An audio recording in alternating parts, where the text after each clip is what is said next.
Story 1. I was the only person who cared for my wife's sick father in his final days. After my wife and her sisters dumped him and left at his will reading, my wife and her sisters got his multi-million business. I got the rundown farmhouse. My wife mocked me. Should have taken better care of him. Then the lawyer said, actually. My wife went white at what came next. Look, I'm not saying my wife's family is heartless, but when my father-in-law, Richard Hawthorne, got diagnosed with stage 4 lung cancer, they disappeared faster than my paycheck after bills are due. I mean, we're talking Olympic-level ghosting here. Usain Bolt couldn't have bolted that quick. My wife Melissa, bless her designer handbag-loving heart, sat me down in our kitchen the day after Richard's doctor delivered the news and said with a completely straight face, Travis, I just can't handle hospitals emotionally. The smell of antiseptic makes me nauseous, and watching someone deteriorate is too traumatic for my mental health. She said this while scrolling through Instagram, double-tapping photos of someone's vacation in Santorini. Real broken up about it. You know, her therapist had apparently greenlit this level of avoidance, which I'm pretty sure isn't how therapy is supposed to work. But hey, I'm just the guy who married into this circus. Her sisters were even better. Tiffany, the middle child who works in brand consulting, which as far as I can tell means she takes selfies and calls it market research, suddenly discovered an urgent work trip to Austin that absolutely could not be rescheduled. It's a major client, Travis. She explained over speakerphone, her voice dripping with fake regret. They're launching a new athleisure line. And I'm the only one who understands their vision, right? Because what dying father wouldn't understand that yoga pants wait for no man? Lauren, the youngest and definitely the most dramatic, claims she had to go to Seattle for 6 months for a digital nomad intensive retreat that cost more than my truck. When I asked what exactly you intensively retreat from for half a year, she got all huffy and said I wouldn't understand the millennial struggle for authentic self-discovery. She's 34. The millennial excuse is getting pretty worn out. Lauren, so that left me. Travis Donovan, the son-in-law everyone had spent the last 8 years calling Mr. Average at family gatherings, usually right before asking if I could fix their garbage disposal or hang some shelves. I'm a contractor, which in the Hawthorne family hierarchy ranks somewhere between the gardener and that weird cousin nobody invites to weddings. Richard himself had spent years introducing me as the handyman with no ambition. Usually, while wearing a smirk that suggested he found my entire existence mildly amusing at best. But here's the thing about people vanishing. When stuff gets real, somebody's got to stay. And apparently that somebody was me. The first week was brutal, not going to lie.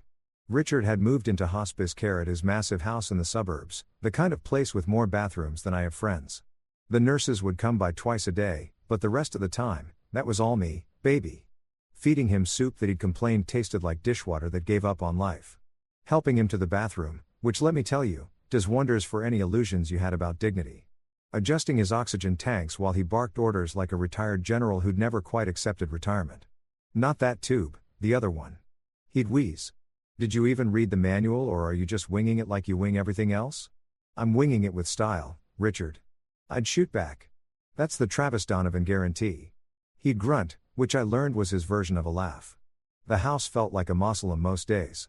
2,300 square feet of marble floors and uncomfortable furniture that looked expensive, but felt like sitting on decorative rocks. Melissa would call maybe twice a week, always during her lunch break, always sounding distracted. How's Dad doing? She'd ask. And before I could answer with anything more detailed than fine, she'd already be moving on to tell me about some drama at her Pilates class or how her Tesla needed charging. But then something weird started happening around week 3. Richard stopped being such a colossal pain in my ass. We'd watch old westerns together on his ridiculously oversized TV, the kind where John Wayne looked like he could step right out of the screen and ask for a beer. Richard knew every line from The Searchers and would whisper them along with the actors, his voice raspy but determined. During commercial breaks, he'd tell me stories about growing up poor in Oklahoma, about building his textile company from nothing, about mistakes he'd made and people he trusted who didn't deserve it. My daughters, he said one night, his eyes fixed on the ceiling. I gave them everything. Private schools, cars, college funds that could have bought small islands. You know what they learned? How to spend it. I offered. He actually smiled at that. How to expect it. There's a difference, Travis. A big one. I brought him butterscotch pudding that night because the nurses said he needed more calories and he'd complained it tasted like sweetened regret, which honestly wasn't wrong, but he ate it anyway. And we sat in comfortable silence watching Clint Eastwood squint at people for justice. The nurses, Deborah and Patricia, started calling me the good son, which made me laugh because I wasn't even a real son, Just the disposable son-in-law who'd drawn the short straw. Deborah, a no-nonsense woman from Jamaica with arms that could probably bench press me, told me one afternoon while checking Richard's vitals. Most families, they run away from death like it's contagious. But you show up every day. That man notices. Trust me, honey, he notices everything. Richard's neighbor, an elderly widower named Frank, who still mowed his own lawn at 83, would wave at me when I'd arrive each morning. "You're doing a good thing, son." He'd call out. Most people these days don't know what loyalty looks like anymore. I'd wave back, wondering if loyalty was the right word or if I was just too stubborn to abandon someone everybody else had written off. Sometimes late at night when the morphine made Richard chatty and philosophical, he'd grab my wrist with surprising strength for a dying man and look at me with eyes that were still sharp despite everything. "You're the only one who shows up, kid," he'd say. His voice barely above a whisper. "Remember that? You're the only damn one." I'd nod, uncomfortable with the intensity of it, figuring it was just the drugs talking. Old man getting sentimental as the end approached. We all cope differently, right? But here's what I didn't know then. Sitting in that oversized house, watching a millionaire slowly fade away while his actual family sent occasional thoughts and prayers texts. Richard Hawthorne wasn't the kind of man who said things he didn't mean, medicated or not. And he definitely wasn't the kind of man who forgot who showed up when it mattered and who didn't. Turns out the old man had been playing chess while everyone else was playing checkers. And I was about to become his checkmate. Richard died on a Thursday morning at 6:47 a.m. right when I was in his kitchen microwaving chicken noodle soup because he'd complained the night before that everything tasted like cardboard. And Campbell was apparently the only thing that still had a soul. I heard the monitor alarm from upstairs, that long flat beep that sounds exactly like what you'd imagine the end sounds like. And I knew before I even climbed those stairs that the old man was gone. Deborah, the night nurse, was already there checking for a pulse she knew she wouldn't find. Her face professional but sad. "He went peacefully," she told me, her hand on my shoulder in his sleep. "That's a blessing, honey." I nodded, staring at Richard's face, which looked weirdly younger without all that pain carved into it. He looked like he'd finally won an argument nobody else knew he was having. I called Melissa at 7:02 a.m. 15 minutes felt like the appropriate amount of time to sit with death before dealing with the living, you know. The phone rang 4 times before she picked up, her voice thick with sleep and irritation. "Travis, it's 700 in the morning. What's wrong?" "Your dad passed away," I said quietly about 20 minutes ago peacefully in his sleep. There was a pause. Not the kind of pause where someone's processing grief or shock. More like the pause you take when you're calculating something. Then she said, and I swear on everything I own this is verbatim. "Oh, okay. I'll call Tiffany and Lauren. We need to get ready because this means the company's ours now." Not, "Oh my God." Not, "I'll be right there." Not even a single sob or sharp intake of breath. Just immediate business mode. Like her father's death was an email notification about a stock dividend. "Melissa," I said, trying to keep my voice level. "Your dad just died. Maybe we could have I don't know, 5 minutes of being human before we talk about corporate structure." "Don't be dramatic, Travis." She snapped suddenly wide awake. "This is how adult business families handle things. We grieve, yes, but we also have to think practically. Dad would have wanted us to be smart about this, right? Richard would have definitely wanted his death to be treated like a hostile takeover opportunity. Totally his vibe." She arrived 2 hours later in a black Chanel suit that looked suspiciously fresh off the rack. Her makeup perfect, her hair blown out like she was attending a red carpet event for grief. Tiffany and Lauren showed up within the hour. Both of them wearing designer sunglasses indoors like they were celebrities dodging paparazzi instead of daughters who'd ignored their father for 6 months while he rotted away. They hugged each other in the foyer. This weird group hug that looked rehearsed. And I swear I heard Tiffany whisper "finally free." Lauren was already on her phone probably texting her followers about this difficult time with some filtered selfie where she looked beautifully tragic. The funeral planning was something else entirely. We're talking Shark Tank funeral edition, except the product being pitched was their fake grief, and the investors were anyone who might judge them for being terrible daughters. Melissa took charge immediately, booking the most expensive funeral home in the county, the kind of place with fountains in the lobby, and staff who spoke in hushed tones like they were working at a luxury spa for the dead. "We need it to reflect Dad's status," Melissa announced at the planning meeting. Sitting across from a funeral director named Craig who had the kind of beard that screamed, "I take our Teasel coffee very seriously." He was a pillar of the business community. "This needs to be memorable." "Memorable like he was or memorable like a LinkedIn post," I muttered. But nobody heard me because Tiffany was already debating flower arrangements like she was competing on a reality show. White roses are so predictable, Tiffany said, flipping through a catalog. What about orchids? They're more sophisticated, more dad. Lauren looked up from her phone. Can we do a digital memorial wall where people can post photos like interactive? I could live stream parts of it for people who can't make it. I stared at her. You want to live stream your father's funeral? It's called being inclusive, Travis. She shot back. Not everyone can travel. This way, his legacy reaches more people. It's what the modern grieving process looks like. The modern grieving process apparently also included Tiffany wearing a white suit to the funeral because, as she explained to anyone who'd listen, white is a symbol of purity and new beginnings in many cultures. I read about it in a Goop article. It felt right.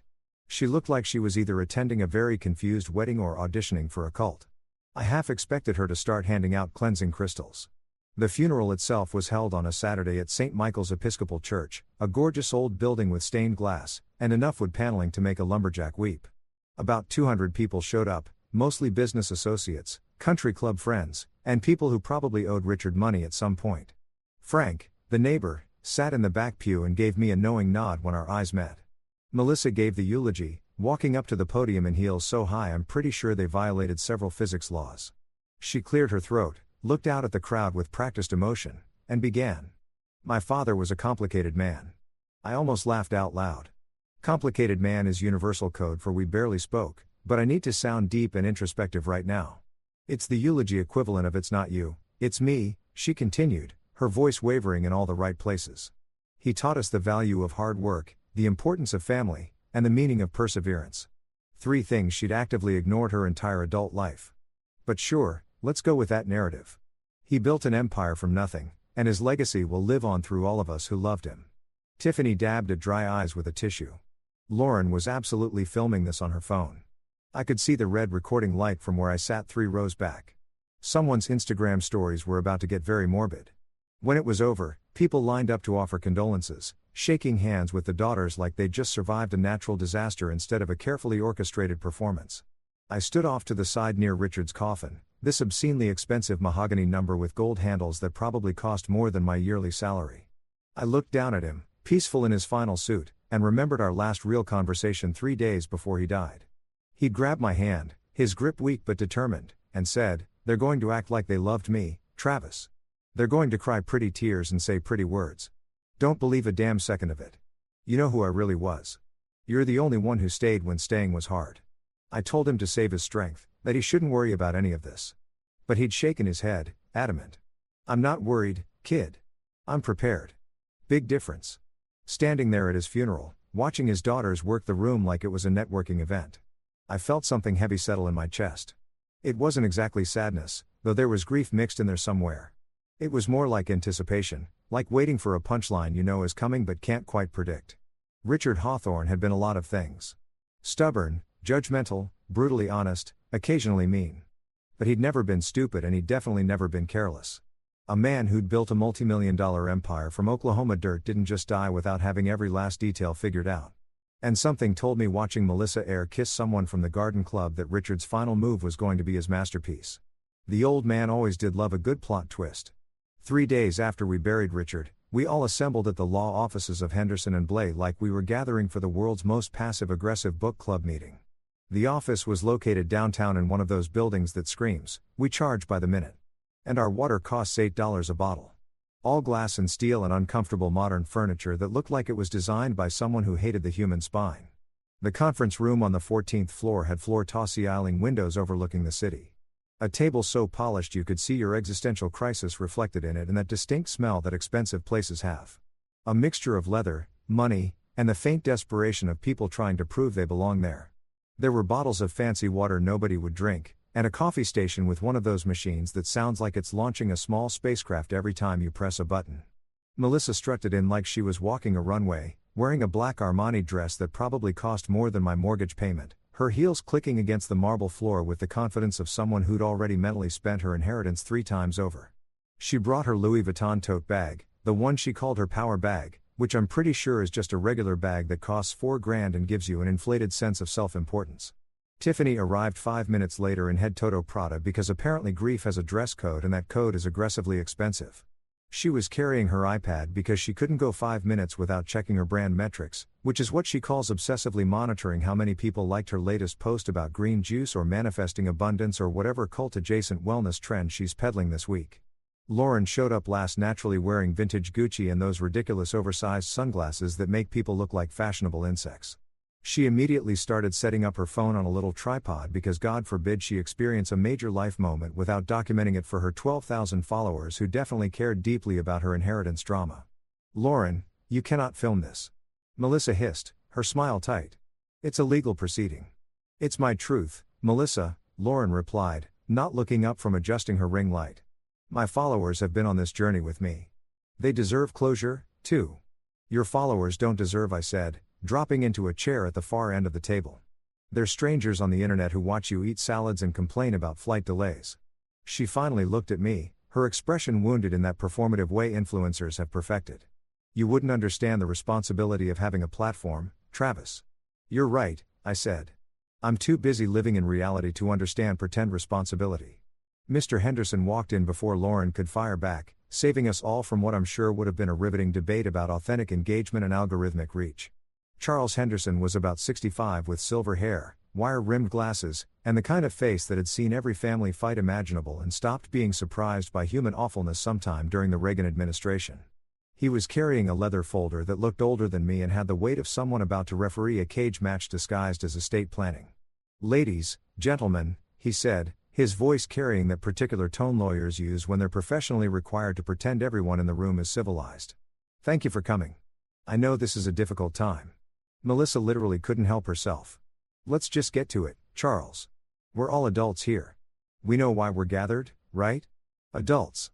That's definitely the word I'd use for 3 women who'd abandoned their dying father and were now practically salivating over his money like it was the last Black Friday sale at Nordstrom."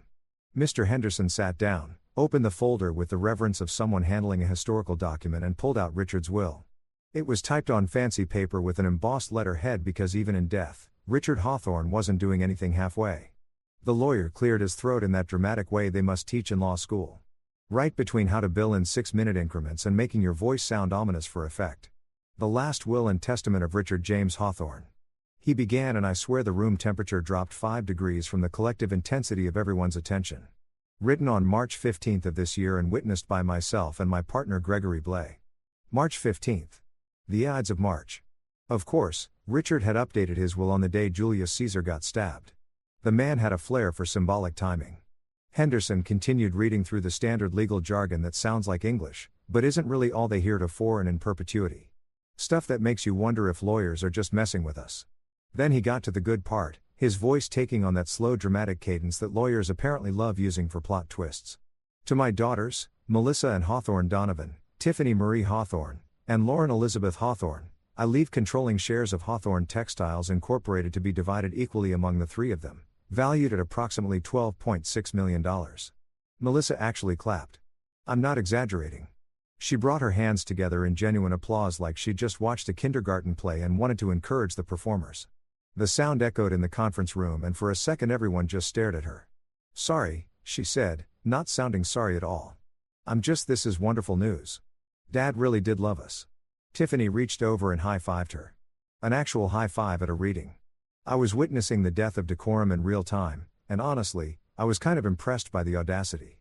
Lauren had her phone out typing furiously, probably crafting the perfect caption about legacy and family and gratitude that would accompany whatever filtered photo she'd post later. Something like, "Forever grateful for the lessons Daddy taught us about building empires and believing in family." With 17 emojis and a link to her Amazon storefront, Mr. Henderson waited for them to finish their celebration, his face carefully neutral in that way that suggested he'd seen this exact scenario play out 100 times with 100 different terrible families. Then he continued reading and his eyes flicked toward me for just a second.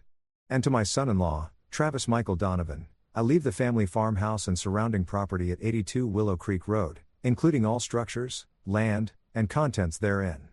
The room went dead silent. You could have heard a designer handbag drop. Then Melissa snorted.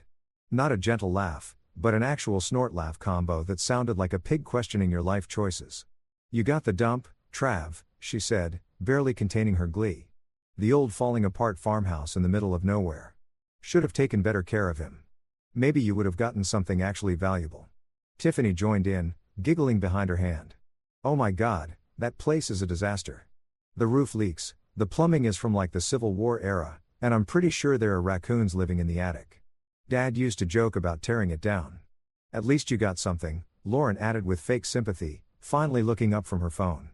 "I mean, it's not $12 million in stock, but you could probably sell it for like what, 50 grand? Maybe 75 if you find someone really desperate."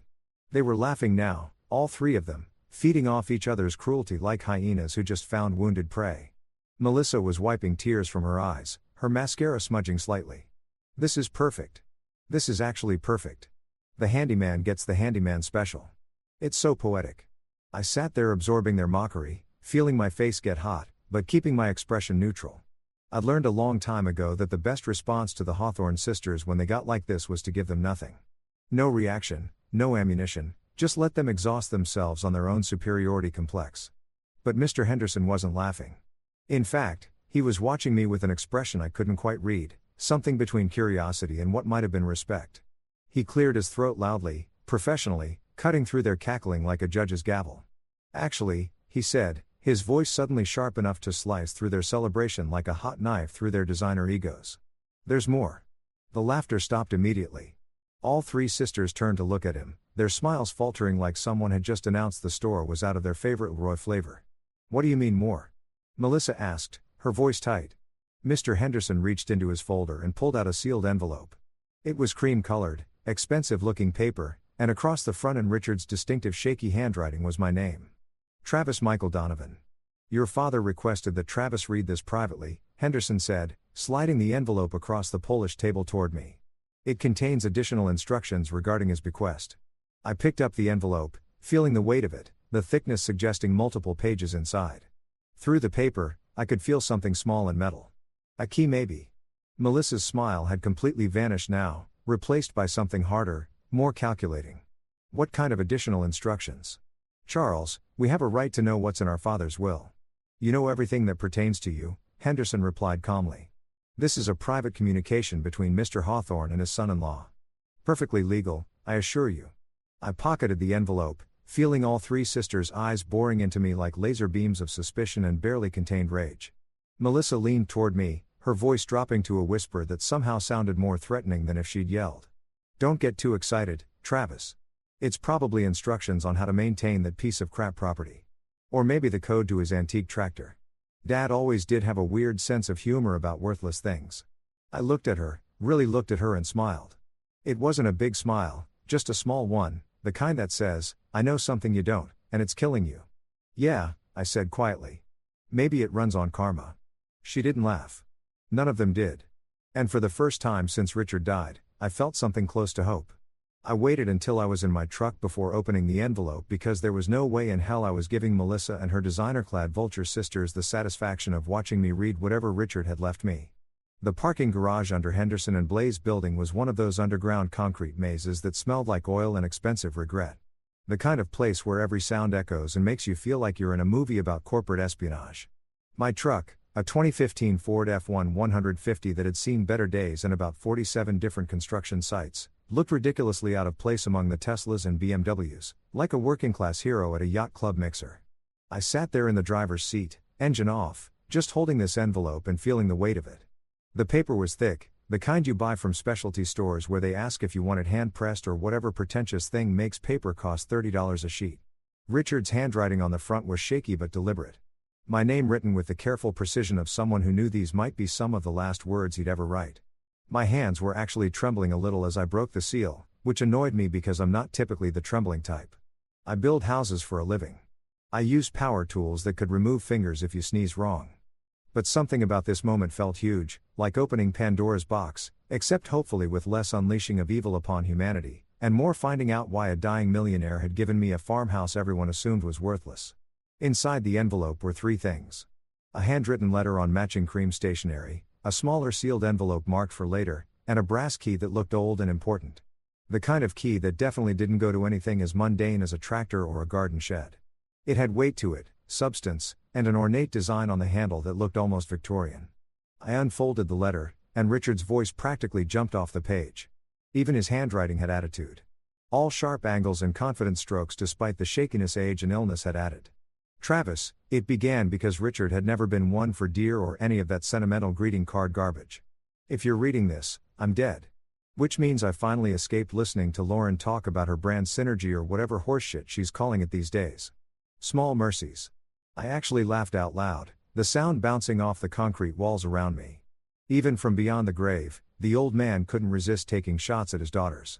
The letter continued. If my daughters are laughing right now, and let's be honest, they definitely are. Let them. They think they won. They think they got the empire, the company, the golden ticket to Easy Street. They have no idea what they actually got, but they'll figure it out soon enough. Probably around month 3 when they realize running a textile company requires more than posting pictures on Instagram and attending charity brunches where they pretend to give a damn about literacy or saving the whales or whatever cause is trendy this season. I could picture Richard writing this probably hooked up to oxygen, morphine dripping into his veins, still sharp as a tack and twice as mean. The man had been barely able to walk to the bathroom without assistance. But his mind had stayed clear right up until the end, cataloging every slight, every absence, every fake. I'll visit soon text message his daughters had sent. The farmhouse isn't what it seems, Richard wrote. And I felt my pulse quicken. 82. Willow Creek Road has been in my family for 4 generations. My grandfather built that house with his own hands back in 1924. And every Hawthorne man since has added something to it. My father put in the basement. I added the workshop. But what's under the old cider press in that basement? That's something nobody knows about except me, my accountant, Miriam Lopez, and now you. The old cider press. I remembered it vaguely from the one time Richard had taken me out to the farmhouse about 3 years ago back when he was still healthy and just wanted someone to help him move some furniture. His daughters had deemed too country for their aesthetic. The press had been this massive antique thing in the corner of the basement made of wood and iron and looking like a museum piece from the agricultural revolution. We'd moved boxes around it and I'd asked if it still worked. Everything in that house still works, Richard had said. You just have to know how to use it. At the time, I'd figured he was just being philosophical about old stuff, but now that memory hit different. The letter continued. Go to the basement. Move the cider press. It's on wheels. Easier than it looks. Underneath you'll find a trapdoor. The brass key opens it. What's inside is what I couldn't trust anyone else with. Travis, you earned it. You sat with a dying old bastard when everyone else found convenient excuses. You changed my oxygen tanks. You made me terrible soup that I complained about but secretly appreciated. And you treated me like a human being instead of a walking ATM or an obligation you could outsource. My throat felt tight reading that, remembering all those nights sitting with Richard, watching Clint Eastwood movies, and listening to him tell stories about building his company from nothing, about the risks he took, the people who doubted him, the times he almost lost everything and somehow clawed his way back. Inside that envelope marked for later, Richard's letter went on, are instructions for what comes next. Don't open it yet. First, go to the farmhouse. See what I left you. Then, and only then, read those instructions. Trust me on this, kid. The order matters. The letter ended with, they thought I was just a senile old man rambling about the past. They thought all I cared about was the company, the legacy, the Hawthorne name. But here's what they never understood. A legacy isn't what you leave behind, it's who you leave it with. Make me proud, Travis. And if you get a chance, tell Melissa that Karma's A with a long memory and excellent accounting skills. R.H. I sat there holding this letter, reading it 3 times, feeling emotions I couldn't quite name. Richard had planned this. Every detail, the farmhouse that everyone mocked, the mysterious inheritance, this entire elaborate setup, it was all intentional. The man had orchestrated his final move like a chess grandmaster playing against opponents who didn't even know they were in a game. My phone buzzed. A text from Melissa. Don't get your hopes up about whatever Dad wrote. He was probably medicated and sentimental. The farmhouse is still a dump. Maybe you can flip it and finally afford a decent vacation. Another buzz. Tiffany. Honestly, Travis, you should thank us for not contesting the will. We could have argued you manipulated Dad in his final days. We're being generous.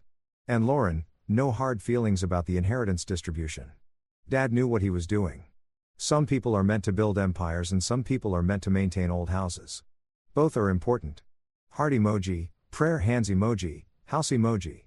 The condescension was so thick I could have spread it on toast. They were so convinced they'd won. So absolutely certain that their 12 million in stock was the prize and my farmhouse was the consolation trophy for the loser who'd done all the work.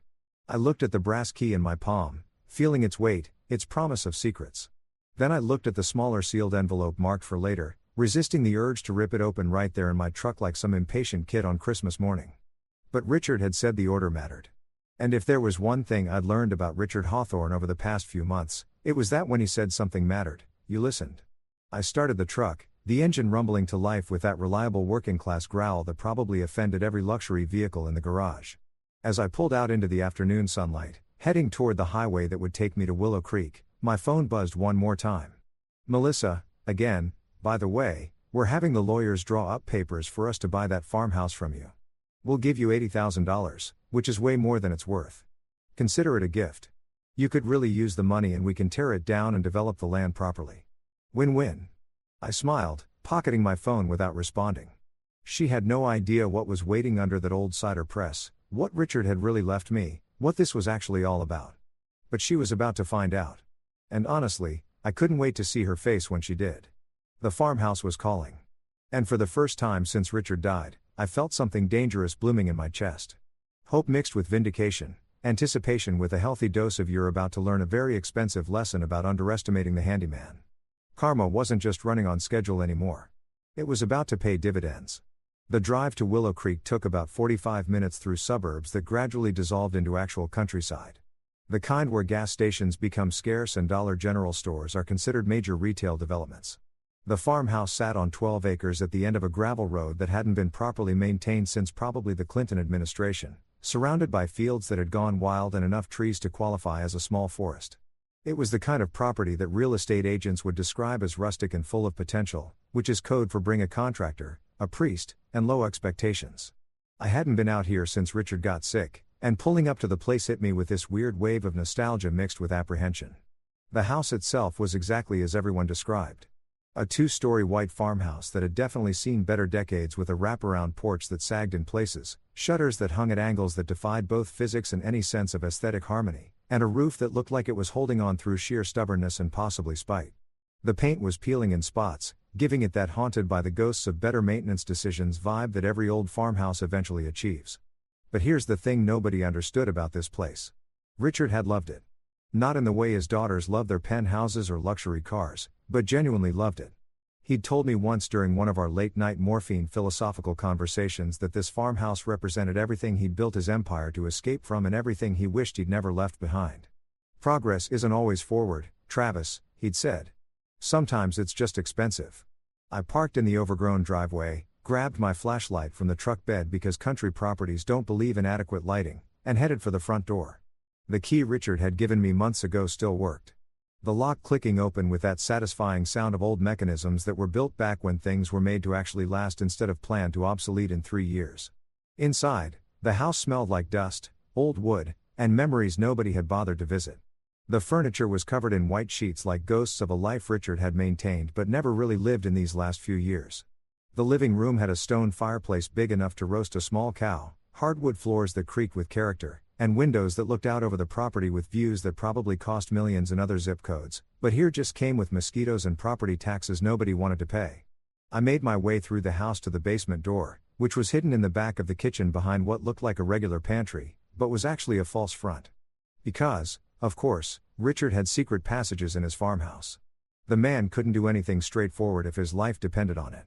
The door swung open with a horror movie creak that would have made any self-respecting ghost proud, revealing wooden stairs that descended into darkness thick enough to cut with a knife. The basement was unfinished. All concrete floors and exposed beams with that particular smell basements have. That's part earth, part mildew, and part something definitely died down here once.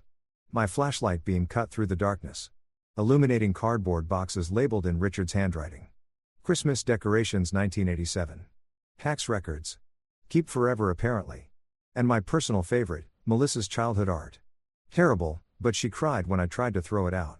And there in the far corner, exactly where Richard said it would be, sat the old cider press. It was this massive contraption made of dark wood and iron, probably weighing several hundred pounds, looking like something that belonged in a museum exhibit about agricultural history, titled How Our Ancestors Turned Apples into Alcohol Before They Invented Therapy. I walked over to it, running my hand along the warm wood, and noticed for the first time what I'd missed 3 years ago. Wheels. Heavy-duty industrial caster wheels had been installed on the base, hidden by the shadows, and deliberately positioned to look like they were just part of the original structure, but these were new, modern, probably rated for serious weight. Richard had modified this thing specifically to be moved. I pushed and the cider press rolled aside easier than I expected, smooth and silent like it had been oiled recently, which it probably had been. Knowing Richard and his attention to detail, he'd probably been maintaining this secret right up until he couldn't get out here anymore. Underneath, set into the concrete floor, was a trapdoor, not some old wooden thing you'd expect in a farmhouse basement, but a modern steel door with a brushed metal finish, complete with a keyhole that looked like it belonged on a safe deposit box and a small keypad that glowed faintly blue in the darkness. "You magnificent, sneaky old bastard," I whispered, pulling out the brass key Richard had left me. The key slid into the lock like it was coming home, turning with a solid click that echoed in the basement. But the door didn't open. The keypad blinked, waiting for a code. Of course, there was a code. Richard wasn't about to make this too easy, even from beyond the grave. I stood there thinking, my mind racing through possibilities. Richard's birthday, too obvious. The company's founding date, maybe, but that felt too corporate for something this personal. Then it hit me. The date Richard had taken me to the farmhouse the first time, the day he'd shown me around and told me about his grandfather building this place with his own hands. It had been his father's birthday, October 7, 1924. I typed in October 7, 1924. The keypad beeped once, turned green, and the steel door clicked open with a hydraulic hiss that sounded like a bank vault in a heist movie. I pulled the door up, revealing a ladder descending about 8 feet into what looked like a small concrete room.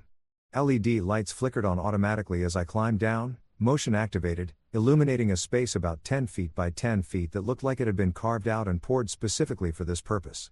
The walls were lined with metal shelving, and sitting on those shelves were plastic storage containers, filing boxes, and a small safe built directly into the concrete wall. My hands were shaking again as I opened the first container. Inside were legal documents, dozens of them, all organized with colored tabs and labels in Richard's meticulous handwriting. I pulled out the first folder and the label made my heart stop. Hawthorne Holdings, Private Assets. Travis Michael Donovan, Managing Director. Managing Director. Me, Travis, Mr. Average Donovan, the guy who fixed garbage disposals at family gatherings and got introduced as the handyman with no ambition. I opened the folder with hands that had forgotten how to be steady. Inside were incorporation papers for something called Willow Creek Holdings LLC, established 6 years ago with me listed as the managing director and sole beneficiary upon Richard's death. There were stock certificates, real estate deeds, offshore account information with banks I'd only heard about in movies about international espionage, and investment portfolios that made my eyes water. I grabbed another folder. This one was labeled Liquid Assets Transfer Complete. March 14th. The date was 1 day before Richard had updated his will, right before he'd call me to come over and help him organize some paperwork. I thought we were just filing old tax returns. Turns out we were orchestrating the financial equivalent of a magic trick where the rabbit disappears from one hat and shows up in another, except the rabbit was $9.4 million. $9.4 million. I had to sit down on the concrete floor because my legs just quit working. The number was right there in black and white, printed on official bank statements, verified by Miriam Lopez's signature as the accountant of record, dated and notarized, and absolutely, completely mind-blowingly real.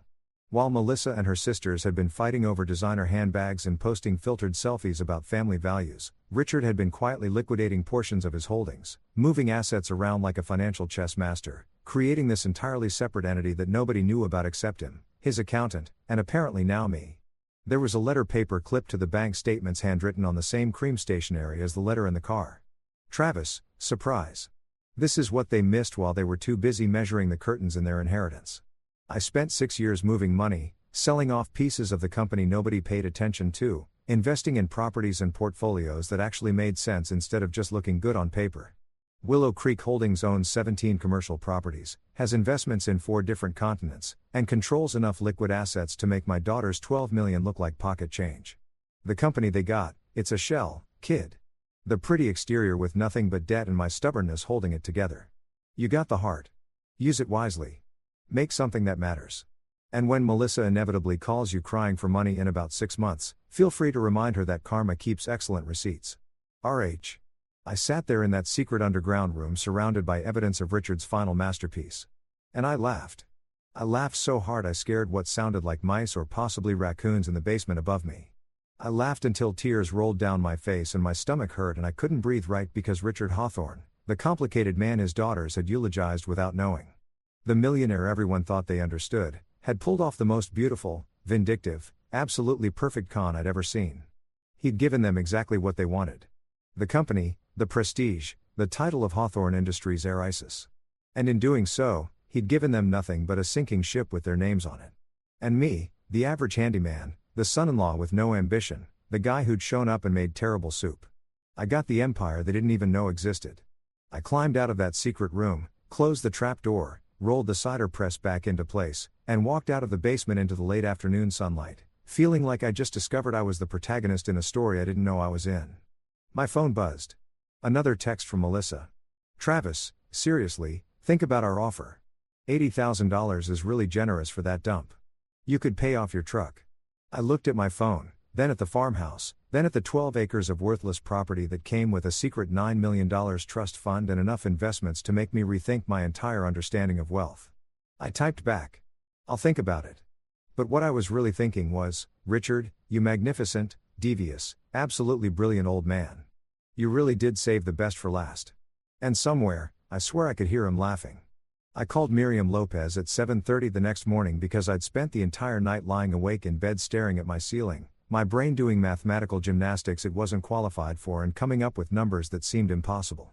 Melissa had been snoring next to me, dead to the world, after spending 3 hours on the phone with her sisters planning how they were going to restructure Hawthorne Textiles and maximize shareholder value, which I'm pretty sure meant firing half the staff and buying themselves corner offices with views that cost more than those employees' annual salaries. Miriam's number had been in one of the folders in the secret basement vault written on a business card that was so old school it might as well have been carved on a stone tablet.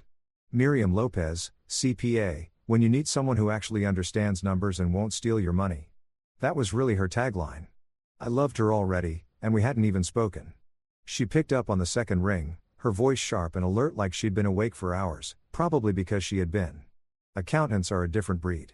They wake up at 500 a.m. voluntarily, and think recreational spreadsheet organizing is a valid hobby.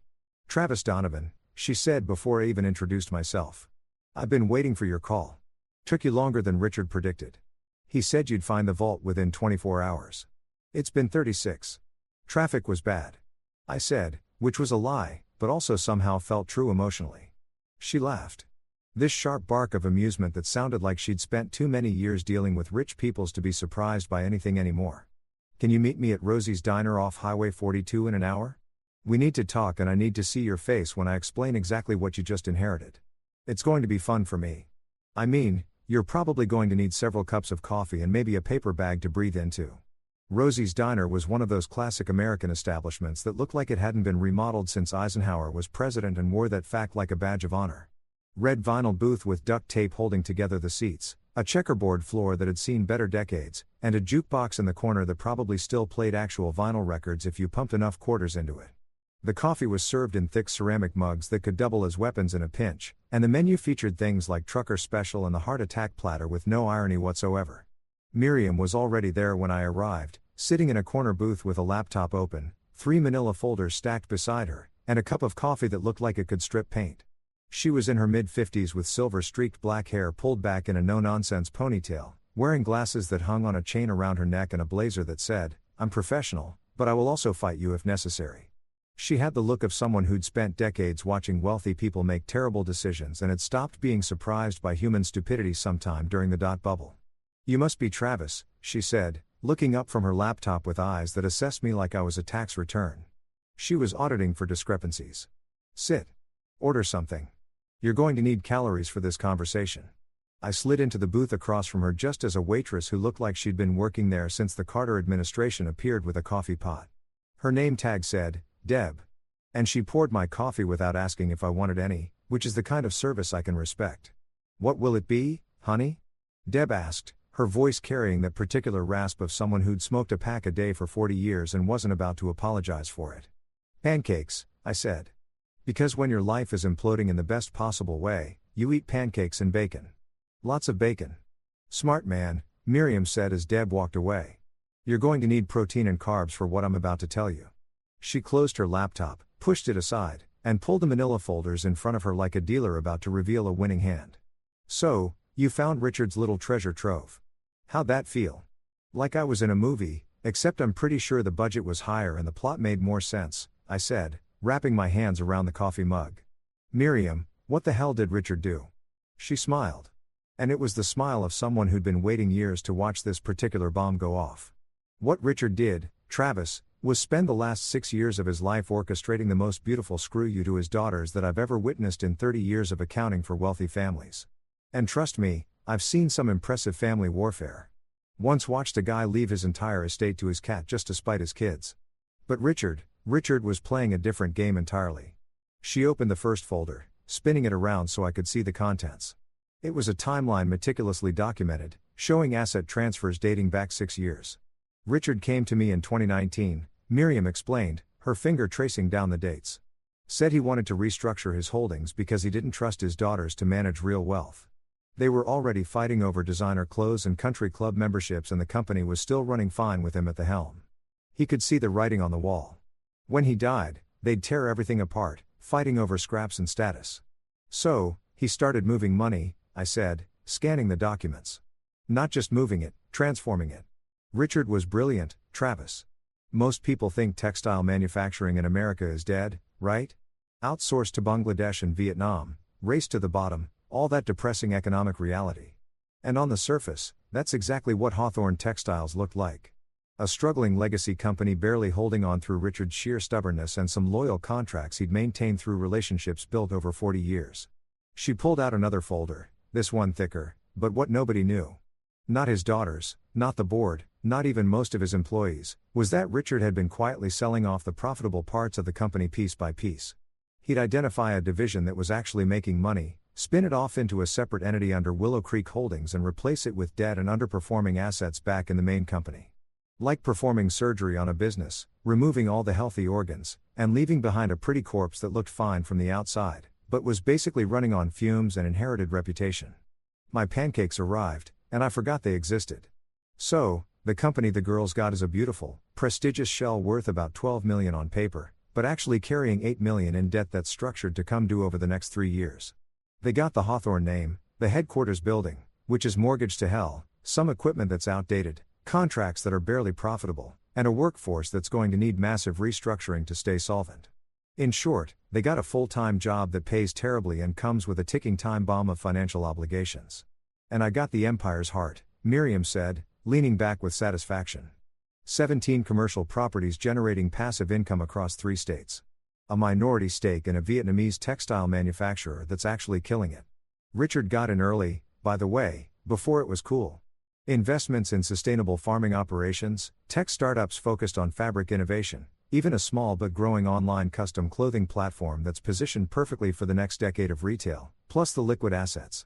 $9.4 million in diversified portfolios that survived the 2020 market crash beautifully because Richard was paranoid and smart about risk management. I finally took a bite of pancakes, but they tasted like cardboard because my brain was too busy exploding. Why me? I asked. I'm a contractor. I build decks and renovate kitchens. I have no business managing millions of dollars. Miriam smiled softer this time. That's exactly why he chose you, Travis. You're not blinded by the money because you didn't grow up with it. You understand the value of work because you've actually done it. And more importantly, you showed up. You sat with a dying man, changed his oxygen tanks, made him terrible soup that he complained about but ate anyway because it came from someone who actually gave a damn. She reached across the table and put her hand on mine, her grip firm and warm. Richard told me about you, Travis, about how you'd tell him jokes to distract him from the pain. How you'd watch those old westerns with him even though you probably thought they were boring as hell. How you treated him like a person instead of an ATM or an obligation. He said, you were the only one who saw him as Richard instead of as Richard Hawthorne, textile magnate. My throat felt tight. I just didn't want him to die alone. And that, Miriam said, squeezing my hand once before pulling back, is exactly why you're sitting here with a $9 million trust fund, and they're sitting with a company that's about to teach them very expensive lessons about what real work actually looks like. Richard didn't just give you money, Travis. He gave you opportunity. The question is, what are you going to do with it? I looked down at the folders, at the documentation of Richard's years-long plan, at the evidence that someone had believed in me more than I'd ever believed in myself. I have no idea, I admitted. Good, Miriam said, raising her coffee mug in a toast. That's the first step to not screwing it up. The second step is hiring me to continue managing your accounts because, honey, you seem like a good guy, but I wouldn't trust you to balance a checkbook without adult supervision. I laughed, actually laughed, and clicked my mug against hers. Deal. But I have one question. Shoot. Does Melissa know any of this yet? Miriam's smile turned absolutely wicked. Oh, Travis. The trust became public record yesterday when it was officially transferred to you. So, she knows you got something more than a farmhouse. She just doesn't know exactly what yet, but she will. Very, very soon. How soon? Check your phone. I pulled out my phone and there were 17 missed calls from Melissa, 12 from Tiffany, and 9 from Lauren, plus approximately 47 text messages that I'm pretty sure violated several communication decency laws. Miriam laughed, that sharp bark again. And that, Travis, is what we call reality setting in. Welcome to the empire. Try not to let it go to your head. But it was too late. I was already grinning. I decided to spend the afternoon at the farmhouse after my meeting with Miriam. Partly because I wanted to explore the property with fresh eyes now that I knew it came with a $9 million bonus package, but mostly because I needed somewhere to be when Melissa inevitably figured out what had happened and came looking for blood. The farmhouse seemed like neutral territory, or at least territory where I could see her coming from a distance, and prepare myself emotionally. I'd stopped at a grocery store on the way and picked up the ingredients for lemonade. Real lemonade, not that powder crap from a jar. Because if I was going to face down my wife's inevitable meltdown, I was going to do it while sipping something refreshing and pretending I had my life together. There's something deeply satisfying about making lemonade from scratch when life has just handed you the metaphorical equivalent of a lemon orchard in a sugar factory. I was sitting on the farmhouse's front porch in an old rocking chair I'd found in the barn, watching the sun start its lazy descent toward the horizon and feeling pretty damn philosophical about everything. When I heard the sound of tires on gravel moving way too fast for a residential road, the sound got louder, angrier, like the vehicle itself was pissed off. And then Melissa's white Mercedes SUV came flying around the bend doing at least 50 on a road that suggested 25 if you valued your suspension. She slammed on the brakes hard enough. That gravel sprayed everywhere, creating this dramatic cloud of dust that would have been perfect for a movie entrance. Except this was real life and way more terrifying. The driver's door flew open before the dust even settled.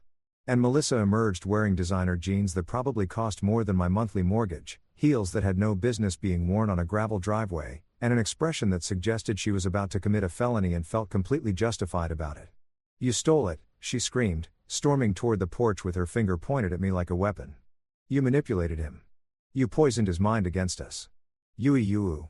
She was so angry she couldn't even finish the sentence. Just stood there at the bottom of the porch steps vibrating with rage and expensive perfume. I took a long, slow sip of my lemonade, letting the silence stretch out like taffy, and then calmly said, "Nope. Your dad gave it to me. Maybe because I actually changed his oxygen tanks instead of my outfit every 3 hours." Her face went from red to purple, which I didn't even know was possible on a human being outside of cartoon characters. "Don't you dare act self-righteous with me, Travis. We know what you did. We talked to Charles Henderson and he confirmed that Dad set up some trust fund for you months before he died."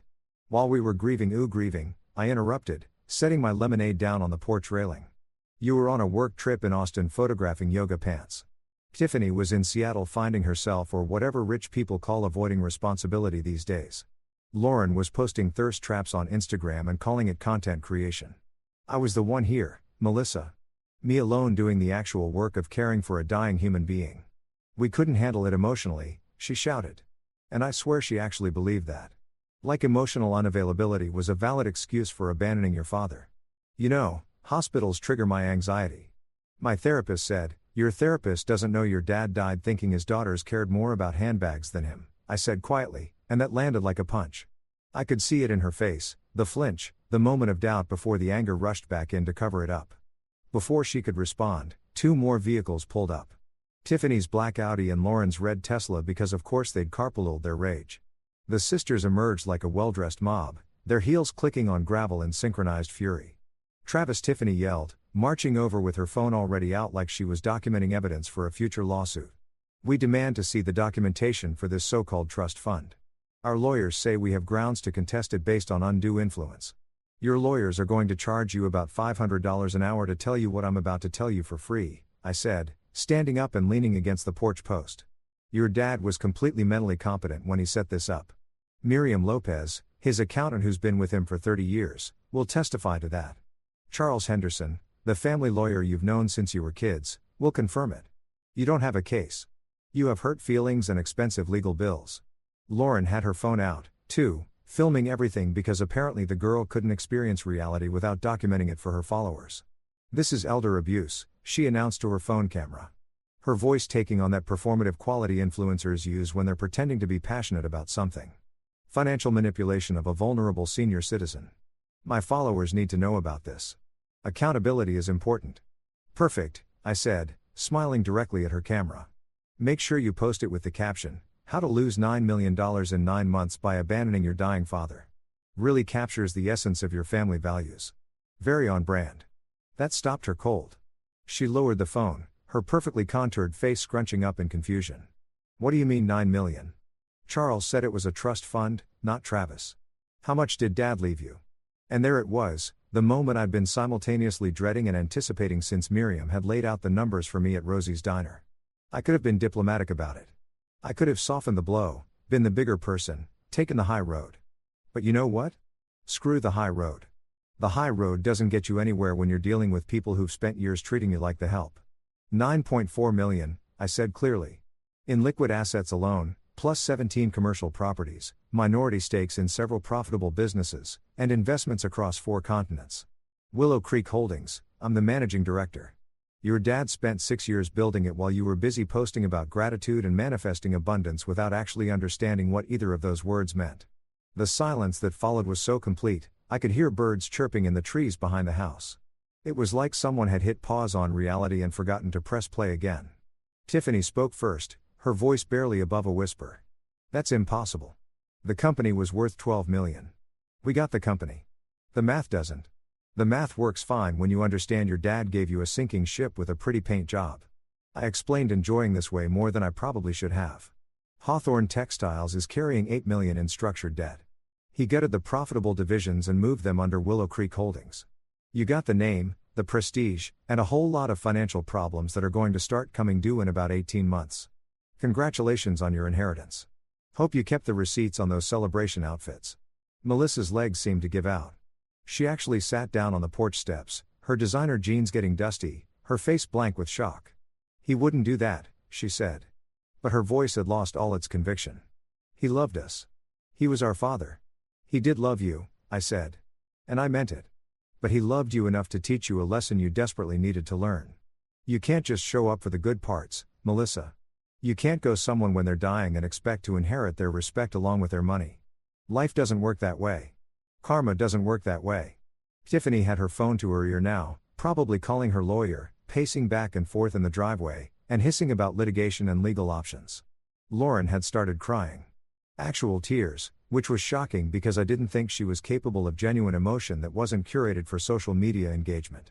We deserve our share, Lauren sobbed, mascara running down her face in black rivers. We're his daughters. We're his blood. You're just the guy who married Melissa. You're nothing. And that right there, that entitled, spoiled, completely lacking in self-awareness statement was exactly why Richard had done what he did. You're right, I said calmly. I'm just the guy who married Melissa.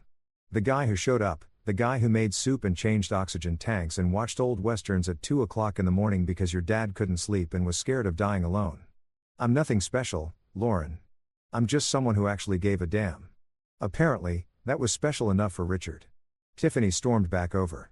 Her lawyer apparently not answering because it was Sunday afternoon.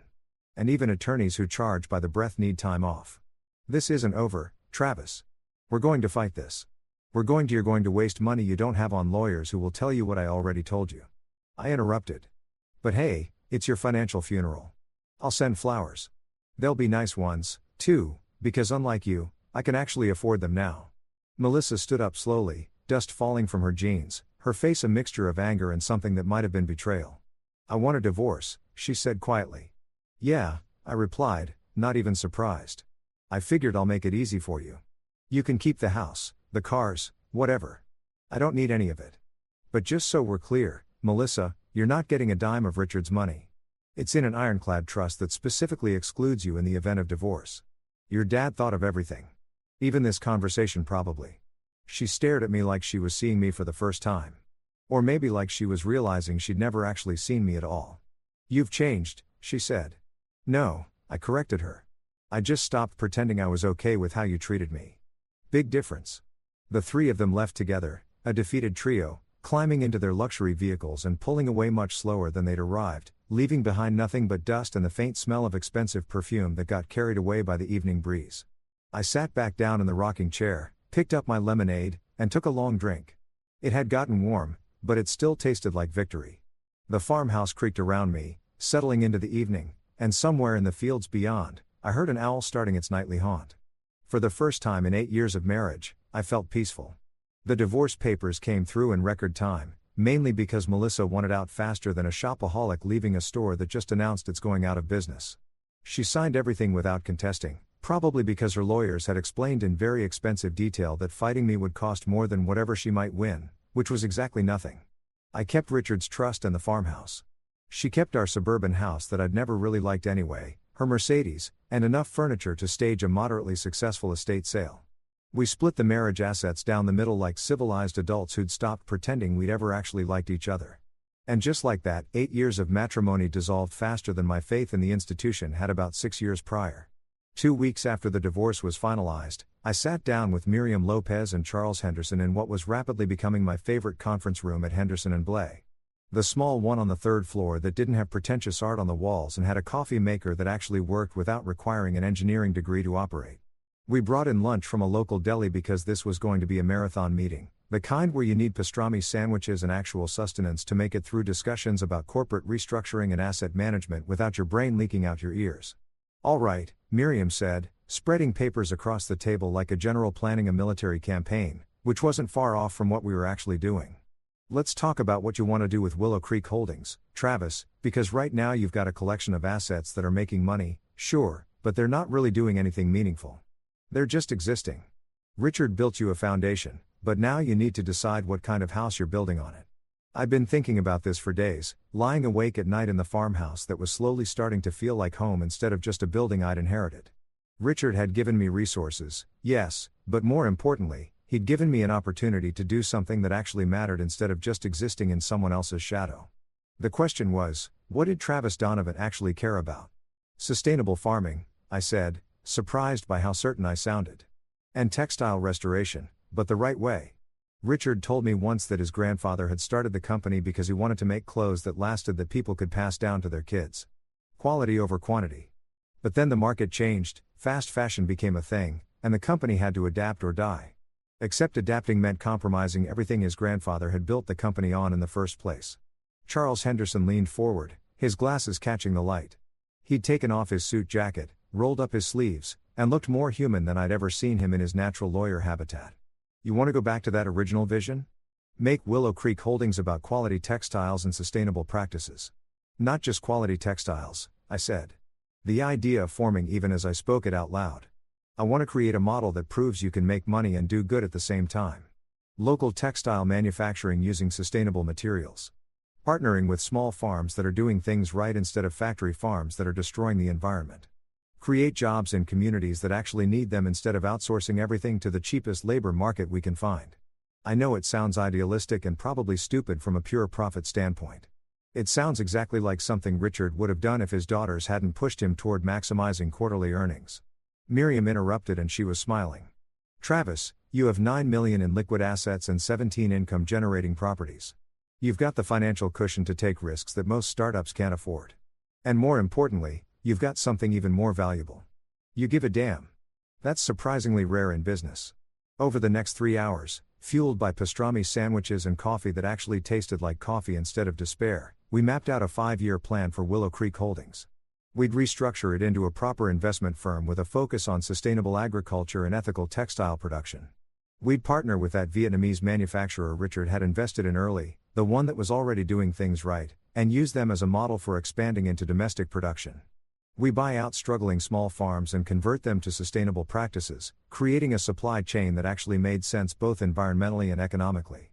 Miriam suggested we bring in a consultant who specialized in BC Corp certifications, companies that meet rigorous standards of social and environmental performance.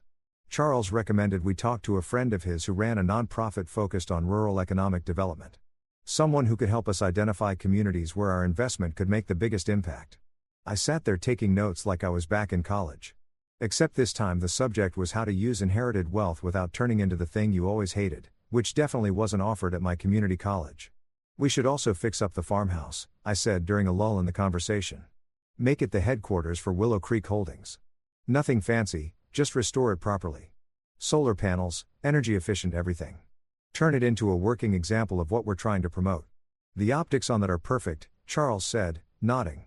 Billionaire as fancy downtown office runs empire from restored farmhouse. The media will eat it up. I'm not a billionaire. I protested.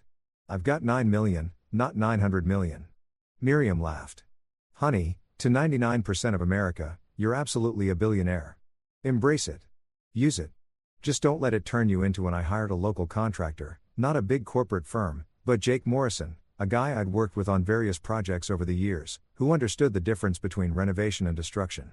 Jake showed up to the farmhouse 3 days later with his crew, took one look at the place, and let out a low whistle that contractors reserve for projects that are either going to be really fun or really expensive.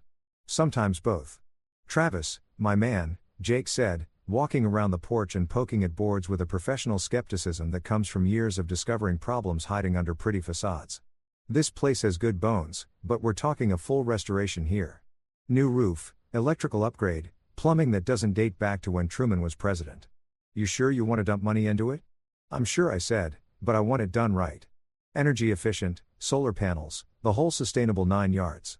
Make it a house that Richard's grandfather would recognize, but wouldn't feel outdated in. Can you do that? Jake grinned. Can I do it, brother? I've been waiting my whole career for a client who actually wants to do things properly instead of whatever's cheapest. When do we start? Yesterday, I said, and his grin got wider. The renovation took 3 months, and watching that farmhouse transform was like watching someone go from barely surviving to actually thriving. New roof with solar panels that made the place look like it was part spaceship, part farmhouse. Windows that were actually energy efficient instead of decorative holes that leaked heat and money. Plumbing that worked on the first try without making sounds like a dying walrus. Fresh paint, not stark white, but a warm cream color that looked like sunshine and optimism had a baby. And on the front porch, Jake installed a custom-built swing made from reclaimed wood that could hold 3 people comfortably or one person having an existential crisis about inherited wealth, which was becoming my new favorite hobby. People in town started noticing Willow Creek wasn't exactly a metropolis. Population hovered around 3,000 on a good day when everyone was home and someone wasn't visiting relatives in the city. So, when someone dumps money into restoring the old Hawthorne farmhouse and starts a business that's creating actual jobs, word spreads faster than gossip at a church potluck. Frank, Richard's old neighbor, stopped by one afternoon while I was sitting on the new porch swing with my laptop, pretending to understand the quarterly reports Miriam had sent over, but mostly just appreciating that I owned a porch swing now. Look at you, Frank said, climbing the porch steps with the careful deliberation of an 83-year-old who'd fallen once and wasn't eager to repeat the experience. The farmer CEO, that's what people are calling you down at the hardware store. Travis Donovan, the contractor who inherited a fortune and didn't immediately turn into a jackass. You're a local legend, son. The farmer CEO, I repeated, testing the phrase out loud. It sounded ridiculous and perfect at the same time.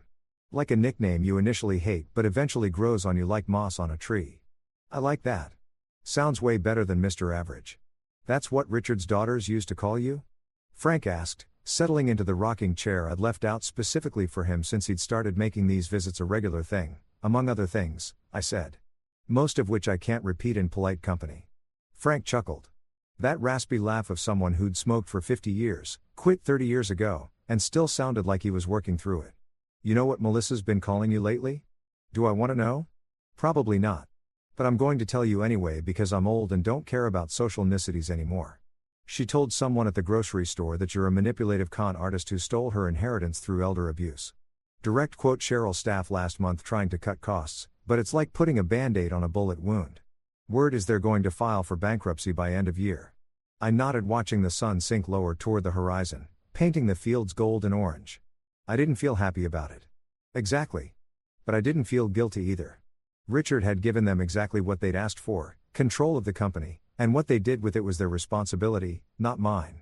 Richard knew, I said quietly. He knew exactly what would happen.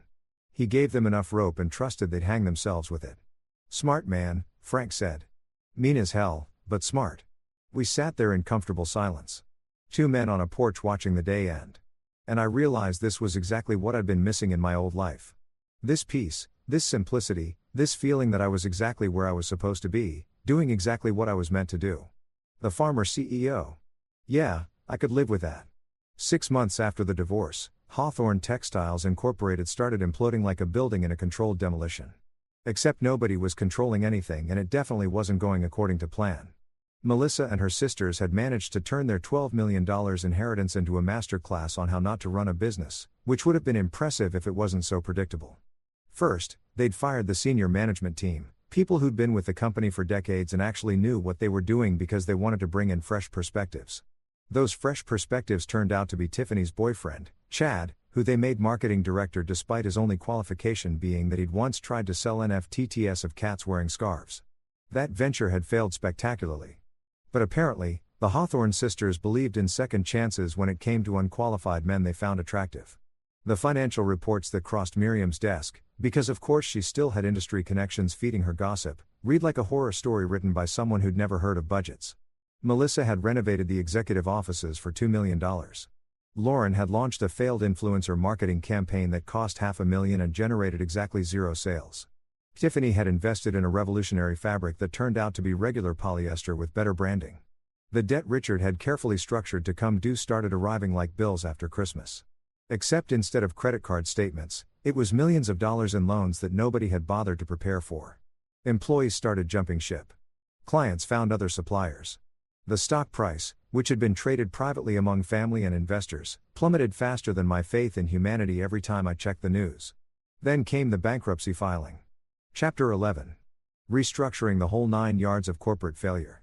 The headlines wrote themselves: Hawthorne Textiles falls apart under new leadership, and my personal favorite, Sisters inherit empire, immediately drive it into ground.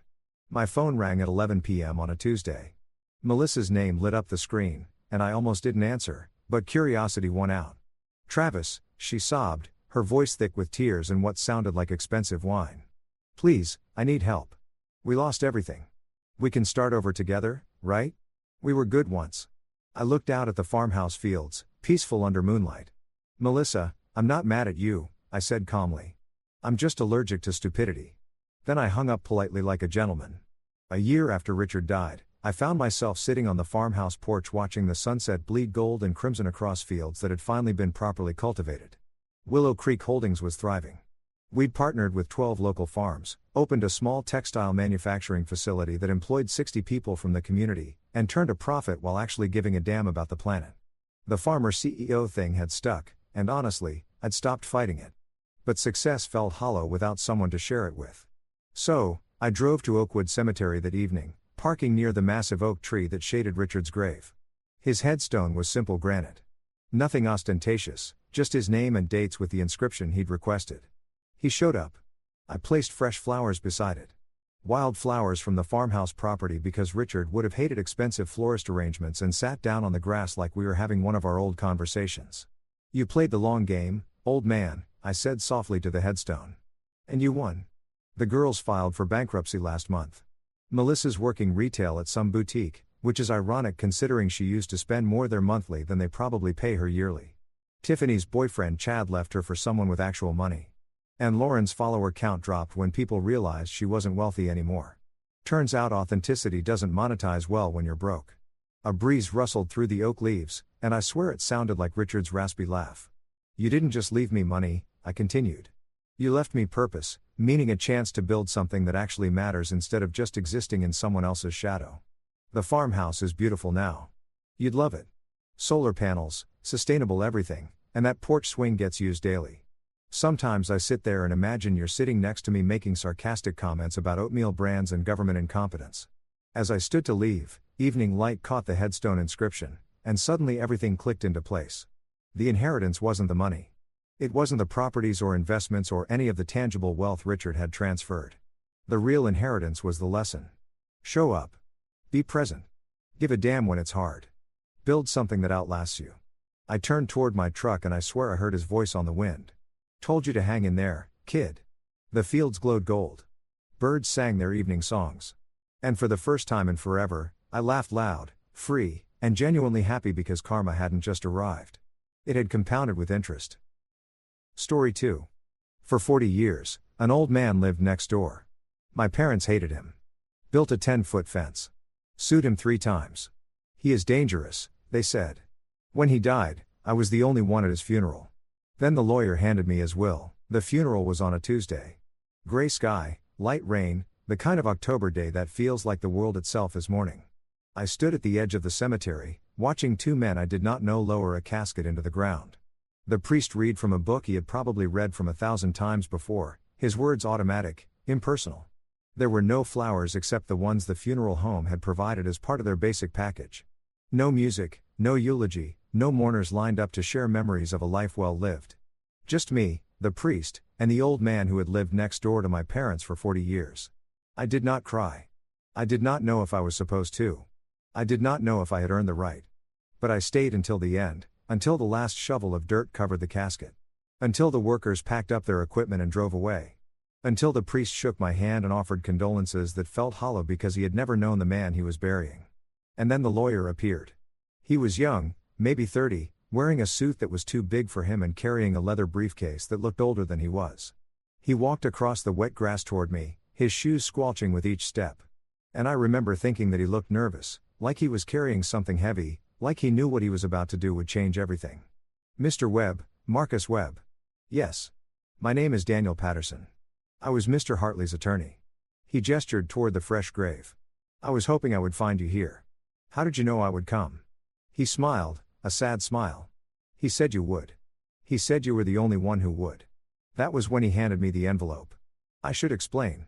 My name is Marcus Webb and I am a high school history teacher in Hartford, Connecticut.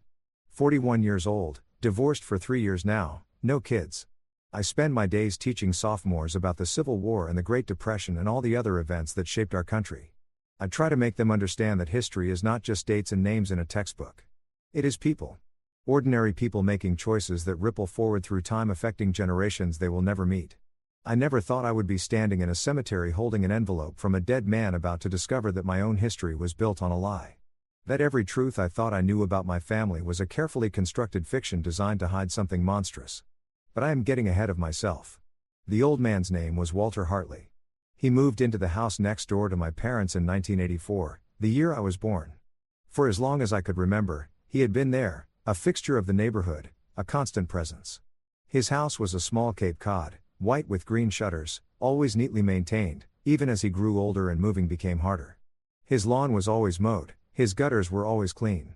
His car, a beige Toyota that must have been 20 years old, sat in the same spot in his driveway every single day. And for as long as I could remember, my parents had hated him. I do not use that word lightly. Hate is a strong word, a word I try to teach my students to use carefully. There is a difference between dislike and hate, between annoyance and hate, between indifference and hate. Hate is active. Hate takes energy. Hate is a fire that has to be constantly fed. My parents, Richard and Catherine Webb, fed that fire for 40 years. They never spoke to him. Not once, not a single word in 4 decades of living 15 feet apart. If they saw him in the driveway getting his mail, they would turn and go back inside. Even if they were in the middle of something. If they passed him on the street while walking the dog, they would cross to the other side. Pulling the leash so hard the dog would yelp. If he waved, they would look through him like he was made of glass. They built a 10-foot fence between the properties, the tallest the city code would allow. My father spent an entire weekend constructing it, refusing any help, driving each post into the ground with a fury I had never seen in him before. When it was done, he stood back and looked at it with satisfaction, like he had built a fortress to keep out an invading army. There, he said, now we do not have to see him. They sued him 3 times. The first lawsuit was over a tree branch that hung over the property line. The branch was maybe 2 feet into our airspace, completely harmless, but my father hired a lawyer and took Walter to court. The judge ruled in Walter's favor, calling the lawsuit frivolous, but my father appealed. He lost the appeal, too. The legal fees cost him $8,000. He did not care. It is the principle, he said.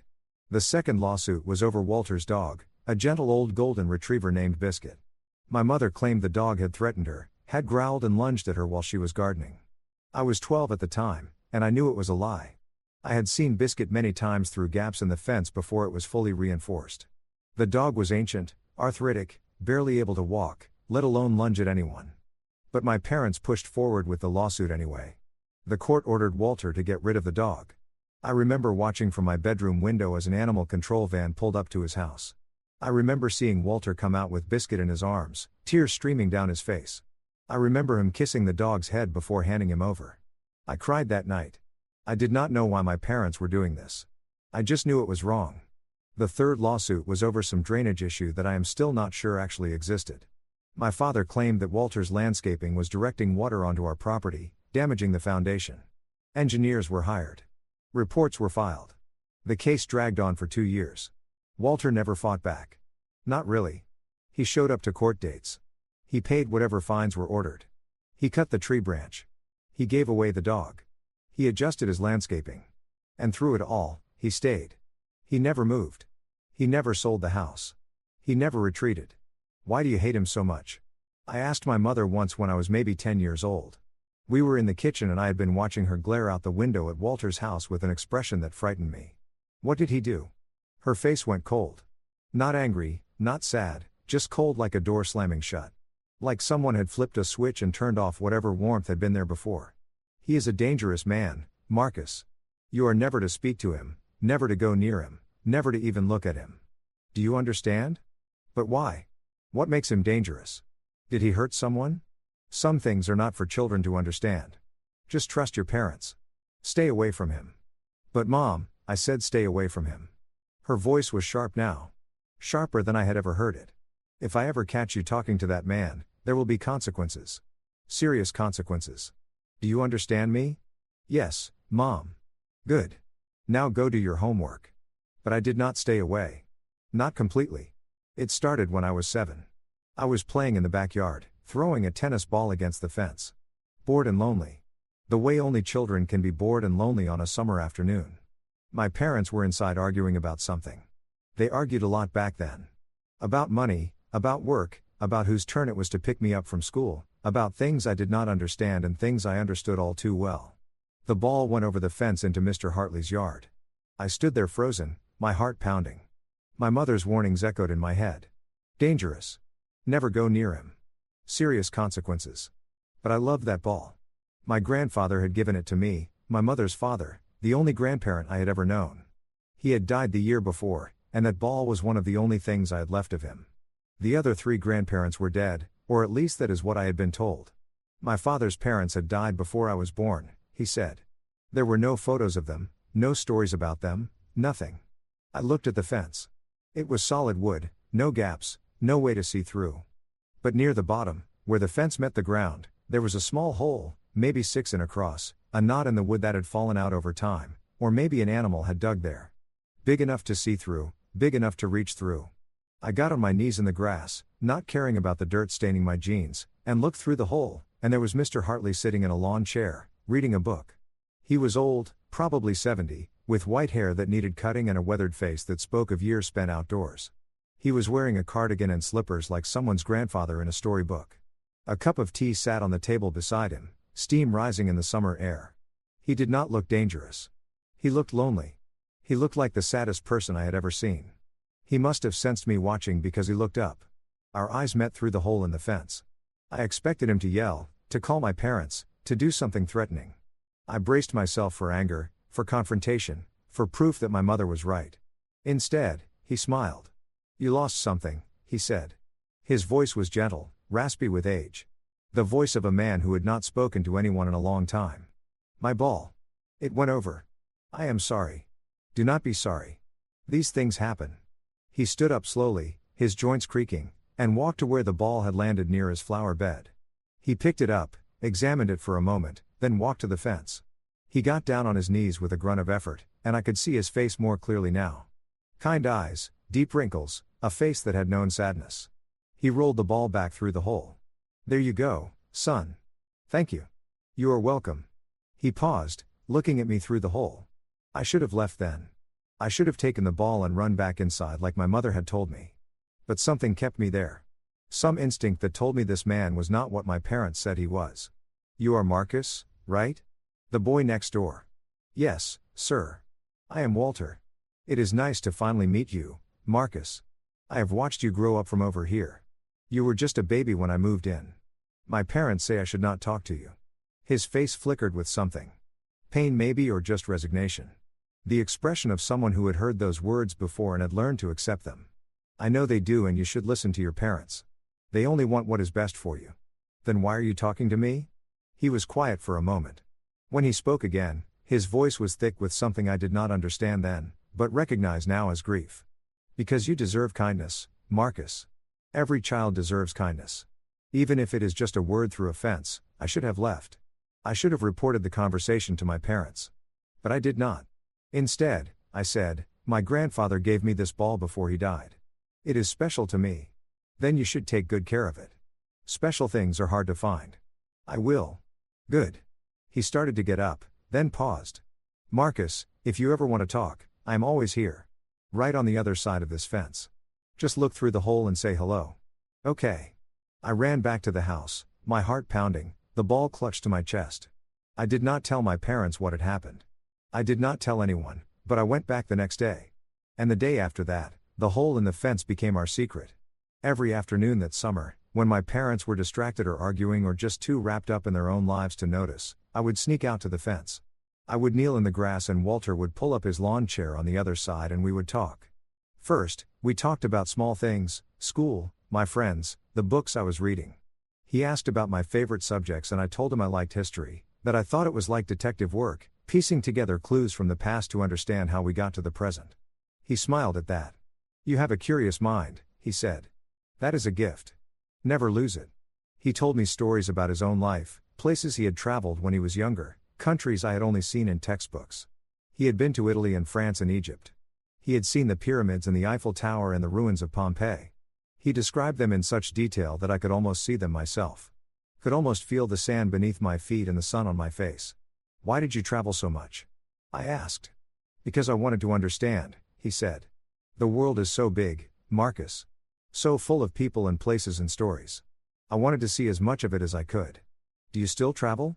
He shook his head. Not anymore. These days my world is this backyard, this chair, this fence. That sounds lonely. He looked at me with those kind sad eyes. It is, but it is a choice I made. And I would make it again. I did not understand what he meant. Not then. Sometimes he would reach through the hole and hand me things. Piece of candy. Comic book. Once a small wooden bird that he had carved himself. I used to carve all the time, he said when he gave it to me. When I was your age, my father taught me. He said it was good for the soul. Making something with your hands. It is beautiful. Keep it. Something to remember me by. I kept all of his gifts hidden in a shoe box under my bed.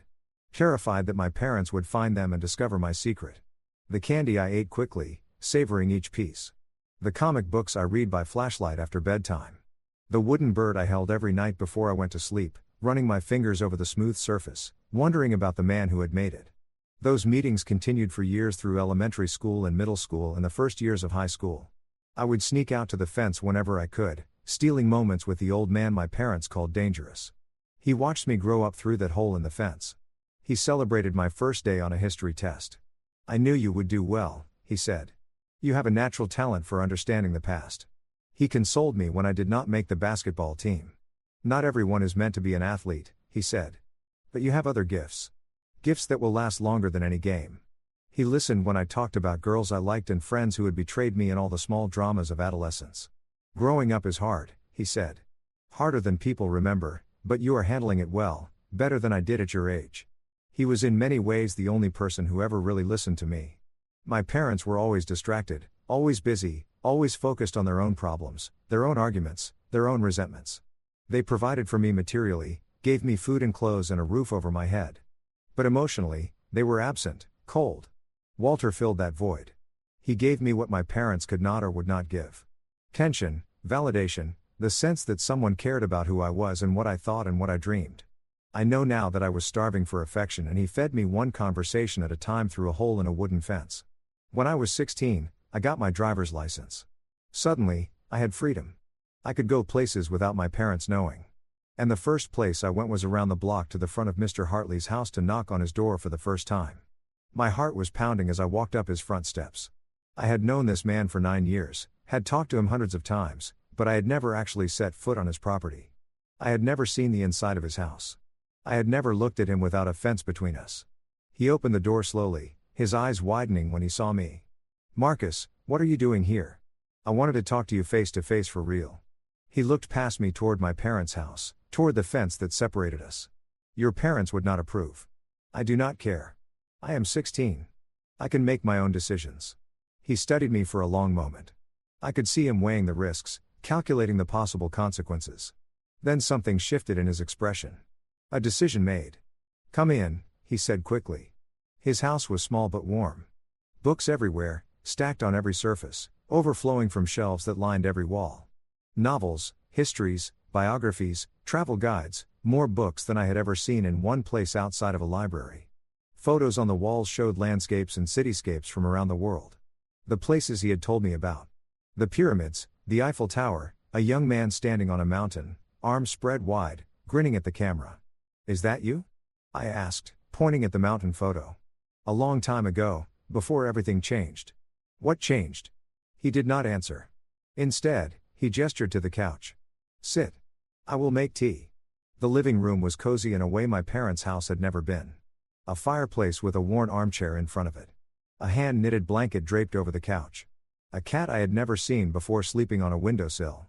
"I did not know you had a cat. Her name is Shadow. She showed up a few years ago and never left. Sometimes the best family is the family that chooses you." He returned with 2 cups of tea and sat in the armchair across from me. For a moment, we just looked at each other. Two people finally seeing each other clearly after years of fragments through a fence. "It is strange," he said. "Seeing you here in my home, I have imagined this moment so many times." "Me too. You have grown into a fine young man, Marcus. I hope you know that." "Thank you." I took a sip of tea. Earl Grey with honey. "Mr. Hartley, can I ask you something?" "Anything? Why do my parents hate you so much? What did you do to them?" The question hung in the air between us. I watched his face, looking for clues, looking for anything that might help me understand. He set down his teacup. "That is a complicated question, Marcus. With a complicated answer, and I am not sure this is the right time. Please, I have been wondering for my whole life. I need to know." He was quiet for a long time. When he spoke, his voice was heavy with decades of regret. "Some secrets are not mine to tell. Some truths would only cause pain. But I will tell you this. I have never done anything to harm your parents. Everything I have done because I love you. Love me. You barely know me. I know you better than you think." He looked at me with those sad eyes. "I have watched you grow up. I have seen you struggle and succeed. I have seen the kind of person you are becoming, and I am proud of you, Marcus. Prouder than you will ever know." "Why? Why would you be proud of me? I am just the kid next door." He opened his mouth to say something. Then stopped. I could see him wrestling with himself, fighting some internal battle I could not understand. "Someday," he said finally. "Someday I will tell you everything. But not today. Today, let us just enjoy this. You here in my home." After all these years, we talked for 3 hours that day. It was different from our conversations through the fence, more open, more real. I told him about my parents, about the coldness in our house, about how I sometimes felt like a stranger in my own family. He listened without judgment. And when I was done, he said something that stayed with me for years. "Family is complicated, Marcus. Sometimes the people who should love us the most are the ones who hurt us the deepest. But that does not mean you are unlovable. It means they are broken in ways you cannot fix." "Are you broken, Mr. Hartley?" His eyes went distant. "In some ways, yes, we all are. But some breaks heal and some do not." "What broke you?" He smiled sadly. "The same thing that breaks everyone eventually. Lost regret, the weight of choices made long ago." I visited him regularly after that, twice a week, sometimes more. My parents never knew. They never asked where I was going, never seemed to notice my absences. They were too wrapped up in their own lives, their own problems, their own slowly crumbling marriage.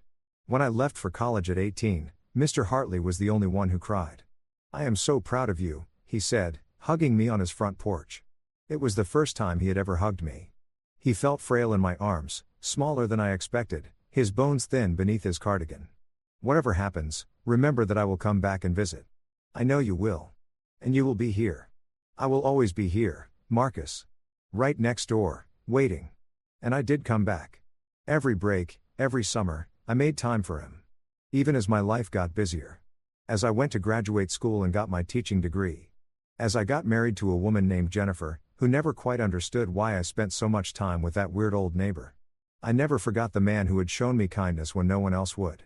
Jennifer and I divorced after 6 years. We wanted different things. She said we were different people. She was not wrong. I had always held part of myself back. Always kept secrets from her. Always felt like I was living a double life.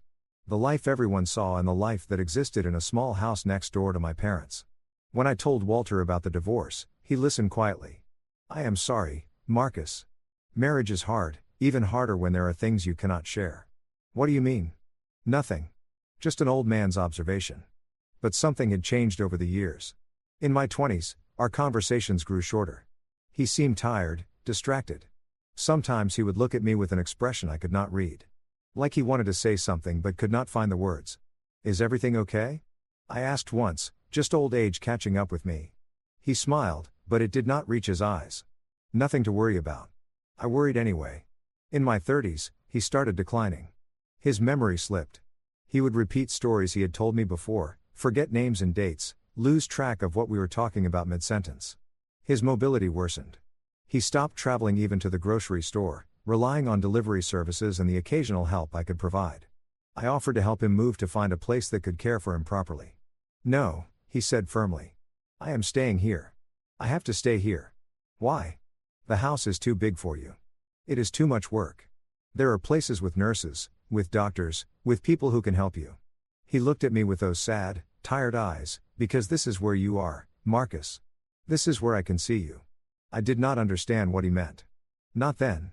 The last time I saw him alive was 2 weeks before the funeral. He was in the hospital, his body finally giving out after 90 years of use. I sat by his bed, holding his hand, watching his chest rise and fall. I should have told you, he whispered. His voice was barely audible over the beeping of machines. I should have told you years ago. Told me what? What should you have told me? But his eyes had closed. He slipped into sleep. And I never got my answer. Not while he was alive. Until the funeral. Until the lawyer, until the envelope. I opened it in my car, hands trembling. The rain had stopped, but the sky was still gray. The air still heavy with moisture. I sat in the cemetery parking lot, surrounded by headstones and silence, and I read the letter that would change everything. Inside the envelope was a single sheet of paper covered in handwriting. I recognized the same handwriting that had labeled birthday present slipped through the fence. The same handwriting on the notes tucked inside comic books. The same handwriting I had seen on the spines of journals in his study. Walter's handwriting to my grandson Marcus. If you are reading this, I am gone and you finally know the truth.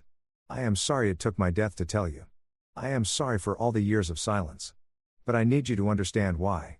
Your father is my son. His name was not always Richard Webb. It was Richard Hartley. He was my boy, my only child, the center of my world.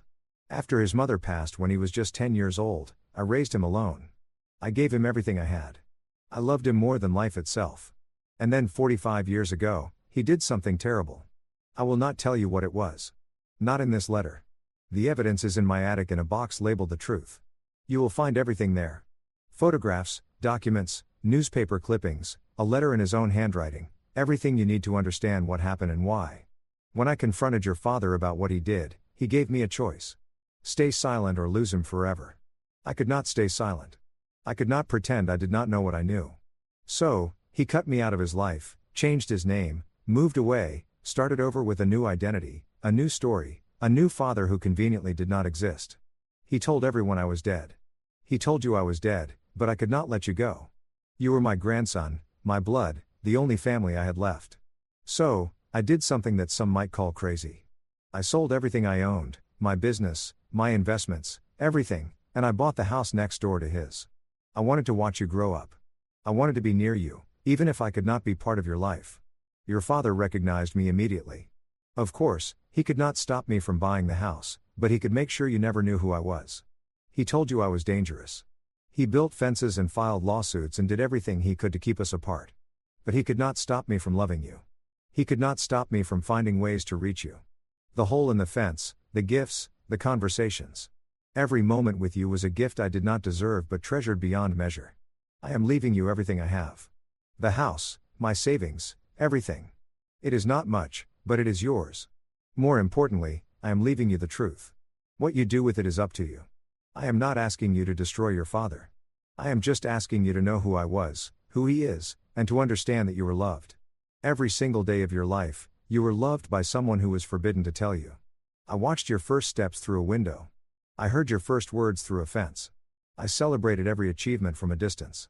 Unable to embrace you, unable to tell you how proud I was. But I was always there, always watching, always loving. I am proud of the man you have become. I only wish I could have told you sooner. I only wish things had been different. Your grandfather, Walter Hartley.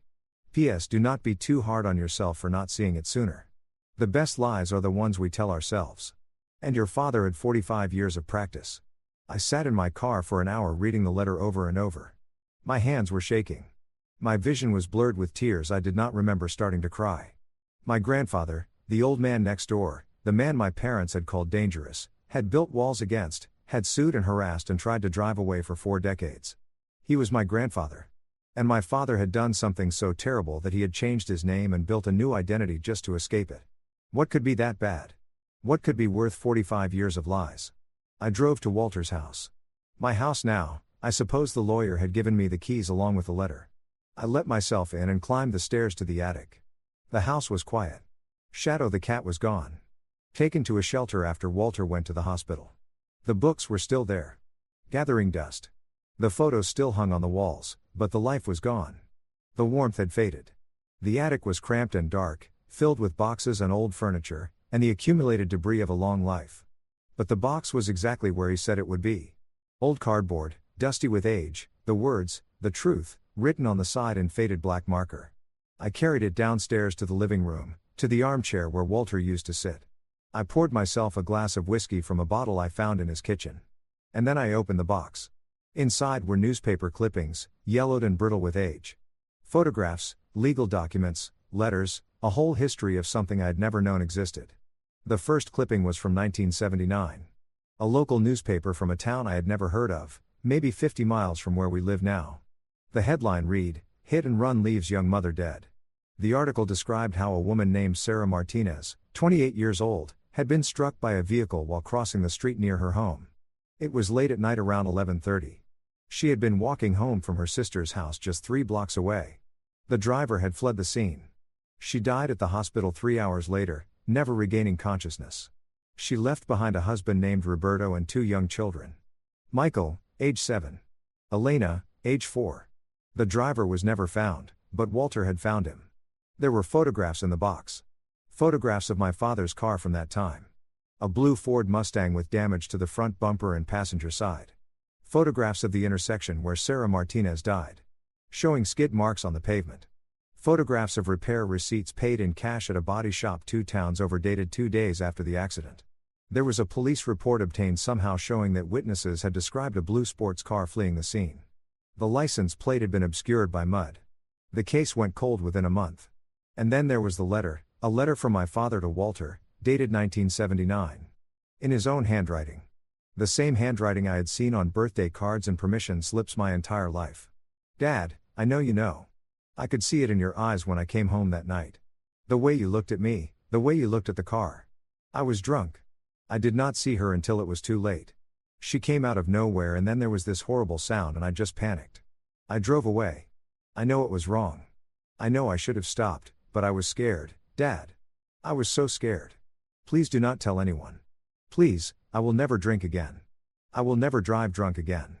I will do whatever you want. Just please, please keep this secret. If you love me, you will do this for me. Your son, Richard." The letter was dated 3 weeks after the accident. 3 weeks of my father carrying the secret, watching the news, waiting to be caught, and then confessing to the one person he thought would protect him. Walter had kept the secret for a while. There were more letters in the box. A response from Walter to my father. Dated 1980. "Richard, I have tried to live with this. God knows I have tried, but every night I close my eyes and I see that woman. I see her children at the funeral, too young to understand why their mother is not coming home. I see her husband destroyed by grief. You have to turn yourself in. It is the only way to make this right. Those children deserve to know what happened to their mother. They deserve justice. And you deserve a chance at redemption, not a lifetime of running. I love you. I will always love you. But I cannot keep this secret any longer. If you do not go to the police by the end of the month, I will. Your father. My father's response was short, written in a hand that was almost illegible, shaking with anger or fear or both. If you tell anyone, I will disappear. I will change my name. I will move away. You will never see me again. And if I ever have children, you will never meet them. Is that what you want? To lose your only son? To never know your grandchildren?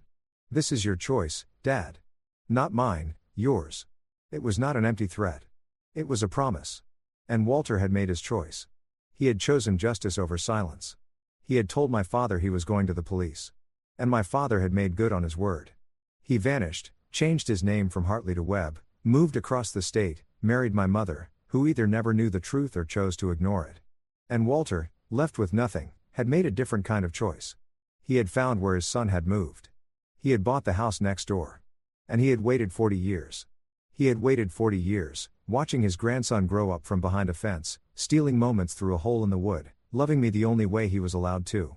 I stayed in that attic all night, reading everything. By morning, I had the full picture. Sarah Martinez, killed on March 15, 1979. 2 children, Michael and Elena, who grew up without a mother. A husband who tried to hold it together for 5 years before the grief and the alcohol consumed him. He died in 1984, the same year I was born, the same year Walter moved next door. A family destroyed by one man's cowardice. A family that never got justice. I had a choice to make. The confrontation happened 3 days later. 3 days of sleepless nights and endless questions. 3 days of looking at my face in the mirror and trying to see my father, trying to see the man who had killed a woman and walked away. I called ahead, told my mother I was coming for dinner. She sounded surprised but pleased. That is wonderful, Marcus. Your father has been asking about you. I bet he has, I thought. I bet he has been asking about me ever since Walter died. I arrived at 7. The same house I had grown up in. The same perfectly manicured lawn. The same American flag by the door. But now it all looked different. Now I saw it for what it was. A stage set. A carefully constructed illusion of respectability built on the foundation of a lie. My father was in his study when I arrived reading a book. He was 72 now, retired from the insurance company where he had worked for 30 years. His hair was white, his face lined with age. He looked like any other grandfather, but he was not.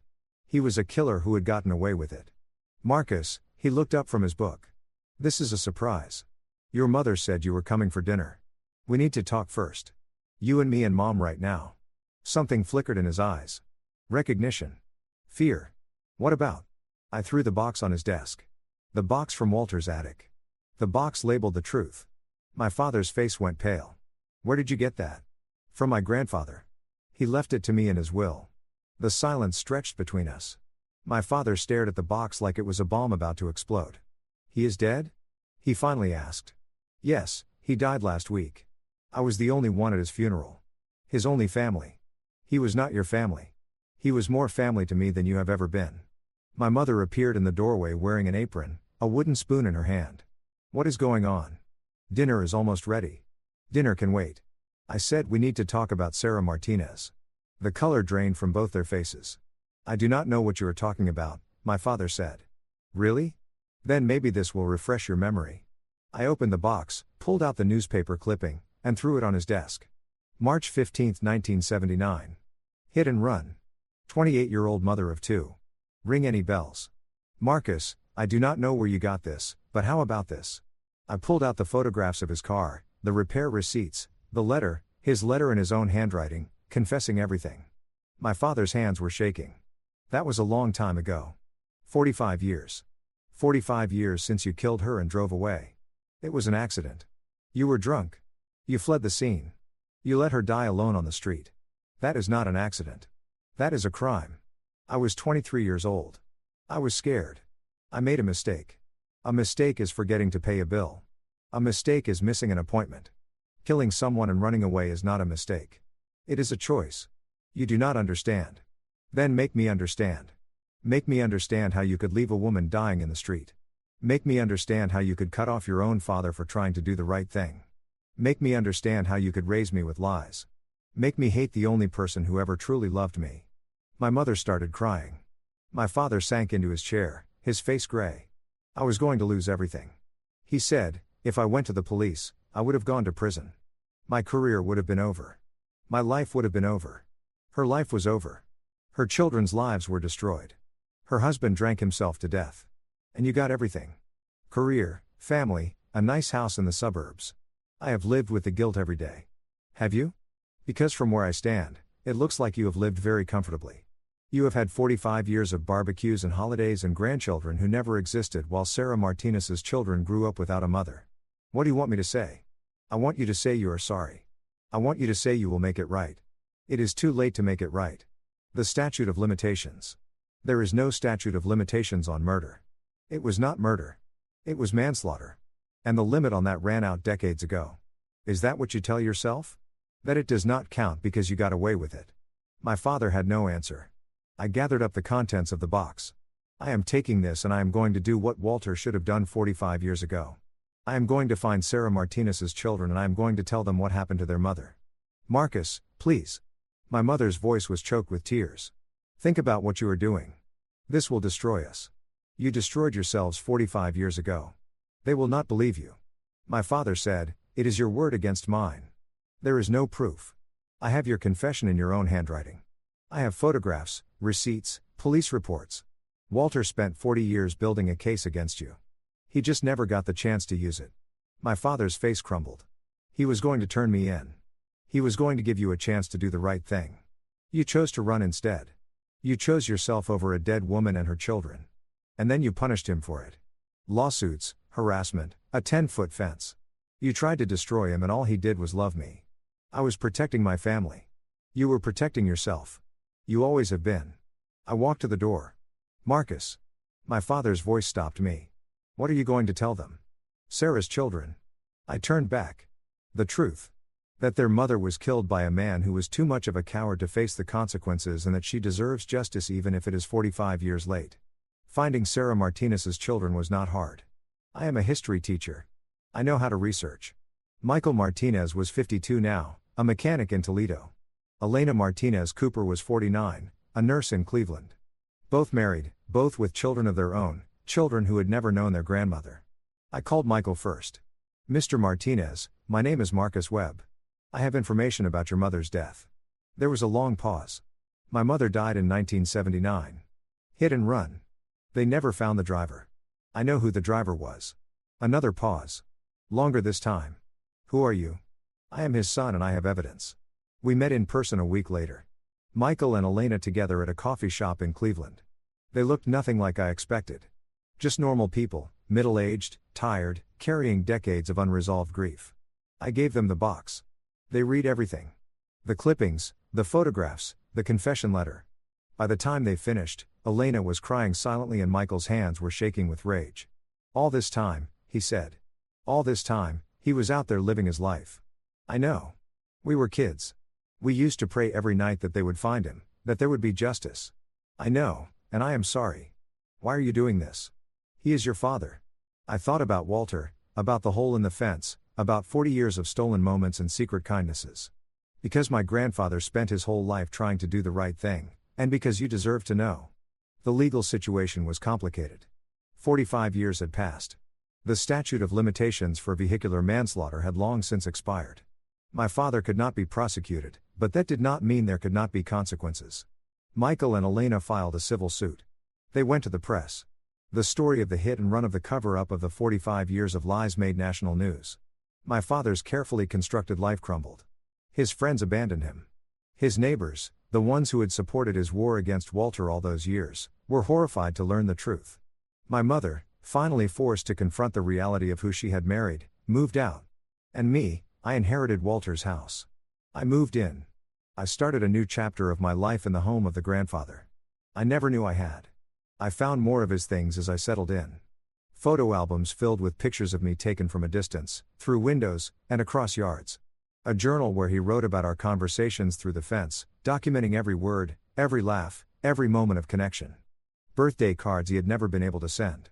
Addressed to my grandson, Marcus, stored in a drawer with stamps that were never used. He had loved me every single day for 40 years. He had loved me. And I had never known who he really was. I visit his grave every Sunday now. I tell him about my week, about my students, about the small victories and minor setbacks of an ordinary life. And I tell him that I finally understand why he stayed, why he watched from behind the fence, why he never gave up. Family is complicated. Sometimes the people who should love us the most are the ones who hurt us the deepest. But sometimes the ones who seem like strangers are the ones who love us most of all. Walter Hartley was not a dangerous man. He was a grandfather who would not give up on his grandson no matter what it cost him. He sacrificed everything, his relationship with his son, his peace of mind, his entire life just to be near me. That is the kind of love I never knew existed. That is the kind of love I want to honor. Michael and Elena come to visit sometimes. We have become something like family, bound together by tragedy and truth. They tell me about their mother, about the person she was before my father took her from them. And I tell them about Walter, about the quiet hero who spent 40 years next door, waiting for a chance to make things right. The fence is gone now. I tore it down the week I moved in. There is nothing separating the two properties anymore. Just open grass leading from one house to the other. My father wrote me a letter last month. He is living in Florida now, alone. His reputation destroyed. He says he is sorry. He says he understands why I did what I did. He says he hopes someday I can forgive him. I have not written back. Maybe I will someday. Maybe forgiveness is possible even for something like this. But right now I am still processing, still grieving, still trying to understand how the man who raised me could have been so monstrous and how the man I was taught to fear could have been so kind. History is not just dates and names. It is people. Ordinary people making choices that ripple forward through time. My father made a choice 45 years ago. He chose to run. He chose to hide. He chose himself over a dying woman and her children. Walter made a different choice. He chose to stay. He chose to watch. He chose to love his grandson from behind a fence, even when he was forbidden to speak. I am making my own choice now. I am choosing truth over lies. I am choosing justice over silence. I am choosing to be the kind of man Walter believed I could be. The fence is gone. The secrets are out. The truth finally is free. Story 3. My wife's father invited me to a business dinner with a Japanese client. I kept quiet and pretended I didn't understand Japanese, but then I heard him say something that made me freeze. I couldn't believe what I was hearing. The email arrived on a Tuesday. I remember because Tuesdays were always quiet at the office. That dead zone between Monday's chaos and the midweek momentum that carried you through to Friday. I was halfway through a mediocre turkey sandwich when my phone buzzed. And there it was, a message from Richard Chen, my father-in-law, with a subject line that read simply, opportunity. I stared at it for a moment before opening it. Richard and I had what you might call a cordial distance. He was polite at family gatherings, asked surface-level questions about my work as a marketing consultant, nodded thoughtfully when I answered. But there was always something behind his eyes, a calculation, an assessment. Like I was a stock, he was still deciding whether to buy or sell. My wife, Grace, assured me it was just his way. Dad's like that with everyone, she'd say, squeezing my hand. He's a businessman. He compartmentalizes. I loved Grace. God, I loved her. We'd been married 3 years together for 5, and she was the kind of person who made you believe in goodness. She taught second grade, came home with glitter in her hair, and stories about kids who couldn't tie their shoes, but could explain the water cycle. She saw the best in people, including her father. The email was brief. David, I have a business dinner Thursday evening with an important client from Tokyo, Tanaka-san from Hiroshi Industries. He's considering a significant partnership with Chen Dynamics. I think it would be valuable for you to join us. Good exposure for you. And Grace mentioned you've been looking to expand your consulting practice. Matsuri Restaurant 700 p.m. Dress well, Richard. I read it twice, then a third time. Richard had never invited me to anything business related. In his world, I was the guy who married his daughter. Acceptable, educated enough, but fundamentally separate from the empire he'd built. Chen Dynamics was his creation. A mid-sized import-export company that had grown from a single shipping container operation into a multi-million-dollar enterprise connecting American retailers with Asian manufacturers. Richard was proud of it in the way some men are proud of their children, fiercely, possessively, without room for question or critique. And now he wanted me there at a dinner with a potential partner. It felt like being invited to sit at the adults' table for the first time. I should have been grateful. I should have felt honored. Instead, I felt something else, something I couldn't quite name. A whisper of unease. Like the moment before you realize you've forgotten something important. I forwarded the email to Grace with a simple question mark. She responded within minutes, her text message bright with exclamation points. Oh my God, that's amazing. Dad must really trust you. This is huge for him. Hiroshi Industries is like a dream client. You have to go. So I went. Thursday arrived wrapped in that particular kind of autumn cold that makes you wish you'd worn a heavier coat, but too proud to admit it once you're already outside. I'd chosen my best suit, charcoal gray, tailored last year for a friend's wedding, and a burgundy tie that Grace said made me look distinguished. I felt like I was wearing a costume, playing dress up in my father-in-law's world. Matsuri restaurant sat in the upscale district downtown, the kind of place where you needed a reservation weeks in advance, and the menu didn't list prices. I'd passed it a dozen times, but never been inside. The entrance was marked by a simple wooden sign with elegant kanji characters and a stone pathway that curved through a small garden. Even though we were in the middle of the city, it was designed to make you feel like you were stepping into another world. I arrived at 6:55 p.m., not too early to seem desperate. Not late enough to be disrespectful. Richard was already there, standing near the host station in a navy suit that probably cost more than my car payment. Next to him stood a man I assumed was Tanaka-san. Late 50s silver-rimmed glasses, an expression of polite interest that seemed carved from stone. David Richards' handshake was firm brief. "This is Tanaka Hiroshi, CEO of Hiroshi Industries." "Tanaka-san, this is my son-in-law. David Morrison, he's a marketing consultant." I bowed slightly, not too deep, just enough to show respect, and offered my hand. "It's an honor to meet you, sir." Kanakin's handshake was measured, his eyes sharp. He said something in Japanese, and Richard laughed a calculated sound, like he'd practiced it. "He says, the honor is his." Richard translated, though I already knew that. "He's impressed that I have a consultant in the family." Here's what Richard didn't know. I spoke Japanese fluently. It wasn't something I advertised. I'd spent 2 years in Japan after college, teaching English in a small city outside Osaka. I'd fallen in love with the language, the culture, the way silence could mean more than words. I'd stayed longer than I planned, studying at night, practicing with anyone who would talk to me. By the time I came back to the States, I could navigate business meetings, understand news broadcasts, read novels in their original form. But it never came up with Richard. Why would it? We talked about weather, about Grace, about surface things. He never asked about my time abroad. Never showed interest in anything that didn't directly relate to his world. And Grace knew I spoke some Japanese, but didn't realize the extent. To her, it was a fun party trick. I could order sushi properly, recognize characters on street signs. So, when Tanaka spoke, I kept my face neutral, politely blank. The international expression of someone waiting for translation. Richard gestured toward the private dining room. "Shall we?" The room was beautiful in that austere way that speaks of wealth. Low table, cushioned floor seating, a scroll painting on the wall depicting mountains shrouded in mist, a server in a crisp kimono, poured tea with movements so precise they looked choreographed. We settled in, Richard and Tanaka-san across from each other, me slightly to Richard's left. The positioning felt deliberate. I was close enough to be included, but far enough to be clearly secondary. A supporting character in someone else's scene. The conversation started safe, neutral. Richard talked about Chen Dynamics' growth trajectory, about their distribution network, about their reputation for reliability. Kanakin listened with that same carved expression, occasionally nodding, asking clarifying questions through Richard's interpretation. Except Richard wasn't just interpreting, he was editing. When Tanaka-san asked about labor practices at their partner factories, Richard translated it as a question about production capacity. When Tanaka-san mentioned concerns about supply chain transparency, Richard spun it into a question about logistics efficiency.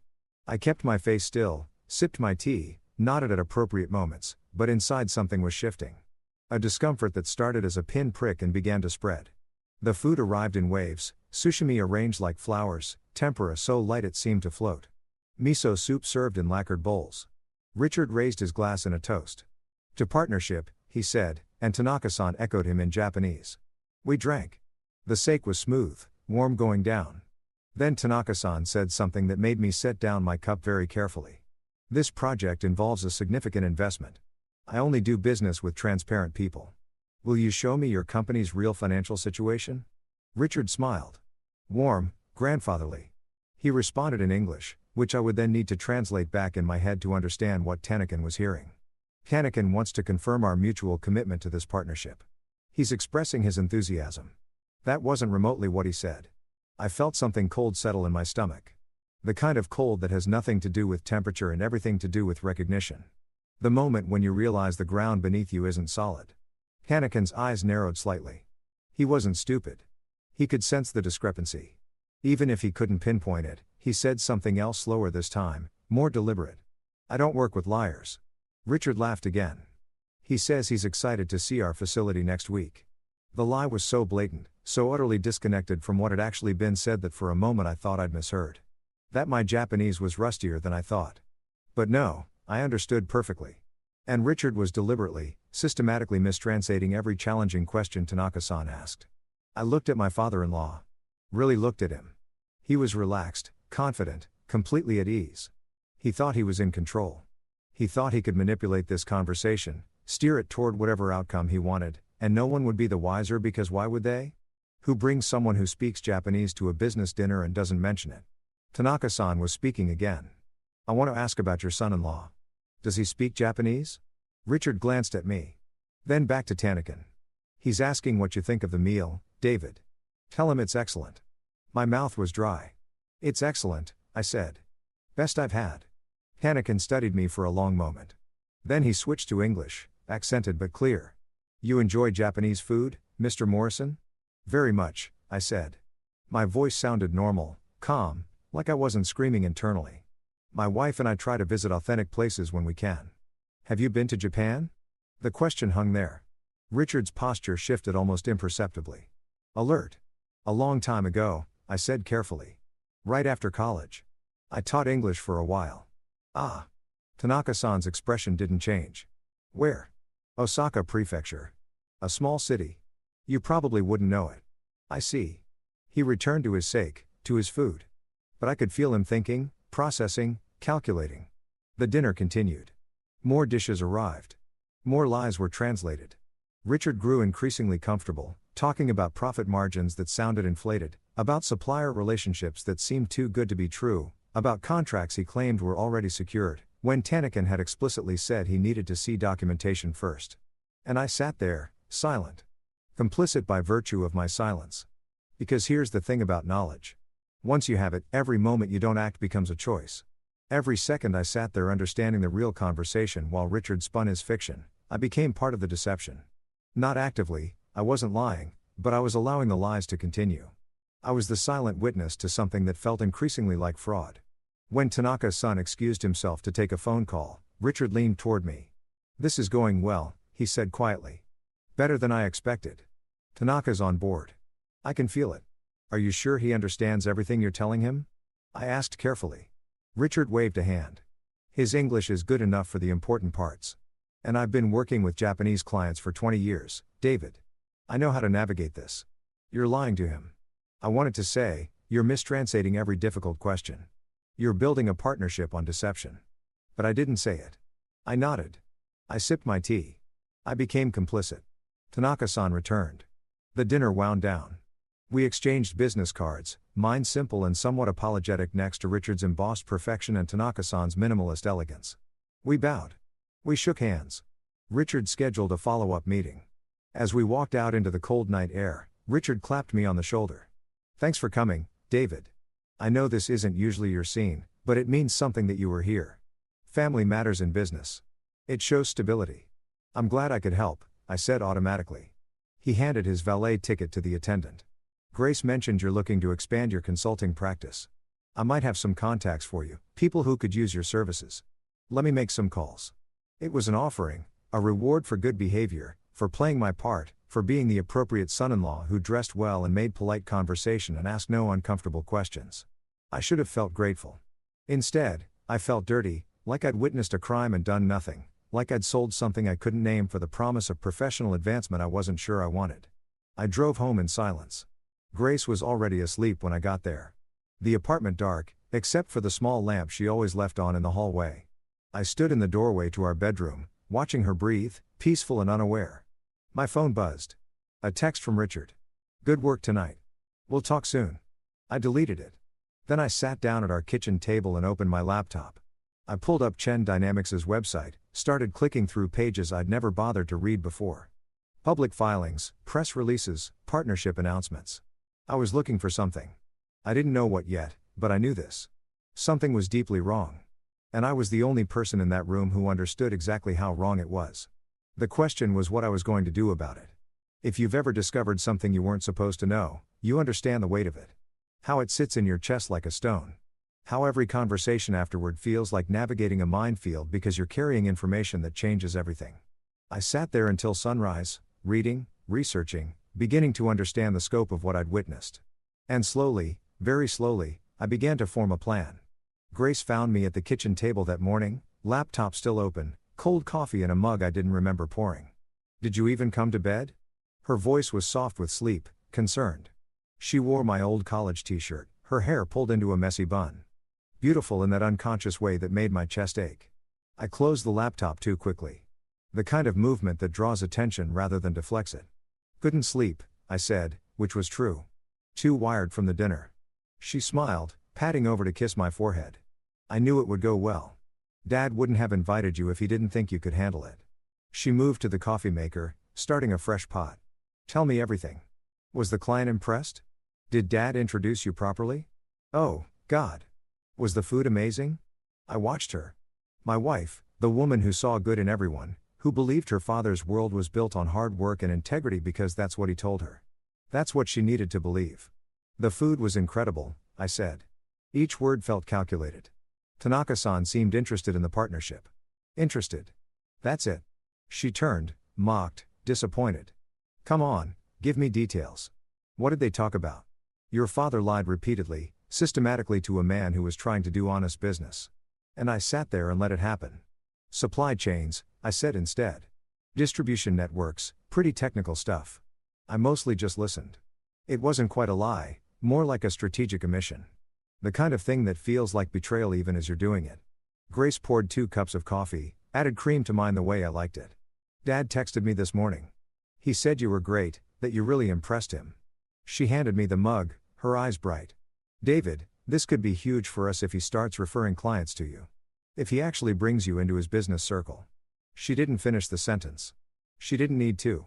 We'd been talking about buying a house, about starting a family, about all the things that required money we didn't quite have yet. Richard's world, his connections, his influence could change that. Could change everything. "Yeah," I said. "It could be." She kissed me again longer this time, then headed to the shower. I heard the water start, heard her humming something cheerful and off-key. I reopened the laptop. Research became my new obsession. I told myself it was due diligence, professional curiosity, the natural instinct of someone who'd stumbled onto information that didn't add up. But really, it was something else, a compulsion.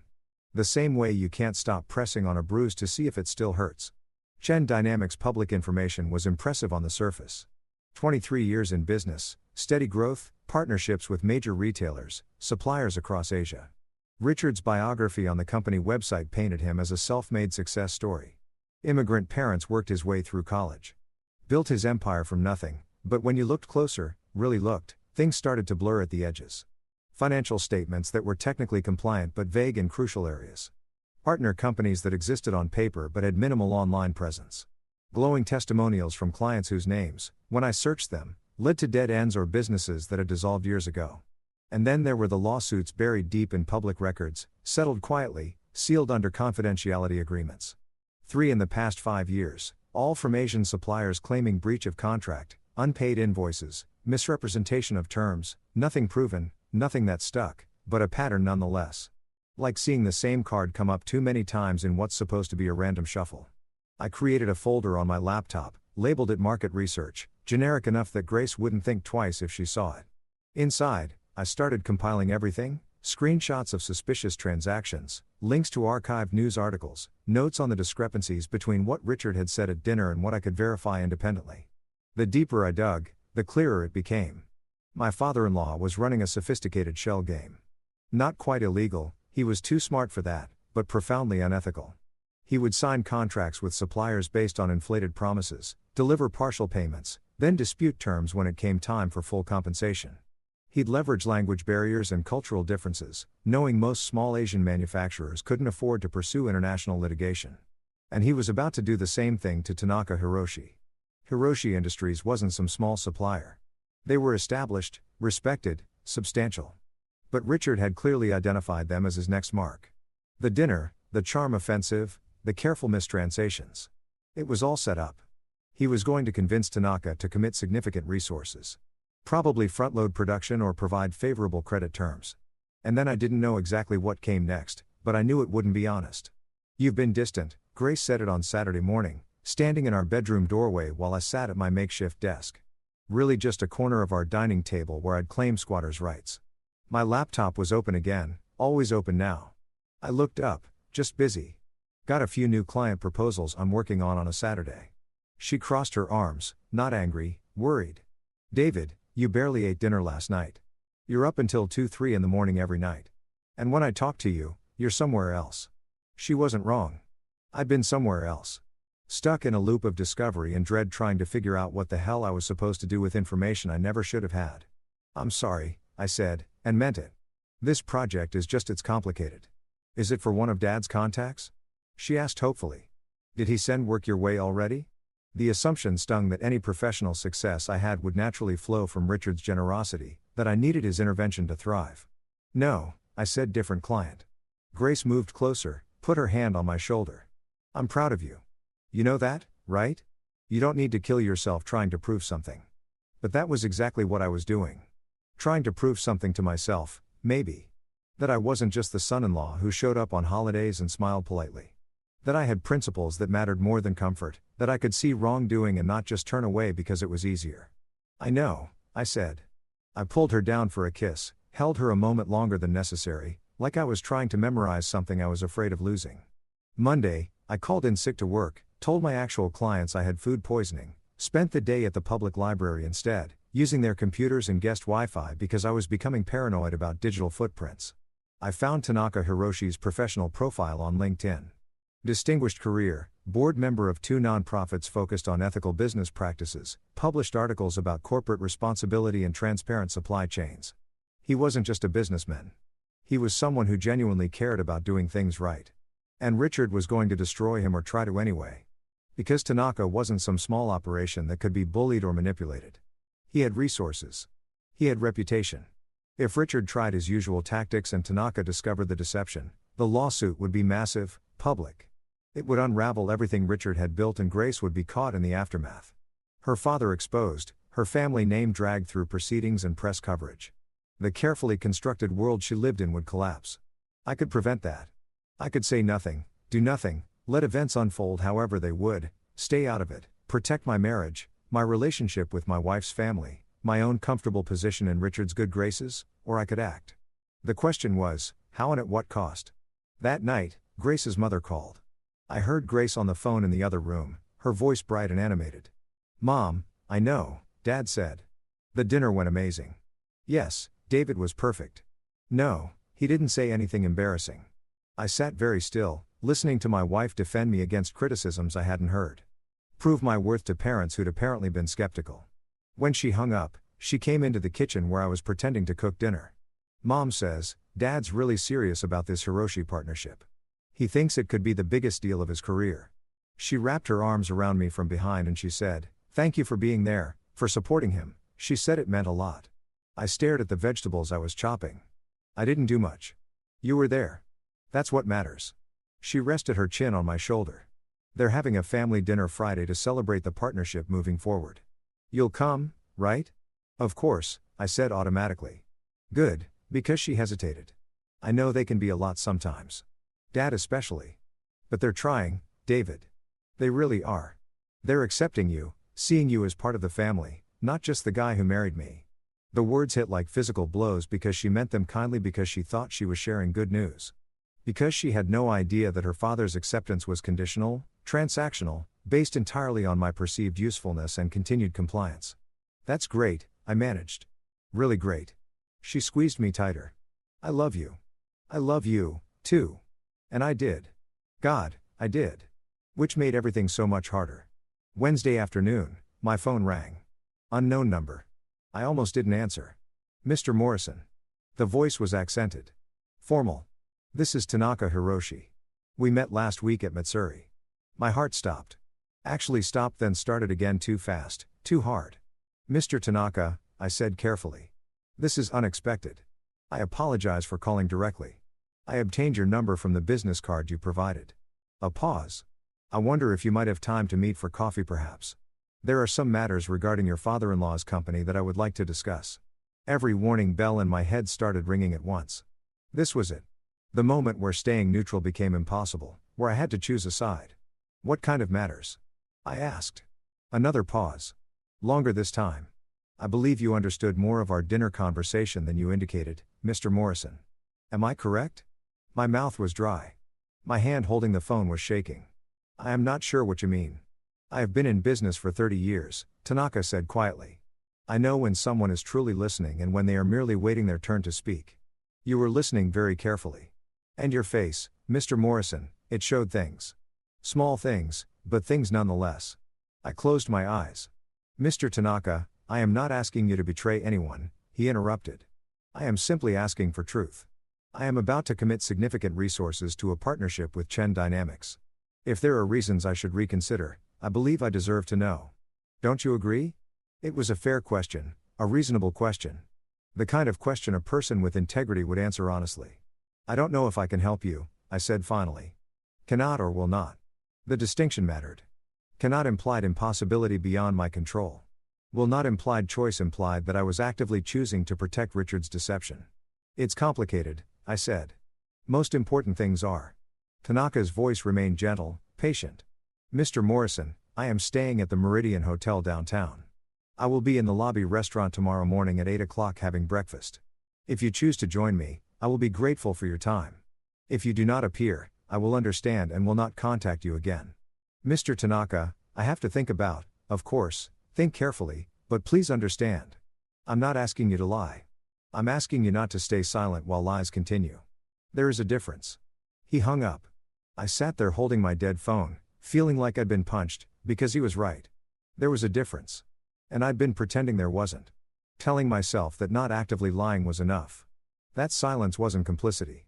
But it was. Every moment I'd sat at that dinner, understanding what was really being said, watching Richard manipulate and deceive, I'd been complicit. I'd been part of it. That night, I barely spoke. Grace noticed. Of course, she noticed, but I blamed it on work stress. She accepted the excuse because she wanted to, because it was easier than pushing. I lay awake next to her, listening to her breathe, watching the shadows move across the ceiling. 8 o'clock, the Meridian Hotel. Tomorrow, if I told Tanaka the truth, I would be betraying my father-in-law, potentially destroying his business, his reputation. Grace would never forgive me. Her family would never forgive me. My marriage might not survive it. If I didn't go, I would be choosing comfort over integrity. I would be saying that my personal peace was worth more than truth. That some people's right to honest business dealings didn't matter as much as my need to avoid conflict. I thought about the suppliers Richard had cheated. Small manufacturers, people who trusted him, who delivered goods or services in good faith and been left holding unpaid invoices and broken promises. I thought about how Richard had used cultural differences as weapons, how he'd taken advantage of language barriers, legal distances, the simple fact that pursuing justice internationally was expensive and exhausting. I thought about Tanaka Hiroshi's articles about ethical business practices, about transparency, about the kind of world he was trying to build.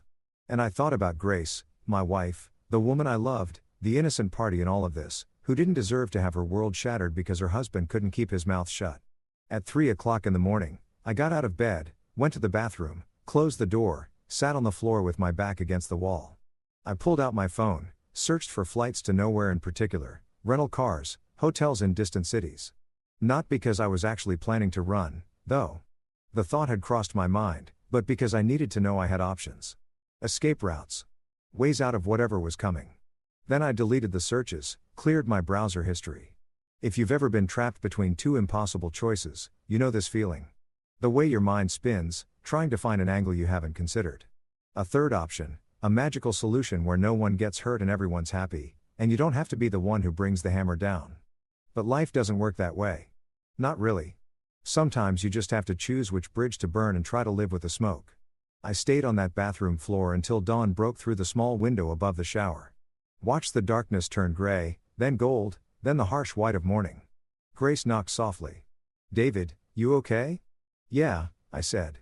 My voice sounded strange, distant. "Just needed a minute. Come back to bed. It's early. I will soon." But I didn't. I stayed there, counting minutes, watching light move across tiles, trying to find the courage to do what I already knew I was going to do. 7:45. I checked my reflection in the mirror. I looked like someone who hadn't slept, someone carrying something heavy. I looked like someone about to change everything.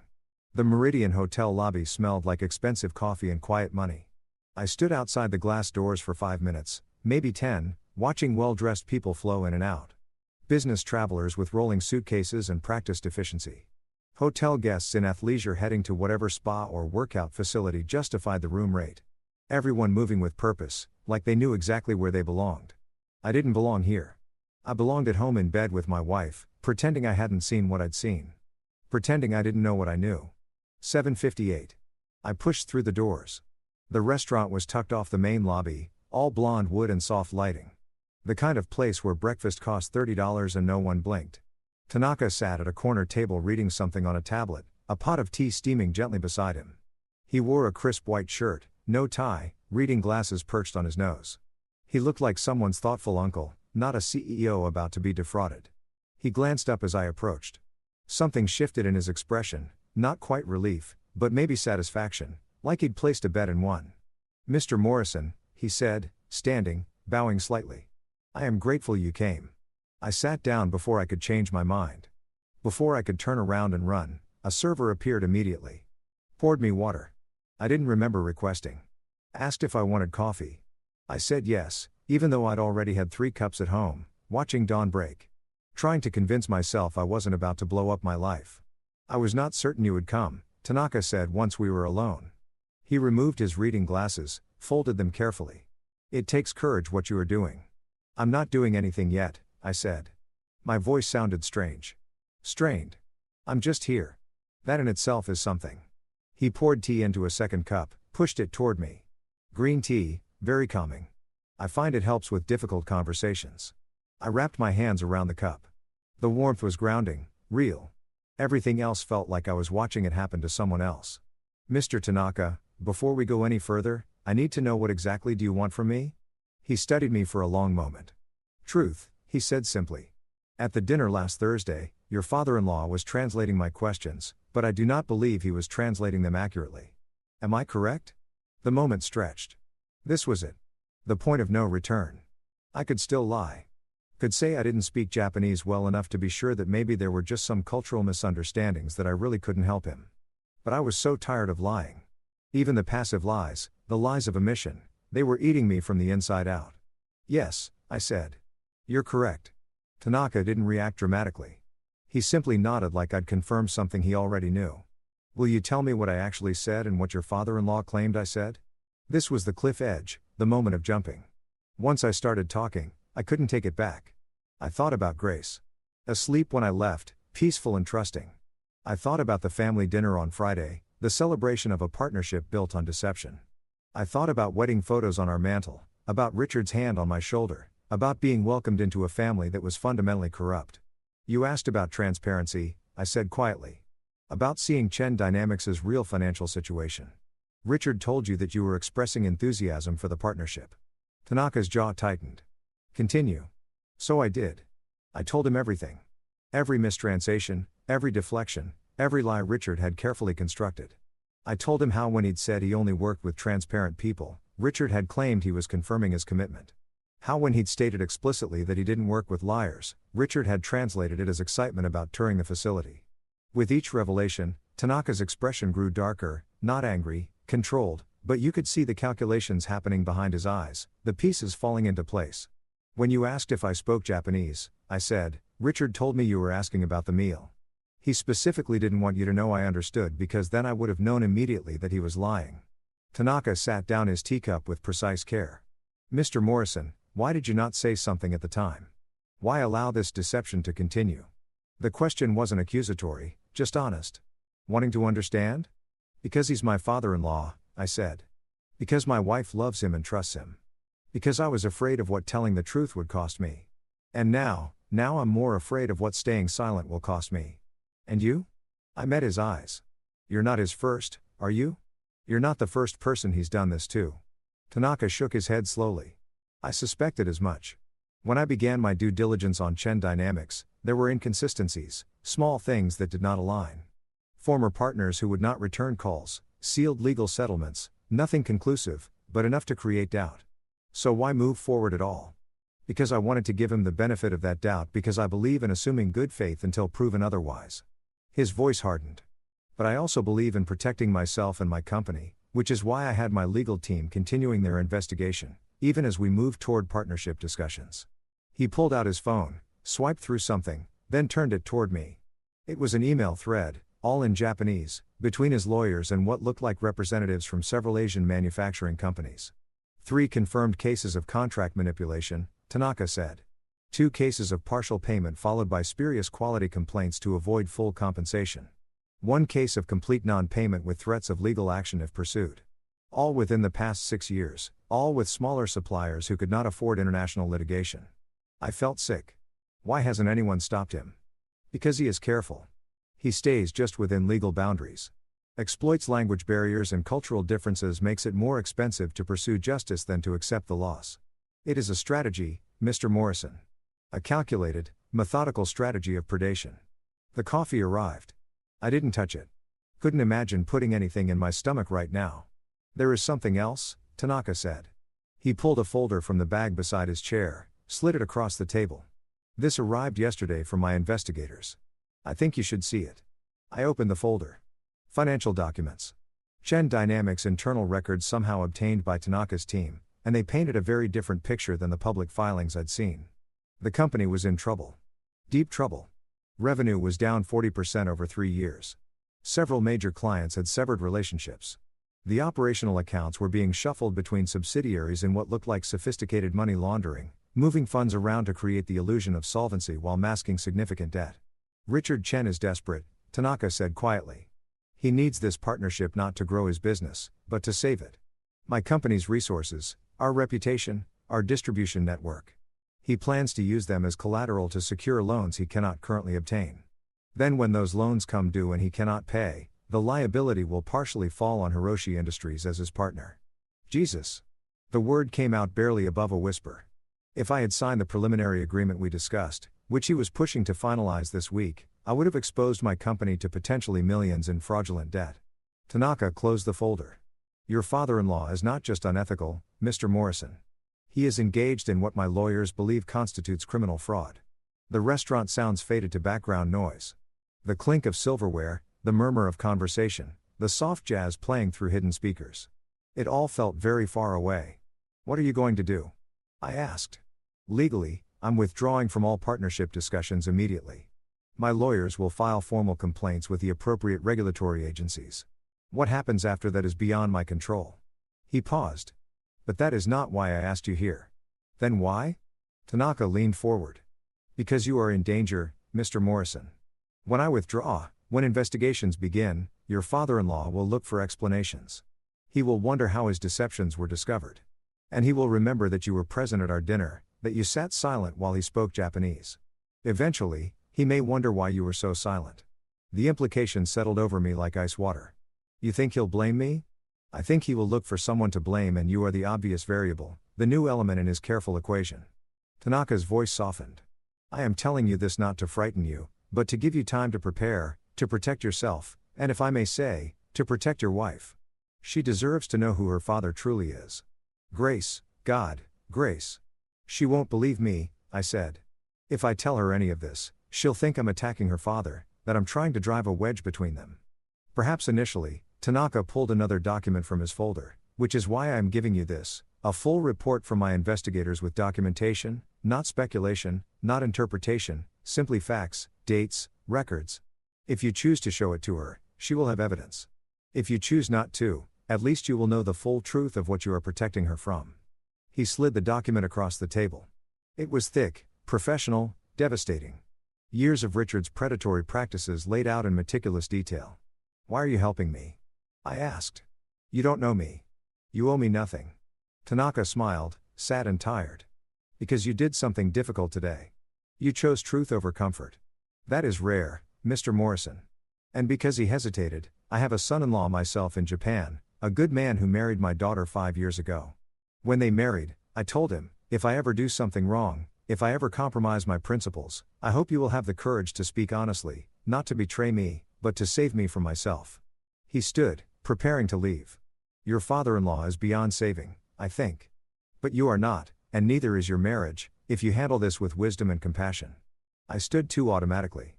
We bowed to each other, mine deeper, more grateful than I could articulate. "Mr. Tanaka," I said, "thank you for forgiving me a choice.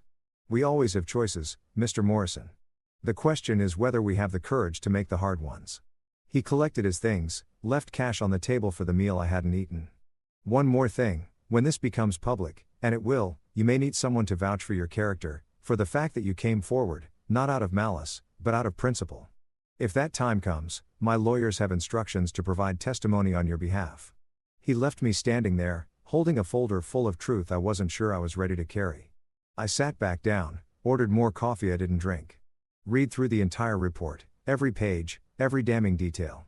Tanaka's investigators had been thorough. Bank records showing suspicious transfers. Emails between Richard and his accountants discussing how to manage supplier disputes. Testimonials from people he defrauded, their businesses damaged or destroyed, their trust in international commerce shattered, and photos. Richard at expensive restaurants, driving luxury cars, wearing watches that cost more than my annual salary. All while claiming his company was struggling, all while telling suppliers he couldn't afford full payment, all while presenting himself as a humble businessman trying to make an honest living. The hypocrisy was staggering, the calculated cruelty of it. These weren't abstract numbers on a spreadsheet. These were real people, real families, real lives, disrupted because one man decided his comfort mattered more than their livelihoods. My phone buzzed. "Grace, good morning. You left early. Everything okay?" I stared at the message at the three bright, cheerful words that represented my wife's fundamental goodness. Her inability to imagine that the people she loved could be capable of deep, systematic evil. I typed, "Just had an early meeting. Home soon. Love you." 3 lies and 12 words. Because it wasn't just a meeting. I wouldn't be home soon. Not really. Not the version of me she knew. And I wasn't sure I still knew what love meant in the context of what I was about to do, but I sent it anyway. Then I took the folder, walked out of the Meridian Hotel, and got in my car. I sat there in the parking garage, surrounded by concrete and exhaust fumes and the mechanical hum of ventilation systems. I pulled out my phone and called the one person I trusted completely. My older brother James, a lawyer, someone who'd understand both the legal implications and the personal cost of what I was carrying.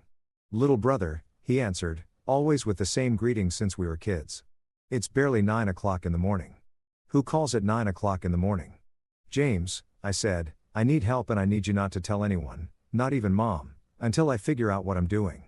His tone changed immediately. "What happened?" So I told him, sitting in that parking garage, cars coming and going around me, I told him everything. The dinner, the lies, the meeting with Tanaka, the folder full of evidence now sitting on my passenger seat like a bomb. He was quiet for a long time after I finished. Then David, "Jesus Christ, you're absolutely sure about this? I watched it happen, James, and the documentation is solid. This isn't speculation." Okay. I could hear him thinking, organizing. He'd always been the steady one. "Here's what you need to do. First, you document everything from your perspective. Write down exactly what happened at the dinner. What you heard, what was said versus what was translated. Timestamp it. Be specific. That's your insurance. If this blows back on you, you think it will. I think Richard Chen sounds like the kind of man who doesn't accept responsibility, which means when hits the fan, and it will, he's going to look for scapegoats. Don't give him ammunition." I close my eyes. Grace is going to hate me. Maybe at first, but David, he paused. Sometimes the most loving thing you can do for someone is tell them a truth they don't want to hear, especially if staying silent would make you complicit in their father's crimes. She thinks he's a good man. She thinks I'm finally being accepted into the family. Then she deserves to know who's accepting you and what that acceptance is worth. We talked for another hour. James walking me through legal protections, potential consequences, ways to minimize damage, but mostly he just listened. Let me talk through my fear, my guilt, my certainty that I was about to lose everything that mattered. "You're doing the right thing," he said finally. "It doesn't feel like it. It won't feel like it for a while, but you are." I wasn't sure I believed him, but I wanted to. God, I wanted to. I drove home slowly, taking the long way, trying to figure out how to walk back into my apartment and look at my wife with all this knowledge sitting between us. The folder sat on the passenger seat like a passenger itself, silent, accusatory, undeniable. When I finally pulled into our building's parking lot, I sat there for another 10 minutes, gathering courage I wasn't sure I had. Then I grabbed the folder, got out of the car, and walked toward a conversation that was going to change everything. If you've ever stood at the threshold of your own life, knowing that once you step forward, Nothing will ever be the same. You understand this moment, the weight of it, the finality. I put my key in the lock, heard Grace singing in the kitchen, something off-key and happy. And I opened the door. Grace was making pancakes. I could smell them before I even closed the door. That sweet, buttery smell that meant weekend mornings and lazy contentment. She was at the stove, spatula in hand, humming along to something playing from her phone. She'd changed out of my t-shirt into jeans and a soft sweater, pulled her hair back with a clip that was already losing its grip. She turned when I entered, smiled. That sunrise smile that had made me fall in love with her in the first place. There you are. I was starting to think your meeting had kidnapped you. Are you hungry? I made way too much batter. I set my keys on the counter. The folder was tucked under my arm, hidden against my body. Like if I kept it out of sight, I could delay what came next. Grace, I said, we need to talk. The smile faltered. Not gone, just uncertain. Okay, that sounds ominous. What's wrong? Everything. I wanted to say everything is wrong and it's about to get worse and I'm so sorry. Can you turn off the stove? I asked. Now the smile disappeared completely. She switched off the burner, set down the spatula with careful precision. David, you're scaring me. What happened at your meeting? I moved to the kitchen table, sat down before my legs could give out. She followed, sat across from me, her hands folded in front of her like she was bracing for impact. It wasn't a meeting, I said. It was breakfast with Tanaka Hiroshi. Her brow furrowed. Dad's client. Why would you? Then her eyes widened. Oh, God. Did you do something? Did you mess up the deal somehow? David, if you know, I didn't mess up anything. I pulled the folder out, set it on the table between us. Grace, there's something about your father that you need to know. Something I should have told you days ago, but I was afraid. I'm still afraid. But you deserve the truth. She stared at the folder like it might bite her. What truth? What are you talking about? So I told her about the dinner, about understanding Japanese, about Richard's systematic mistranslations. I kept my voice steady, clinical almost, because if I let emotion in, I'd never get through it. But I watched her face as I spoke. Watched understanding turn to confusion, turn to denial, turn to something harder. That's not possible, she said when I paused. You must have misunderstood. Dad's Japanese might not be perfect, but he wouldn't deliberately lie to a client. He wouldn't. Grace, I speak Japanese fluently. I lived there for 2 years. I know what I heard. You never told me you were fluent. There was accusation in it.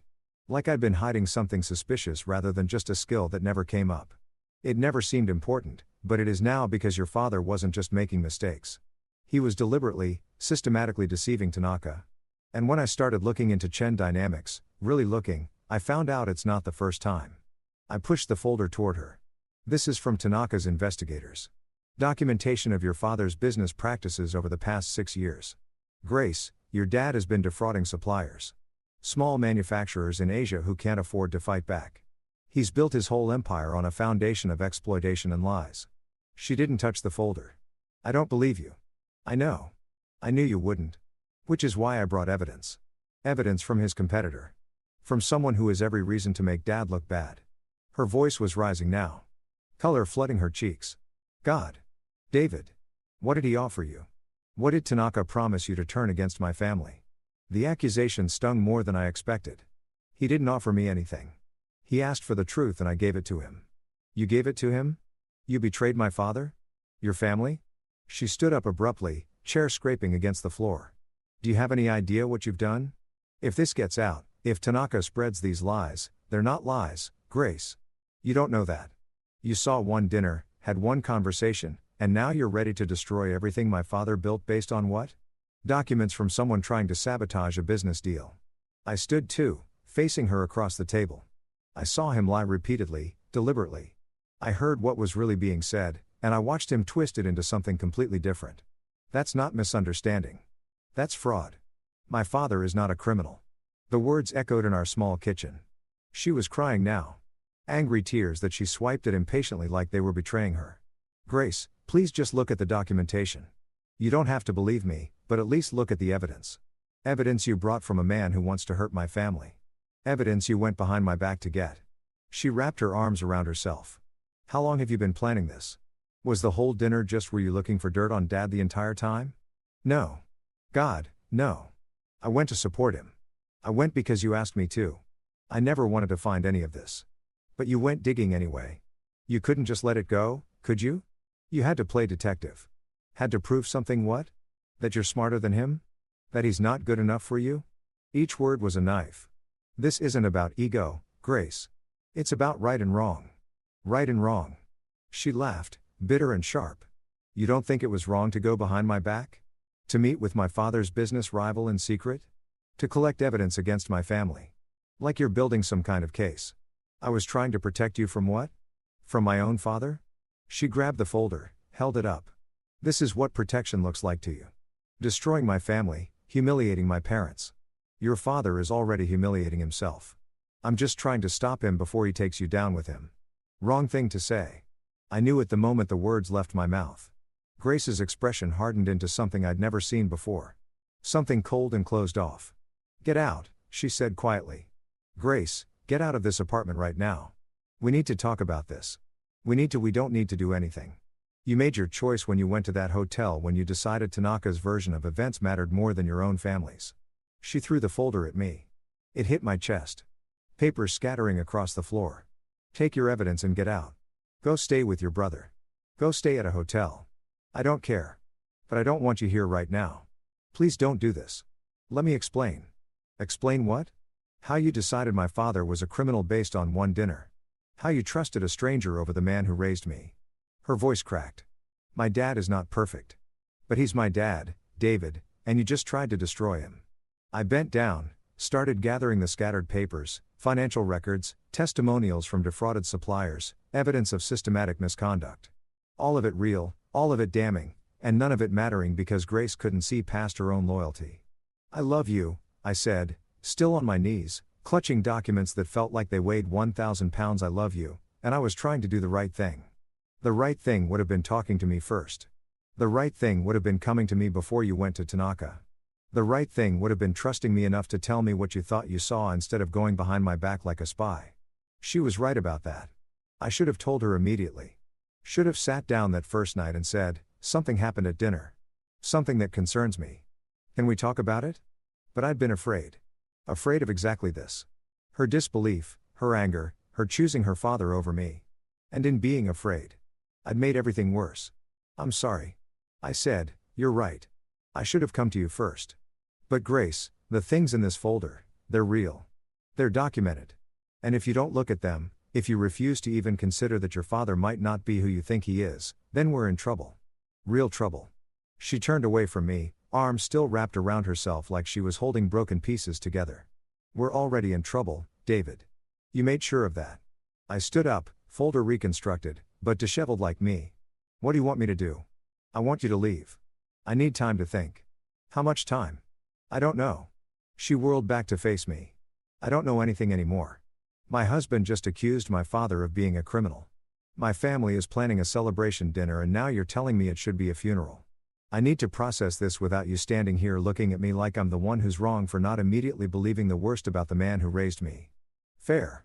It was fair. Even if it felt like my heart was being torn out through my throat. Okay, I said. I'll go. But Grace, please look at the documentation. Not for me, for yourself.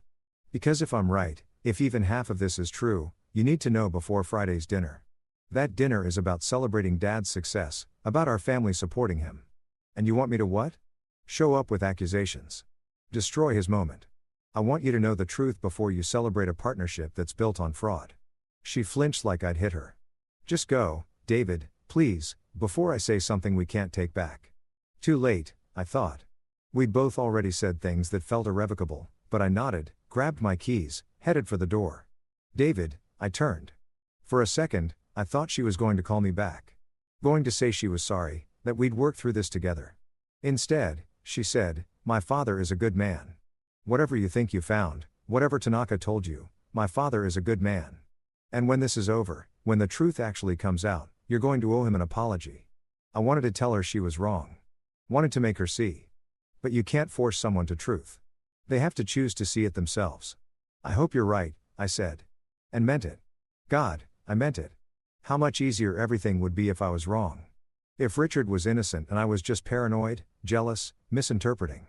But I wasn't wrong. And deep down underneath her anger and denial, I think Grace knew it, too. Which was why she was so angry. Because knowing something and accepting it are two different things. I left. I drove to James' place. He lived 40 minutes away in a neighborhood he could barely afford. A one-bedroom apartment that smelled like old coffee and law books. He opened the door in sweatpants and a faded band t-shirt, took one look at my face, and pulled me inside. That bad? He asked. Worse, he made coffee. I didn't drink while I sat on his couch and told him everything. Grace's reaction, her denial, her anger, the way she'd looked at me like I was a stranger, someone capable of betrayal. She'll come around, James said. Once she looks at the documentation, she won't look at it. She threw it at me. Okay.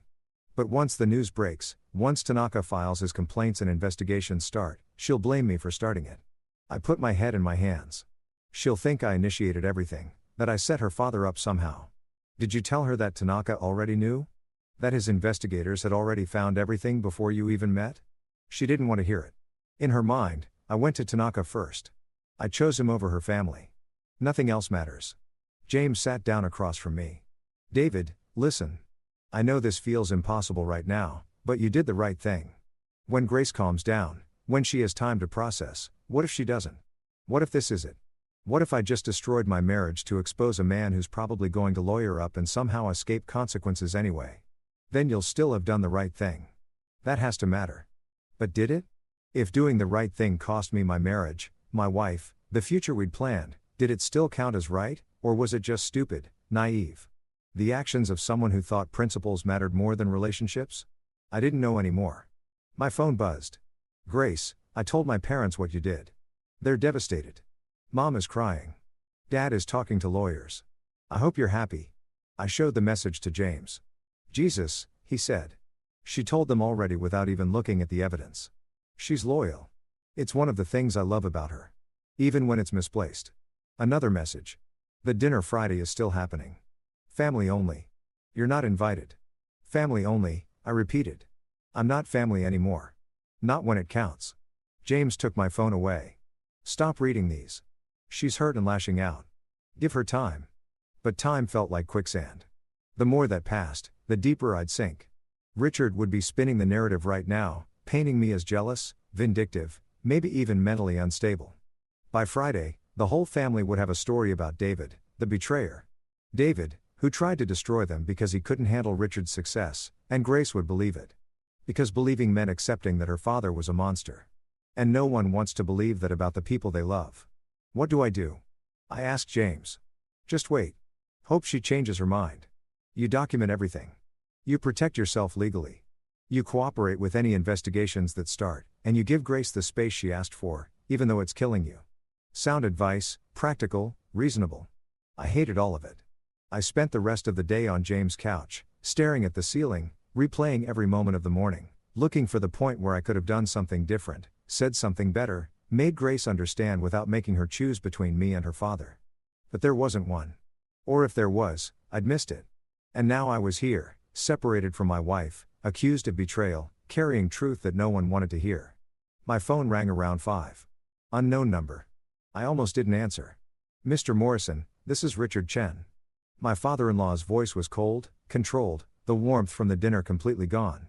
Mr. Chen, I said. James looked up sharply from his laptop. I'm calling as a courtesy to let you know that I've retained legal counsel regarding your slanderous accusations.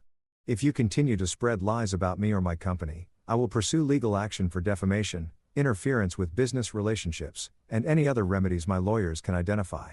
I haven't spread any lies. You met with Tanaka Hiroshi. You told him God knows what. And now he's withdrawn from our partnership discussions, citing concerns about my business practices. The last words were coded in contempt. You sabotaged a multi-million-dollar deal. David, do you understand that? You destroyed something my company desperately needed because of what?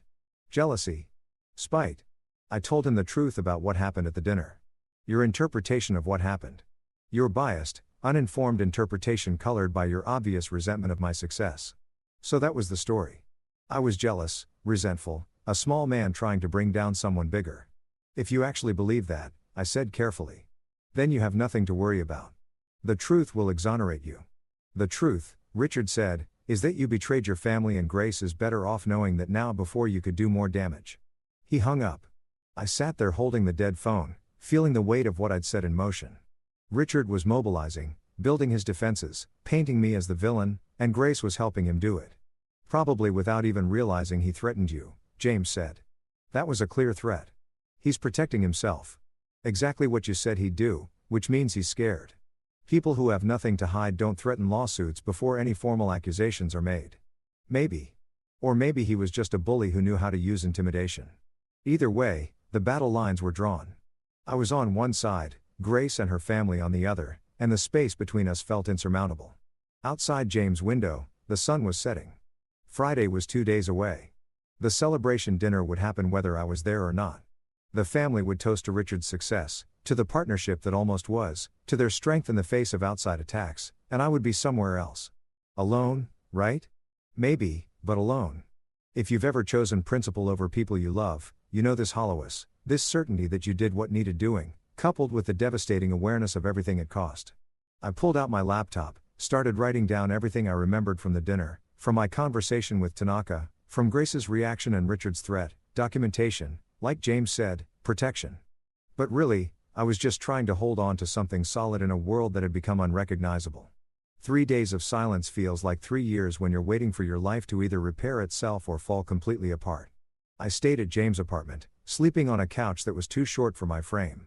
Waking up with a crick in my neck that felt somehow appropriate. Physical pain to match the rest of it. I'd go to work, had to, couldn't afford not to, and sit through meetings with clients, nodding at the right moments, making the appropriate sounds while my mind was 40 minutes away in an apartment where my wife was learning to think of me as the enemy. Grace hadn't called, hadn't texted beyond that initial flurry of anger. The silence was deliberate. I knew a statement. You chose this, the silence said. Now live with it. So I did. Or tried to. James was good about it. Didn't push. Didn't pry beyond what I volunteered. He'd come home from his law firm around 7, find me exactly where he'd left me that morning, and just coexist, make dinner, share it, let me sit with my thoughts without demanding I articulate them. Brotherhood in its purest form, presence without pressure. You should eat, he'd say, pushing a plate toward me. I'm not hungry. Eat anyway. Spite is not a nutritionally complete diet.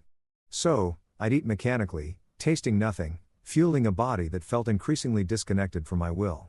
Wednesday night, I got an email from one of my actual clients, a small startup I'd been consulting for on their marketing strategy. The CEO wanted to schedule a meeting. Nothing unusual except the tone felt off, too careful. I called him, got voicemail, called again an hour later. Same result. Thursday morning, he finally answered. David. Hey, listen. I've been meaning to reach out. The pause told me everything. You're terminating the contract. It's not personal. It's just we heard some things about a situation with your family and we're a small company. We can't afford to be associated with any kind of controversy right now. What situation? What did you hear? That you're involved in some kind of business dispute? Accusations of sabotage or something? Look, I don't know the details and I don't want to.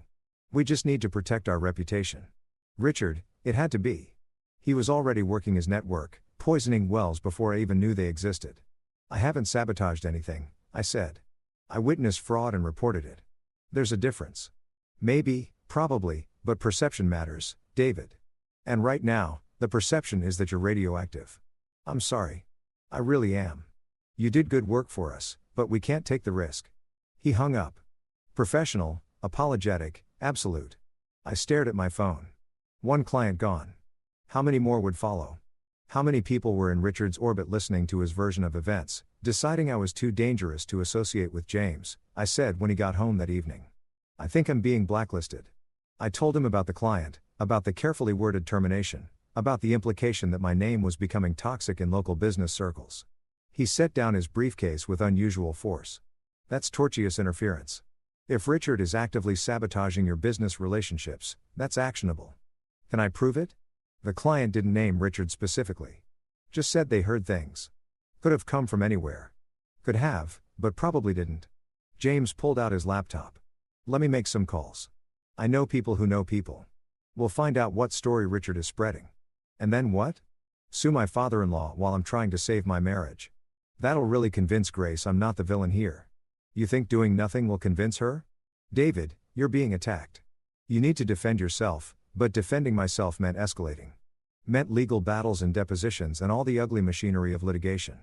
It meant burning bridges that might possibly still be repairable. It meant accepting that this situation wasn't going to resolve quietly.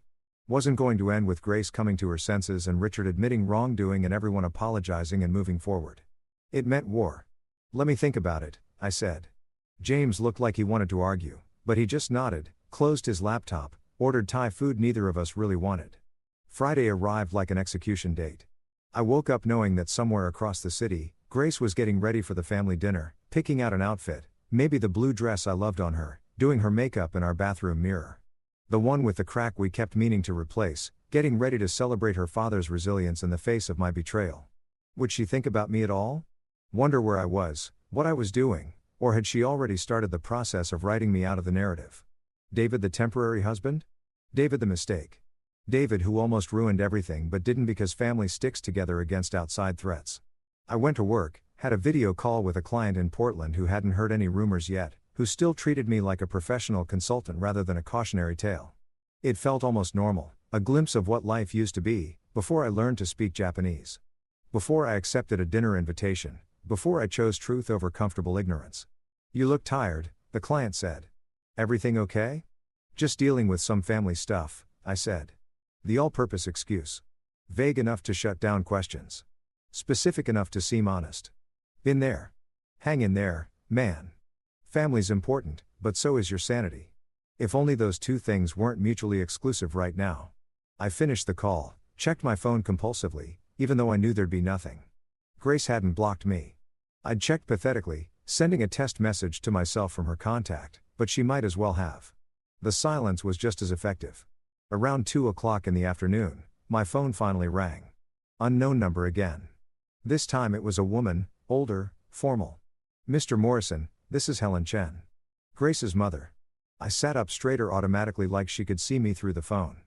Mrs. Chen. Hello. I'm calling because I think we need to have a conversation. Adult to adult. Before this situation spirals further out of control, her voice was neutral. Controlled. I couldn't tell if she was friend or enemy, mediator or messenger. I'm listening, I said carefully. My husband is very upset. Grace is heartbroken. And you, I imagine, are feeling quite righteous about whatever it is you think you've discovered. She paused. But righteousness doesn't keep families together, David. Neither does fraud. So you keep saying these accusations you've made. Do you have any idea what they could do to Richard's reputation? To our family standing in the community? Grace teaches second grade. David, her students' parents know who her father is. If these lies spread, they're not lies.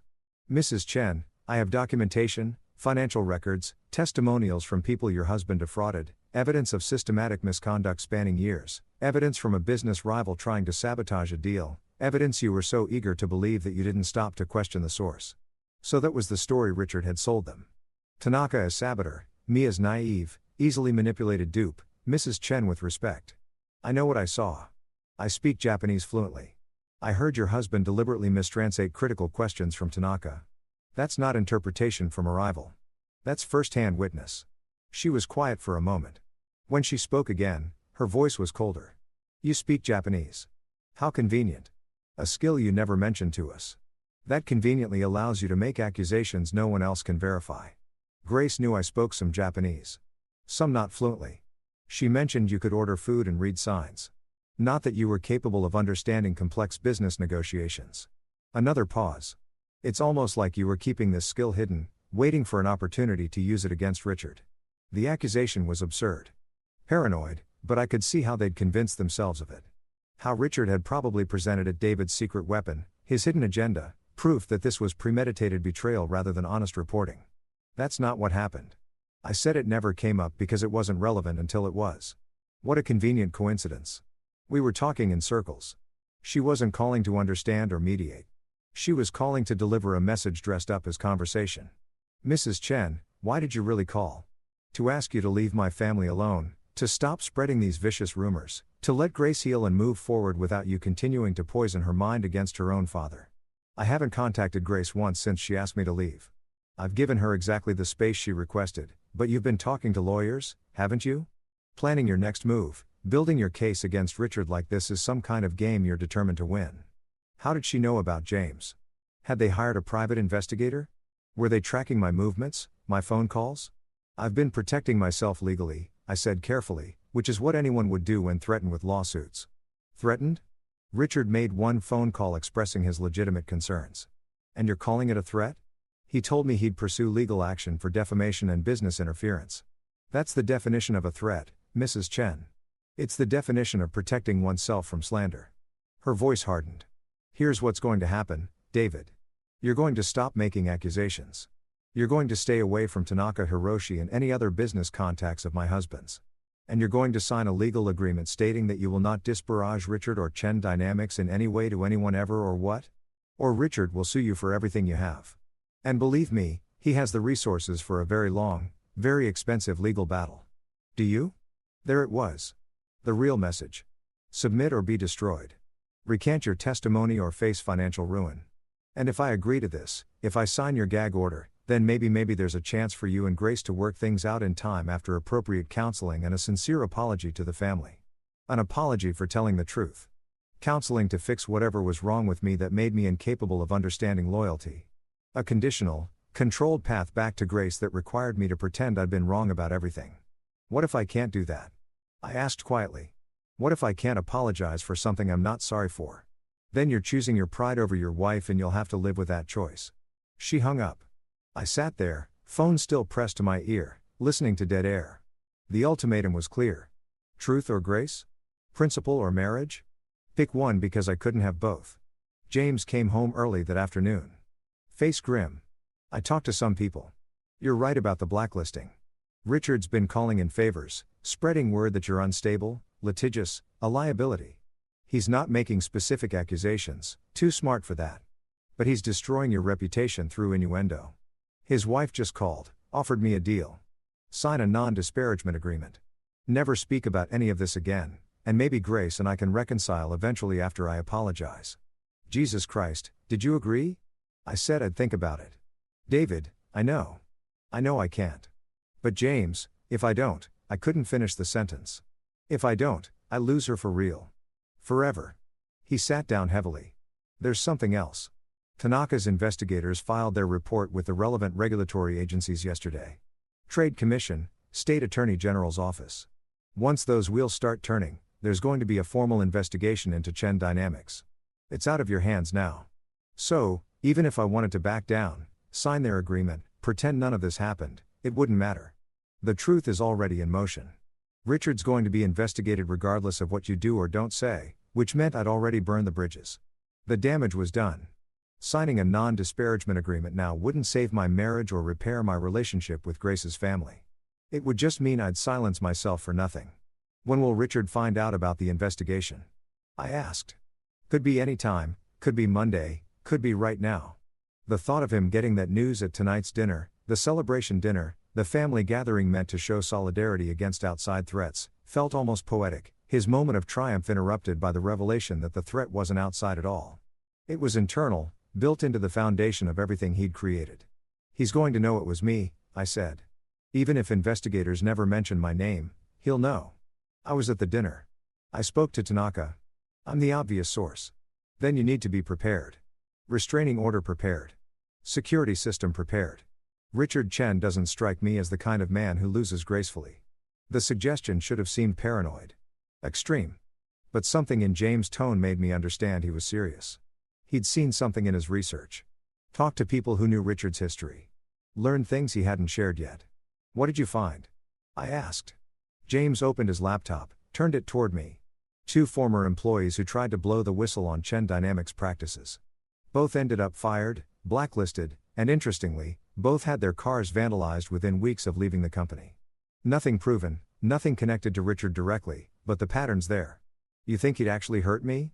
I think he's a man who's built his entire identity on control and success, and you've just taken both away from him. People like that don't just accept loss, they retaliate. I stared at the screen. Photos of smashed windshields, slashed tires, petty crimes that sent a clear message. See what happens when you cross me. I should warn Grace, I said. If her father is capable of, she won't believe you. You know that she'll think you're trying to manipulate her, turn her against Richard out of revenge. He was right. Any warning I sent would be dismissed as paranoia or strategic poisoning. Grace had chosen her side. Nothing I said now would change her mind. Only evidence would do that. Only seeing Richard's true nature herself. And by the time she saw it, it might be too late. The dinner was happening right now. 6 o'clock. I checked my phone obsessively. 6:15. 6:30. Imagining Grace arriving at her parents' house. The warmth of their greeting. The relief of being surrounded by family that supported her. The narrative they'd constructed together. David the outsider who tried to infiltrate their circle but revealed his true nature just in time.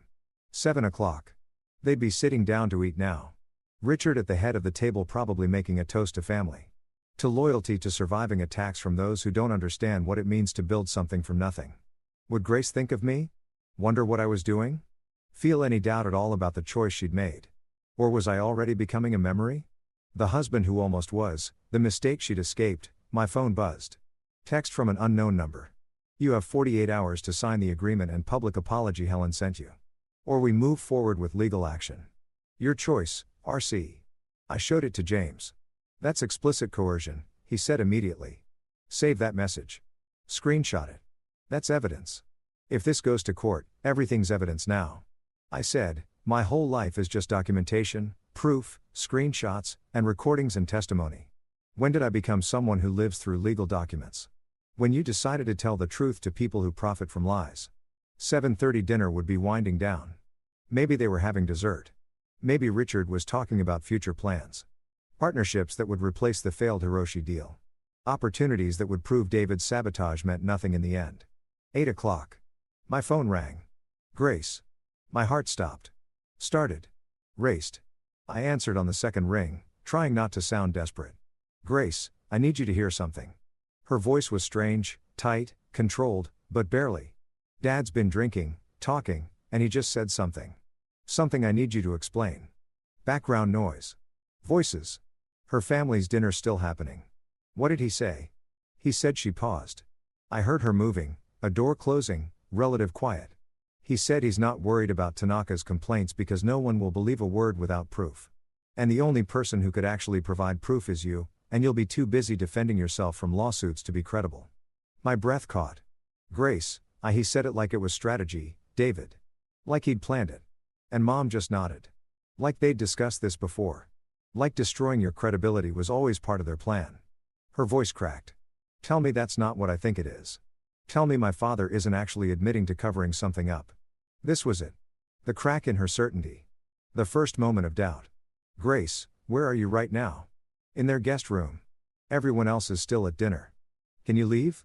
Can you come here to James' place so we can talk? I can't just walk out of family dinner. They'd David, they'd know something was wrong. They'd ask questions, then meet me somewhere else, anywhere. A coffee shop, a parking lot, I don't care. But we need to talk face to face. Not like this. Silence. I could hear her breathing, thinking, wearing with herself. There's a park near my parents' house, she said finally. Oakage, do you know it? I'll find it. 30 minutes. I'll tell them I'm not feeling well, that I need air. Grace, don't say anything yet. Just be there. Okay. She hung up. I looked at James. I need your car. He was already grabbing his keys. Oak Ridge Park was one of those neighborhood spaces that existed more in theory than practice. A few benches, some struggling trees, a playground that looked perpetually abandoned. I got there first, parked under a street light, watched the empty swings move in the wind. 10 minutes later, Grace's car pulled up. She sat there for a while before getting out, like she was gathering courage or reconsidering. But finally, she emerged. She looked smaller than I remembered. Or maybe I just felt the distance between us more acutely. 3 days of silence had created a chasm that couldn't be measured in feet. She walked to my bench, sat down, but not close, leaving space between us. Tell me I'm wrong, she said. Tell me I misunderstood what he meant. I can't do that. Because you think he's guilty or because you know he is, because I have evidence that proves he is. And your father knows it exists and he's trying to prevent it from being used against him by destroying my credibility first. She closed her eyes. This is my dad, David. The man who taught me to ride a bike, who paid for my college, who walked me down the aisle at our wedding. I know. And that's what makes this so hard, because he's all those things to you. And he's also someone who's built his business on exploiting people who couldn't fight back. The folder you showed me, the one I threw at you, is it real? Every word. And you're sure? You're absolutely certain there's no other explanation? I pulled out my phone, opened the documentation I'd compiled. Not Tanaka's investigator report. She wasn't ready for that yet, but my own account, time-stamped, detailed, showing exactly what was said versus what was translated at that dinner. Read this, I said. Then decide. She took my phone. Read in silence while the wind moved through dying leaves and the swings creaked on their chains. When she finished, she handed back my phone without looking at me. He lied, she said quietly. Right to that man's face multiple times. Yes. And you saw it happen. Understood it in real time. Yes. Why didn't you stop it? Why didn't you say something right then?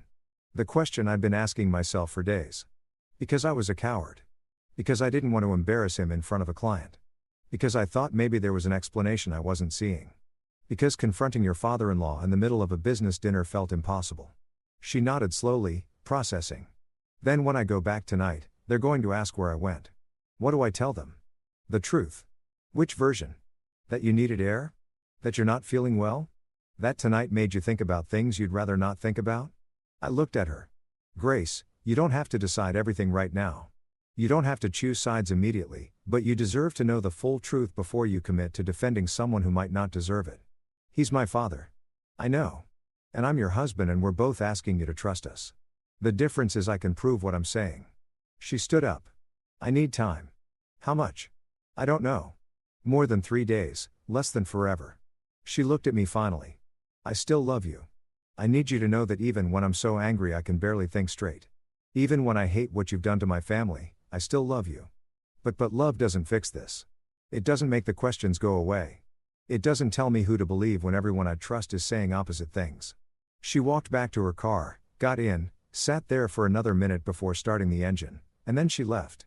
I stayed on that bench long after her tail lights disappeared. The park emptied further into darkness.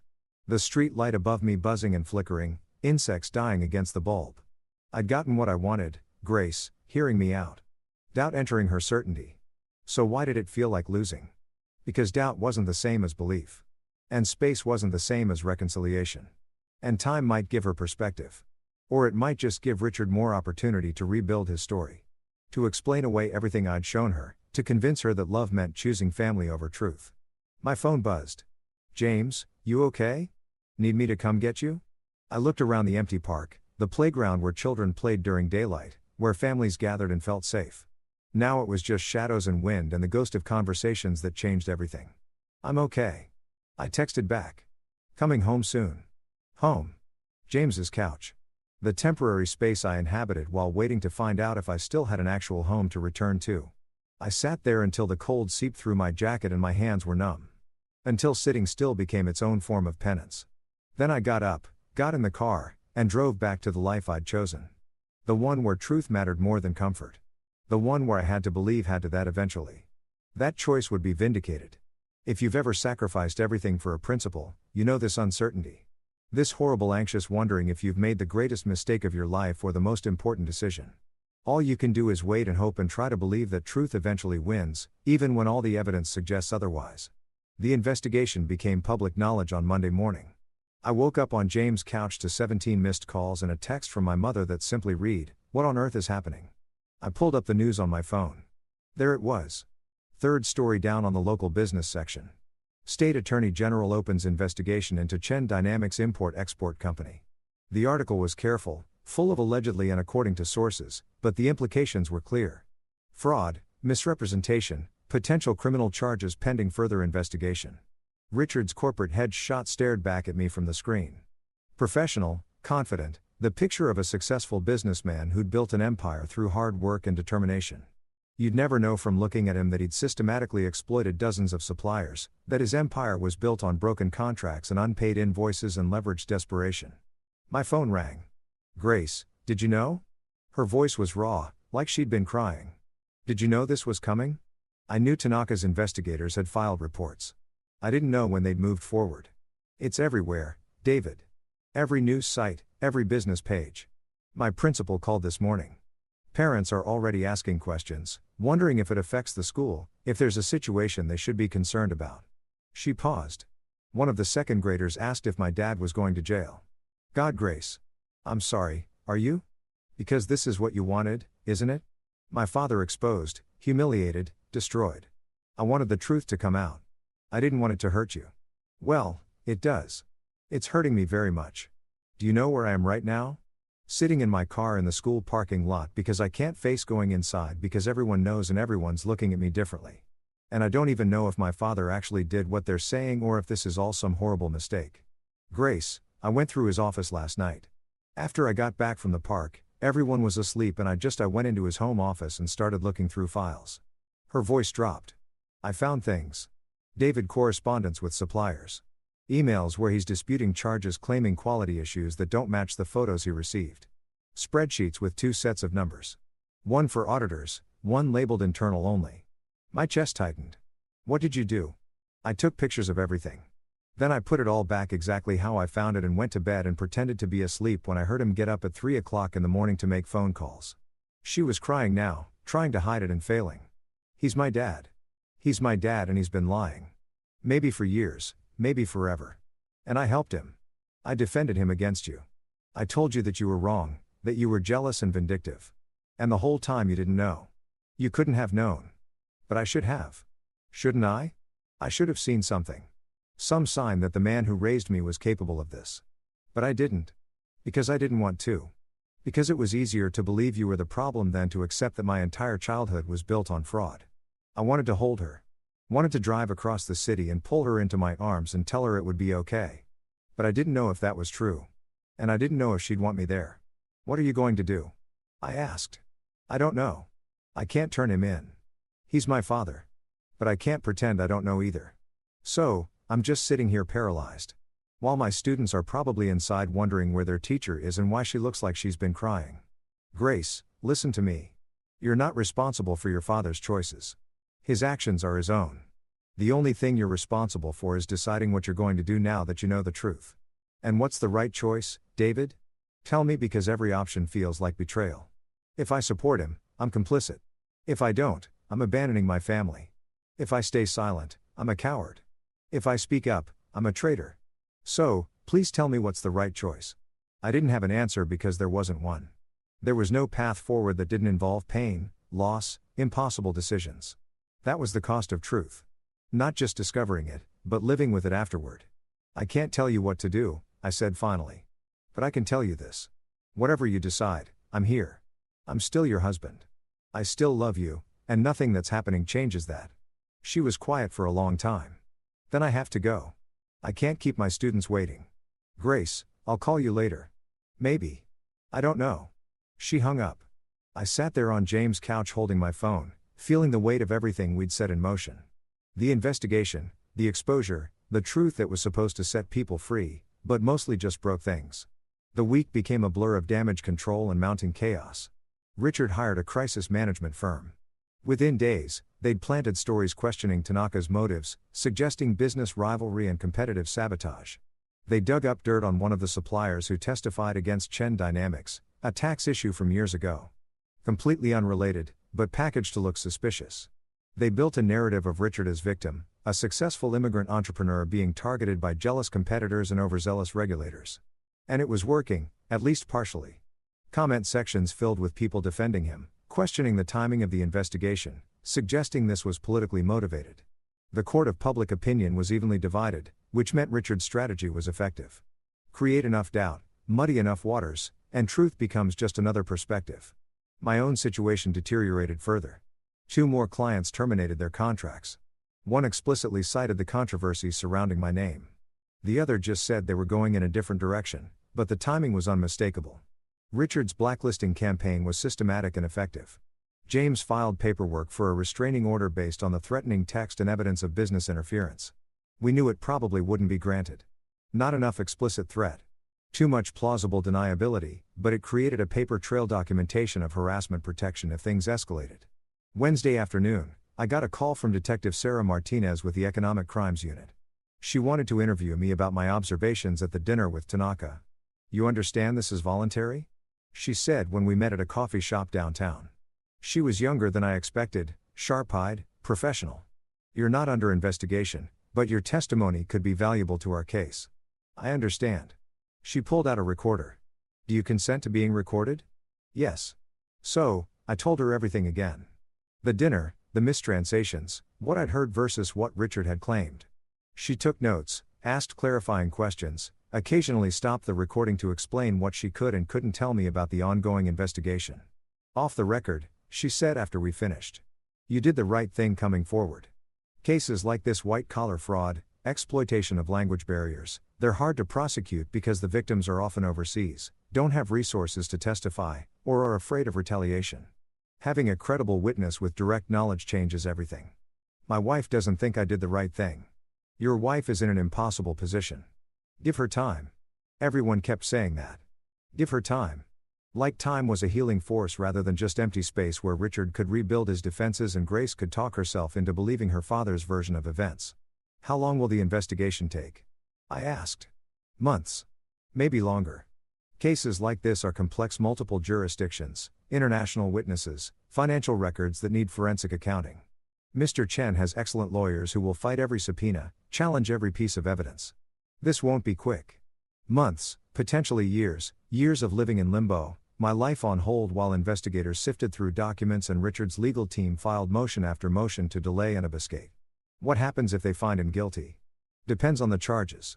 Fraud, breach of contract, potentially criminal charges if we can prove intent. He could face fines, restitution, possibly prison time. She closed her notebook, but that's a long way off. Right now, we're just gathering evidence.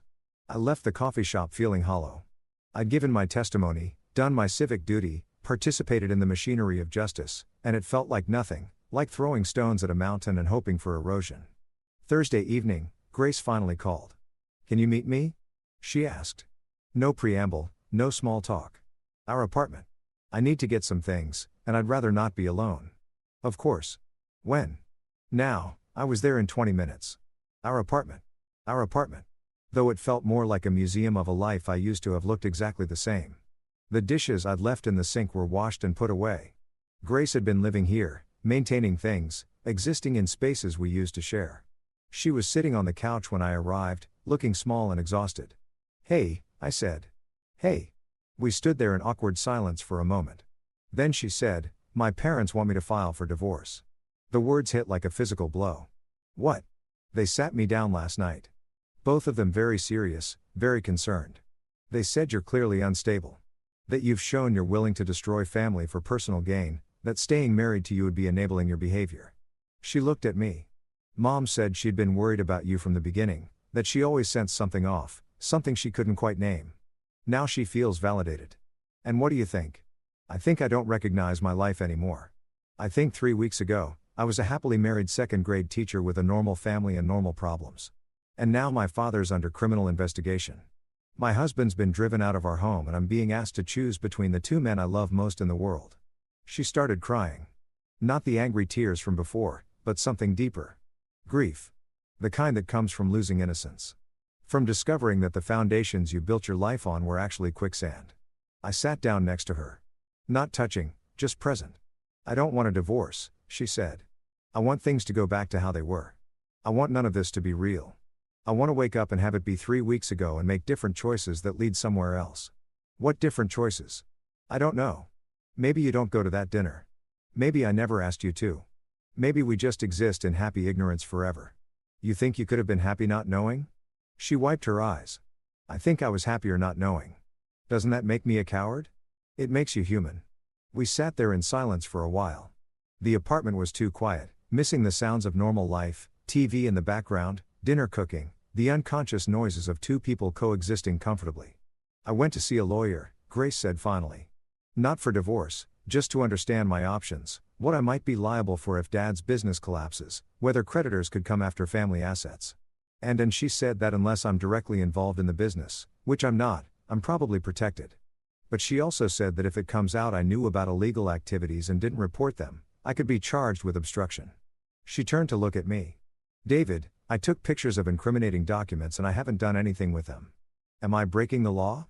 Am I committing a crime by not turning over evidence? I didn't know. I wasn't a lawyer. But I knew that Grace was trapped in exactly the nightmare I'd hoped to prevent caught. Between loyalty and law, family and ethics, love and integrity. You should talk to James, I said. He'd know better than me. Your brother hates my father. My brother believes in justice. That's not the same as hate. She pulled her knees up to her chest, wrapped her arms around them. Small, defensive, trying to make herself smaller, like maybe she could disappear into the couch cushions. "There's something else," she said. "Dad came to my classroom yesterday during my lunch break. He'd never done that before. Come to my school. I mean, he always said teachers needed their professional space respected. What did he want? He asked if you'd contacted me, if you'd tried to convince me to testify against him or provide evidence. When I said we'd barely spoken, he seemed relieved, but also suspicious, like he didn't quite believe me." She paused. Then he said something strange. He said, "Your loyalty to family is being tested right now. Everyone will understand if you make the wrong choice. But I won't. I won't understand and I won't forgive." A chill ran down my spine. "He threatened you." "He didn't threaten. He just made his expectations clear." "Grace, that's a threat. That's explicitly threatening you with consequences if you don't support him unconditionally. He's my father. He's scared and lashing out. He's a man under investigation for fraud who's trying to intimidate potential witnesses, including his own daughter."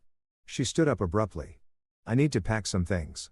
Are you going to help me or lecture me about my father's character?" I stood too. "I'm sorry. I'll help."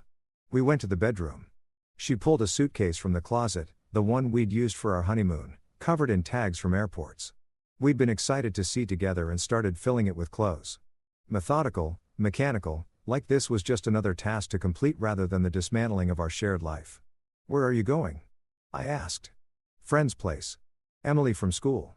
She has a spare room and she's not asking questions I can't answer." "You're not going back to your parents?" "I can't. Not right now.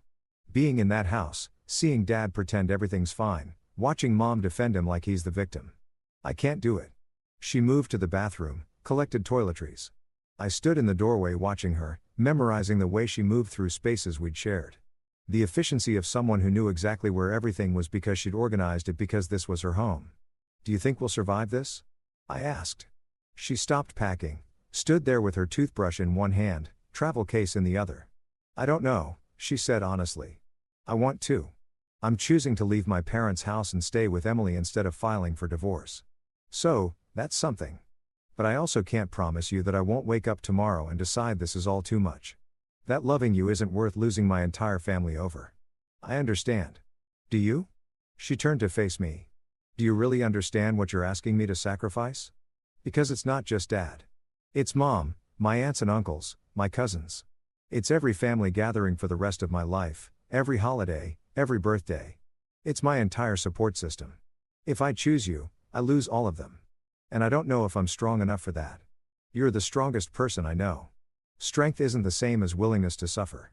She finished packing, zipped the suitcase. "I need time, David. Real time, not days, maybe weeks, maybe longer. Time to figure out who my father actually is and what that means for who I am. Time to decide if our marriage can survive. Both of us making impossible choices. Take whatever time you need." She wheeled the suitcase to the door, then stopped, turned back, crossed the space between us, and kissed me. It was brief, sad, tasting like tears and goodbye. "I still love you," she whispered. "I need you to know that. Even when I'm angry, even when I hate what's happening, even when I'm not sure we can make this work, I still love you. I love you, too." She left. I heard her footsteps in the hallway, the elevator ding, the silence that followed. I stood in our apartment, my apartment now, I supposed at least temporarily, and looked at the spaces she'd occupied. The indent in the couch where she always sat, the coffee mug still in the sink from this morning, the framed photo on the bookshelf of our wedding day.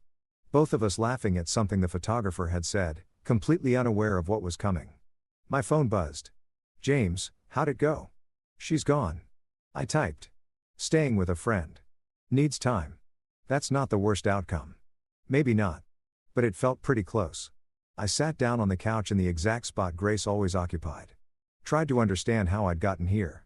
How doing the right thing had cost me everything. How truth, which was supposed to be redemptive and freeing, mostly just felt like punishment. If you've ever been left alone with your principles, you know how cold they are, how abstract, how they don't keep you warm at night or tell you everything will be okay. How they're poor substitutes for the people you've lost in service of them. I pulled out my phone, opened my photos, scrolled through pictures of better days. Grace and me at the beach last summer. Grace and me at her school's holiday party. Grace and me in our kitchen. Her teaching me to make her grandmother's recipe while I pretended to be competent. Evidence of a life that might be over. A marriage that might not survive the weight of truth. Outside, the city continued its evening routines. People coming home from work, making dinner, settling into ordinary lives unmarked by investigations and impossible choices. Normal people doing normal things, unaware of how fragile it all was, how quickly it could unravel if you discovered something you weren't supposed to know. I sat there until the apartment grew dark around me. Didn't bother turning on lights. Just existed in the shadows of a life I wasn't sure how to live anymore. The investigation would continue. Richard would fight. Grace would struggle. And I would wait alone, hoping that eventually truth would prove worth its cost. Hoping, but not certain. Never certain anymore. 3 weeks passed like slow motion drowning. I developed routines that felt like survival mechanisms. Wake up at 6. Coffee. Stare at my laptop pretending to work.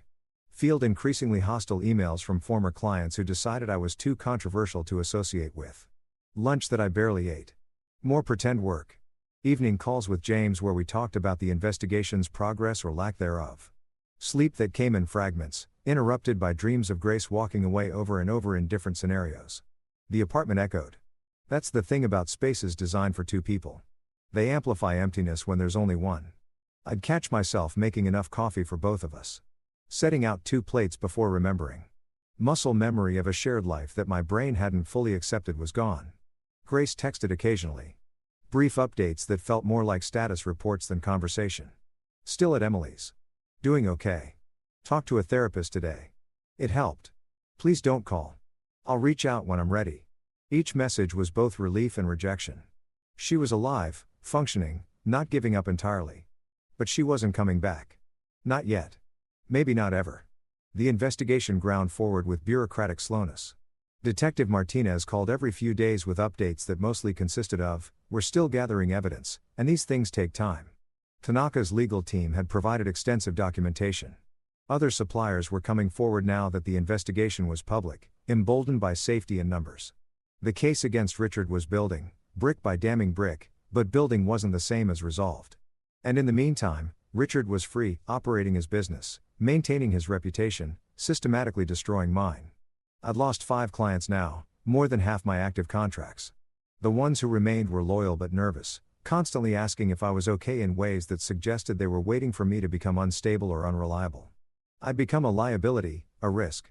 The consultant had gotten tangled up in a high-profile fraud investigation and couldn't be trusted to focus on their marketing strategies.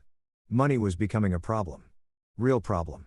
I'd burned through my savings, paying for a lawyer to review the non-disparagement agreement Richard's team had sent, which my lawyer had advised I absolutely not sign.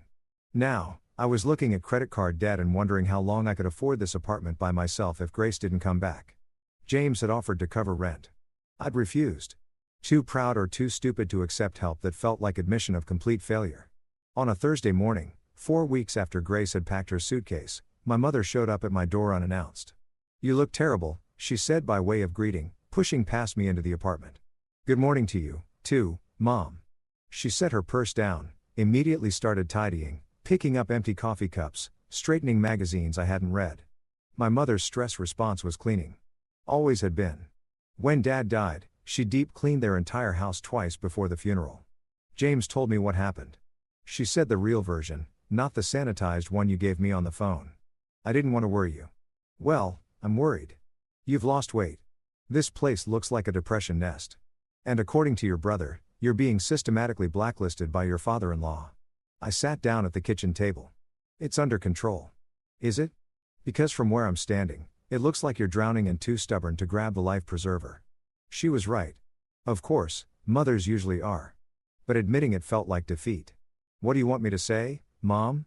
That I made a mistake? That I should have kept quiet?" She stopped cleaning. Came to sit across from me. "I want you to tell me if you're okay. Actually okay. Not the version you think I want to hear." The question broke something. Maybe because she asked it without judgment. Maybe because I was too tired to maintain the facade anymore. "No," I said, "I'm not okay. My wife's gone. My career's imploding. I did the right thing and it's cost me everything that matters, and I don't know if it was worth it." She reached across the table, took my hand. "Do you believe what Richard Chen did was wrong?" "Yes." "Do you believe those suppliers deserve justice?" "Yes." "Do you believe Grace deserved to know the truth about her father?" I hesitated. I believe she deserved the choice to know. I'm not sure anymore if I had the right to force that choice on her. Life forces choices on us all the time, sweetheart. The question isn't whether you had the right. It's whether you could have lived with yourself if you'd stayed silent. Could I have? That was the haunting question. In some alternate timeline where I'd kept my mouth shut, where I'd sat through that dinner and pretended I didn't understand, where I'd smiled and nodded and let Richard continue his fraud, could that version of me have been happy? I don't know, I said honestly. Well, I do. You couldn't have, because you're your father's son, and that man never met a truth he could leave alone, even when it would have been easier. She squeezed my hand. He drove me crazy sometimes with his rigid ethics. But I always knew where I stood with him. Always knew he wouldn't compromise his integrity for convenience or comfort. Dad had been a professor, philosophy, spent his entire career teaching about moral frameworks and ethical decision-making. Died of a heart attack when I was 25, arguing with the department head about academic honesty violations the administration wanted to ignore. Dad died fighting a battle that didn't need fighting. I said he could have let the plagiarism thing go. Let someone else handle it, but he couldn't, and it literally killed him. Maybe. Or maybe that heart attack was coming anyway and at least he went out standing for something. She pulled back, started clearing more coffee cups. You want my advice? Do I have a choice? No. Here it is. Stop waiting. Stop sitting in this apartment hoping Grace will come back, hoping Richard will face consequences, hoping everything will magically resolve itself. Start living again. Whatever that looks like. I don't know what that looks like anymore. Then figure it out. Get a new client. Join a gym. Volunteer somewhere. Do something that reminds you that you're still a person with value beyond this nightmare you're trapped in. She stayed for 3 hours, cleaned the entire apartment while lecturing me about self-care and resilience and how wallowing was unproductive.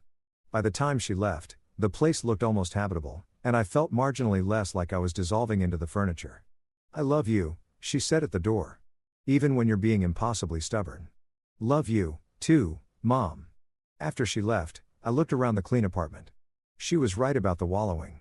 I'd been existing in a holding pattern, waiting for external validation that I'd done the right thing. Waiting for Grace to come back and say I was forgiven. Waiting for Richard to be arrested and the universe to confirm that truth and justice prevailed. But life didn't work that way. Justice was slow and uncertain. Grace might never come back. And waiting for external validation was just another form of giving away my power. I pulled out my laptop, started drafting emails to potential clients I'd been too defeated to pursue, updated my portfolio, did the work of rebuilding that I'd been avoiding because it felt like admitting the damage was permanent. Maybe it was permanent. Maybe this was just what my life looked like now. But I could either accept that and adapt or keep drowning in what used to be. I chose adaptation. 2 days later, Grace called. Actually called, not texted. Can you talk? She asked. Of course, always. I need to tell you something, and I need you to not have a reaction until I'm done explaining. My stomach dropped. This was it. The divorce conversation, the formal ending. Okay, I said. I met with Dad yesterday alone at a coffee shop near my school. I bit back the immediate response. Why would you do that? Is he trying to manipulate you? Did he threaten you again and just waited? He wanted to explain his side, to tell me that everything being said about him is exaggerated or taken out of context, that he's been a businessman for 20 years, and sometimes hard decisions look bad to outsiders who don't understand the industry. She paused. He was very calm, very reasonable, very convincing. My heart was racing. Grace, I'm not done. He showed me counter-documentation, financial records that supposedly prove the suppliers are lying about non-payment, emails that he says show he was trying to resolve disputes in good faith, character references from other business partners who swear he's always been ethical and honorable. Those can be faked or taken out of context just like he's accusing others of doing. I know, which is why I recorded the conversation. I stopped breathing. You what? I recorded it on my phone. The whole thing. And David, there were moments where his story didn't add up, where he'd say something that contradicted what he'd said 5 minutes earlier, where he'd get defensive about questions that shouldn't have made him defensive if he was really innocent. What are you going to do with the recording? I don't know yet. That's why I'm calling, because I need to know if I turn this over to the investigators. Am I betraying my father? Or am I just refusing to be complicit in his lies? The question wasn't rhetorical. She genuinely didn't know. Was asking me to help her figure out where the line was between loyalty and complicity, between family and justice. What does your therapist say? I ask that I need to decide what I can live with. That both choices have consequences and I'm the only one who can determine which consequences I can bear. That's frustratingly unhelpful, right? She laughed, but it was hollow. I keep waiting for someone to just tell me what to do, but everyone keeps saying it's my choice, my decision. Like, that makes it easier somehow. Grace, I can't tell you what to do. You know what I think you should do, but that's colored by everything I've been through. You have to make this decision for yourself, but I'm asking your opinion. As my husband, as someone who knows me better than almost anyone, what do you think I should do? I closed my eyes. This was dangerous territory. If I told her to turn over the recording and she did and it destroyed her relationship with her family, she might blame me forever. If I told her not to, and Richard continued to defraud people, I'd be part of that continuing harm. I think I said carefully that you should ask yourself one question. If your father is innocent, would this recording hurt him? And if he's guilty, can you live with protecting him? Silence on the other end. Long enough that I thought maybe she'd hung up. He asked about you. She said finally. Dad. During our conversation, he asked if I was still in contact with you, if you were pressuring me to testify against him. When I said we barely talked, he looked relieved. And then he said something strange. What? He said, David was always weak. I knew from the beginning he didn't have what it takes to be part of this family. I'm just glad you're seeing it now before he could do more damage. The word stung more than I expected. Weak. After everything I'd risked, everything I'd lost, he thought I was weak. And what did you say? I asked. I said, actually, I think it takes a lot of strength to stand up for what's right, even when it costs you everything. And he looked at me like I'd slapped him. She paused. That's when I knew I had to record the rest of the conversation. Because if he could look at his own daughter with that much contempt, just for suggesting you might have principles worth respecting, what else was he capable of? Grace, I'm sorry. I'm so sorry you're in this position. Don't be sorry. Be honest with me. If our positions were reversed, if it was your parent being investigated and I was the one who'd come forward, would you forgive me? Could you? The question cut to the heart of everything. Would I? Could I forgive someone for exposing my parents' crimes? Even if those crimes were real, I'd want to think I could, I said. But honestly, I don't know. It's easy to say you'd choose justice over loyalty until you're actually facing that choice. Maybe I'd be exactly where you are now, angry and confused and not sure if doing the right thing is worth losing your family over. That's not the inspiring answer I was hoping for. I know, but it's honest. She sighed. I'm so tired, David. I'm tired of thinking about this. Tired of analyzing every conversation for hidden meanings. Tired of wondering if the man who taught me to ride a bike is secretly a monster. I just want it to be over. I know. Me, too. Do you think we'll survive this? Us? I mean, our marriage. Do you want to? Yes.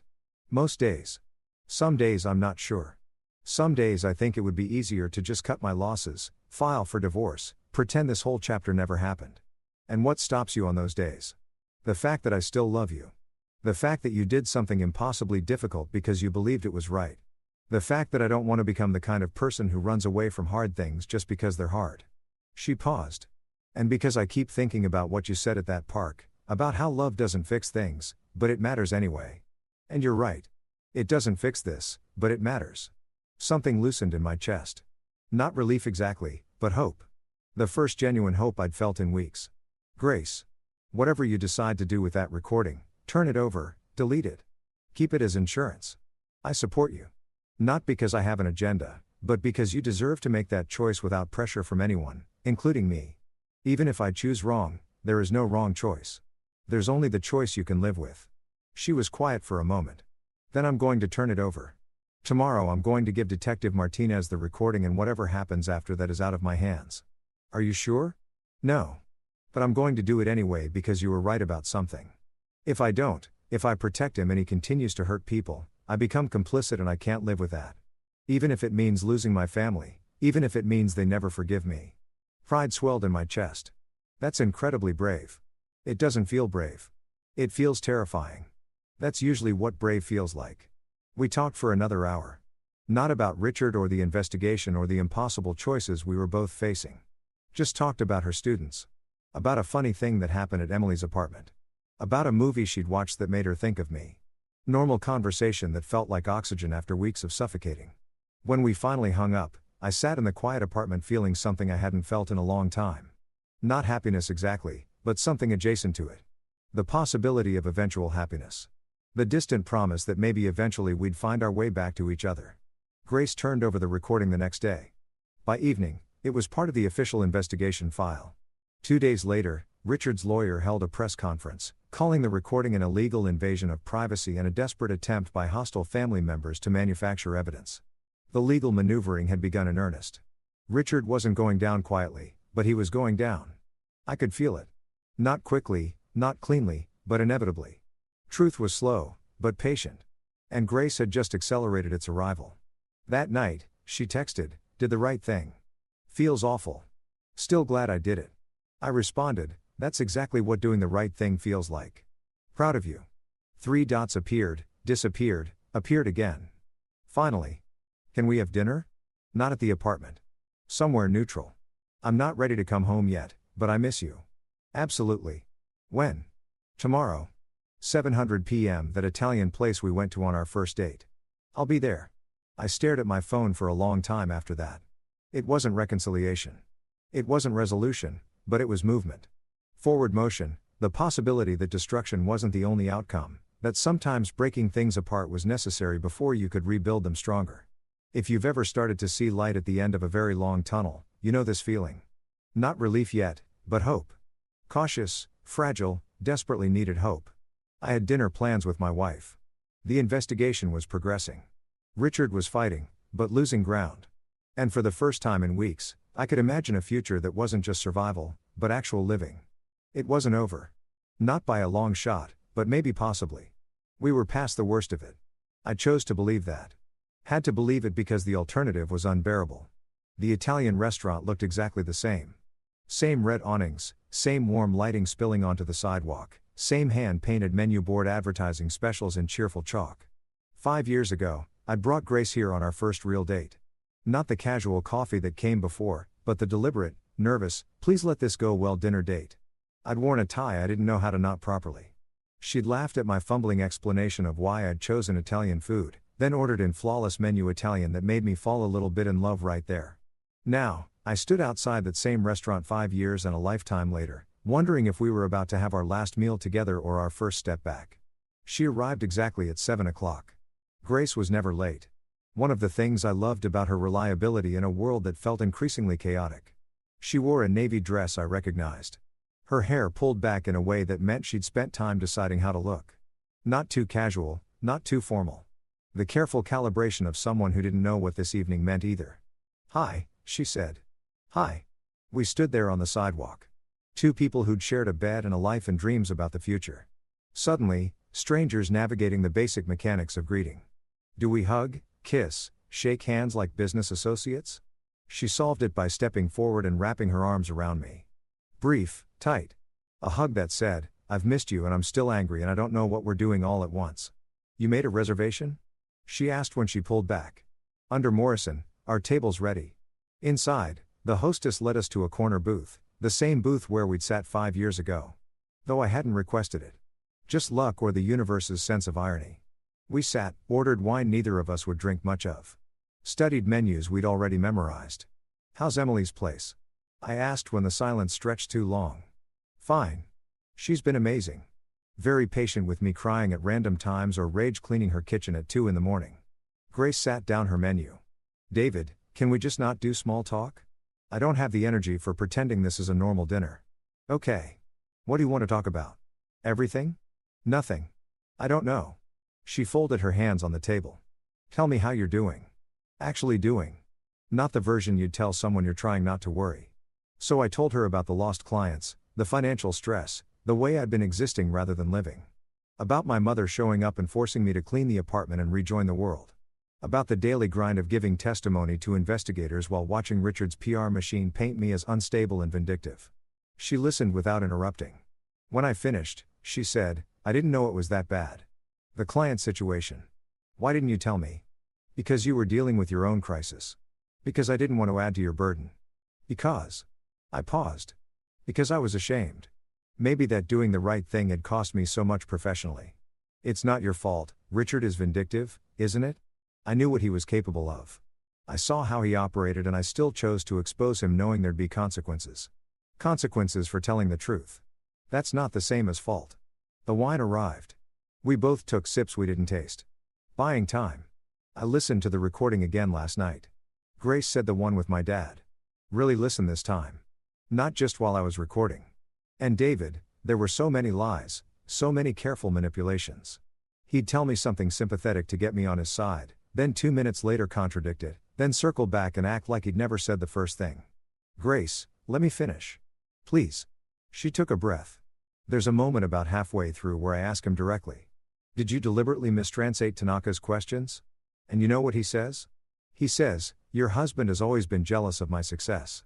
He saw an opportunity to make me look bad and he took it. Not denial, not explanation, just deflection.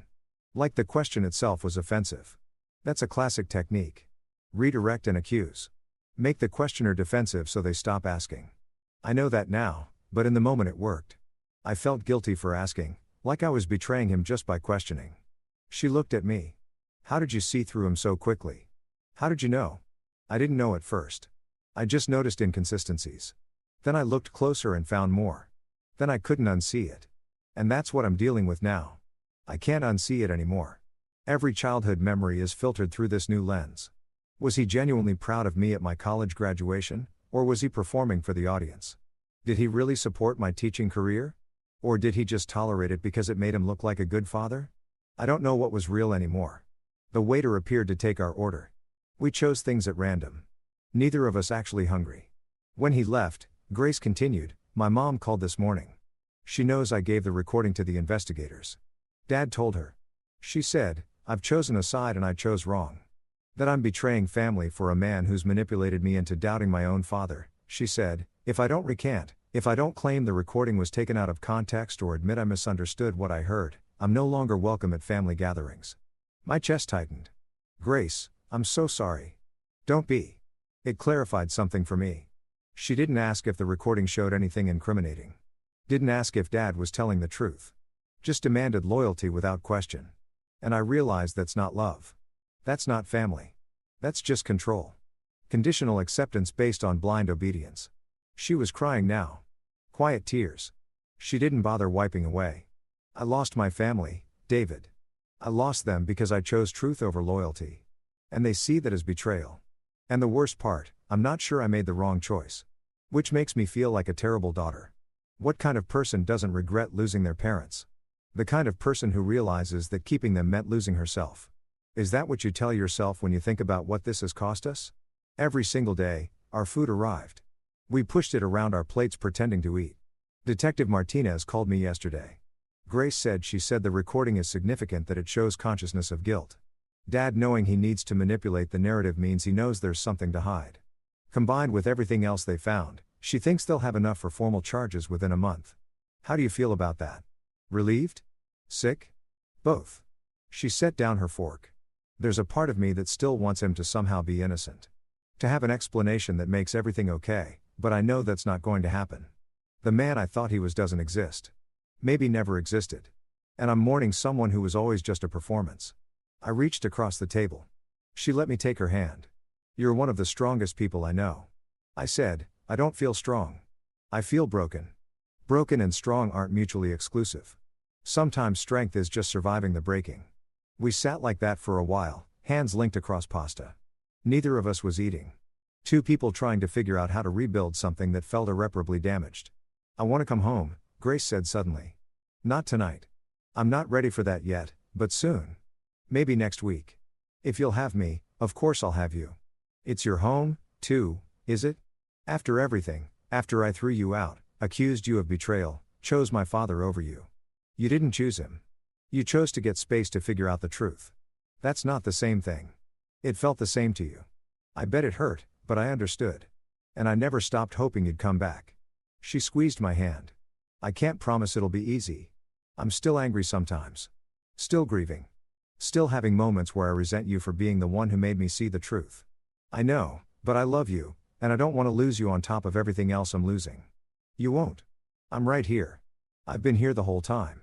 We left the restaurant around 9 o'clock, full of wine and unfinished pasta and something that felt like tentative hope. Grace walked me to my car, then leaned against it, looking up at the night sky. Do you remember our first date here? She asked. You ordered in Italian and made me realize I was completely out of my depth. You were so nervous. It was adorable. You kept adjusting your tie and apologizing for things that didn't need apologies. I really wanted to impress you. You did. Not with the tie that was a disaster, by the way, but with how genuinely you listened, how you asked real questions and cared about the answers. I remember thinking, this is someone I could build a life with. And did we build a life? She looked at me. We're building something. Maybe not what we originally planned. Maybe better, maybe worse. But something real. She kissed me then. Soft, tentative, tasting like wine and salt and new beginnings. When she pulled back, she said, I should go. Emily's probably wondering where I am. Text me when you get there. I will. I watched her drive away. Tail lights disappearing into traffic and felt something shift. Not resolution, but movement. Forward motion. The possibility that destruction wasn't permanent. That sometimes you had to break things apart before you could build them stronger. My phone buzzed. James, how'd it go? Good. Really good. She's coming home soon. That's great, man. Proud of both of you. I drove back to the apartment with the windows down, letting cold air rush through, feeling more alive than I had in weeks. The investigation was progressing. Grace was coming back. Richard was fighting, but losing. Things were still messy, still complicated. But they were moving in the right direction. When I got home, there was an envelope taped to my door. No postage, no return address, hand-delivered. I took it inside, opened it carefully. Inside was a single piece of paper. Printed, not handwritten. A message in block letters. You've made a powerful enemy. Some people don't forgive. Some people don't forget. Watch your back. My blood ran cold. I called James immediately. Someone left a threat at my door. What kind of threat? I read him the message. Okay, don't touch the paper anymore. Fingerprints. Call the police. File a report. Then call Detective Martinez. Let her know. This is witness intimidation and it's serious. You think it's from Richard? Who else would it be? David, you need to take this seriously. Get security cameras for your door. Maybe stay with me for a few days until I'm not running. I'm not letting him intimidate me into hiding. This isn't about machismo. It's about safety. If Richard's desperate enough to send threats, don't know it's from Richard. Could be anyone, right? Could be the Tooth Fairy. Use your head, David. The man's under investigation. His daughter just turned over evidence against him. His business is collapsing. He's cornered. And cornered animals are dangerous. He was right. I knew he was right. But accepting that Richard might actually be dangerous, might actually hurt me physically, not just professionally, meant accepting that this situation had escalated beyond legal maneuvering into something darker. I took photos of the note, the envelope, exactly where it had been placed. Then I called the police. 2 officers showed up 40 minutes later. Young, professional, took statements and photos and told me they'd file a report. We'll increase patrols in the area, one said. And you should consider a security system. Ring doorbell, cameras, that kind of thing. After they left, I called Detective Martinez, got her voicemail, left a message. Then I sat on my couch staring at the door, wondering who'd stood there, who'd known where I lived, who'd wanted me scared enough to deliver a threat in person. My phone buzzed. Grace, made it to Emily's. Thank you for tonight. It meant everything. I stared at the message. Should I tell her about the threat? Would it scare her? Make her reconsider coming home? Or was not telling her another form of manipulation? Another way of controlling information to protect her feelings? I typed, meant to me, too. Listen, something happened after you left. Someone left a threatening note at my door. Police are involved. I'm okay, but I wanted you to know. 3 dots appeared immediately. Then what? Are you safe? Should I come there? I'm safe. Building's secure. Just thought you should know. Might be nothing. Or it might be my father. David, this is serious. You can't stay there alone. I'm not running. I'm not asking you to run. I'm asking you to be smart. Can you go to James at least for tonight? I looked around my apartment. The clean space my mother had helped restore. The life I was trying to rebuild. The home I'd invited Grace back to. Okay, I'll go to James just for tonight. Thank you. I'll call you in the morning. Please be careful. I packed a bag again. Always packing bags lately. Moving between temporary spaces.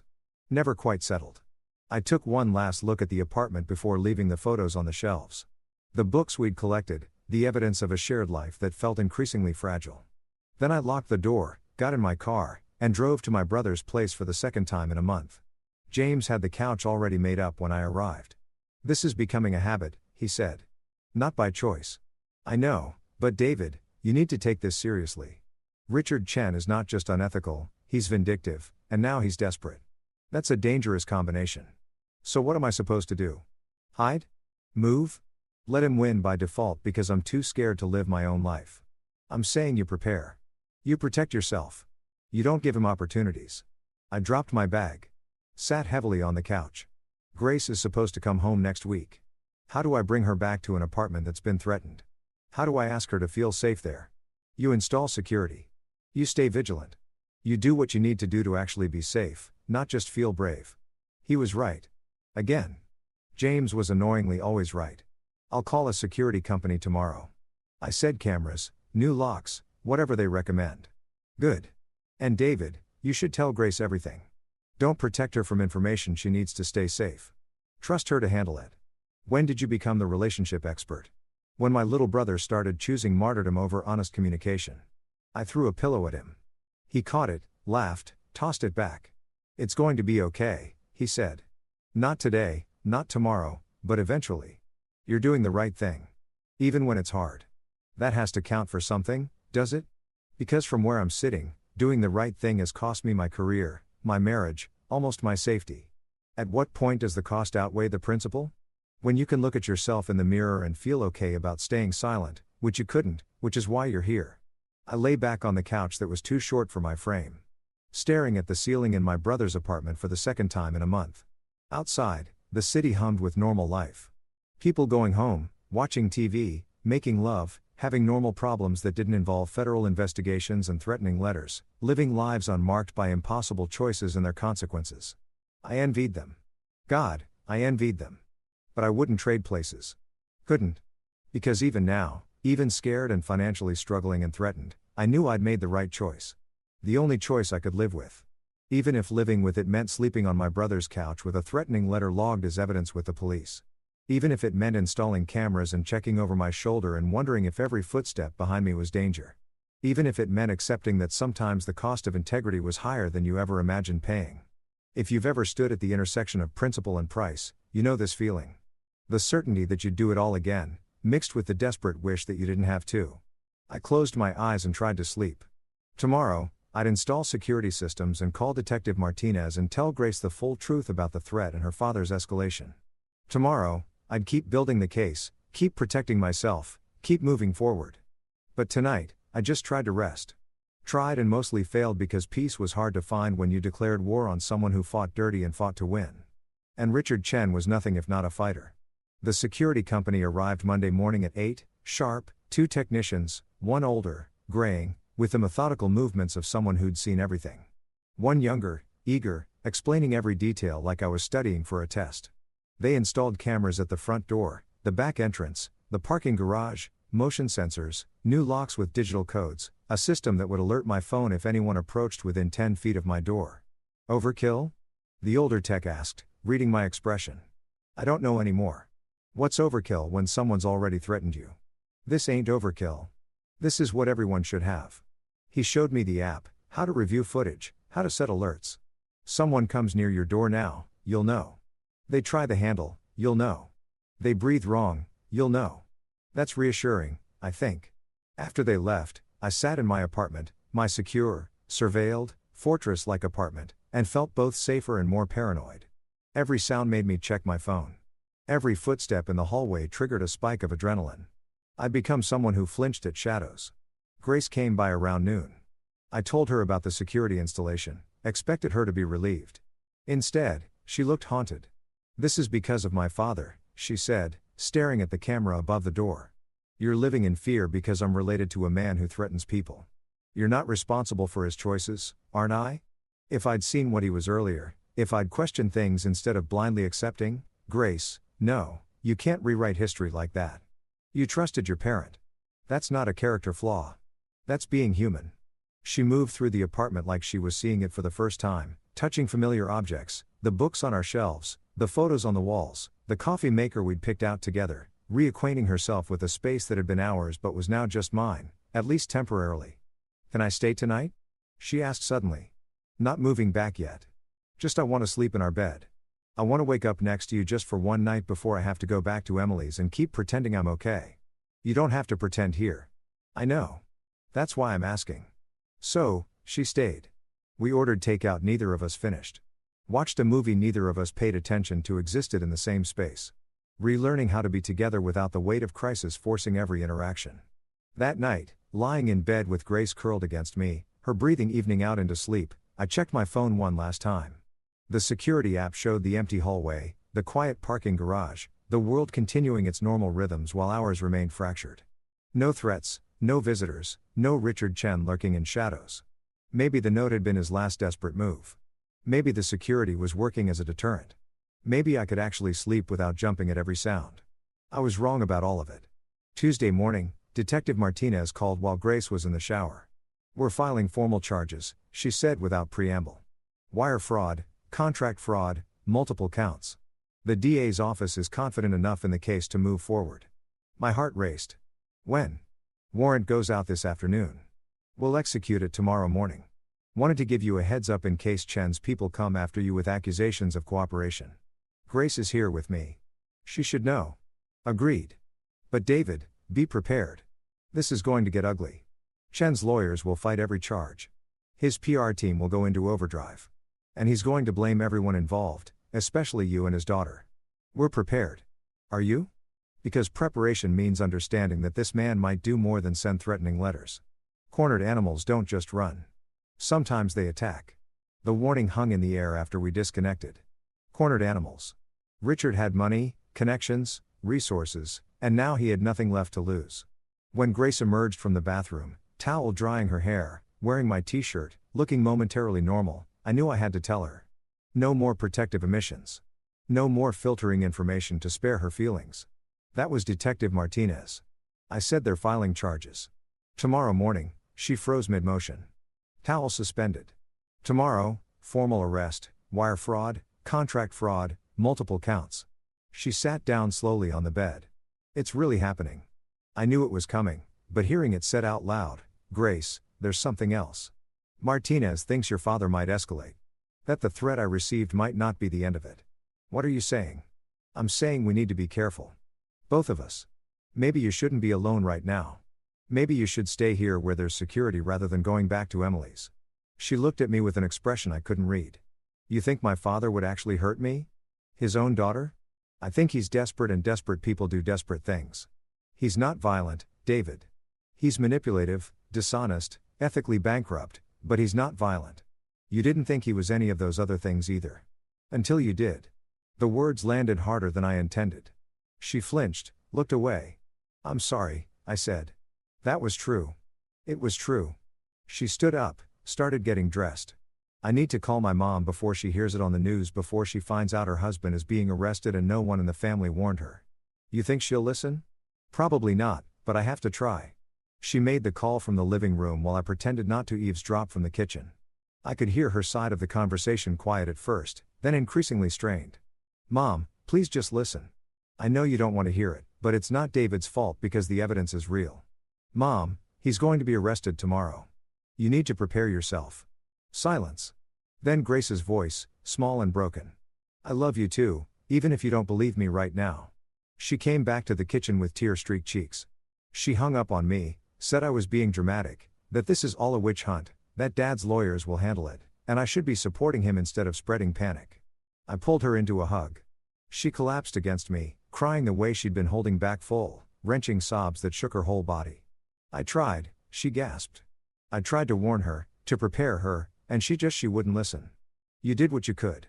"Did I? Or did I just make it worse?" "Now, when it happens, she'll remember that I knew that I tried to tell her. She'll blame me for not doing more or for doing too much or for existing in the middle of this nightmare." There was nothing I could say to that because she was probably right. Helen Chen would find a way to blame Grace no matter what. That's what people did when they couldn't accept their own complicity. They redirected blame to anyone nearby. Grace pulled back, wiped her eyes. "I should go to work. Pretend everything's normal for a few more hours before the world explodes." "Are you sure? My students need me, and I need them. They're the only part of my life that still makes sense." She left 20 minutes later, kissed me goodbye at the door, promised to text when she got to school. I watched her on the security camera, walking to her car. Getting in, driving away. Normal morning routines masking extraordinary circumstances. I should have insisted she stay home. Should have known that normal was an illusion we could no longer afford. I should have protected her better. The call came at 10:30. Grace's principal, voice tight with controlled panic. "Mr. Morrison, this is Susan Blake from Riverside Elementary. Grace, there's been an incident. She's okay. She's safe, but we need you to come down here immediately." My blood turned to ice. What happened? I'd rather explain in person. "Can you come now?"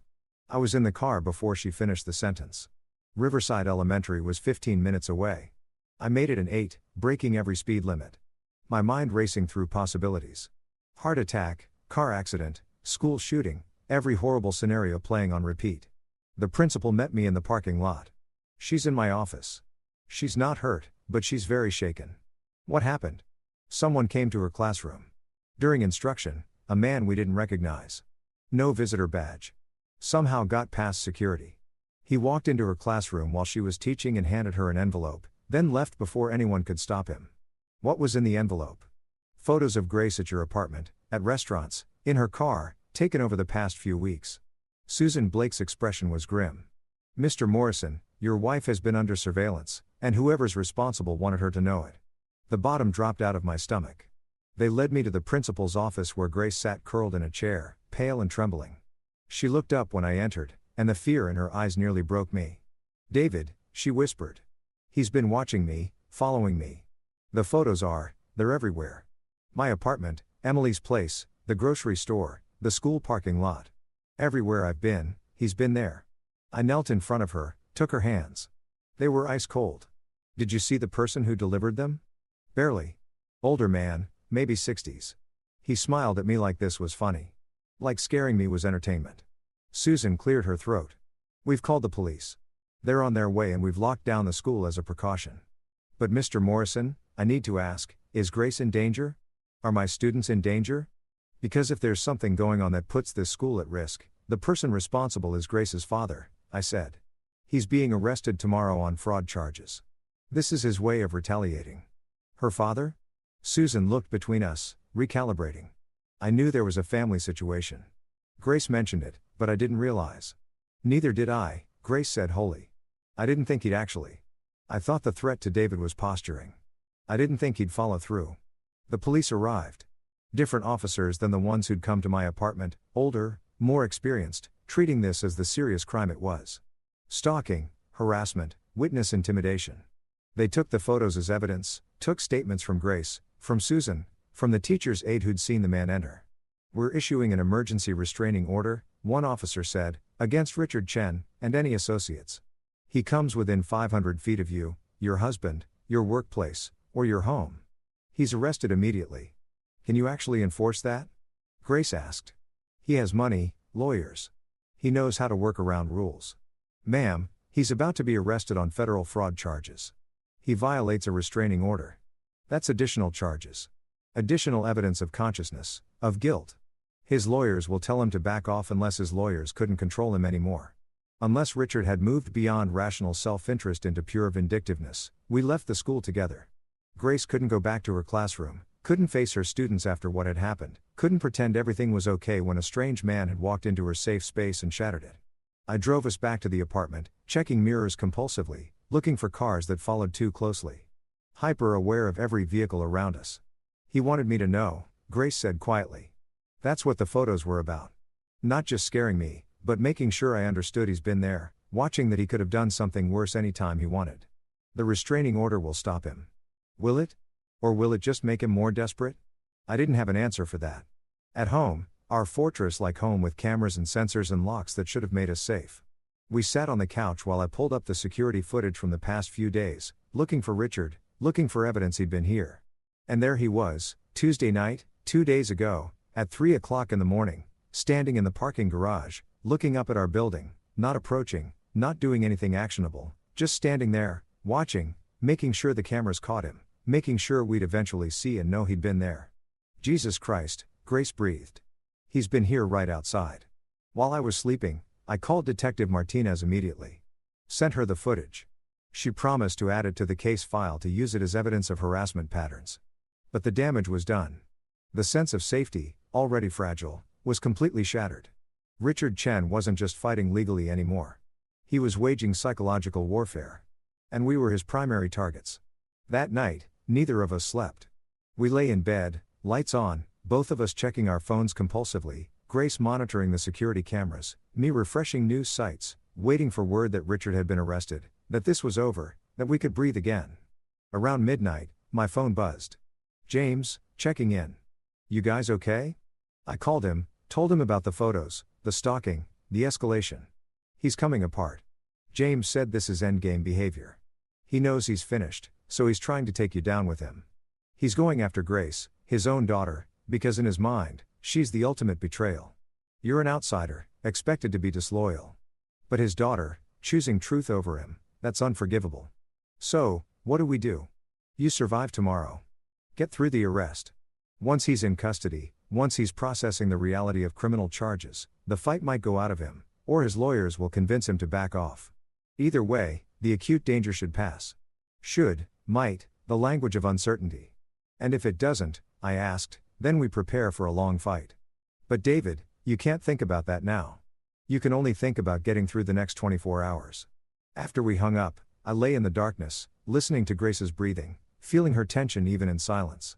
Talk to me, I said. Tell me what you're thinking. I'm thinking about a time when I was 7. I fell off my bike, scraped my knee badly. Dad carried me home, cleaned the wound, put on a band-aid with dinosaurs on it. He told me I was brave, that falling was part of learning. Her voice cracked, and I'm trying to reconcile that man, the one who made me feel safe, with the man who's stalking me, threatening you, trying to destroy us for telling the truth. Maybe they're both real. Maybe he was capable of love and violence simultaneously. That's what scares me. Because if he could be both, what else could he be? What else is he capable of? I pulled her closer. Whatever happens, we face it together. Okay. No more separation. No more you dealing with your family alone while I deal with my fears alone. We're in this together. Together, she echoed. Even when together feels terrifying, especially then. Wednesday morning arrived with the inevitability of thunder after lightning. I watched the news on my laptop while Grace made coffee. Neither of us would drink. At 7:47 a.m., the story broke. Local businessman Richard Chen arrested on federal fraud charges. The footage showed Richard being led from his home in handcuffs, surrounded by FBI agents and local police. He looked smaller, somehow, diminished, not the imposing figure who'd held court at family dinners and business meetings, just a man in an expensive suit being arrested for crimes he'd committed. Grace stood behind me, watching over my shoulder. I felt her hand on my back, grounding, trembling. It's real, she whispered. I knew it was coming, but seeing it. Her phone rang. Her mother. Grace stared at the screen, paralyzed. I can't, she said. I can't talk to her right now. Then don't. You don't owe anyone explanations today. The phone rang 3 more times. Then texts started coming from her mother, her aunts, cousins, some angry. How could you do this to him? Some confused. What's happening? Is this really true? One from a cousin who'd always been kind. I believe you. I'm here if you need me. Grace turned off her phone. I can't deal with this. Not today. Maybe not ever.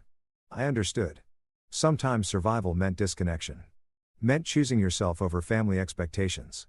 Meant accepting that some relationships couldn't survive truth. By noon, Richard's arrest was everywhere. Local news, business channels, social media buzzing with takes, both sympathetic and damning. His lawyers issued a statement proclaiming innocence, and promising to fight every charge. His PR team worked overtime, spinning the narrative persecution of a successful immigrant, overzealous prosecution, business disputes criminalized by competitors. But under all the spin, the facts remained. Richard Chen had been arrested, charged with multiple federal crimes, released on bond with conditions including the restraining order that kept him away from Grace and me. It was over, or at least the acute phase was over. We'd survived the storm, barely. Battered and changed, but alive. That evening, Grace and I sat on our balcony, watching the sunset. The security cameras hummed in the background, vigilant, protecting the city spread out below us. Millions of people living millions of lives, most of them unmarked by the kind of chaos we'd endured. I don't know who I am anymore, Grace said quietly. I used to be someone's daughter, someone's wife, someone's teacher. Now I'm the daughter who betrayed her father, the wife who almost left, the teacher who had to be escorted from her classroom by police. You're also the woman who chose truth over comfort. Who had the courage to turn on her own father when she discovered he was hurting people? Who's stronger than she ever knew she could be? I don't feel strong. I feel destroyed. Destroyed and strong aren't opposites. Grace, sometimes you have to be destroyed before you can be strong. Sometimes breaking is necessary before rebuilding. She leaned her head on my shoulder. Promise me something. Anything. Promise me that no matter what happens next trial, sentencing, whatever comes, we face it together. No more secrets. No more protecting each other from information we need. Just honesty. Complete brutal honesty. I promise. Even when it hurts. Especially when it hurts. We sat there as the sun disappeared below the horizon, painting the sky in shades of orange and red and purple. Beautiful despite everything. Resilient despite destruction, like us, I thought, like we would have to be. Because this wasn't the end. It was barely even the beginning of the end. Richard's trial would take months, maybe years. The fallout would continue. Family fractures, professional consequences, psychological scars that would take time to heal. But we'd survive the worst of it. We'd face the storm and come through damaged but intact. And sometimes survival was enough. Sometimes it was everything. If you've ever made it through the impossible and come out the other side, you know this feeling. Not triumph, not victory, just relief. The profound, exhausting relief of still being standing when you thought you'd fall.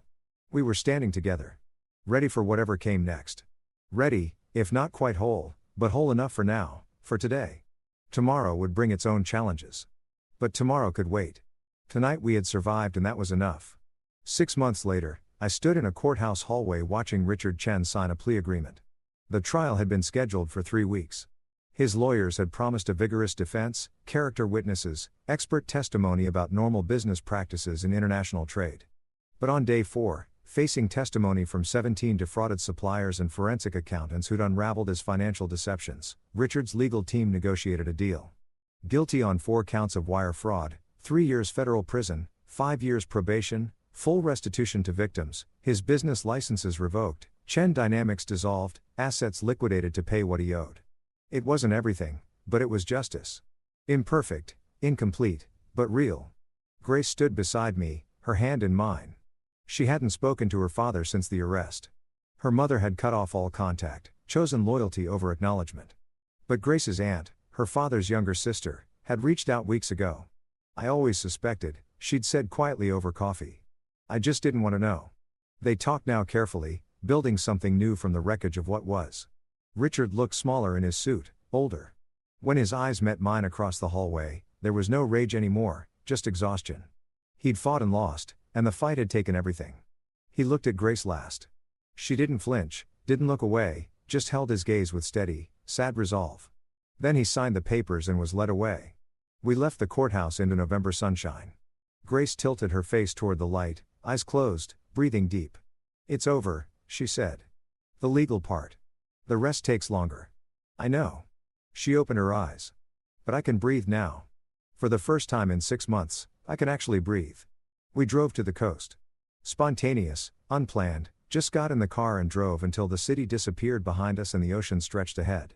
We parked at a beach we'd never visited. Walked barefoot in cold sand. Let waves chase us back toward shore. I got a job offer, I said. Marketing director for a nonprofit, ethical supply chain advocacy. Ironically enough, they said my experience with corporate fraud cases made me uniquely qualified. Grace laughed, real laughter, the kind I hadn't heard in months. Only you could turn whistleblowing into a career opportunity. It pays less than consulting, but it feels right. Like maybe everything happened for a reason. Do you really believe that? That there's a reason for all this pain? I watch the waves roll in. Persistent and patient. I believe we give it reason. We take what happened and decide what it means. That's the only control we have. She was quiet for a while. Then I'm pregnant. My heart stopped. What? Found out yesterday. Wasn't sure how to tell you. Wasn't sure if it was good timing or terrible timing. Or I kissed her. Long, deep, tasting salt air and new beginnings. It's perfect timing, I said when we pulled apart. Terrifying and perfect. Our child is going to ask about my father someday. About why they never met their grandfather. And we'll tell them the truth. Age-appropriate truth. That sometimes people we love make terrible choices. That loving them doesn't mean accepting those choices. That integrity matters, even when it costs everything. She rested her head on my shoulder. Think we'll be good parents? I think we'll be honest ones. That's a start. We stayed until sunset, painted the sky in shades of healing gold, bleeding into pink, bleeding into that perfect blue before darkness. The beach emptied around us, but we remained.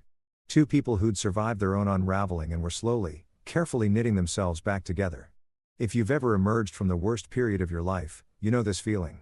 Not happiness yet, that comes later in small doses, relearned gradually, but peace. The bone-deep peace of having survived something that nearly destroyed you. The waves kept coming. Persistent, patient, proof that destruction isn't permanent, that tides recede and return, that nothing stays broken forever if you're willing to do the work of rebuilding. We drove home as stars emerged. Grace's hand rested on her stomach, protective and wondering. My hand covered hers. Tomorrow would bring new challenges, therapy appointments, financial recovery, the slow work of constructing a life from honest foundations. But tomorrow could wait. Tonight we had survived. We had each other. We had truth. Uncomfortable and costly, but ours. And sometimes that's enough. Sometimes it's everything. The ocean behind us, the future ahead. And between them, us. Scarred, stronger, still standing. Still choosing truth over comfort. Still choosing each other. Story 4. I found my daughter sleeping on the street and froze. Her husband had sold their home and married his mistress years ago, leaving her with absolutely nothing. I took her in. The next day, I went to his apartment building. When he opened the door, what I did. He will never forget. The first time I saw her there lying on the ground like just another shadow in the city, I felt something inside me break forever. It was a Friday night, one of those nights where the cold chills you to the bone, even when you are wearing a coat. I had just gotten off the bus with my hands still shaking from the exhaustion of the trip. I just wanted to get home, make some hot coffee, and rest a little before sleeping. I did not expect to find anything out of the ordinary on that 5-block walk. But that night, God had other plans. I saw her from afar, a hunched shape on the corner between two cardboard boxes. She did not move. She did not speak. She did not ask for help. At first, I thought she was just another homeless person like so many who sadly populate the streets when night falls. But something made me look twice.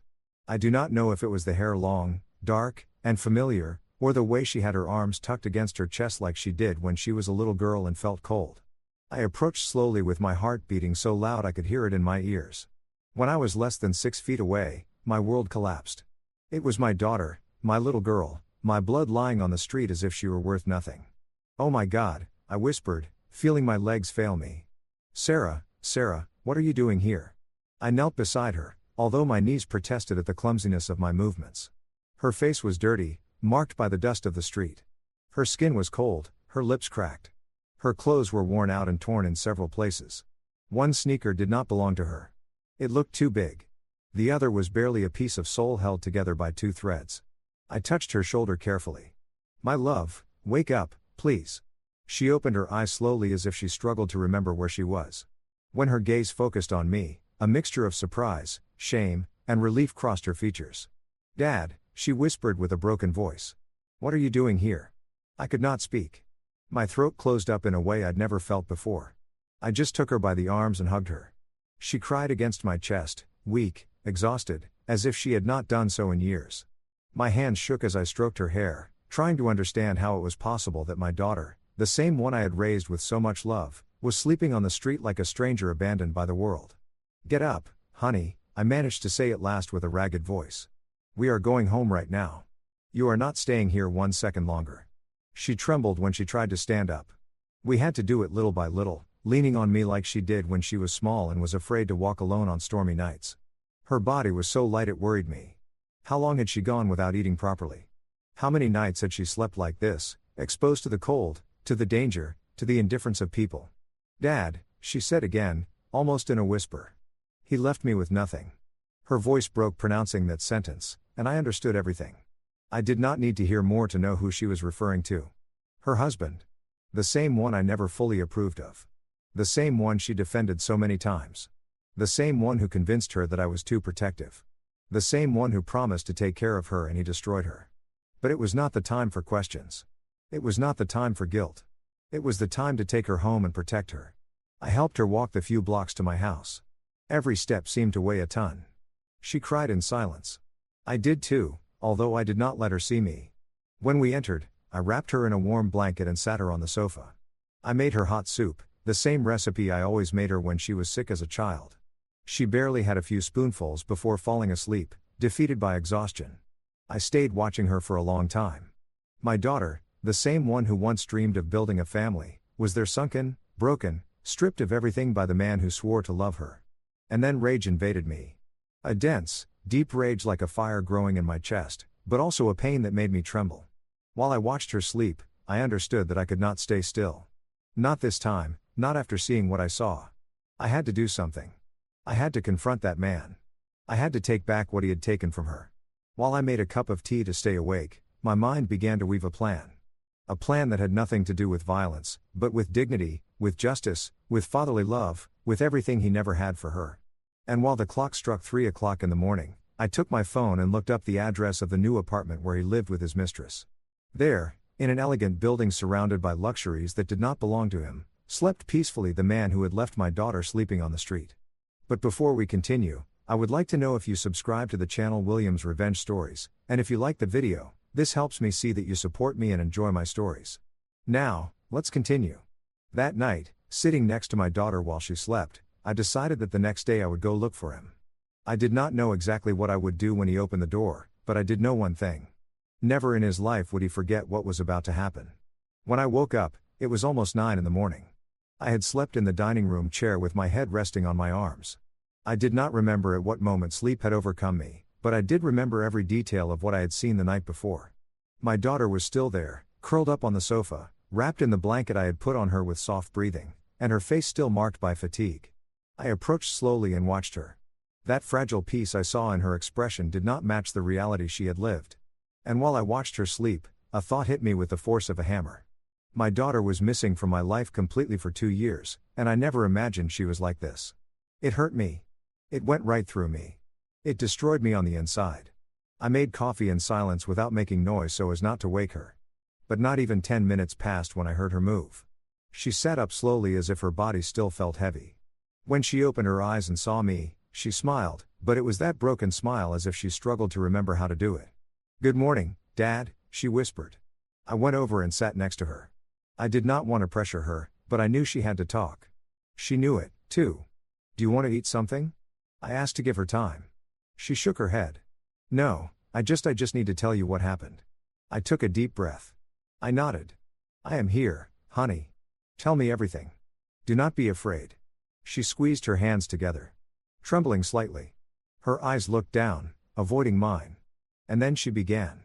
"Dad, he sold the house without telling me anything. I found out when the new owners arrived and asked me to leave. He was already living with her with the mistress, and I did not have anywhere to go." I felt a wave of heat run through my chest. Pure fury, absolute indignation. How could he do that to you?" I managed to say with difficulty. She shook her head. "Because he was always like that, Dad. I just hid it all so you would not suffer. He manipulated me. He made me believe that if I told you something, it was going to cause you a heart attack, that you could not handle it, that it was better to leave you alone." I listened to her in silence, feeling my heart tighten. "But that is not the worst part," she continued, and her voice broke. "When he left with her, he left me without money. I had temporary jobs, but it was not enough for anything. I slept at friends' houses, but it did not last long. Later in cheap motel in the end, I ended up on the street. I just could not take it anymore." I took her hand. Her hand was cold, but her pain burned. "Why did you not come home?" I asked almost in a whisper. She began to cry. "Because I was ashamed, Dad. I was ashamed that you would see me like this defeated. And because he kept repeating that you were better off without me, that I was a burden, that if I came back to you, I would ruin your life. I believed him. I was a fool." I lifted her face gently so she would look me in the eyes. "Listen to me well," I told her with a firm voice, but trembling with emotion. Never have you been a burden. You are my daughter, my family, my blood. I would have crossed the world to help you. How could you think I would be better off without you?" She broke down. Her crying flooded the room. Her pain mixed with my helplessness. I hugged her while her body shook. "I am sorry, Dad." She repeated over and over again. "I am sorry." "You do not have to apologize, honey," I replied, stroking her hair. "You did not do anything wrong. You were a victim of a soulless man. But now you are here with me and you will not spend one more night on the street. I swear to you." She stayed there hugging me for long minutes. When she finally calmed down, she took a breath and added, "He lives in the Oaks condominiums with his wife. Well, his mistress. Now they say they are expecting a child. That is why he sold the house so fast. He wanted money for his new life." His new life. The phrase pierced my chest like a bullet. So that miserable man had traded my daughter for a younger woman and a more comfortable life without remorse, without guilt, without mercy. I got up from the sofa and began to walk around the living room, unable to control the rage boiling in my veins. My daughter looked at me, worried. "Dad, what are you going to do?"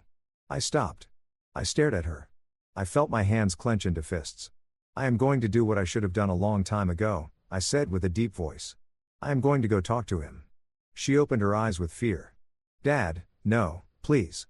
He is dangerous. You do not know what he is capable of, and he does not know what I am capable of," I replied without looking away. She swallowed hard. "Promise me you are not going to do anything bad." I looked at her with tenderness, but with a certainty I did not remember feeling in years. "I promise you I will not do anything that hurts you. But I am not going to let the man who destroyed you keep living as if nothing happened." She lowered her gaze. I think she understood that my decision was irreversible. I went to my room, opened my desk drawer, and took out a folder where I kept important documents. I did not know yet what I was going to use, but I knew I would need something, anything, some proof, some data, some clue, because what that man did could not go unpunished. While I looked through papers, I heard my daughter's voice. "Dad, thanks for picking me up last night." I turned around. She was at the door with a fragile but true smile. And that smile gave me strength.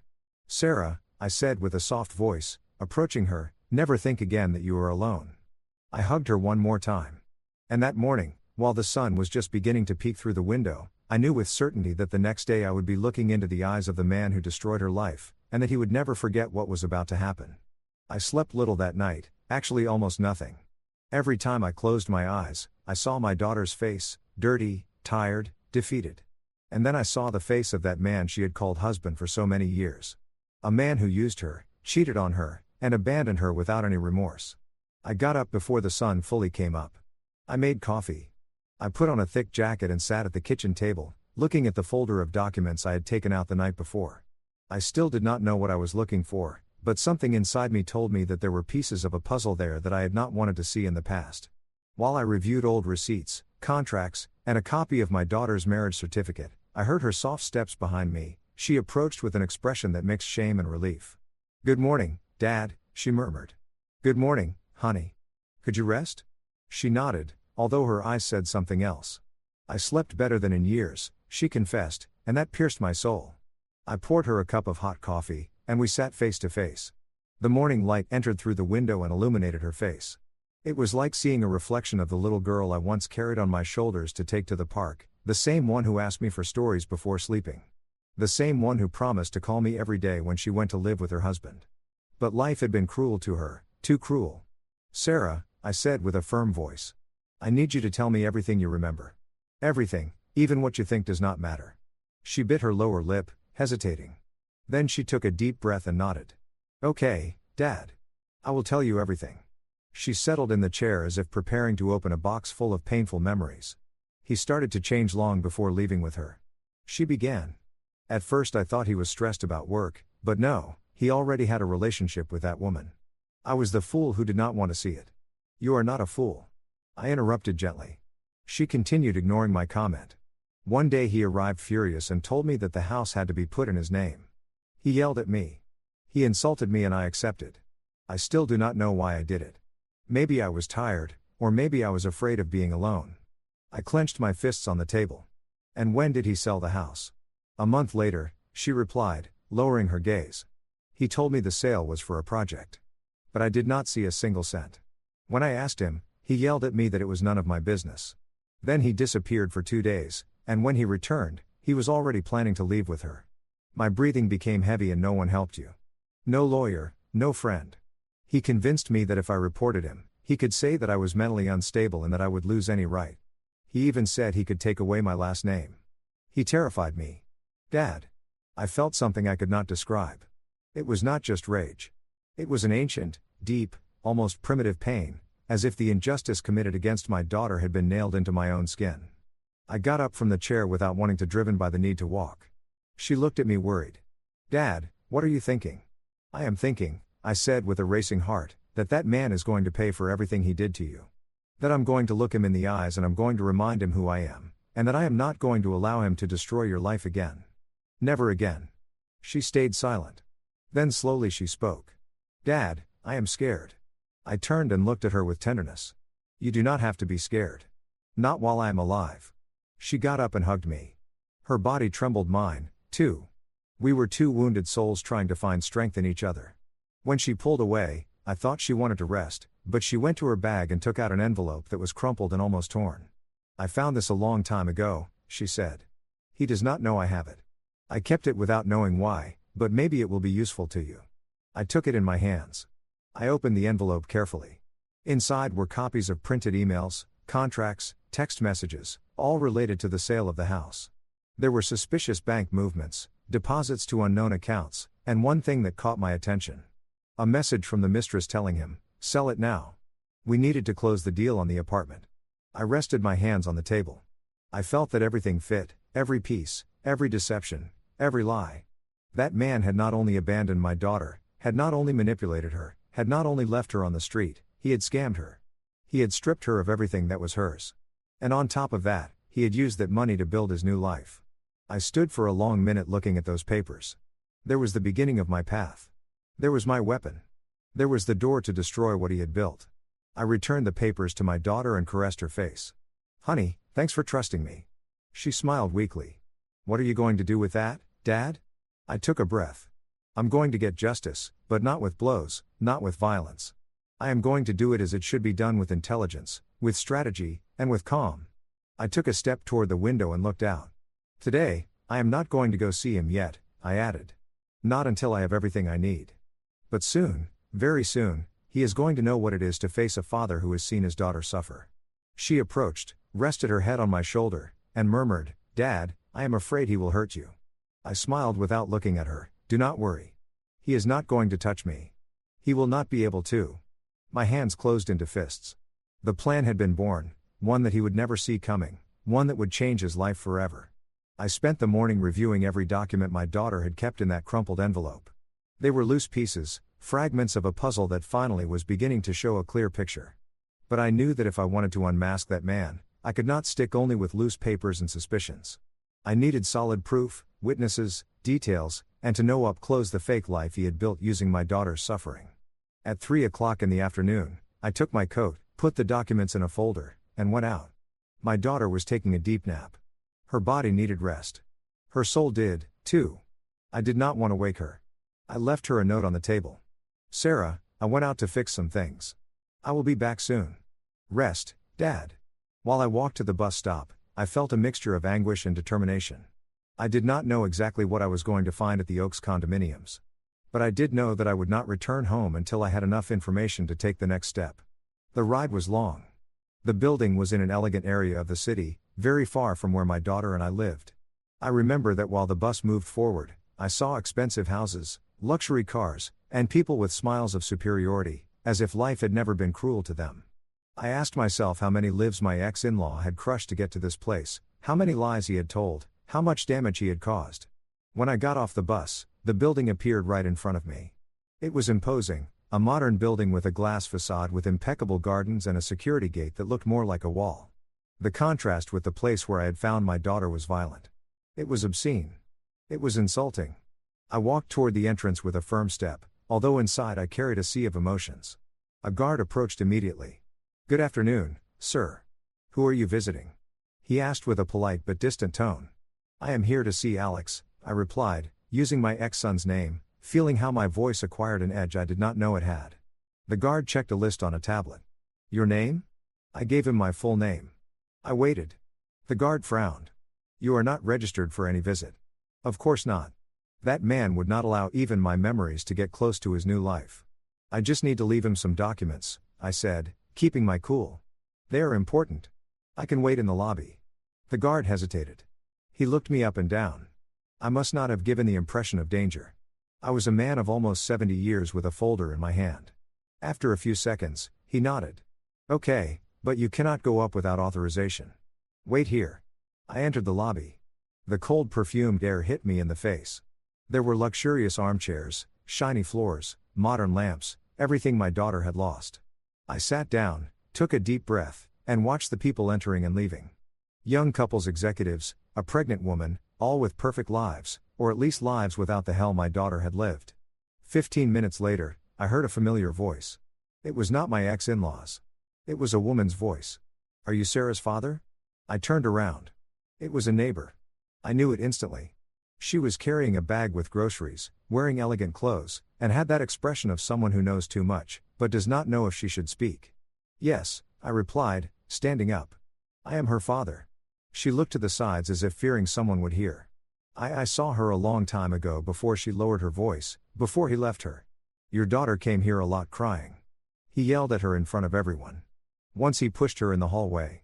My heart stopped. "He pushed her?" I asked, feeling a wave of fury. "Yes," she said with a frown. "I reported it to the administration, but he said she just tripped. And since he is friends with the supervisor, well, you know how this works." I did not know whether to thank her or cry. My daughter had suffered more than I imagined. "And do you know if he lives here with her?" I asked. The neighbor lowered her gaze. "Yes. She came to live here even before he separated from your daughter. Many people knew. Everything was an open secret." I lost my breath for an instant. The deception had been deeper and more brazen than I thought. The woman came a little closer. "Your daughter did not deserve that," she said firmly. "Nobody deserves it. But he believes he is untouchable." Untouchable. That word echoed in my chest. "Thank you," I replied with a low but firm voice. "Thank you for telling me." She nodded and walked away, leaving me alone with thoughts that were no longer thoughts. They were fires. They were knives. They were decisions. I looked at the elevator. I knew I could not go up. I knew that today I could not confront him yet. But I did need to see more. So I left the building and walked around the structure looking for signs of his life from the outside. And there he was on the 4th floor balcony, him, my ex-son-in-law. He was laughing with a glass in his hand, laughing as if life belonged to him, as if he had never hurt anyone. And by his side was the mistress, the woman for whom he destroyed my daughter, the woman who was heavily pregnant. There was music, there was celebration, there was happiness. I felt something inside me split because while they celebrated their new life, my daughter was sleeping in my house after having lived on the street. I did not move a single muscle. I just watched until he went back inside the apartment, not imagining that from below the man he should have never despised was watching him. That day, as I walked away from the building, I understood everything. I was not going to hit him. I was not going to insult him. I was not going to confront him like a furious old man. I was going to destroy him with the same calm with which he destroyed my daughter. But unlike him, mine would not be cowardice. It would be justice. I walked back home slowly with the folder pressed against my chest and my mind full of images I could not erase. Every step seemed heavier than the last. The echo of the laughter I had heard on that balcony kept pounding inside my head like a hammer. Years had passed since I felt such an explosive mix of hate, pain, and determination. When I arrived, the sun was going down. The house was silent. But that silence was not empty. It was the silence of peace my daughter needed. I approached the sofa where she had slept the night before. This time she was awake, staring out the window as if trying to understand at what moment her life had broken. "Sarah," I said softly. She turned her head and smiled, but that smile hurt. It was a smile of gratitude overshadowed by sadness. "Dad, you're back." I sat next to her. There was a long silence between us, one of those silences that speak for themselves. She knew I had gone to the building. I knew she wanted to ask, but neither of us spoke at first. Finally, I took a deep breath. I saw him. She tensed her shoulders. "Him?" "Yes, him and her." She looked away and pressed her lips together as if she wanted that conversation to end quickly. I did not blame her. Reliving that pain was like opening a freshly closed wound. "They seem happy," I added without emotion, as if the words had no owner. She closed her eyes for a moment. "I knew it," she whispered. "But it hurts anyway." I took her hand and squeezed it. "Honey, you do not deserve to carry this shame. You do not deserve to carry his trash on your back. He did not destroy you because you were weak. He destroyed you because you are good. And good people sometimes trust the wrong person." Her eyes filled with tears, but she did not cry. She stayed still, listening. "I do not want to avenge you out of anger," I continued. "I want to do it because he owes you. Because he snatched your home, your dignity, your peace of mind, and because I, as your father, am not going to die without making sure you get your life back." Her lips trembled. "Dad, please do not do anything that puts you at risk." "I will not," I replied firmly. I am not an impulsive young man anymore, and I do not need to yell at him or touch him to destroy him. What I will do, I'm going to do well. I am going to do it like a man who has lived long enough to know that justice is more powerful than rage. She stayed looking at me for a long time, as if she were trying to recognize herself in my words, or perhaps trying to recognize the father she once thought invincible. Dad, I love you, she said, breaking a little. I hugged her, a long real hug, one of those that hold the soul together. I felt her tears on my shoulder, and I thought that although the world had been cruel to her, I would never allow it to trample her again. When she calmed down, I helped her stand up. She walked to her room with slow steps, but more secure than the day before. I stayed alone in the living room. I looked at the folder on the table, the documents, the messages, the proof of the betrayal. And there, in that heavy silence, I felt the clarity I had been waiting for since the moment I found her sleeping on the street.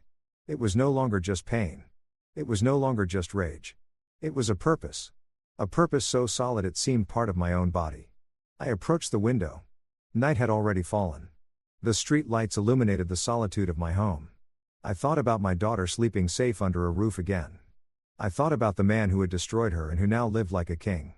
I thought about the woman accompanying him, about her pregnancy, about the perfect life they had built on lies. And without realizing it, I spoke in a low voice. Tomorrow I will start. But before continuing, I would like to know if you subscribe to the channel and if you like the video.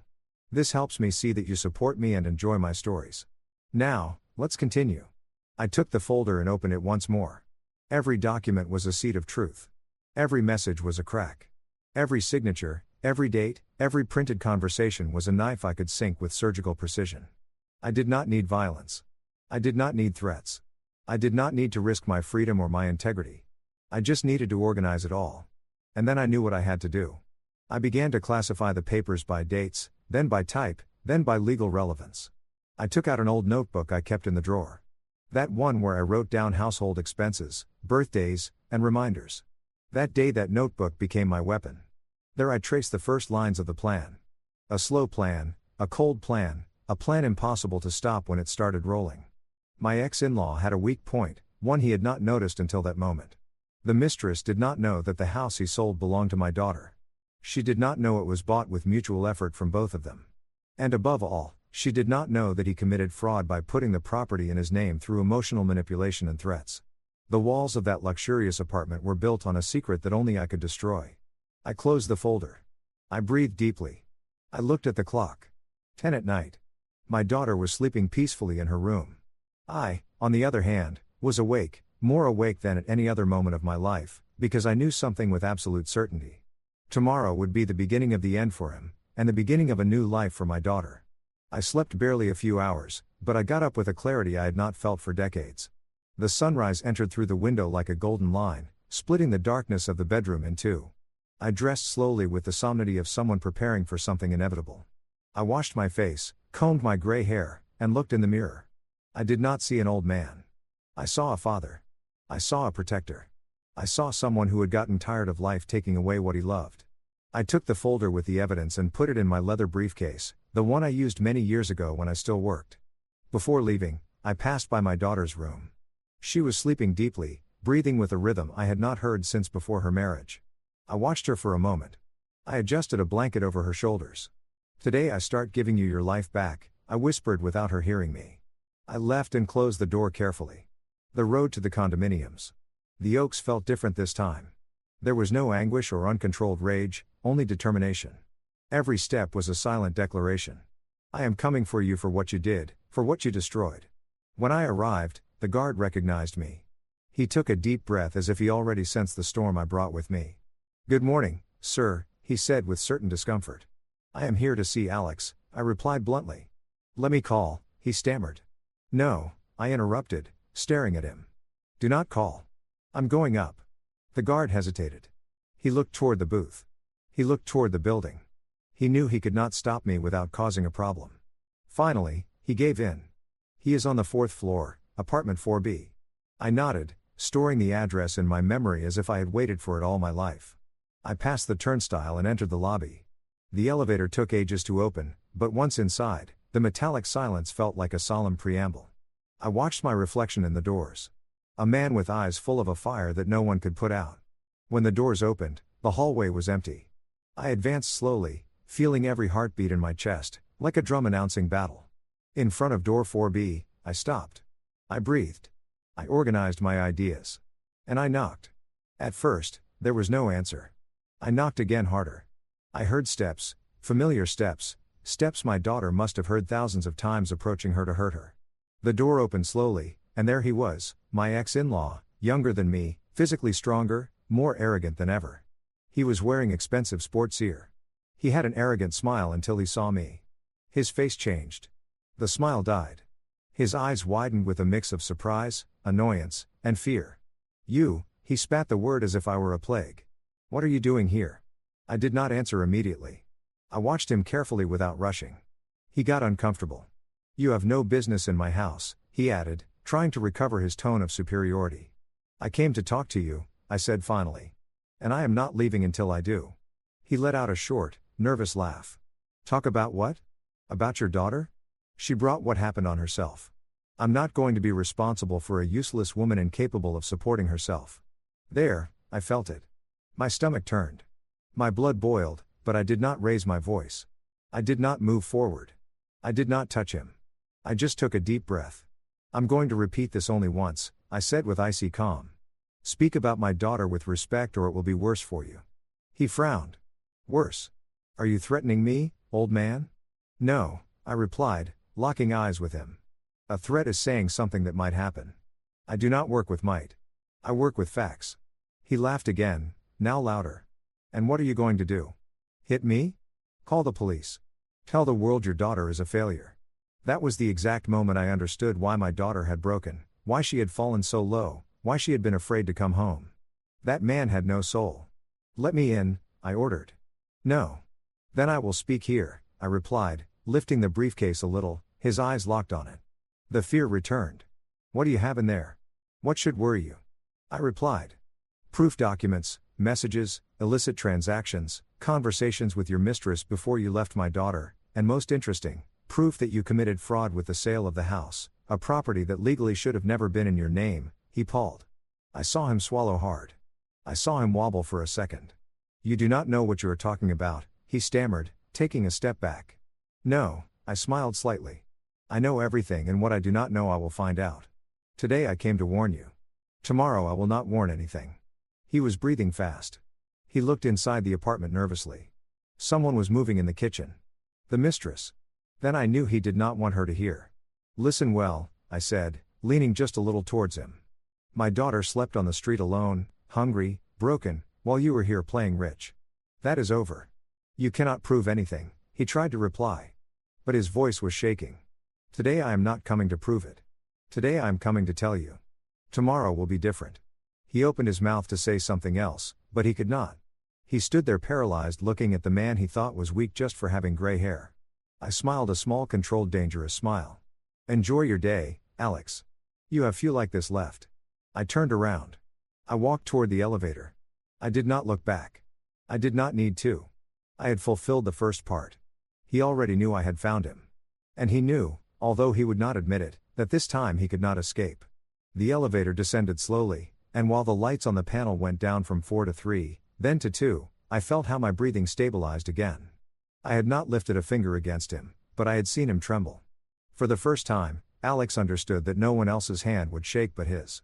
Justice sooner or later arrives, especially when a father stops being silent. When I left the building, the morning shift guard looked up. His look was different from yesterday, a mix of respect and surprise. "Everything okay, sir?" he asked cautiously. "Not yet," I replied. "But soon." I walked to my car and sat without starting the engine. I took the folder out of the briefcase and reviewed the documents again. Every bill, every transfer, every forged contract, everything fit perfectly. Alex had always been careless when it came to other people's money. He thought laws were for fools, that there would never be consequences. His biggest mistake was always his arrogance. I turned on my phone and checked the messages that had arrived from the lawyer's office. He worked with surgical precision. He had obtained a preliminary order to review the sale of the house. Also, a judge had agreed to study the possibility of freezing Alex's assets until it was determined if the transaction had been fraudulent. A smile appeared on my face. It was not revenge. It was balance. It was justice. However, before continuing with my plan, I had to go back home. I wanted to make sure my daughter was okay. I stopped by the neighborhood bakery and bought fresh bread, orange juice, and some fruits she always liked as a child. That small gesture made me feel like we were recovering something lost. Upon entering, I heard noise in the kitchen. I approached slowly. There she was with her back turned making coffee. When she turned around and saw me, her face lit up. "Dad, I thought you were still sleeping," she said with a shy smile. "I went out early. There were things to resolve," I replied, leaving the bag on the table. She came over to hug me. Her skin smelled of soap and her hug trembled, but it was sincere. That fragility broke my soul. No one should do that to another human being, much less to the person with whom they said forever at an altar. "Did you sleep well?" I asked, breaking the silence. "Much better than in years," she replied, looking at the cup in her hands. "Dad, I do not know how to thank you. You do not need to thank me for anything. I am your father. I am here to hold you when the world falls apart." She took a deep breath as if that phrase had healed her a little, but I know that inside her there was a knot that would take time to untie. After having breakfast together, she went up to shower. I took the opportunity to call Samuel, my lawyer and old friend. "Ready for the next phase?" he asked as soon as he answered. "Ready?" I replied. "I want to present everything today." "Perfect. I will wait for you in my office in an hour." I hung up, put on my jacket, and looked toward the stairs. "I'm going out for a moment," I told my daughter. "I will be back in a short time." She nodded without asking anything. She knew I was pulling invisible strings for her, and she trusted. I left the house with a firm heart. There was no turning back. Samuel's office was downtown in an old but well-preserved building. When I arrived, he already had everything ready on the table. Folders, recordings, neighbor statements, certified copies of documents.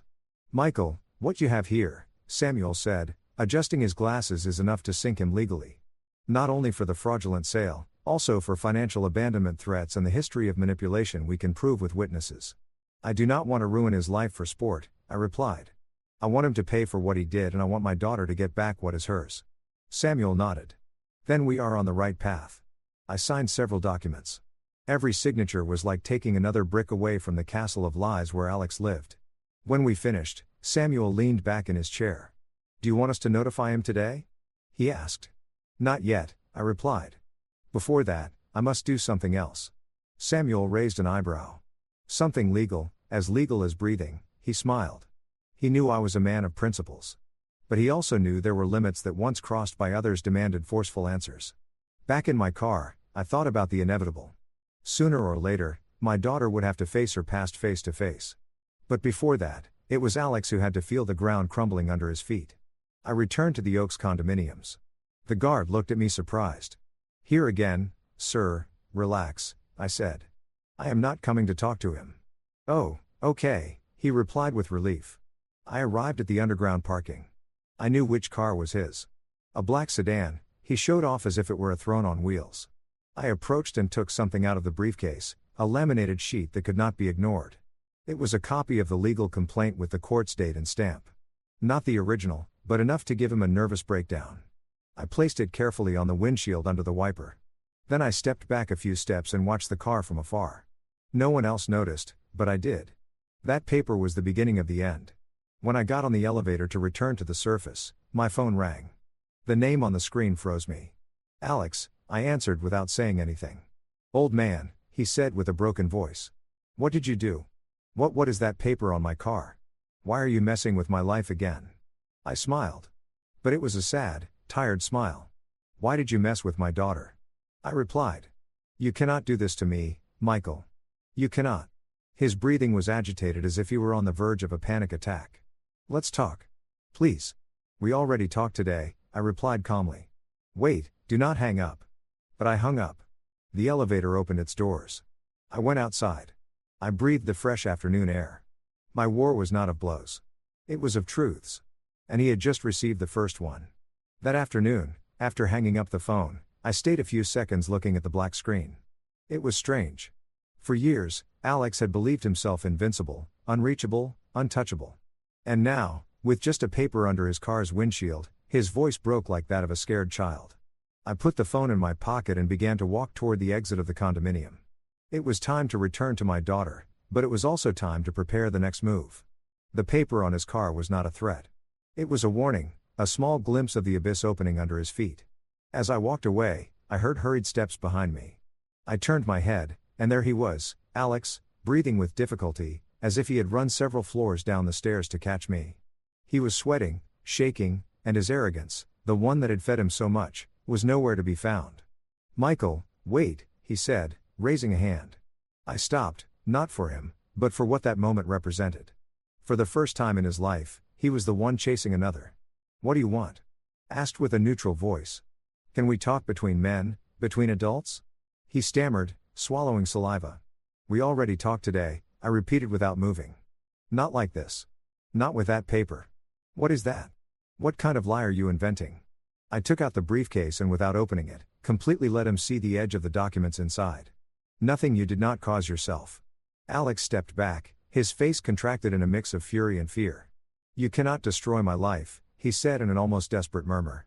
"Like you destroyed my daughter's," I replied, staring at him. "Like you left her homeless. Like you abandoned her? Like you pushed her? Like you humiliated her so she would never come back to me.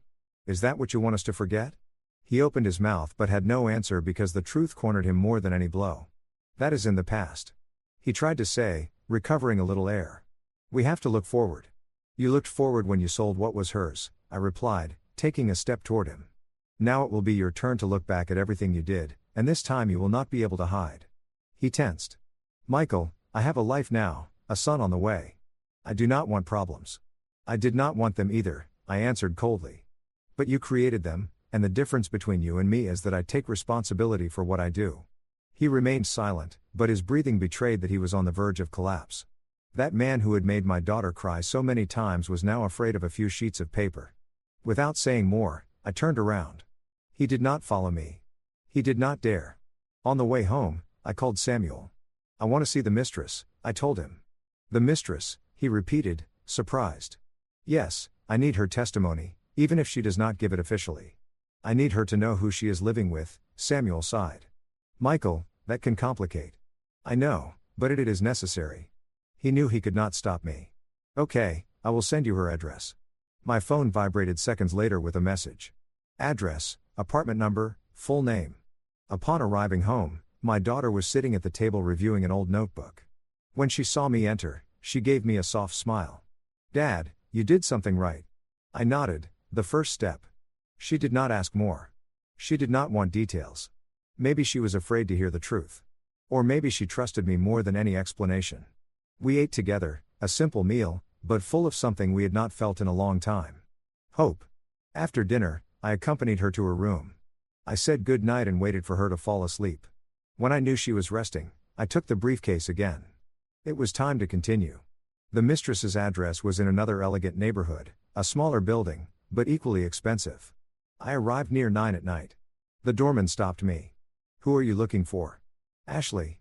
"Ashley," I replied using her first name. He checked a list. "Who are you?" "An old acquaintance." I did not lie. I had seen her next to Alex more times than I would have liked to remember. The doorman hesitated a moment. Then he called the apartment. He spoke in a low voice. He hung up. "You can go up," he said finally. When I reached the apartment door, I heard a female voice on the other side. "Who is it I am, Michael?" I replied. "Sarah's father."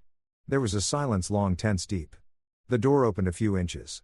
Ashley was there with her hair tied back, swollen eyes, and an elegant robe. Her rounded belly showed her advanced pregnancy. "Come in," she said finally, opening the door completely. I entered without taking off my jacket.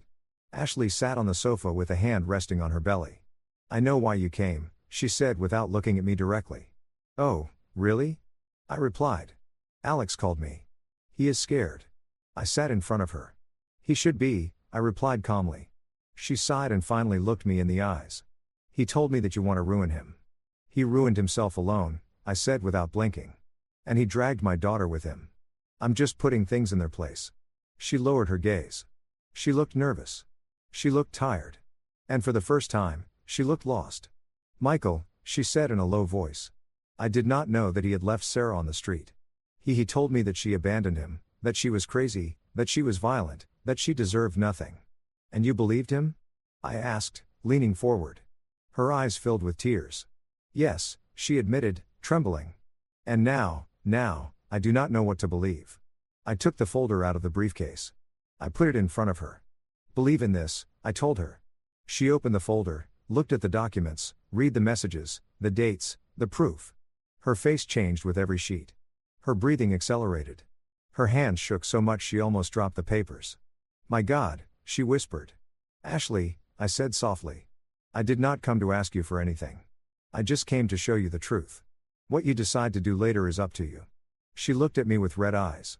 He told me that you were violent, that your daughter left because you were a bad father. Did he tell you that? I asked with a bitter smile. Yes. Then you already know who Alex is? I replied, standing up. A man who always needs a monster to justify his mistakes. She broke down, crying. She cried as if her world had collapsed. And in silence, I knew I had achieved something deeper than any legal blow. I had broken the only emotional refuge Alex had. When I left the apartment, I took a deep breath. The night air was cold but liberating. Alex did not know it yet, but what I did that day would be impossible to reverse. The next morning, when I woke up, the house was silent. The sun entered through the dining room window, illuminating the table where my daughter used to sit and write in a notebook that was already worn by so many tears. I made myself a coffee and stayed a moment watching her bedroom door. She was still sleeping. She looked so calm when she rested, so different from the broken woman I had found lying on the street. I took a sip and looked at the clock at 8 sharp. The phone vibrated. It was Samuel. Michael, he said bluntly. Alex went to the precinct this morning. To report me, I asked with an almost amused tone. To report that he is being extorted. But before he finished speaking, someone else appeared, who Samuel paused as if savoring the moment before saying it. Ashley, you had an immediate effect on her. She went to the precinct with the folder you left her. With everything, I closed my eyes for an instant, not out of surprise, not out of relief, but for something I had been waiting to feel for a long time. Justice. And what did the officer say? I asked that Alex's complaint does not proceed. And now his voice became lower. Now they have 2 lines of investigation open. One for fraud and another for psychological violence and financial abandonment toward your daughter. I said nothing. I just inhaled deeply. This is just starting, Samuel added. Get ready. He is going to call you. Let him call. I replied. I hung up. Not even 10 minutes passed when the phone vibrated again. The name Alex blinked on the screen. I answered, What did you do? He yelled without even breathing. What the hell did you tell Ashley? Why did you bring the police into this? I only showed the truth, I said with a calm voice. Lie, he spat. You manipulated everything. You confused her. You poisoned her. Alex, she read your messages. Your own history poisoned you alone. There was a tense silence. I heard his accelerated, almost irregular breathing. Do not ruin my life, he said finally with a tone bordering on begging. You ruined my daughter's life, I replied without raising my voice. What happens to you from now on is not my business. He hit something. A door slammed, a piece of furniture. I do not know, but something broke. And I'm not talking about wood. Michael, we have nothing to talk about, I answered, and I hung up. Mid-morning, my daughter came out of her room. Her eyes were still swollen from tiredness, but she brought a serenity I had not seen in years. Good morning, Dad, she said, approaching the table. Good morning, honey, I replied. She made herself some tea and sat in front of me. I dreamed of Mom, she whispered. She told me everything was going to be okay, that you were going to know what to do. I felt a lump in my throat. Your mother was always wiser than me, I said. And she always adored you. My daughter smiled. A small, fragile, but real smile. Dad, she murmured. Did something happen? I nodded. The police are investigating Alex. She opened her eyes surprised. Really? Yes, I replied firmly. And Ashley brought proof. My daughter put her hands to her mouth. Does she? She knows everything. Now she does, my daughter lowered her gaze. Dad, I did not want to ruin her life. I just wanted her to let me live in peace. Sarah, I said softly, calling her by her name. He ruined his own life. You're just getting yours back. She cried in silence. Clean tears, not of pain, but of relief. At 5 o'clock in the afternoon, Samuel arrived at the house. He brought a folder and a serious face. Michael, he said upon entering. This is moving faster than I expected. What happened now? He sat at the table and opened the folder. Ashley presented her voluntary statement. She said Alex lied to her about everything related to Sarah, that he hid the sale of the house from her, and that he manipulated her to keep her away from any contact with you and your daughter. I looked at Samuel attentively. And what else? Samuel took a deep breath. She said that last night when she saw the proof you showed her, he threatened her. Not physically, but psychologically. He yelled at her. He told her that if she spoke, he would make sure she suffered consequences. I clenched my fists. That coward never changed. Ashley made it clear she fears for her safety, continued Samuel. And being a pregnant woman that weighs heavily in the report. I stayed silent for a few seconds. I felt a mix of sadness and cold justice, like a scale finally beginning to balance. Are they going to summon him? I asked. More than summon him, replied Samuel, closing the folder. They already did. He has to present himself tomorrow. If not, they will issue a warrant. I nodded slowly. Michael, added Samuel, looking at me seriously. You have to be prepared. Alex is not going to give up easily. I know, I said. And you also have to be ready for the reaction of his in-laws. They have always protected him. I smiled with a calm that even surprised me. They do not know what I know. Samuel held my gaze. He did not ask more. He knew my silence meant the end was near. That night, my daughter and I had dinner together. The food tasted different, not because there was something special on the table, but because there was peace, something I had not felt for a long time. While we drank coffee, she asked, Dad, what is going to happen when Alex faces all that? Whatever has to happen, I replied. She nodded, but then added, and you, are you going to be okay? I looked at her with tenderness. Honey, I started this for you, and I will finish it for you. She got up, went around the table, and hugged me tight. It was eternal seconds. Of those one keeps forever. Thanks, Dad, she whispered. Do not thank me, I replied. I am just doing what any father should do. When she went to sleep, I remained sitting, looking at the window with the street lights reflecting on the glass. Tomorrow would be an important day, one Alex could not avoid, one that would change the course of everything. And while the clock advanced, I knew what was coming would be definitive. I woke up before the alarm rang, not because I was anxious, but because I knew I could not receive this day asleep. I got up, slowly, made coffee, and stayed along while watching the steam rise from the cup. It was curious how after a whole life of working, raising children, losing my wife, and facing so many storms just today, my heart beat with a strange calm, a calm that only appears when one knows the truth is finally about to win. The house was silent. My daughter was still sleeping. Despite all the suffering in the last few nights, she had finally managed to rest. Her breathing from the hallway sounded serene. That more than anything else gave me strength to keep going. At 8:30, sharp Samuel arrived. He did not knock in a hurry, but with that firm and secure knock as always. Ready? He asked upon entering more than ever. Samuel brought 2 folders, his briefcase, and the serious gesture of a man who knows hard endings, and also just once. Today Alex must present himself at the precinct, he said while pouring himself a coffee. And believe me, it is not going to be a simple encounter, I nodded. And Ashley, I asked. She has been there since early, he replied. And she is not alone. Her mother is accompanying her. That surprised me. The mother Samuel smiled barely. It seems last night Ashley talked to her, and she told everything she had lived. What he told her, what you showed her, what he had done with your daughter. The image hit me hard. A pregnant woman, young, trembling, confessing she had been living with a manipulative man without realizing it, and her mother holding her. Listening to a story no mother would want to hear. She wants to testify, too, added Samuel. She claims that months ago she saw signs, but did not know how to interpret them. I let out a long sigh.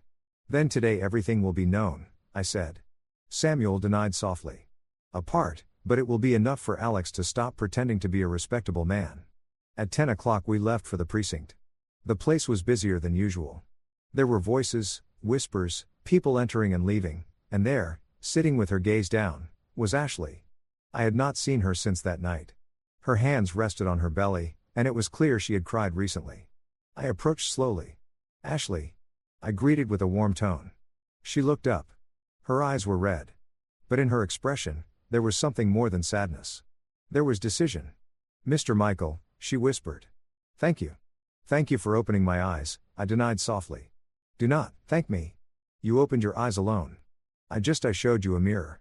She pressed her lips together and nodded. My mom is inside, she said. She is talking to the officers. Good, I replied.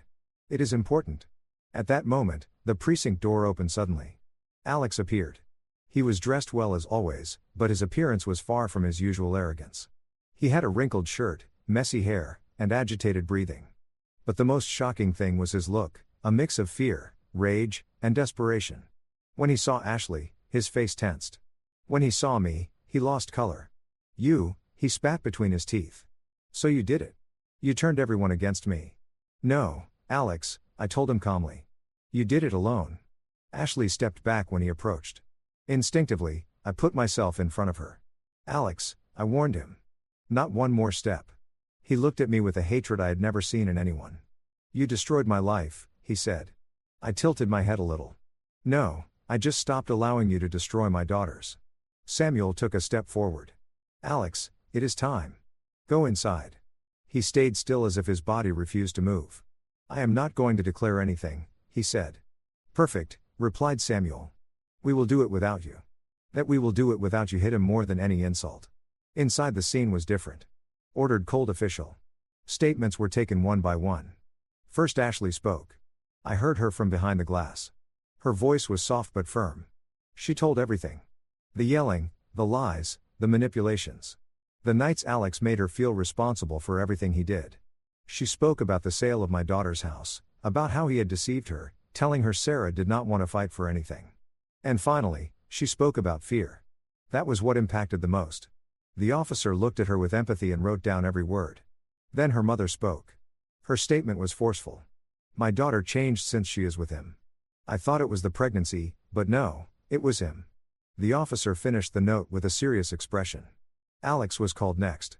The room became so silent the typing of a computer could be heard at the other end. I was waiting in the hallway when suddenly the door opened and he came out furious. "They invented everything," he yelled. "Everything. It is a lie. She is manipulated by this old man." He pointed at Samuel, then at me, then at Ashley. "You two ruined my family, Alex," said Samuel with forced calm. "Family is not ruined by showing the truth. It is ruined by hiding it." Alex trembled from head to toe. "I do not plan to lose everything for an exaggeration," he growled. "You already lost it," I said softly, his jaw clenched. I saw something in his eyes I'd never seen before. The certainty that there was no way out. Hours later, we returned home. My daughter was making soup. She rushed toward me. "How did it go?" she asked. I looked at her, took a deep breath, and placed my hands on her shoulders. "It is over, honey. He is cornered. He cannot hurt you anymore." She stayed motionless.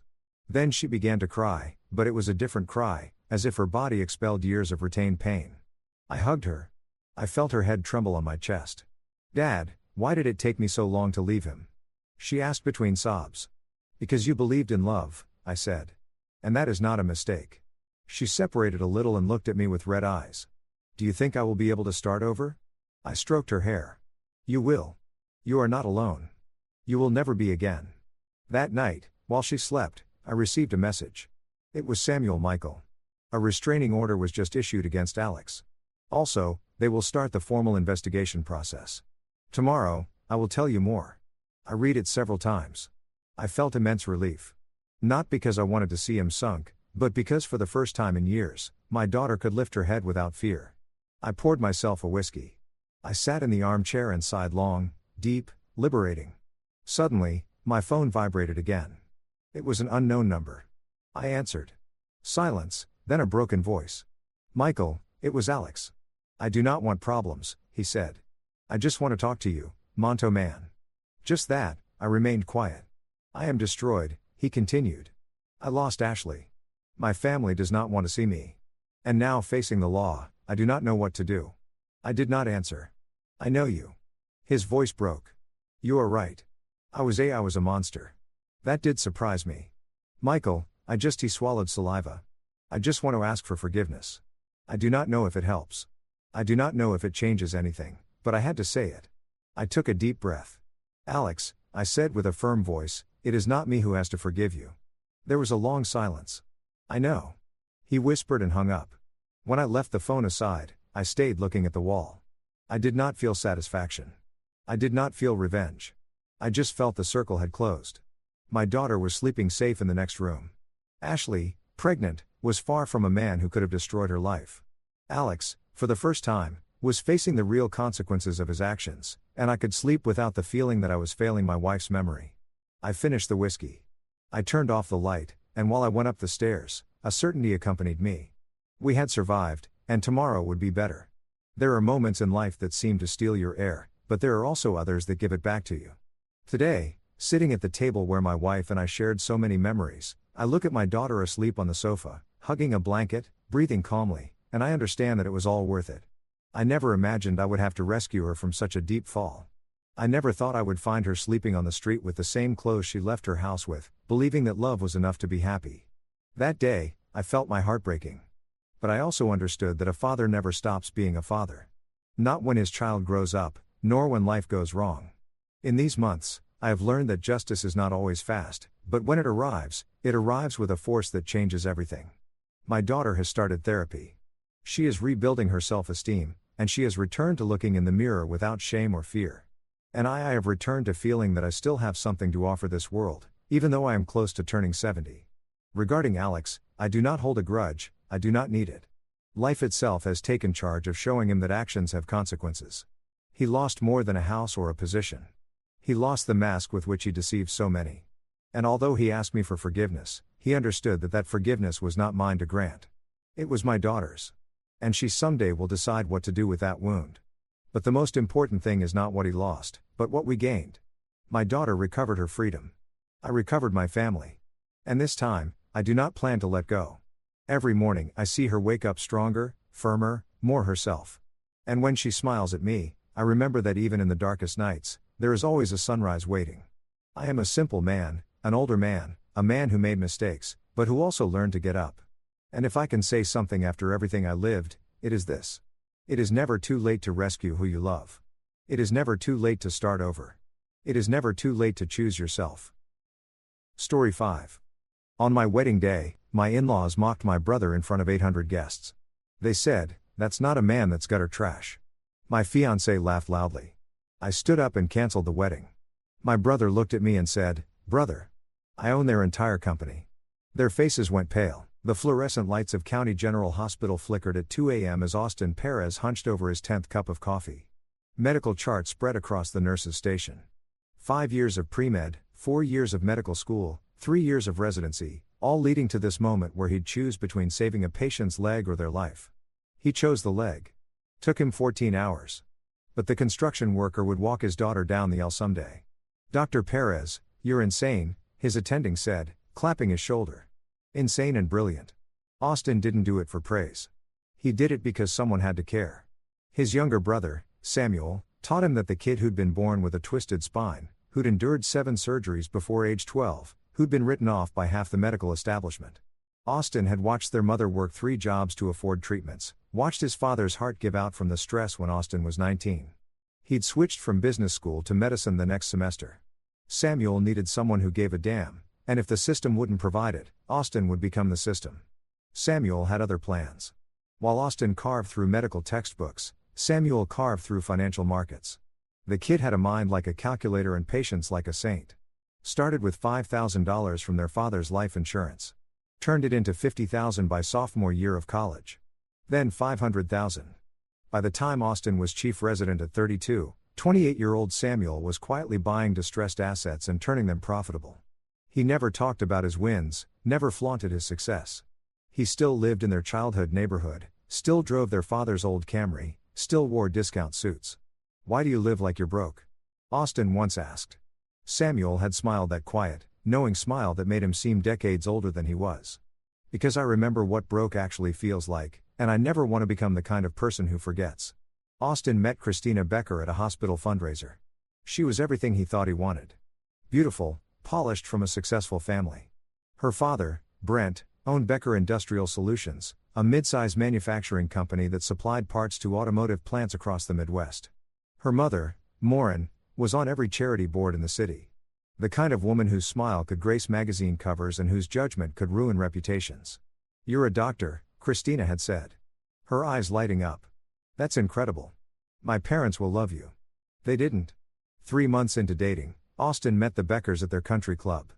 Brent's handshake was crushing and calculating, his eyes measuring Austin's worth in real time. Maureen's greeting was warm until she asked where Austin grew up. The warmth evaporated when he mentioned the South Side. "How humble," Maureen said, the words sounding like an insult wrapped in velvet. But Christina insisted it didn't matter. They'll warm up to you. She promised. They're just protective. Austin wanted to believe her. He'd been alone for so long. His mother had passed from cancer 2 years ago, and Samuel was his only family. The idea of belonging somewhere, of being part of something larger than hospital shifts and empty apartments was intoxicating. So, he overlooked the small comments. The way Brent always forgot his name, calling him the doctor like a job title instead of a person. The way Morin would talk about their family's lineage, tracing it back to some industrialists from the 1800s, while pointedly never asking about Austin's family. Samuel saw through it immediately. "They're users, Austin," he said over dinner at their favorite hole-in-the-wall Chinese restaurant. "I've seen their type. They want the status of a doctor's son-in-law without actually respecting the person. You haven't even met them. I've done my research." Samuel pushed his glasses up. That meant he'd dug deep. Becker Industrial is in trouble. They lost their 2 biggest contracts last year. Their stock is down 40%.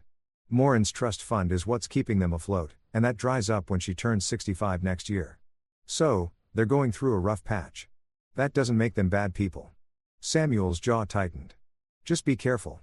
I know you want a family, but family doesn't come from a wedding certificate. It comes from who stands beside you when everything goes to hell." Austin proposed 6 months later at the same country club where they'd first had dinner with her parents. Christina said yes before he finished the question.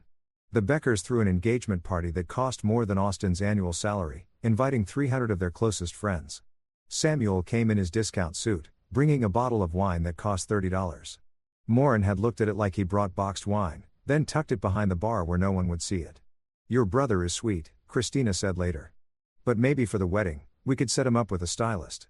My parents are inviting some very important people." Austin should have ended it then. But he'd already sent invitations, already put deposits on venues, already imagined the life they'd build. So, he convinced himself it would get better after the wedding. Once the stress of planning was over, once they were actually family, the wedding was scheduled for a Saturday in June at the Riverside Estate, a sprawling venue with manicured gardens and a ballroom that could host 800 guests. Austin had wanted something smaller, more intimate, but Morin insisted.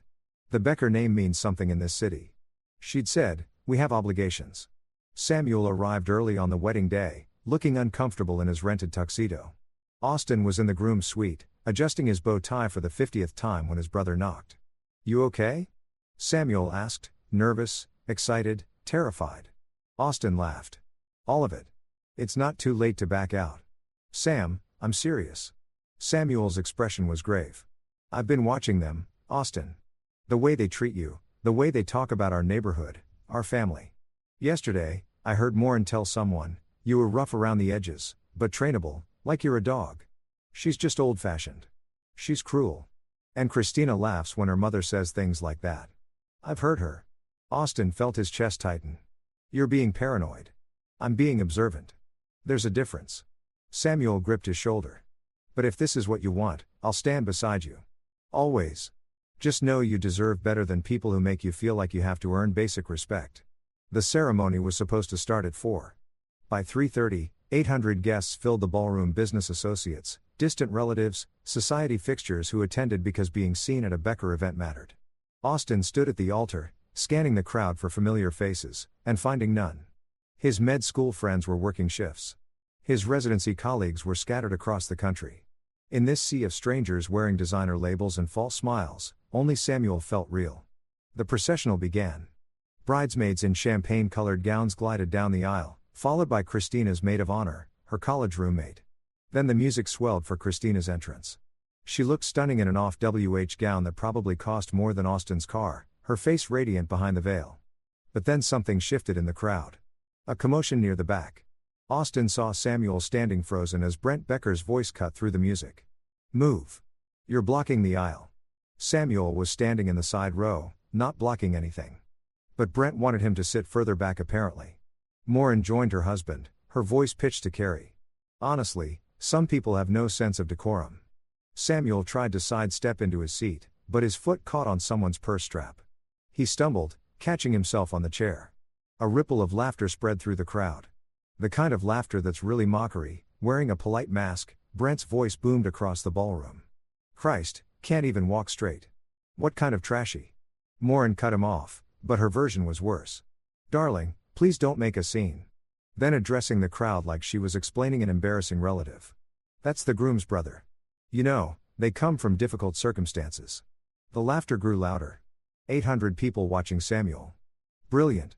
Kind Samuel, who'd overcome more than anyone in this room could imagine being treated like a spectacle. Austin's hands clenched at his sides. But then Christina's voice joined in from the back of the ballroom, her laughter bright and sharp. Oh my God, did you see that? He literally just. She dissolved into giggles, whispering with her bridesmaids. That's not a man. That's gutter trash. The words hit Austin like a physical blow. He looked at Samuel, saw his brother's face, not embarrassed, not angry, but resigned, like he'd expected this all along, like he'd been warning Austin about exactly this moment, and Austin had been too desperate for belonging to listen.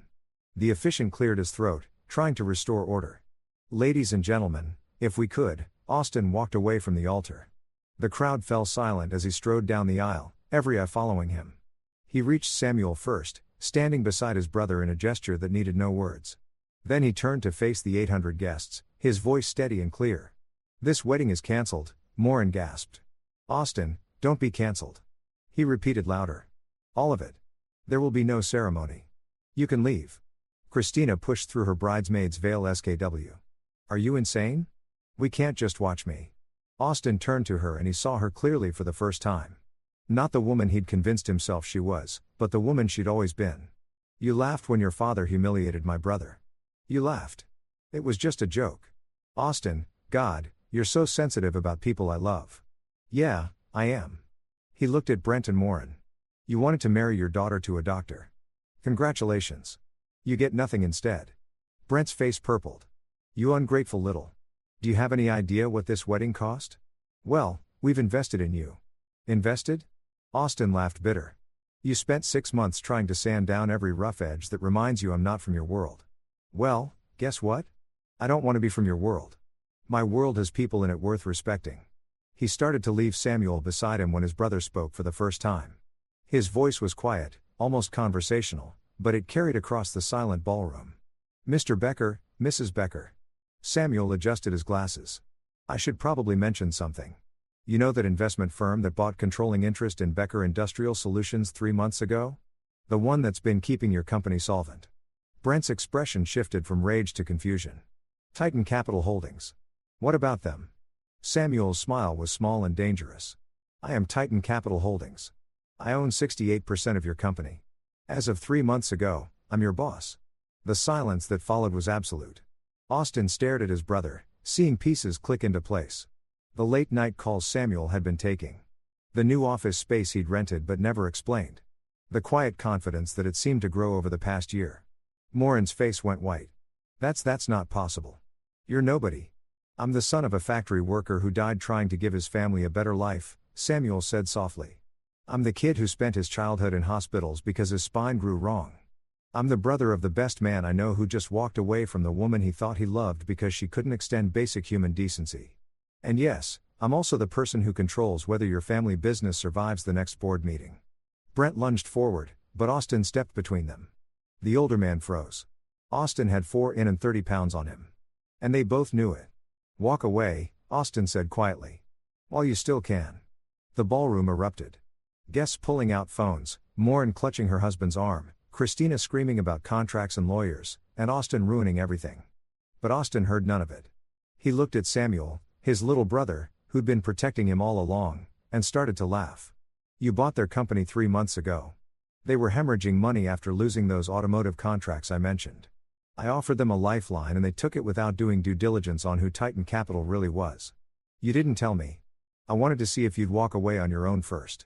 If you'd choose me over them without knowing I had leverage. Samuel's eyes were bright. You did. You chose right.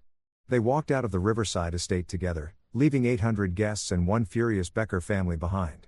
Austin was still in his tuxedo. Samuel in his rented suit, and neither of them had ever felt more free. In the parking lot, Austin stopped. What happens now? Samuel pulled out his phone, scrolling through what looked like spreadsheets and legal documents. Now we go have dinner at Changin's like we always do. Tomorrow I have a board meeting at Becker Industrial. And next week, he looked up, his smile sharp. Next week, things get interesting. Austin had one more question. When you bought their company, was it about revenge or business? Both, Samuel admitted. I saw an opportunity. A failing company run by people too arrogant to adapt. I knew I could turn it profitable. But yeah, part of me wanted leverage insurance because I knew people like the Beckers. I knew eventually they'd show you who they really were. I just wanted to make sure when that happened, you'd have options. You've been planning this for months. I've been protecting you like you protected me our whole lives. Samuel's expression softened. You gave up business school to become a doctor because of me. You spent years fighting to give me the best possible life. You think I forgot that? You think I'd let some country club make you feel small? Austin pulled his brother into a hug. I'm sorry I didn't listen. You're not the first person to get blinded by wanting to belong somewhere, but you do belong somewhere with people who know your worth. And tomorrow, the Beckers are going to learn exactly what it costs to underestimate us. They drove to Chang and Samuel's old Camry, still wearing their formal wear, and ordered enough food for 5 people. Mrs. Shang, who'd known them since they were kids, took one look at Austin's tuxedo and Samuel's grin and brought out a bottle of rice wine. Bad wedding? She asked in broken English. Cancelled wedding, Austin corrected. Best decision I ever made. She poured them each a shot. Good. That girl, I see her once when she pick you up. She look at my restaurant like it smell bad. You better without her. They drank to that. And as they ate beef chowing and talked about their next moves, Austin realized Samuel was right. Family wasn't about blood or wedding certificates or country club memberships. It was about who stood beside you when the world tried to break you down. And by that measure, Austin had always been rich beyond measure. His phone buzzed. 17 missed calls from Christina. 43 text messages ranging from apologetic to furious to desperate. He blocked the number and ordered more spring rolls. So Austin said, watching his brother navigate through financial reports on his tablet. Tell me about this board meeting next week. What exactly are we doing to them? Samuel's smile could have cut glass. We're teaching them a lesson about respect and humility and what happens when you mistake kindness for weakness. I'm listening. Good, because you're going to want to be there for this. Trust me, it's going to be spectacular. The next morning, Austin woke up in his apartment with a headache from rice wine and a clarity that felt almost spiritual. No wedding, no Christina, no more pretending to be someone he wasn't for people who'd never truly accept him. Just him and Samuel and whatever came next. His phone had been blowing up all night. He turned it off around midnight. But now, in the harsh light of day, he knew he'd have to face it eventually. He made coffee first, though. Strong black hospital grade. Then he turned on his phone, 67 missed calls, 123 text messages, 15 voicemails, most from Christina, but several from Morin, 3 from Brent, and oddly 1 from someone named Eddie Combs at the Riverside estate. He started with Eddie's voicemail. Dr. Perez, this is Eddie from Events at Riverside. Look, I just wanted to say what you did yesterday was the gutsiest thing I've seen in 20 years of wedding coordination. Also, the Beckers are refusing to pay their bill. They're saying you canceled, so it's your responsibility. I'm not going to push it because honestly worth it to see Morin Becker's face, but officially we do need someone to settle the account. Give me a call. Austin almost laughed. The wedding had cost north of $200,000. He didn't have that kind of money lying around. Medical residents weren't exactly rolling in wealth. But before he could worry about it, a text came through from Samuel. Already handled the Riverside bill. Paid in full. Consider it a gift.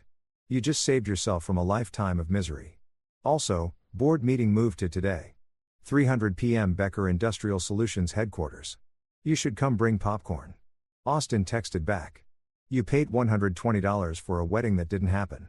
I paid $200K to permanently sever your ties to people who treated you like garbage. Best investment I ever made. See you at 3. Austin showed up to Becker Industrial Solutions at 2:45 p.m. wearing surgical scrubs. He'd come straight from a shift, not bothering to change. The receptionist, a young woman named Cassie Paul, looked at him with confusion. I'm here for the board meeting, Austin said. Are you Dr. Perez? She was clearly trying to place him from the wedding. The cancelled wedding. Yes. Her expression shifted to barely suppressed delight. Oh my God, everyone's been talking about it. Morin came in this morning looking like she'd aged 10 years. Brent locked himself in his office and some guy showed up an hour ago and just took over the conference room like he owned the place. He does own the place. That's my brother. Cassie grinned. This is going to be so good. Conference room is on the 3rd floor. I'll buzz you up. The conference room was glass-walled, overlooking the factory floor below. Through the windows, Austin could see the manufacturing equipment sitting idle. Another bad sign for the company's health. Inside the room, Samuel sat at the head of a massive mahogany table. looking perfectly comfortable in a suit that Austin now realized probably cost more than the entire wedding. 3 other people were already seated. 2 men in expensive suits who Austin didn't recognize and a woman with steel gray hair who looked like she ate corporate raiders for breakfast. Samuel stood when Austin entered. "Everyone, this is my brother Austin. Austin, this is our legal team. Benjamin McIntosh, corporate law. Hector Schaefer, contracts and acquisitions. And Bonita Schwartz, who specializes in making sure everything we do is ironclad and irrefutable." Benjamin nodded. "Heard about yesterday that took balls or common sense." Bonita added, "I've dealt with the Beckers before. Morin once tried to sue a caterer because the salmon wasn't pink enough. These are not reasonable people." The door burst open. Brent Becker stormed in. Morin right behind him, both looking like they hadn't slept. Christina followed, her eyes red and swollen. Behind them came 2 more people. An older man in his 60s with a kind of tan that spoke of too much golf and not enough work, and a younger guy, maybe 35, wearing a suit that screamed middle management trying too hard. "What the hell is this?" Brent demanded. "You can't just call a board meeting without." "I can actually," Samuel said calmly. "I own 68% of voting shares. I can call a board meeting whenever I want. Please sit down. We have a lot to discuss." "I'm not sitting anywhere until you explain, Mr. Becker." Bonito's voice was pure ice. "You will sit down or you will be escorted out of this building by security and permanently barred from the premises." "Your choice." Prince sat. So did Morin, though she looked like she wanted to flip the table. Christina stood behind them, looking lost. Samuel pulled up a presentation on the large screen at the front of the room. "Let's start with where we are. Becker Industrial Solutions is insolvent. You've been operating at a loss for 18 months. Your 2 largest contracts were lost due to consistent quality control issues and missed deadlines. Your workforce has declined from 230 employees to 147 because you've been doing rolling layoffs rather than addressing the core problems. And your personal spending," he clicked to the next slide, showing a breakdown of expenses, "has continued at an unsustainable rate." Morin's face went red. "You have no right to." "I have every right. I own this company. But let's talk about why I bought it." Another click. 3 months ago, you received an offer from Titan Capital Holdings. We offered you a lifeline in Jet Capital. Take controlling interest, but leave you in operational control. You took the deal without asking questions because you were desperate. You assumed Titan was just another investment firm that would let you keep running things into the ground while we absorb the losses. Who are you really? The older man? Austin assumed he was also a board member, asked quietly. Samuel Perez, son of Thomas and Maria Perez. Thomas died of a heart attack at 46, working 80-hour weeks in a factory not unlike this one to pay for his son's medical bills. Maria died at 52. Cancer because she couldn't afford proper treatment until it was too late. I was that son, the one with medical bills. I spent my childhood watching people like you. He gestured to Brent and Morin. Treat people like my parents as disposable. So when I made my money, I decided to do something about it. This is blackmail. Brent said, I'm trying to save this company despite you. Let me be clear. Becker Industrial Solutions can survive. It has good infrastructure, skilled workers, and relationships with vendors. What it doesn't have is competent leadership. So, here's what's going to happen. Samuel clicked to the next slide. Effective immediately, Brent Becker is removed as CEO. Morin Becker is removed from the board of directors. You'll both retain a token percentage of non-voting shares, enough that you're not completely destitute, but not enough to interfere with actual business operations. You can't do this. Morin shrieked. I can and I am. Benjamin, show them the paperwork. Benjamin slid a thick folder across the table. Everything is legal and binding. You signed over control when you accepted Titan's investment. The terms were very clear. We'll sue. Brent threatened. We'll take you for everything. With what money? Hector asked pleasantly. Your personal assets are mortgaged to the hilt. Your wife's trust fund is nearly depleted and any lawsuit would require discovery, which means every questionable decision you've made in the last 5 years becomes public record, including the embezzlement. The room went quiet. What embezzlement? The younger board member asked nervously. Hector smiled. Turns out Mr. and Mrs. Becker have been quietly siphoning company funds into personal accounts. Nothing massive. A few thousand here, a few thousand there. Hidden expense reports, inflated vendor charges, fake consulting fees. Over 3 years, roughly $400,000. We have all the records. Christina gasped. Dad. Brent's face had gone from red to gray. We were going to pay it back. Were you? Samuel's voice was soft. Dangerous. Because according to these bank statements, you were using company money to fund your country club memberships, your daughter's wedding, your wife's shopping habits, and your own stock portfolio losses. You were stealing from a failing company, from the employees who depended on you. So, yes, Mr. Becker, we could prosecute, but we're not going to. Why not? Austin asked, genuinely curious. Because prosecution would hurt the company. It would scare off vendors, tank what's left of our reputation, and put 147 people out of work. The Beckers aren't worth that. Samuel turned back to Brent and Morin. Here's the deal. You sign over all remaining shares. You leave quietly. You never use the Becker name in connection with this company again. And in exchange, we don't prosecute. You get to keep your house, your cars, and whatever is left of Morin's trust fund. You walk away from this with something which is more than you deserve. And if we don't agree, Morin asked, her voice shaking. Then we prosecute. You go to prison for embezzlement and fraud, and you lose everything anyway. The only difference is which ending you prefer. Brent looked at his wife, then at his daughter, then back to Samuel. You did this because of yesterday. Because of what I said about my brother? That was just the trigger. I've been watching you for a year, Mr. Becker. I knew who you were long before yesterday. The wedding was just when you finally showed everyone else. Samuel leaned forward. You wanted to know what kind of man my brother is. He's the kind who walked away from a woman he loved because she laughed when you humiliated me. He's the kind who chose loyalty over comfort, family over status, and you mocked him. You tried to make him feel small so you could feel big. So yes, I'm taking your company, but I'm not doing it for revenge. I'm doing it because I can run it better than you ever did and because the people who work here deserve better than you. The older board member cleared his throat. I'm Ernest Crawford. I've been on this board for 15 years and I've watched the Beckers run this company into the ground. If you're serious about turning things around, Mr. Perez, you have my support. The younger member nodded. Brian Holland. Same. I'm honestly just relieved someone's finally doing something good, Samuel said.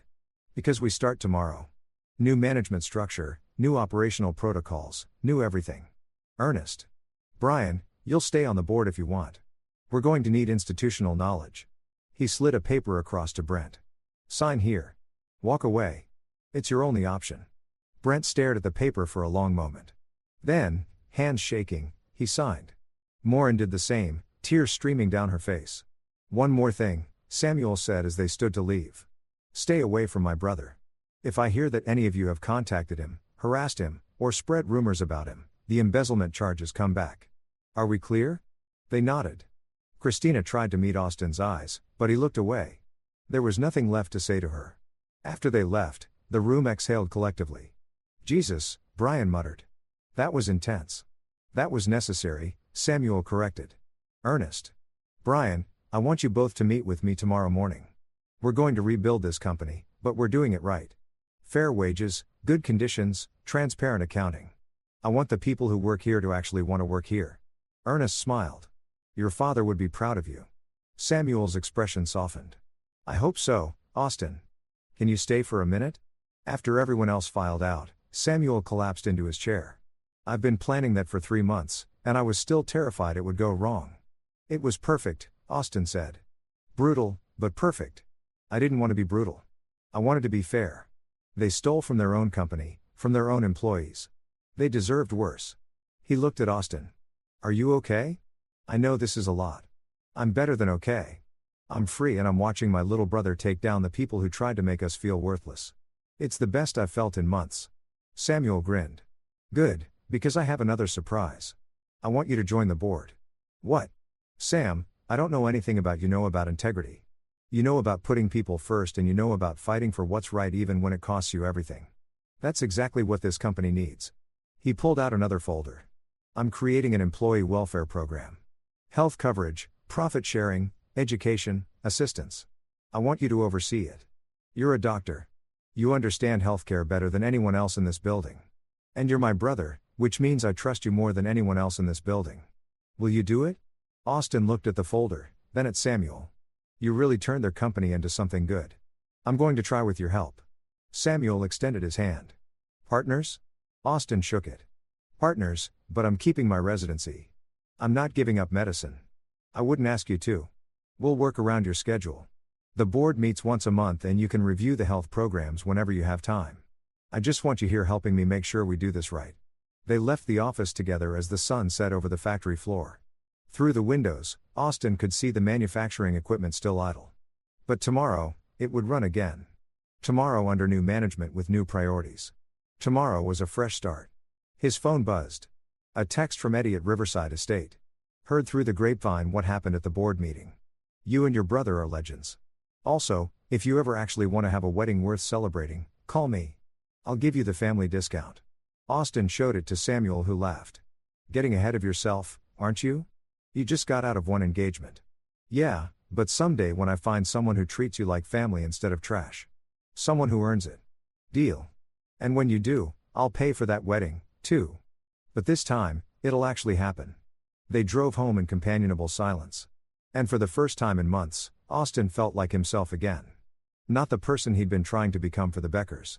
Not the doctor who worked endless shifts to avoid going home to an empty apartment. Just Austin, brother, son, survivor, and tomorrow, board member of a company that his little brother had saved from destruction. Life was weird sometimes, but looking at Samuel, seeing the quiet pride on his face, Austin thought maybe weird was exactly what they needed. 6 weeks later, Austin stood in the Becker Industrial Solutions parking lot at 6 a.m. watching the morning shift arrive. He'd been working with Samuel and the new management team to implement changes. And today was the big test, the launch of the new employee welfare program. Inside the factory, Samuel had assembled the entire workforce in the main hall. 147 people, many of whom had been with the company for decades, all looking nervous. Under the Beckers, town halls meant layoffs and bad news. Thank you all for coming, Samuel began. I know the last few months have been uncertain. New ownership, new management. You didn't sign up for any of this, so I want to be transparent about where we are and where we're going. He pulled up a slide showing the company's financial status. 6 weeks ago, this company was 3 months from bankruptcy. The previous leadership had been operating at a loss, cutting corners, and burning through capital. You all knew things were bad. What you didn't know was how bad. A murmur ran through the crowd. Austin saw fear on their faces.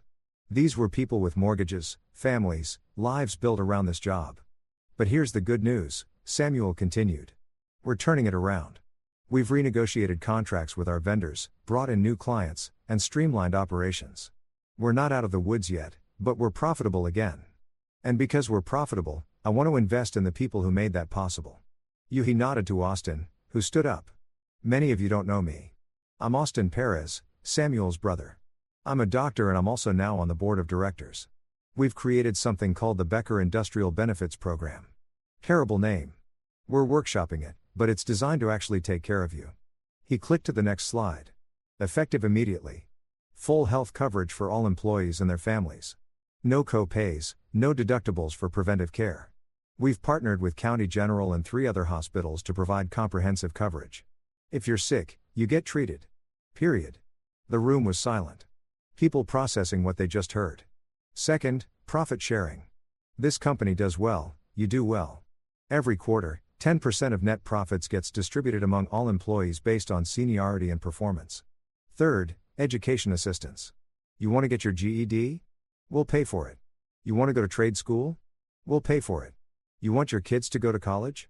We have scholarship programs. A woman in her 50s raised her hand. Is this real? Because the Beckers used to promise things and then it's real, Samuel said. And it's legally binding. Austin's reviewed every contract personally. We're not making promises we can't keep.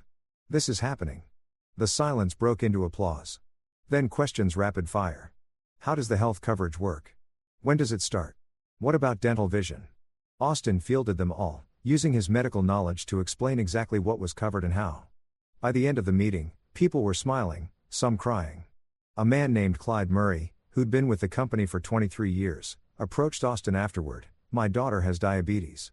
He said quietly, we've been rationing her insulin because our old insurance was garbage and we couldn't afford full doses. You're saying that's covered now? All of it? Insulin, test strips, doctor visits, everything. Send me her information and I'll personally make sure she's set up with the best endocrinologist in the city. Clyde's eyes welled up. I don't know what to say. Say you'll keep making excellent parts. That's all we ask. Word spread fast. Within a week, Becker Industrial Solutions had applications from skilled workers at other companies. People wanted to work somewhere that treated them like humans instead of expenses. Samuel was able to hire back 20 of the people the Beckers had laid off, expanding operations into a secondary product line that had been neglected for years. The factory floor hummed with energy Austin had never seen. Morale was up, quality was up, and production timelines were improving. It turned out that when you treated people well, they performed better. Revolutionary concept, but not everyone was happy about it. 8 weeks after the board meeting, Austin got a call from Benjamin McIntosh. "We have a problem. Brent Becker is talking to competitors, trying to sabotage our vendor relationships. He's telling people that Titan Capital is unstable, that we're going to fold, that they shouldn't sign contracts with us. Can we stop him?" Austin asked. "Legally, not unless he says something defamatory that we can prove. But he's being careful, staying just inside the bounds of protected speech. He's also been posting on business forums under fake names, spreading rumors."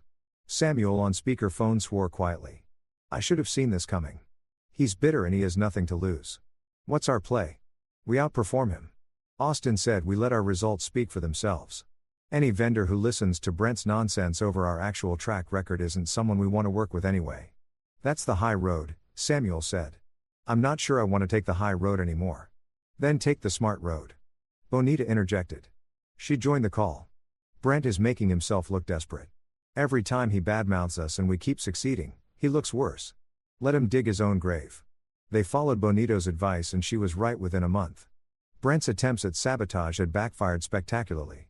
Vendors saw his desperation and started avoiding him. His reputation in the business community tanked. Meanwhile, Becker Industrial Solutions landed a major contract with a national automotive manufacturer, a deal that guaranteed stability for the next 3 years. The local business journal ran a story from crisis to comeback, how new leadership saved Becker Industrial. The article praised Samuel's turnaround strategy and highlighted the employee welfare program. It didn't mention the Beckers by name, but the omission was damning. They'd been erased from their own company's success story. Morin took it the hardest. She'd built her identity around being a Becker, around the social status that name carried. Now, that name meant nothing, and she had no idea who she was without it. She started calling Austin, leaving rambling voicemails that ranged from apologetic to accusatory. "Please just talk to me." One message said, "We made mistakes, but we're family, or we were supposed to be. Don't you believe in forgiveness?" Austin deleted them without responding. Samuel had been right. Forgiveness didn't mean allowing toxic people back into your life. It meant letting go of anger, not letting them hurt you again. But Christina was different. 3 months after the cancelled wedding, she showed up at the hospital at 2 a.m. looking exhausted and desperate. "I need to talk to you," she said when Austin emerged from a trauma surgery. "I'm working and we don't have anything to say to each other. Please, just 5 minutes." Her eyes were red-rimmed. "I know I don't deserve it, but please." Against his better judgment, Austin led her to the doctor's lounge. 5 minutes. "I'm sorry," she began. "I know that's not enough, but I am. What I said at the wedding, laughing when my father I was wrong. I've been wrong about a lot of things. You humiliated my brother, the person I care about most in the world, and you laughed. I know. I was trying to fit in with my parents' expectations and I lost myself. I lost us." She looked at him pleadingly. "I've been in therapy working on things, trying to understand why I did what I did. And I realize now that I was so focused on pleasing my parents that I never asked what I actually wanted. And what do you want, Christina? I want to make this right. I want another chance. I want no." Austin's voice was firm but not angry. "You don't want me. You want the idea of me. You want to fix your guilt to prove you're a better person than you were. But that's not my job. I'm not your redemption arc. Austin, I watched you become someone cruel because it was easier than standing up to your parents. And maybe you're working on that now, and that's good. But it doesn't change what happened. It doesn't change that when it mattered, you chose them over basic human decency." Tears streamed down her face. "I made a mistake. You made a choice. And I made mine. I chose my brother, my integrity, my self-respect, and I'd make that choice again every single time." He stood up. "I hope you figure yourself out, Christina. I hope therapy helps, but I'm not going to be part of that journey. Find someone else to prove you've changed. I'm done." He walked away. And for the first time since the wedding, he didn't look back. 6 months after the cancelled wedding, Becker Industrial Solutions was thriving. The factory was running at full capacity. They'd hired 50 new employees and profits were up 37%. Samuel had been featured in Forbes as one of 30 under 30 to watch in the manufacturing sector. Austin's employee wellness program had become a model that other companies were trying to replicate. They celebrated at Chang's. Naturally, Mrs. Chang brought out her special dumplings, the one she only made for family, and refused to let them pay. "You boys make me proud," she said, patting both their heads like they were still kids. "Your mama and papa. They watch from heaven. They see what you do. They proud, too." Austin raised his beer. "To Dad, who taught us that work means something. And to Mom, who taught us that people mean everything. To family," Samuel added. "The one we're born with and the one we choose." They drank to that. And as they ate dumplings and planned the next phase of the company's growth, Austin's phone buzzed. An unknown number. He almost didn't answer, but something made him pick up. "Dr. Perez, this is Ernest Crawford from the board. I'm calling with some news you want to hear. Brent Becker just filed for bankruptcy. His personal bankruptcy, not business. Apparently, he's been gambling, trying to make back what he lost. Didn't work out. He's lost everything. In the house, the cars, all of it." Austin felt a complex mix of emotions. Not satisfaction exactly. Not quite sadness either, just a kind of resigned acknowledgement that consequences were real. "What about Maureen and Christina?" he asked.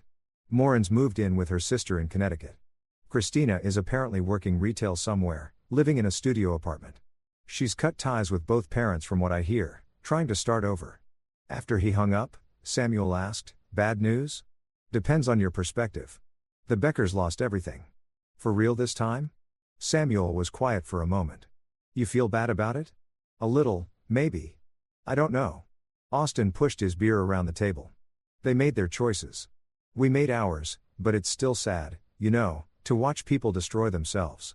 They had every opportunity to do better. We gave them an out. They could have walked away with something, but Brent kept gambling, kept making bad decisions. At some point, that's on him." "Yeah." Austin looked at his brother. "You know what though? I'm glad we didn't destroy them. I'm glad we just removed them from power and let them destroy themselves. Because if we crushed them directly, I'd feel worse. This way, they had agency. They had choices. They made bad ones. That's because you're a better person than they deserve," Samuel said. "But I'm glad too. Revenge is supposed to feel good. But I think this feels better knowing we built something good instead of just tearing something down." "Speaking of building something," Austin said, pulling out a folder he'd been carrying. "I have an idea. What if we expand the employee wellness program, not just here, but partner with other companies, consult with them on building similar programs? We could create a whole new standard for how manufacturing treats workers." Samuel's eyes lit up. "A consulting division. We'd be helping more people, spreading the model, and making money while we do it. Win-win. I love it. Let's build a proposal for the board next month." They spent the rest of the night sketching out plans, dreaming bigger. And when Austin finally got home at midnight, he felt something he hadn't felt in years. Pure, uncomplicated hope. 1 year after the canceled wedding, Austin was asked to give a talk at a medical conference about integrating health care into workplace wellness programs. He almost said no, public speaking wasn't his thing, but Samuel convinced him. "You've helped transform an entire company. People need to hear how you did it. Besides, you're great at explaining complex things. You're a teacher at heart." So Austin found himself on a stage in Chicago looking out at 300 healthcare administrators and HR professionals, feeling his heart pound in his chest. He started with the story of the canceled wedding. "A year ago, I was standing at an altar about to marry someone I thought I loved. And my future in-laws humiliated my brother in front of 800 people. Called him trash, laughed at him, and my fiancée joined in." He paused. "I canceled the wedding. Best decision I ever made." He had their attention now. "But this isn't a story about a wedding. It's a story about values. See, my brother, who'd been mocked and dismissed, turned out to own my in-laws' company. And when he took control, he didn't destroy it. He saved it by implementing programs that valued employees as humans instead of expenses. And it worked. The company went from near bankruptcy to record profits in under a year." He clicked to his first slide, showing the data. Healthcare costs down, productivity up, employee retention through the roof, quality control metrics better than ever. "Here's what we learned. Taking care of people isn't charity. It's good business. When workers don't have to choose between seeing a doctor and paying rent, they perform better. When they know their families are protected, they're more loyal, more engaged, more innovative. It's not complicated. Treat people well and they'll deliver excellence." The talk went viral. Within a week, Austin had fielded calls from 50 companies wanting to know more. Samuel's consulting division launched with more business than they could handle. They had to hire a full team just to manage the demand. And through it all, Austin kept working as a doctor. He couldn't give it up. Medicine was part of who he was. But now he had balance. Purpose in both worlds. Helping individual patients and helping entire workforces. Samuel teased him about becoming a celebrity. You're like the Dr. Oz of workplace wellness, except actually helpful. Please never compare me to Dr. Oz again. They were in Samuel's office, a real office now, not the cramped space he'd started in reviewing expansion plans. Becker Industrial Solutions was branching into new markets, acquiring 2 more struggling manufacturing companies to turn around. The model was proven. The formula worked. You ever think about Dad? Austin asked suddenly about what he'd think of all this. Samuel set down his pen. Every day, I think he'd be amazed. Proud definitely. Maybe a little overwhelmed by how big it's gotten. But mostly, I think he'd be happy that we're doing it right, that we're not just making money, we're making a difference. And Mom, she'd cry, happy tears. Then she'd make us her Ras Khan polo and tell us not to get big heads. Samuel smiled. They gave us everything they had. The least we can do is make sure other families don't have to sacrifice like they did. Austin's phone rang. The hospital. Perez here. Dr. Perez. We have a patient in the ER construction accident. Multiple injuries. Patient specifically asked for you.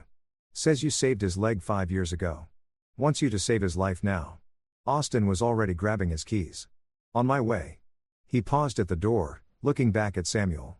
Dinner tomorrow, Chang's always. Austin rushed to the hospital. His mind already shifting into doctor mode. The business side of his life faded and the medical side emerged because this was who he was. Someone who saved lives, who fought for people, who never gave up, just like his brother, just like his parents had taught them. And as he scrubbed in for surgery, Austin realized something. A year ago, he thought he needed the Becker's approval to be complete, to be worth something. But he'd always been worth something. He'd always been enough. Canceling that wedding had been the beginning, not the end. And everything that came after the company turned around, the wellness programs, the consulting business, all of it was just proof that sometimes the best thing you can do is walk away from people who don't see your value. Because somewhere out there, someone will. And when they do, you'll be ready for them. 18 months after the canceled wedding, Austin met someone. Her name was Tanya House, and she was a social worker at County General. He'd seen her around for months. She was the one who fought with insurance companies to get patients the care they needed, who found housing for homeless patients being discharged, who somehow made miracles happen with no resources and endless determination. They met officially when they both arrived at 6 a.m. to check on the same patient, a teenager who'd been in a car accident and had no family. Austin was handling the medical side. Tanya was handling everything else. You're Dr. Perez, she said, shaking his hand. I've heard about you, the surgeon who operates on hope and stubbornness. You're the social worker who makes the impossible happen, he replied. We should collaborate more often. They did. And somewhere between patient consultations and rush cafeteria coffees, Austin realized he was looking forward to seeing her every day. Not because she was beautiful, though she was, but because she was good, genuinely thoroughly good in a way that didn't require fanfare or recognition. When he finally asked her out 3 months later, she laughed. I was wondering when you get around to it. I've been dropping hints for weeks. I'm a little gun-shy after my last relationship imploded spectacularly. I heard about that. Everyone has. You're kind of a legend around here. The guy who canceled his wedding because his fiancée was terrible to his brother. Most romantic thing I've ever heard. That's romantic. Hell yes. You chose love and loyalty over social pressure and convenience. You walked away from someone who didn't deserve you. That's not just romantic, it's heroic. Their first date was at Chang's. Mrs. Chang took one look at Tanya and beamed. You bring nice girl. Smart girl, good girl. She turned to Tanya. You keep him. He good man. Heart of gold. I can tell. Tanya said warmly. Samuel showed up halfway through dinner. Austin suspected Mrs. Chang had called him. He slid into the booth, extending his hand to Tanya. I'm the brother, the one from the wedding story. I've heard so much about you. Austin talks about you constantly. Good things, I hope. The best things. He says you're the smartest person he knows and the only one he completely trusts. Samuel glanced at Austin. Something warm passing between them. He's not wrong, but I'm also incredibly annoying and I'm going to third wheel this date to make sure you're good enough for him. Samuel. Austin started. It's okay. Tanya interrupted laughing. I'd be suspicious if you didn't vet me. My sister did the same thing when I started dating my ex. They spent 2 hours talking about work, family, dreams, failures. Tanya shared that she'd grown up in foster care, bouncing between homes until she aged out at 18. That's why she became a social worker, to be the advocate she'd never had. I get it, Samuel said quietly. The system failed you, so you became the system you needed. Austin did the same thing. The medical establishment failed our family. So, he became the doctor who doesn't fail people. And you? Tanya asked. I became someone who makes sure workers aren't treated like my father was. We all have our origin stories. The question is what we do with them. By the end of the night, Samuel gave Austin a subtle thumbs up. Tanya had passed the test. Over the next 6 months, Austin and Tanya built something real, something based on mutual respect, shared values, and genuine affection. When he introduced her to the Becker Industrial team, she fit in immediately, offering suggestions for expanding the wellness program to include mental health services and child care assistance. She's perfect for you, Samuel said after one board meeting where Tanya had presented her ideas. She gets it. She gets us. I know it's terrifying. Why terrifying? Because I screwed up so badly last time. What if I'm wrong again? Samuel shook his head. You weren't wrong about Christina. You saw what you wanted to see because you were lonely, but you're not lonely anymore. You're happy and you're choosing Tanya with clear eyes, not desperate ones. That's the difference. Austin proposed at Chang's naturally. Mrs. Chang cried. Samuel recorded the whole thing on his phone, grinning like an idiot. Tanya said yes before Austin finished asking, pulling him into a kiss that tasted like hot and sour soup and happiness. One condition, she said. Your brother has to be your best man. Obviously, who else would I ask? And we're not inviting 800 people. We're inviting about 30. The people who actually matter. Perfect. Then yes. 1,000 times. Yes. They got married 6 months later at a small ceremony at a botanical garden. 30 guests, doctors and nurses from the hospital, workers from the factory, Mrs. Chang and her family, Samuel and his girlfriend Eva Carey, who he'd been secretly dating for months and finally admitted to, and Tanya's foster sister, who'd flown in from Seattle. Ernest Crawford, who'd become a mentor to both Austin and Samuel, officiated. His speech was short and perfect. Marriage is about choosing someone every day, not just on the wedding day, but every morning after. It's about standing beside them when the world tries to push you apart. Austin and Tanya already know this. They've both fought too hard and survived too much to take love for granted. So, this isn't just a wedding. It's a promise to keep choosing each other, to keep fighting for each other, to keep building something beautiful together. When Austin kissed his bride, Samuel Wolf whistled and the whole garden erupted in laughter and applause.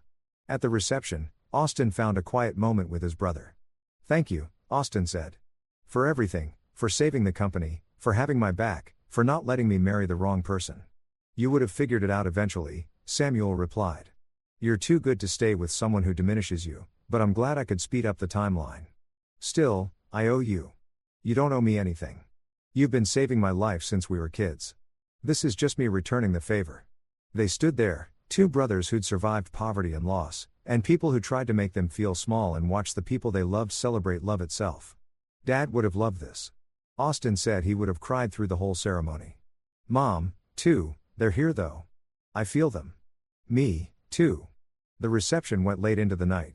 No country club pretension. No judgmental stares. No one keeping score of who was important enough to attend. Just people who genuinely cared, celebrating two people who'd found each other against all odds. And when Austin and Tanya left for their honeymoon a week in Costa Rica, nothing fancy, just beaches and quiet, Samuel handed them an envelope. Don't open until you land. On the plane, they opened it together. Inside was a deed to a house, a beautiful craftsman in a good neighborhood with a yard and enough space for the family they'd talked about starting someday. He bought us a house, Tanya whispered, stunned. Austin wasn't surprised. That was Samuel. Quiet, thoughtful, always 10 steps ahead. The note inside said simply, every family needs a home. Love, Sam. Austin called him as soon as they landed. You bought us a house. I bought you a wedding gift. There's a difference. Samuel, you gave up everything for me once. Let me do this for you, please. Austin's throat tightened. Thank you for everything. Just be happy, Austin. That's all the thanks I need. 2 years after the canceled wedding, Austin and Tanya's house was full of life. They'd adopted a dog, a 3-legged rescue named Lucy, who'd been abandoned at a shelter. They were talking about kids, about the future, about all the possibilities that lay ahead. Becker Industrial Solutions had grown into a regional powerhouse, a model for ethical manufacturing. Samuel had acquired 4 more companies, implementing the same transformation at each one. The consulting business had expanded internationally. They'd literally changed industry standards. And through it all, Austin kept being a doctor, kept saving lives, kept fighting for patients who needed someone in their corner. One evening, Austin came home from a particularly brutal shift to find Tanya in the kitchen cooking dinner and humming along to music. Lucy was curled up on the couch. The house smelled like garlic and tomatoes and home. "Bad day?" Tanya asked, reading his expression. "Lost a patient. 8-year-old leukemia. We tried everything." She pulled him into a hug, letting him feel it. "I'm sorry." They stood there for a while. Lucy eventually padding over to lean against Austin's legs. This was what healing looked like. Not grand gestures or dramatic victories, but quiet moments with people who loved you through the hard parts. Samuel called. "Tanya said eventually he wants us to come to the office tomorrow. Says he has news." The next day they gathered in Samuel's office. Austin, Tanya, Eva, and the core leadership team. Samuel looked nervous, which was unusual. So he began, "I've been thinking about expansion. We've proven the model works. We've changed how manufacturing treats workers, but I want to go bigger." He pulled up a presentation. "I want to create a foundation. The Thomas and Maria Perez Foundation for Worker Welfare. We'll fund research into workplace health, provide grants to companies wanting to implement better programs, and offer direct support to workers in crisis. Healthcare, education, emergency funds, all of it." Austin felt his eyes burn. "You're naming it after Mom and Dad. They started this. Their sacrifice, their struggle. It's why we do what we do. I want their names attached to something that helps people like them. People who work themselves to death trying to provide for their families." "How much are you putting in?" Austin asked. $20 million to start. But I want you to run it. You understand healthcare. You understand workers. You understand the mission. Will you do it?" Austin looked at Tanya, who was crying. Then at Samuel, his little brother who'd grown into the most remarkable person Austin knew. "On one condition, you let me put in $5 million. Half the money I've saved, invested, built up over the years. This is our legacy. Both of us equal partners." Samuel's eyes widened. "Austin, I'm serious. We do this together or not at all." Samuel walked around the desk and pulled Austin into a fierce hug. "Together, then always together." The Thomas and Maria Perez Foundation launched 3 months later with a gala that was actually meaningful, not socialites pretending to care, but actual workers, actual families whose lives had been changed by the programs they'd implemented. Clyde Murray spoke about how his daughter's diabetes care had saved her life. A woman named Laura Johnson talked about how the education assistance had let her get her nursing degree. A man named Pedro Graham shared how the emergency fund had kept his family housed when he'd been injured on the job. "These aren't just programs," Pedro said, his voice breaking. "This is proof that someone gives a damn about people like us, that we matter, that our lives have value." When Austin took the stage to speak, he looked out at a room full of faces. People who'd been invisible to the Beckers, to people like the Beckers, to a system that treated workers as expendable. "2 years ago, I was supposed to get married," he began. "And my soon-to-be in-laws humiliated my brother in front of 800 people. They called him trash. They treated us like we were less than human because we came from nothing. And I walked away from that wedding, from that family, from that life." He paused. "Best decision I ever made because it led me here to this work, to these people, to understanding that wealth isn't measured in country club memberships or social status. It's measured in the lives you touch, the people you help, the changes you make. My parents died too young, broken by a system that didn't value them. But they taught us, my brother and me, that every person has dignity. Every person deserves respect. Every person matters. And this foundation is how we honor that lesson by making sure other families don't have to sacrifice what ours did." The applause was thunderous. And as Austin left the stage, Samuel caught his arm. "They'd be so proud of us." Samuel said, "I know. I feel them every day." And he did. In every decision, every program, every life changed for the better. Austin felt his parents' influence. Their sacrifice hadn't been in vain. Their struggle had meaning. Their legacy lived on in ways they never could have imagined. That night at home with Tanya and Lucy, Austin's phone buzzed, an unknown number. He answered cautiously. "Dr. Perez," a woman's voice, hesitant. "This is Christina. Christina Becker, I know I probably shouldn't call, but I wanted you to know I saw your speech tonight online and I wanted to say I'm sorry for everything. You deserve so much better than how my family treated you, than how I treated you. And I'm so happy you found it." Austin was quiet for a moment. "Thank you for saying that. I hope you're doing well. I am. I'm working as a teacher now. Elementary school. It's not glamorous, but it's real.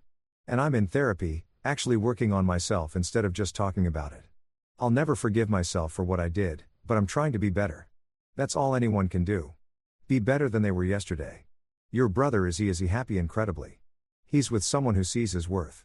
They're building a life together. Good. That's good. She paused. I won't bother you again. I just wanted you to know that what you're doing, the foundation, all of it, it matters. You're changing lives. And I'm grateful I got to witness even a small part of your journey. Even if I was on the wrong side of it. After she hung up, Tanya asked, "You okay?" Yeah, that was closure. Real closure. She's not the villain anymore. Just someone who made bad choices and is trying to do better. I can let that be enough. That's growth. That's us. We choose growth over bitterness. Progress over revenge. Love over hate. Very wise, Dr. Perez. I learned from the best. They curled up on the couch together, Lucy between them, and watched mindless TV. And in that simple, perfect moment, Austin realized something profound. He'd won. Not by destroying the beggars, not by crushing his enemies, but by building something so beautiful, so meaningful that their small-minded cruelty became irrelevant. By choosing love and purpose over anger and revenge, that was the victory. Not their downfall, but his rise. Not their punishment, but his peace. And as he drifted off to sleep, Tanya's head on his shoulder. Samuel's text lighting up his phone. Foundation raised $2M tonight, we're going to change so many lives. Austin smiled. This was what winning looked like. This was what happiness felt like. This was home. Story 6. My wife slept with her boss, so I quietly stole his beautiful wife instead. She's so amazing, I told him at the company's party while he stood there shaking with rage. The restaurant was one of those places where the lighting costs more than the food. Soft amber glows pooling on white tablecloths, candles flickering, and glass hurricanes that probably had their own insurance policies. My wife Elena had chosen it. She always chose places like this when she had something to hide. I remember thinking that as I watched her across the table, her fingers dancing around the stem of her wine glass, never quite lifting it to her lips. She was nervous. Beautiful. Yes, Elena had always been beautiful in that effortless way that made other women study her like a puzzle they couldn't solve. But tonight, she was nervous. And Elena was never nervous. You're quiet, she said. And her voice had that careful quality to it, like she was testing the ice on a frozen lake. Am I? I cut into my steak, watching the pink center bleed across the white plate. Just tired, I guess. Long week, Marcus. It's Tuesday. I smiled. Then it's going to be a very long week. She didn't laugh. Elena used to laugh at everything I said. Back when we first met. Back when I was the ambitious young architect who sketched our future on napkins and coffee shops. And she was the marketing executive who believed in every line I drew. That was 7 years ago. Somewhere between the mortgage and the promotions, between the dinner parties and the business trips, we'd stopped sketching futures together. Now she just stared at me with those green eyes that used to make me forget my own name. And I could see something moving behind them. Something guilty, something afraid. I need to tell you something, she said. And there it was. The sentence that changes everything. The sentence that splits your life into before and after. Like a fault line cracking through bedrock. I should have felt something: panic, anger, that hot rush of adrenaline that comes when you know the ground is about to drop out from under you. But instead, I felt calm. Eerily calm. Because I already knew. I'd known for 3 weeks, 2 days, and approximately 6 hours. Ever since I'd come home early from the conference in Boston and found her laptop open on the kitchen counter, a messaging app I didn't recognize glowing on the screen. Ever since I'd seen the messages from Dee talking about how he couldn't stop thinking about last Tuesday, about the hotel in Manhattan, about how she tasted like honey and regret. I'd stood there in our kitchen, still holding my suitcase, reading messages that described my wife's body in ways I hadn't touched her in months. And I'd felt something inside me go very, very quiet. Not dead, not broken, just quiet. What do you need to tell me? I asked. And my voice sounded like it was coming from someone else's throat. She looked down at her untouched risotto. I've been Marcus. There's no easy way to say this, then say it the hard way. Her eyes snapped up to mine, and I saw surprise there. Elena was used to me being gentle, accommodating, the guy who smoothed over rough edges and kept the peace. She wasn't used to this version of me, the one who'd spent 3 weeks learning to be stone. I've been seeing someone, she said, and the words came out in a rush, like she'd been holding her breath underwater. From work. It's Daniel. Daniel Whitmore, my boss. There it was, the confession I'd been waiting for. Spoken into the expensive air of a restaurant where the waiters glided like ghosts and nobody made scenes. I took a sip of my wine, a Bordeaux that cost more than my first car, and let the silence stretch between us like taffy. How long? I asked. Does it matter? Yes, she flinched. 4 months. 4 months. 120 days of coming home and kissing me hello with lips that had been on another man. 120 days of lying next to me in bed and probably thinking of him. 120 days of me being the fool who didn't see, didn't know, didn't suspect. Except I had suspected. I'd known deep down. The way you know when a building's foundation is cracked even before the walls start to show it. The late nights at the office, the new lingerie that never made appearances in our bedroom, the way she'd started going to the gym 5 times a week and coming home smelling like expensive soap I hadn't bought her. Daniel Whitmore, CEO of Whitmore Industries, the tech giant where Elena had worked her way up from junior marketing associate to VP of brand strategy. 45 years old, married to some socialite I'd seen in magazine spreads, owner of a penthouse in Tribeca and a house in the Hamptons. The kind of man who wore success like cologne. Are you in love with him? I asked. Elena's face did something complicated. Marcus, simple question, Elena. Are you in love with him? I don't know, she whispered. I don't know what I feel anymore. I just know that when I'm with him, I feel alive, like I matter, like I'm not just a wife. The words hit like a slap, clean and sharp. I set down my fork with exaggerated care, watching the silver catch the candlelight around us. Other couples laughed and clinkied glasses, living in their before moments, not yet knowing their fault lines were forming. What do you want, Elena? She looked at me with something that might have been hope or might have been relief. I want a divorce. And there it was, the nuclear option delivered between the main course and dessert. I should have seen it coming. Hell, part of me had seen it coming, but hearing it spoken out loud was different. It made it real. It made it a thing that was happening, not just a thing I suspected. Okay, I said. Her eyes widened. Okay, that's it. Just okay. What do you want me to say, Elena? You've clearly made up your mind. You've been sleeping with your boss for 4 months. You want a divorce. What exactly am I supposed to do? Beg you to stay? Fight for a marriage you've already left. I thought she trailed off and I realized she'd expected me to crumble, to cry, to make a scene, to give her the dramatic confrontation that would justify everything that would make me the bad guy in whatever story she'd been telling herself. But I'd learned something in those 3 weeks of silent knowing. I'd learned that sometimes the most powerful thing you can do is refuse to perform the role someone's written for you. I'll have my lawyer contact yours, I said, signaling for the check. We can work out the details civilly. No need to make this uglier than it already is. Marcus, I don't. I held up a hand. Please don't. You've said what you needed to say. Let's leave it at that. The waiter brought the check on a small silver tray, and I paid for the meal that would be our last together as husband and wife. $347 for the privilege of having my marriage officially ended over overpriced seafood and undercooked honesty. We drove home in silence. Elena's fingers twisting her wedding ring, the platinum band I'd saved for 6 months to buy. Back when I thought forever meant something. When we pulled into our driveway, she turned to me. I'll stay at my sister's tonight.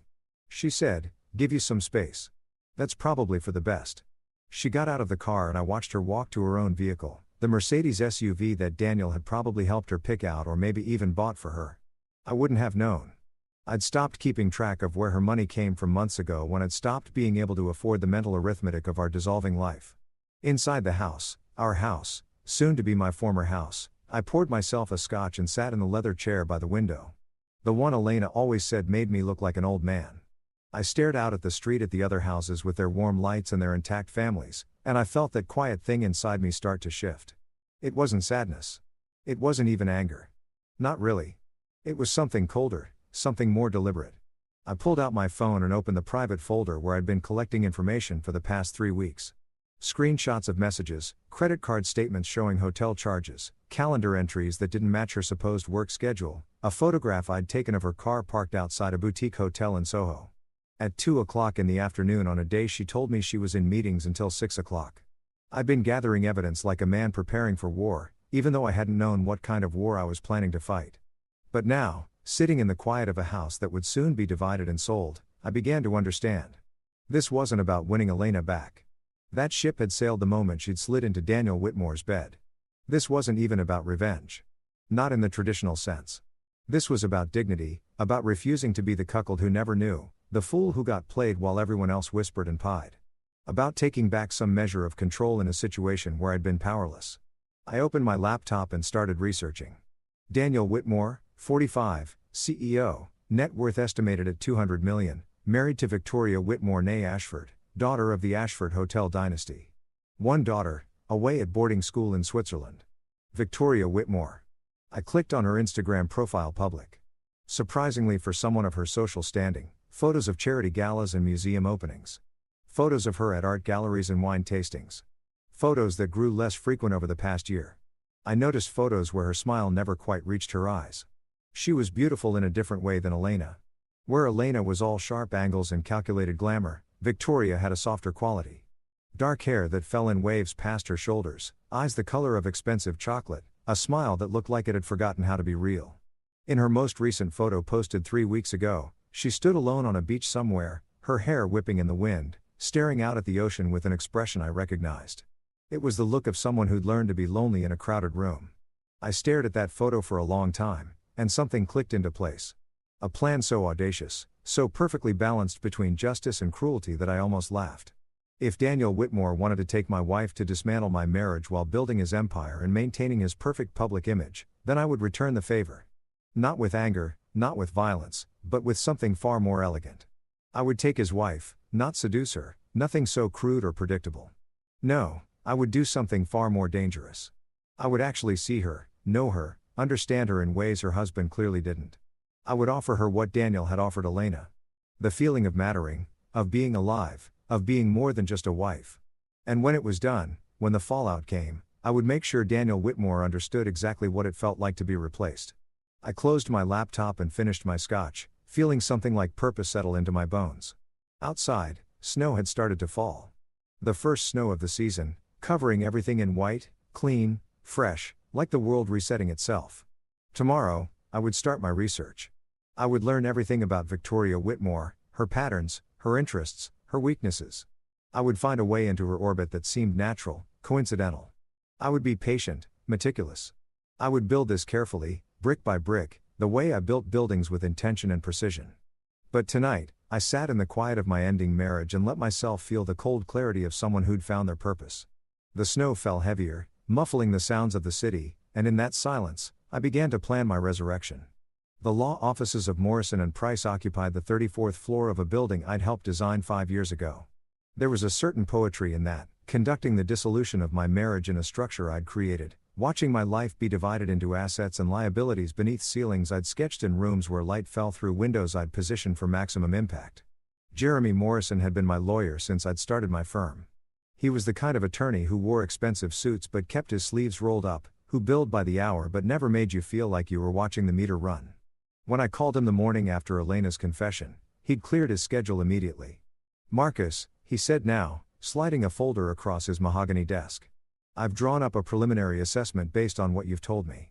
It's not pretty." I opened the folder. Numbers swam across the page. The house, our savings accounts, Elena's stock options, my retirement fund, the vacation property in Vermont we'd bought 3 years ago and visited exactly twice. 7 years of accumulated life reduced to spreadsheets and estimated values. New York is an equitable distribution state, Jeremy continued, steepling his fingers. Which means the court divides marital property fairly, not necessarily equally, given that Elena's income has exceeded yours for the past 2 years, and there's no prenup. I could walk away with less than half potentially, though the affair could work in your favor, depending on how vindictive you want to be. He paused. How vindictive do you want to be? I thought about that. The old Marcus, the one who'd existed 4 weeks ago, would have said he wanted to be fair, civilized, mature about the whole thing. But the old Marcus had also been blind to his wife's infidelity, complicit in his own cuckolding through sheer obliviousness. The new Marcus had different priorities. I want what I'm entitled to, I said carefully. Nothing more, nothing less. I'm not interested in destroying her financially. I just want out clean and clear. Jeremy studied me with the expression of a man who'd seen too many divorces to believe in clean and clear. Most people in your position want blood. I'm not most people. No, he said slowly. I don't suppose you are, though I have to ask Marcus, and feel free to tell me it's none of my business, but you seem remarkably calm about all this. Your wife of 7 years just told you she's been sleeping with her boss and wants a divorce. Most men would be falling apart. I was going to say visibly angry. I smiled and it felt like a foreign expression on my face. Something borrowed from a stranger. Anger is expensive, Jeremy. It clouds judgment. Makes you do stupid things. I learned a long time ago that the best revenge is architecture. He raised an eyebrow. Architecture? Building something better than what you had before. Creating something that lasts longer than the pain that inspired it. I stood, buttoning my coat. How long until we can file? If you're serious about keeping this civil, I can have preliminary papers ready by next week, though. I'd recommend waiting until next week is fine. Send me the documents when they're ready. I left his office and stepped into the cold November air, watching people rush past on their lunch breaks, all of them carrying their own invisible burdens. Somewhere in this city, Elena was probably at her desk, pretending to work while texting Daniel. Somewhere, Daniel Whitmore was in a corner office running his empire and my wife simultaneously, believing he'd won some kind of prize. They had no idea what was coming. I pulled out my phone and opened the research document I'd been building. Over the past week, I'd learned more about Victoria Whitmore than most people knew about their own spouses. She wasn't just the trophy wife of a tech CEO. She was a former curator at the Museum of Modern Art, forced to give up her career when Daniel's company went public and required a full-time society wife. She sat on the boards of 3 charities, volunteered at a literacy program in Brooklyn, and had a master's in art history from Columbia. She also, according to a carefully worded profile in Manhattan Magazine from 6 months ago, felt deeply fulfilled by her philanthropic work, even if it meant setting aside her curatorial ambitions. The language of polite surrender. I recognized it because I'd used similar phrases myself when people asked how I felt about Elena's meteoric rise, while my own firm stayed comfortably small and sustainable. I'm happy for her success. I'd say someone has to keep the home fires burning. Both of us, it seemed, had become experts at lying about our own eraser. Victoria's Instagram showed a woman who attended the right events, wore the right clothes, smiled the right smiles, but there were cracks if you knew where to look. Photos of art exhibitions she attended alone. Check-ins at museums on weekday afternoons when most society wives were at lunch. A quote she'd shared 2 months ago from Virginia Woolf. Lock up your libraries if you like, but there is no gate, no lock, no bolt that you can set upon the freedom of my mind. A woman feeling caged. A woman hungry for something her gilded life couldn't provide. Perfect. My phone buzzed. A text from Elena.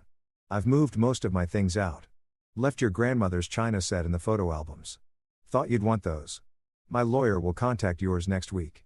No apology, no second thoughts, just logistics and the division of memory. I deleted the message without responding. Instead, I opened a different app, one I downloaded 3 days ago after extensive research into Victoria's patterns. It was called Art Connect, a social platform for art enthusiasts to discuss exhibitions, share recommendations, and organize viewing groups for gallery openings. Victoria Whitmore was an active member under the username Victoria A. Mama. She posted thoughtful critiques of new exhibitions, engaged in discussions about contemporary installation art, and occasionally organized small viewing groups for lesser-known galleries in Chelsea and the Lower East Side. Her most recent post from yesterday. Anyone interested in the new Rothko retrospective at Pace? Thinking of going Thursday evening? Always better to experience color field painting with others who appreciate the emotional architecture of it. Emotional architecture. The phrase struck me both for its pretension and its accuracy. Rothko had built cathedrals out of color, spaces designed to make you feel rather than think. I'd always admired that. The idea that you could construct emotion the way you constructed buildings with intention and precision. I created an account. Username Marcus Architect. Profile picture. A photo of me at a building site. Thoughtful and professional. Nothing try hard about it. Bio. Architect by trade. Student of space and light. Believer in the emotional geometry of well-designed environments. Then I commented on her post. Rothko understood that architecture isn't just about physical space. It's about creating environments for contemplation. Would love to join if there's room. Always fascinating to see his work with people who understand the structural component of his compositions. I hit send and felt something like electricity run through me. Not guilt. I'd moved past guilt somewhere around the second week of knowing about Elena's affair. This was something different. Anticipation. The feeling of a plan beginning to move from blueprint to foundation. My phone buzzed within minutes. Victoria, a mom. Love that perspective. Most people focus purely on the emotional without recognizing the architectural precision of his color blocks. Absolutely. Join us planning to meet at the gallery entrance at 6 p.m. Thursday. Fair warning, I tend to spend at least an hour in front of each major piece. Patience required. I smiled. Marcus, architect. Patience is the foundation of appreciation. See you Thursday. 3 days. 3 days to prepare, to research, to ensure that when we met, I would be exactly what she needed me to be. Not a seducer, not a player, just a man who saw her, really saw her in ways her husband had stopped seeing her years ago. I spent those 3 days becoming an expert on Rothko. I read critical essays and artist biographies. I visited the MoMA to stand in front of his work and understand what drew Victoria to these massive canvases of color. I learned about his suicide, his depression, his belief that his paintings were dramas meant to evoke profound human emotions. I also learned everything I could about Victoria herself. Not just the public information, but the traces she left across the internet like breadcrumbs. A blog she'd abandoned 3 years ago, where she'd written eloquently about the intersection of art and memory. A YouTube channel with only 2 videos, both from 4 years ago, where she'd given tours of MoMA exhibitions with the kind of passion that made you understand why she'd chosen this career. In one video, she stood in front of a Pollock drip painting, and her whole face transformed. "People think this is chaos," she said, gesturing at the canvas. "But look closer. There's intention in every splatter, structure, and the apparent randomness." Pollock didn't just throw paint. He built these pieces like symphonies. Each gesture deliberate. It's not chaos. It's controlled passion. I watched that video 5 times. Studying not the art, but her. The way her hands moved when she talked, like she was conducting music only she could hear. The way her voice softened when she described technique grew stronger when she defended the artist's vision. The way she looked at the painting like it was a person she loved. This was not a woman who'd given up her career willingly. This was a woman who'd been convinced to trade her passion for security. Her voice for a social position. And now she was spending her days at charity luncheons and her nights at her husband's business dinners, slowly disappearing behind the role of Mrs. Daniel Whitmore. I understood that disappearance. I'd been vanishing myself for years, becoming smaller and quieter as Elena's star rose.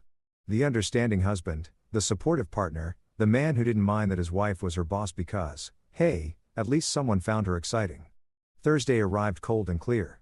I dressed carefully, dark jeans, a cashmere sweater, a wool coat that looked expensive without being ostentatious. The goal was to appear successful but not showy, cultured but not pretentious. I wanted to look like someone who belonged in her world without trying too hard to impress. The Pace Gallery stood in Chelsea, all glass and white walls, the kind of space designed to make art the only thing that mattered. I arrived 15 minutes early and bought the exhibition catalog, studying it in the lobby like I was preparing for an exam. At 5:58 p.m., she walked in. Victoria Whitmore was more striking in person than in photographs. She wore a charcoal dress that probably cost more than my monthly mortgage, paired with a burgundy coat and simple jewelry.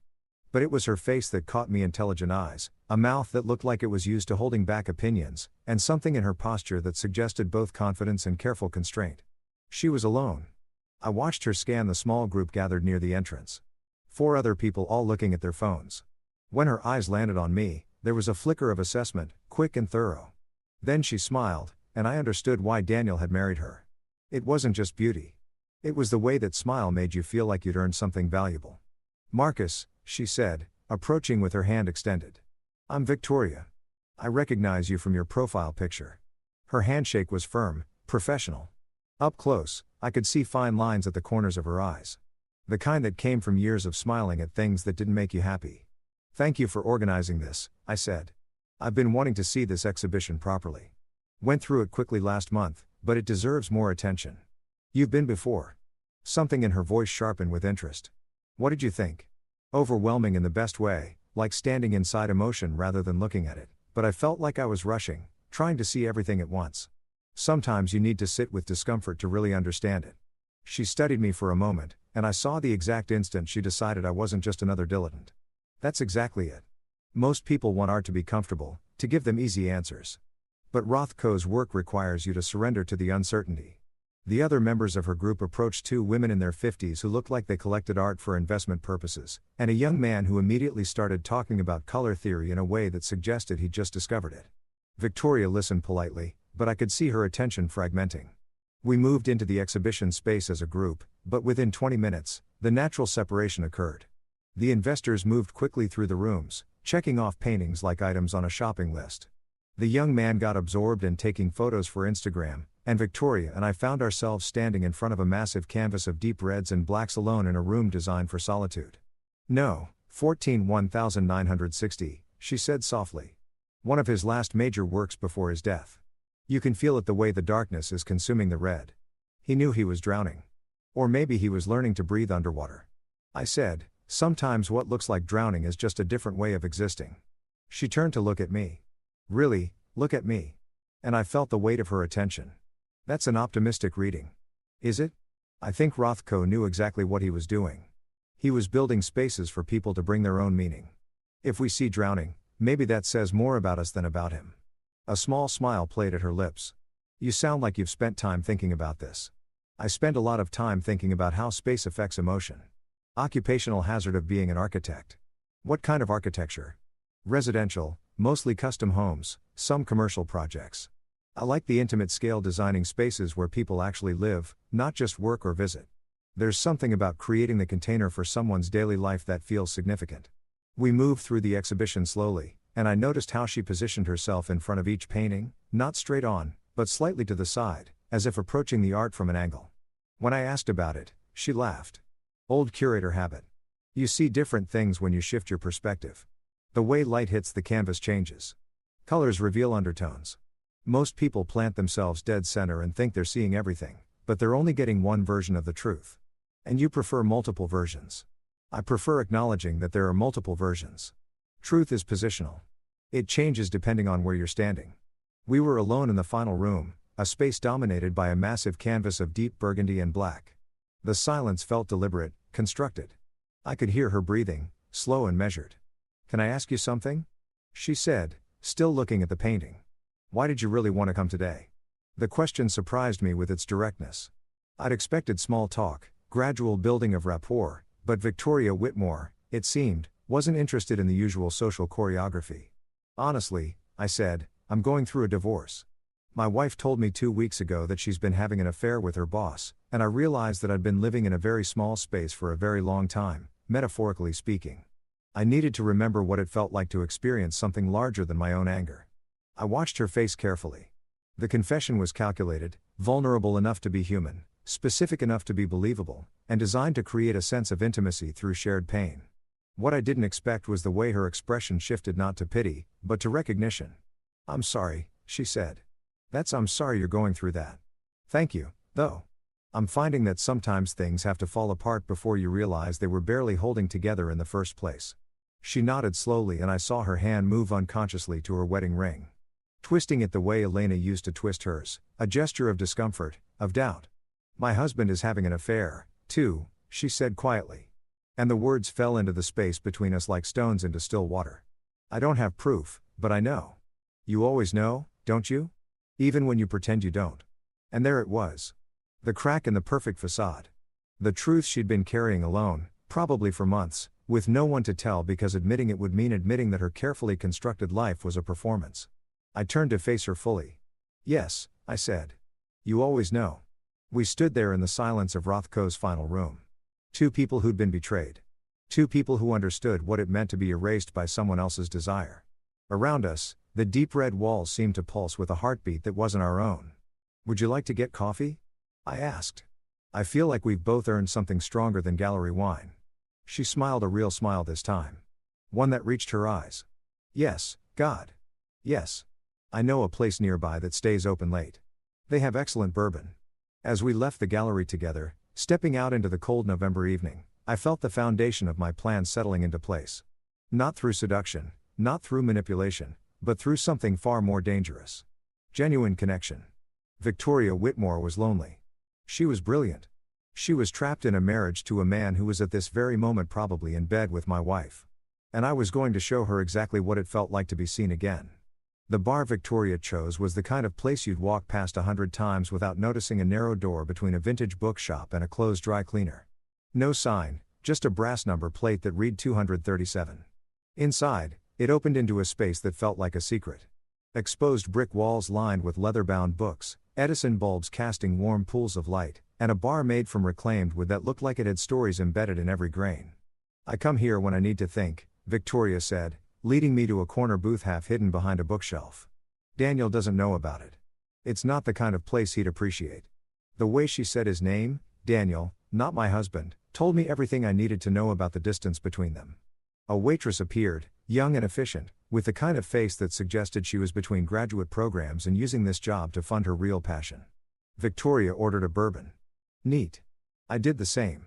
So, Victoria said once the waitress had disappeared. Tell me about your wife. The directness was becoming familiar.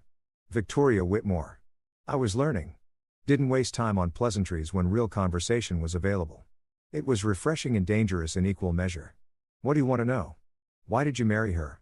I thought about that, not about what would sound good, but about the actual truth. Because I had the sense that Victoria could smell a lie from across the room. And more importantly, I was tired of lying because she made me feel like I was building something that mattered. I said Elena was as brilliant, ambitious. She had this way of seeing potential in everything, including me. When I met her, I was just another architect grinding away at someone else's firm, designing strip malls and restaurant renovations. She looked at my sketches and told me I was wasting my talent on other people's mediocrity. 6 months later, I'd started my own firm. She pushed you. She believed in me. There's a difference. I paused as the waitress returned with our drinks. Or at least I thought there was. Now I wonder if she just saw me as another project, something to improve and optimize and eventually outgrow.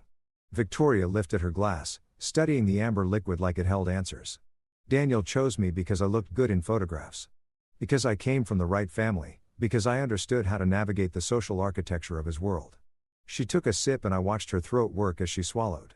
He needed a wife who could throw dinner parties and sit on charity boards and smile at investors. I needed God. I don't even remember what I thought I needed. Security, status, permission to stop fighting so hard. You gave up your career. Her eyes snapped to mine. How did you know that? You mentioned you were a curator. Past tense. And there's a way you talk about art like someone who's been exiled from a country they still consider home. She set down her glass with exaggerated care. You're observant. Occupational hazard. I spend my days noticing how people move through spaces, how environments affect behavior. You learn to read the signs. And what signs are you reading now? I leaned back, considering her. In the low light, she looked younger than her 42 years, but also more fragile somehow, like fine porcelain that had developed invisible cracks. I'm reading a woman who's been making herself smaller for years. Who's been editing her own thoughts before she speaks them, who comes to art galleries alone because it's the only place she can remember who she used to be. Victoria's expression didn't change, but I saw her fingers tighten around her glass. You don't know me well enough to make those assessments. You're right. I apologize. That was presumptuous. No. She shook her head and something in her face softened. No, you're not wrong. It's just strange to have someone name it so precisely. Most people look at my life and see nothing but privilege. The penthouse, the charity galas, the vacation home in Aspen. They think I have everything. But you gave up the thing that mattered most. Yes. The word came out like a confession. I was good at it. You know, curation. I had an eye for emerging artists. I could walk into a studio and know immediately if the work would resonate. I could build exhibitions that told stories that created dialogues between pieces that had never been in conversation before. It was like conducting an orchestra except with visual language instead of music. The passion in her voice was raw, unguarded. This was the Victoria from those YouTube videos. The one who spoke about art like it was oxygen. What happened? I asked, though I thought I knew. Daniel's company went public. Suddenly, we were worth $200 million on paper. And I was married to a CEO who needed a specific kind of wife. Not a working curator who spent her weekends in Brooklyn studios and came home with paint on her clothes. He needed someone who could host dinners for investors, who could make small talk with board members' wives, who could be photographed for magazine spreads about successful couples. So, you quit. So, I was strongly encouraged to redirect my energies toward philanthropic endeavors. Her voice had taken on a mimicking quality, like she was quoting someone. Probably Daniel. He made it sound so reasonable. Why work 60-hour weeks at the museum when I could be on the board of 3 different charities? Why exhaust myself building exhibitions when I could be funding emerging artists through our foundation? But it's not the same. It's not even close. She finished her bourbon and signaled for another. Writing checks isn't creating. Attending fundraisers isn't building something with your own hands. I sit in meetings and approve grants and smile for photographs, and every day I feel myself disappearing a little more. The rawness of it struck me. This wasn't the careful social performance of a society wife. This was a woman who'd been holding this inside for years. And suddenly, the dam had broken. When did you know he was having an affair? I asked. Victoria's second bourbon arrived. She took a long sip before answering. 6 months ago. We were at a company dinner. One of those interminable things where everyone drinks too much and pretends to enjoy each other's company. I went to find Daniel because the CFO's wife wanted to discuss some charity event. And I found him in his office with his VP of brand strategy. She paused. Elena, right? That's your wife's name. The confirmation hit me like a punch, even though I'd known. Hearing it spoken aloud, having the affair verified by the other betrayed spouse made it viscerally real in a new way. Yes, I said. Elena, they weren't having sex. Not then, at least. But I saw the way he looked at her, the way she laughed at something, he said, touching his arm, and I knew. You can tell the difference between normal flirtation and something that's already crossed a line. It's in the body language, the casual intimacy. Did you confront him? No. She laughed, but there was no humor in it. I went back to the dinner party and smiled and made small talk about fundraising strategies. I went home and slept next to him and pretended I hadn't seen anything. I've been pretending for 6 months. Why? The question hung between us heavy with implications. Why do any of us stay in marriages that have died? Why do we perform normally when everything underneath is rotting? Because leaving would mean admitting I made a mistake. Victoria said quietly. Admitting that I gave up my career, my identity, my entire sense of self for a man who can't even be bothered to hide his affairs competently. It would mean that my mother was right when she told me not to marry him, that my friends were right when they said I was throwing my life away, that I wasted the last 12 years building something that was hollow from the beginning. I understood that the sunk cost fallacy of failed marriages. We stay because leaving means admitting the investment was worthless, that all those years were a mistake. It's easier to pretend the foundation is solid than to acknowledge you've been living in a house of cards. What about you? Victoria asked, turning the question back. Why haven't you confronted your wife? You said she told you 2 weeks ago. But you seem very controlled about it. Most men would be destroying her car, screaming in public, making dramatic gestures that would only make me look pathetic. I shook my head. I spent the first week after I found out wanting to burn everything down. But anger is expensive. It costs you your dignity, your clarity, your ability to think strategically. So, you're thinking strategically. It wasn't a question. I'm thinking about what I want my life to look like on the other side of this. And I realized that getting revenge in obvious ways, slashing tires, sending angry emails, making scenes that just makes me the villain in her story, the jealous husband who couldn't handle her success. I don't want to be that character. Victoria studied me over the rim of her glass. So, what character do you want to be? The one who builds something better. The one who doesn't just survive, but actually lives. The one who proves that her leaving was the best thing that ever happened to me. By coming to art galleries and drinking bourbon with strangers. By remembering what it feels like to have a conversation about something that matters. By expanding my world instead of shrinking into my anger. By refusing to let her betrayal define my next chapter. She smiled and this time it reached her eyes. That's admirably philosophical. It's admirably full of, I said. And she laughed a real laugh, surprised and genuine. I'm angry as hell. I'm hurt and humiliated. And some days I wake up wanting to destroy everything they've built together. But I also know that giving into that anger would only destroy me. So I'm channeling it into something more productive. Like what? I met her eyes. Like finding people who understand. Like building new connections that remind me I'm more than just the husband who got cheated on. Like proving to myself that I can still surprise myself. The air between us had shifted. We'd moved past small talk, past the careful social dance of strangers. We were in the territory of real conversation now. The kind that only happens when two people recognize something broken in each other. Can I tell you something? Victoria said. Something I've never told anyone. Of course. I'm glad he's having an affair. The words came out in a rush, like she'd been holding them inside for months.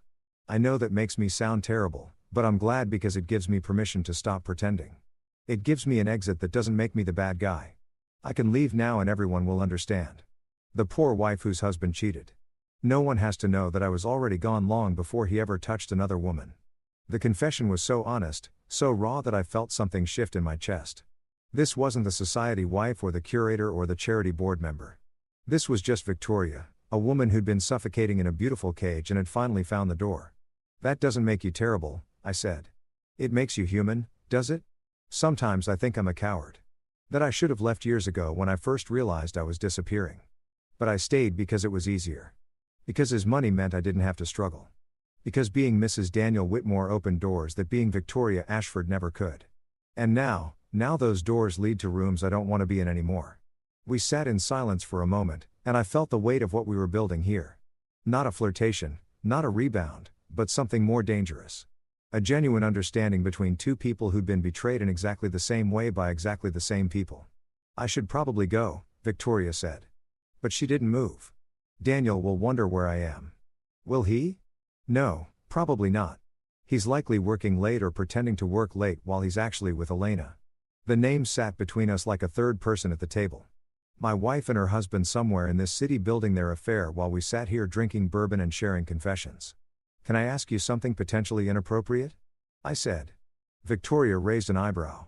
We're past the point of appropriate, I think. Do you want to stop him? The affair. Duh. She considered the question seriously. No. I want to be free of him, but I also want him to understand what he's losing. Does that make sense? Perfect sense. What about you? Do you want Elena back? God, no. The certainty in my voice surprised even me. I want her to live with the consequences of her choices. I want her to build a life with Daniel and slowly realize that she traded substance for flash. I want her to wake up one day and understand that she destroyed something real for something that only looks good in photographs. Victoria smiled. And there was something fierce in it. You're not as philosophical as you pretend to be. No one is. She finished her bourbon and set down the glass with finality. I should really go, but I'd like to do this again. If you're interested, I'm very interested. There's a gallery opening next Friday. Emerging artist from Brooklyn does these incredible installations with light and shadow. Very architectural, actually. You might appreciate it. I'd love to. We exchanged numbers, a simple transaction that felt weighted with significance. As we stood to leave, Victoria put her hand on my arm. Thank you, she said, for seeing me, for listening, for not pretending this is anything other than what it is. What is it? I asked. She smiled. I don't know yet, but I think I want to find out. Outside, the November night had grown colder. We stood on the sidewalk, and I could see her breath forming clouds in the air. A town car pulled up her driver, presumably summoned while we'd been inside. Good night, Marcus, she said. Good night, Victoria. I watched her car disappear into Manhattan traffic, and I felt something like triumph settle into my bones. Not because I'd seduced her. I hadn't. Not really, but because I'd done something more dangerous. I'd made her feel seen, understood, valued, and that I was learning was a far more powerful weapon than anything crude or obvious. My phone buzzed. A text from Elena. Lawyer says we should schedule mediation for next month. Can you do the 15th? I looked at the message for a long moment, then typed back. The 15th works. Have a good evening, Elena. Polite, civil, completely devoid of the rage she probably expected. Then I pulled up my thread with Victoria and sent a simple message. Thank you for tonight. Looking forward to Friday. Her response came within seconds. Me too. Sleep well, Marcus. I walked home through the cold November streets, past restaurants where couples shared meals and bars where friends laughed over drinks, and I felt like I was walking towards something instead of away from it. The game had begun. Not a game of seduction or revenge, but something more elegant, a game of truth and connection, of seeing and being seen. Daniel Whitmore had taken my wife, and slowly, carefully, with patience and precision, I was going to show him what it felt like to lose something irreplaceable. Not his wife's body. That would be too easy, too predictable. Her soul, her attention, her belief that she mattered. I was going to give Victoria Whitmore back to herself, and in doing so, I was going to take everything from him. The week between bourbon confessions and the gallery opening passed in a strange state of suspension. I moved through my days with a clarity I hadn't felt in years, meeting with clients, drafting designs, filing divorce papers that felt less like an ending and more like permission to begin something new. Elena had moved out completely. Our house, my house now, though the lawyers were still arguing about it, felt different without her presence. Not emptier. Exactly. Cleaner, like removing clutter you didn't realize was weighing you down until it was gone. She'd taken her expensive coffee maker and her designer clothes, her collection of marketing books, and her framed magazine covers. She'd left the art we'd bought together, pieces I'd chosen that she'd never really liked, and the furniture for my grandmother. The division felt appropriate. She got the symbols of her success. I got the things with actual history. I spent the evenings researching. Not Victoria this time, but the artist whose opening we'd be attending. Sophia Chen, 32, MFA from Yale, known for installation pieces that played with light and architectural space. Her work had been described as hauntingly intimate and aggressively beautiful. The kind of contradictory praise that meant she was doing something interesting. I also researched Daniel Whitmore more thoroughly. Not just the public information, the Forbes profiles, and the TechCrunch articles, but the cracks in his perfect facade. A lawsuit from 3 years ago, settled quietly involving allegations of hostile work environment. An interview where he'd said his wife understood the sacrifices necessary for success. A photograph from a charity gala where Victoria stood 2 feet away from him, smiling at the camera while looking completely alone. The more I learned, the more I understood that Daniel Whitmore was a man who collected things, companies, status symbols, people. Elena was just his latest acquisition, younger, ambitious, hungry for the power he could provide. And Victoria had been the first acquisition, chosen for her pedigree and her ability to play the role he needed. Both women reduced to their utility. Both of us, their spouses, reduced to obstacles or footnotes. On Friday evening, I dressed with the same care I'd taken the previous week. Charcoal slacks, a navy sweater, a coat that looked expensive without screaming it. I studied myself in the mirror and saw a man who'd lost 20 pounds in the past month without trying, whose eyes had developed a sharpness they'd lacked before. Grief had carved something leaner out of me, something harder. The gallery was in Bushwick, occupying a converted warehouse that still had the bones of its industrial past.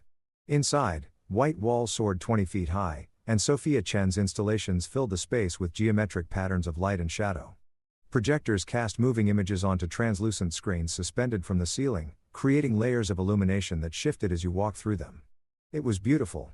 It was also deeply unsettling the way the light never stayed still, the way you could never be certain what you were seeing was real or reflected. Victoria was already there when I arrived. She stood in front of a piece called Memory Palace, a maze of gauze screens onto which were projected images of empty rooms, doorways that led nowhere, windows that showed only more windows. She wore black, a simple dress that probably cost more than my car, but elegant in its restraint. Her hair was pulled back, exposing the line of her neck, and she'd foregone her wedding ring. I noticed that immediately, the absence of gold on her left hand. "Marcus," she said, turning as I approached. Her smile was genuine, reaching her eyes in a way that suggested she'd been looking forward to this. "You made it. I wouldn't miss it. This is extraordinary, isn't it?" She gestured at the installation. Sophia's exploring the architecture of memory, how we build internal spaces to house our past, and how those spaces are never stable, always shifting, always being rewritten. We walked through the maze of screens together and I noticed how the other gallery goers gave Victoria space. Not because they didn't recognize her, several did. I saw the double takes, but because she projected an aura that suggested she was here for the art, not for networking. "How was your week?" she asked as we emerged from Memory Palace into a room where light fractured through suspended prisms, creating rainbow patterns on the floor. "Productive. Signed my divorce papers. Met with 3 new clients. Started designing a house for a couple in Connecticut who actually seemed to like each other." She laughed. "Setting the bar high, I see. After what we've been through, mutual affection feels aspirational." I paused in front of a piece called Fault Lines, a floor installation of broken mirrors arranged to create the illusion of depth. "What about you?" "I hired a private investigator." The words came out casually, but I could hear the tension underneath to document Daniel's affair. "I thought if I'm going to do this actually leave, I should have evidence. Even though New York is no fault, it helps in the court of public opinion." And then it turns out he's been having multiple affairs, not just with Elena. There's also a junior associate at his firm, a consultant he hired 6 months ago, and apparently a recurring thing with someone he met at a conference in Singapore. She said it calmly, but I could see her jaw tighten. 12 years of marriage, and I was naive enough to think it was just one woman. I felt something cold settle in my stomach. Not surprised men like Daniel rarely stopped at one affair, but anger on Victoria's behalf. And something else, a recalculation. Elena wasn't special to him. She was just another acquisition. Another young, ambitious woman who thought she was different, who believed she'd won some kind of prize by catching the CEO's attention. She had no idea she was just rotating through his collection. "I'm sorry," I said, and meant it. "Don't be. It's clarifying. I spent months thinking I'd done something wrong. That if I'd been different somehow, he wouldn't have strayed. But this isn't about me at all. It's about him needing constant validation, constant conquest. I could have been perfect and it wouldn't have mattered. You deserve better than perfect. You deserve real." She looked at me then, really looked at me, and something passed between us. Not attraction exactly, though that was there too. Something deeper. Recognition, the understanding that we were both rebuilding ourselves from the rubble of marriages that had crumbled. "Come on," she said, taking my hand. "I want to show you my favorite piece." Her hand in mine felt significant. Not romantic, not yet, but intimate in a way that acknowledged we'd moved past strangers. We were becoming something else. Allies, confidants, two people constructing a new reality from the broken pieces of the old one. She led me to a smaller room at the back of the gallery. Inside, a single installation dominated the space. The weight of light, hundreds of glass orbs hung from nearly invisible wires, each containing a small LED that pulsed at different rhythms. The effect was mesmerizing, like standing inside a constellation surrounded by manufactured stars. "It's about how even beautiful things have weight," Victoria said softly. "How light itself exerts pressure. Nothing is ever truly weightless, even when it appears to be." We stood there in the dim room, surrounded by pulsing light, and I felt the truth of what she was saying. The beautiful facade of her marriage had weight. My relationship with Elena had had weight. Even this, whatever this was becoming between us, had weight. "I've been thinking," Victoria said, still holding my hand, "about what you said last week, about building something better, about refusing to let betrayal define your next chapter. And I want to do that, too. But I don't know how. I've spent so long being Mrs. Daniel Whitmore that I'm not sure who Victoria is anymore. Without the title, without the role, who am I?" The vulnerability in her voice made me turn to face her fully. In the pulsing light of the orbs, her face looked younger, more uncertain. This was the woman underneath the perfect exterior, the one who'd been erased over 12 years of playing a part. "You're a woman who understands art well enough to stand in a room like this and explain why it matters," I said. "You're someone who chose bourbon over champagne, truth over performance. You're whoever you decide to be, Victoria. The question is, who do you want to become?" She didn't answer immediately. Instead, she looked up at the suspended orbs, watching their asynchronous pulsing. And I saw something shift in her expression. Decision, resolution. "I want to curate again," she said, "not as a hobby or a philanthropic endeavor. Actually curate, build exhibitions, work with artists, get paint on my clothes, and spend weekends in studios. I want to remember what it feels like to create something that matters. So do it. It's not that simple. Daniel will fight me. Not because he cares about my career, but because it threatens the image. The CEO's wife isn't supposed to have her own ambitions. She's supposed to be decorative and supportive and content with being an accessory. Then don't tell him. Start small. Build it quietly until it's too substantial to tear down." She smiled. "You make it sound possible." It is possible. I started my firm while working full-time for someone else. Nights and weekends for 2 years before I could afford to leave. It was exhausting, but it was mine. That mattered more than anything else. How do I even start? I thought about that. About the practical steps of reclaiming a career you'd abandoned. You still have contacts in the art world. Some, though I've been out for so long, I'm not sure they'd take me seriously. Then make them take you seriously. Find an emerging artist who needs an advocate. Someone whose work you believe in but who doesn't have gallery representation. Curate a small show independently. Rent a space. Build the exhibition yourself. Prove you can still do this." Her eyes lit up. "Like a pop-up exhibition." "Exactly. Low overhead, high impact. If it works, you've got momentum. If it doesn't, you've learned something and you try again. Either way, you're moving forward instead of staying frozen. You've thought about this. I've thought about a lot of things lately, mostly about how to build a life that's actually mine, not some compromised version that makes other people comfortable." Victoria squeezed my hand. "Thank you for this, for seeing possibilities instead of just obstacles. That's what architects do. We look at empty space and imagine what could be built there." We stood there for a moment longer, surrounded by pulsing light, and I felt the weight she'd mentioned. This connection we were building had gravity. It was pulling us towards something that couldn't be easily categorized or controlled. "Victoria," we both turned. A man approached 50's expensive suit. The kind of confident stride that suggested he owned things. He smiled at Victoria with the familiarity of old acquaintance. "Richard Caldwell," Victoria said, and I heard her voice shift into her society wife register. Warmer but less genuine. "I didn't know you were interested in installation art." "I'm interested in investments," he said, glancing around the room. "Sophia Chen's work is generating buzz. Thought I'd see what the fuss was about." His eyes moved to me. "Richard Caldwell. I run an art advisory firm. Marcus Bennett, architect." We shook hands and I could feel him evaluating me, trying to place me in Victoria's social ecosystem. Friend, lover, business associate. Marcus has been educating me on the architectural elements of Sophia's work, Victoria said smoothly. The way she uses space and light to create emotional geometry. Fascinating. Richard's tone suggested it was anything but. Victoria, I've been meaning to reach out. I heard a rumor you might be getting back into curation. Any truth to that? I felt Victoria tense beside me. Where did you hear that art world gossip? You know how it is. Someone mentioned you'd been asking questions about available gallery spaces. He smiled. If you're serious about coming back, we should talk. I've got several clients looking for curators for private collections. I'll keep that in mind, Victoria said noncommittal. Enjoy the exhibition, Richard. It was a dismissal, politely delivered, but unmistakable. Richard took the hint, nodded at both of us, and drifted toward another installation. Private collections, Victoria said once he was out of earshot. Curating for rich people who want someone to tell them what art they should buy to impress their friends. That's not what I want. What do you want? To build something that matters. To work with artists who are creating because they have to, not because it's profitable.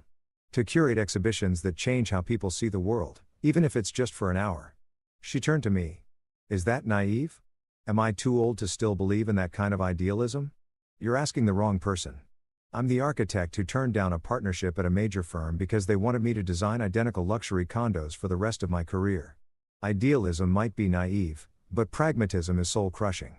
She laughed, and the sound echoed in the small room. We're a pair, aren't we? Two middle-aged idealists trying to remember who we were before we started compromising. I prefer to think of us as people who are finally done compromising. Is that what we are? The question hung in the air between us, weighted with possibility. We were standing close now, close enough that I could smell her perfume, something subtle and expensive that suited her. Close enough that I could see the fine gold flecks in her brown eyes. I think we're people who understand each other, I said carefully. Who recognize something broken in each other and aren't afraid of it. What that becomes. I think we're still figuring that out. And if it becomes something that complicates everything, then we deal with complications. But at least we'll be dealing with them honestly, which is more than our spouses gave us. Victoria looked up at the pulsing orbs and in their reflected light, I saw her face soften. I should tell you something. Daniel's company is having a holiday party in 3 weeks. Big event investors, board members, all the important people. He always expects me to be there playing the perfect wife. She paused. I'm thinking of not going or of going and telling him I want a divorce in front of everyone. I haven't decided which would be more satisfying. Is there a third option? What do you mean? I thought about it, about Daniel Whitmore and his affairs. About Elena and her ambition. About the perfect public image they were both invested in maintaining. About how much damage could be done not with explosions but with carefully placed cracks. Go to the party, I said. Be the perfect wife one last time. Smile and charm and play your role flawlessly. Let them think everything's fine. Why? Because the best revenge isn't dramatic confrontation.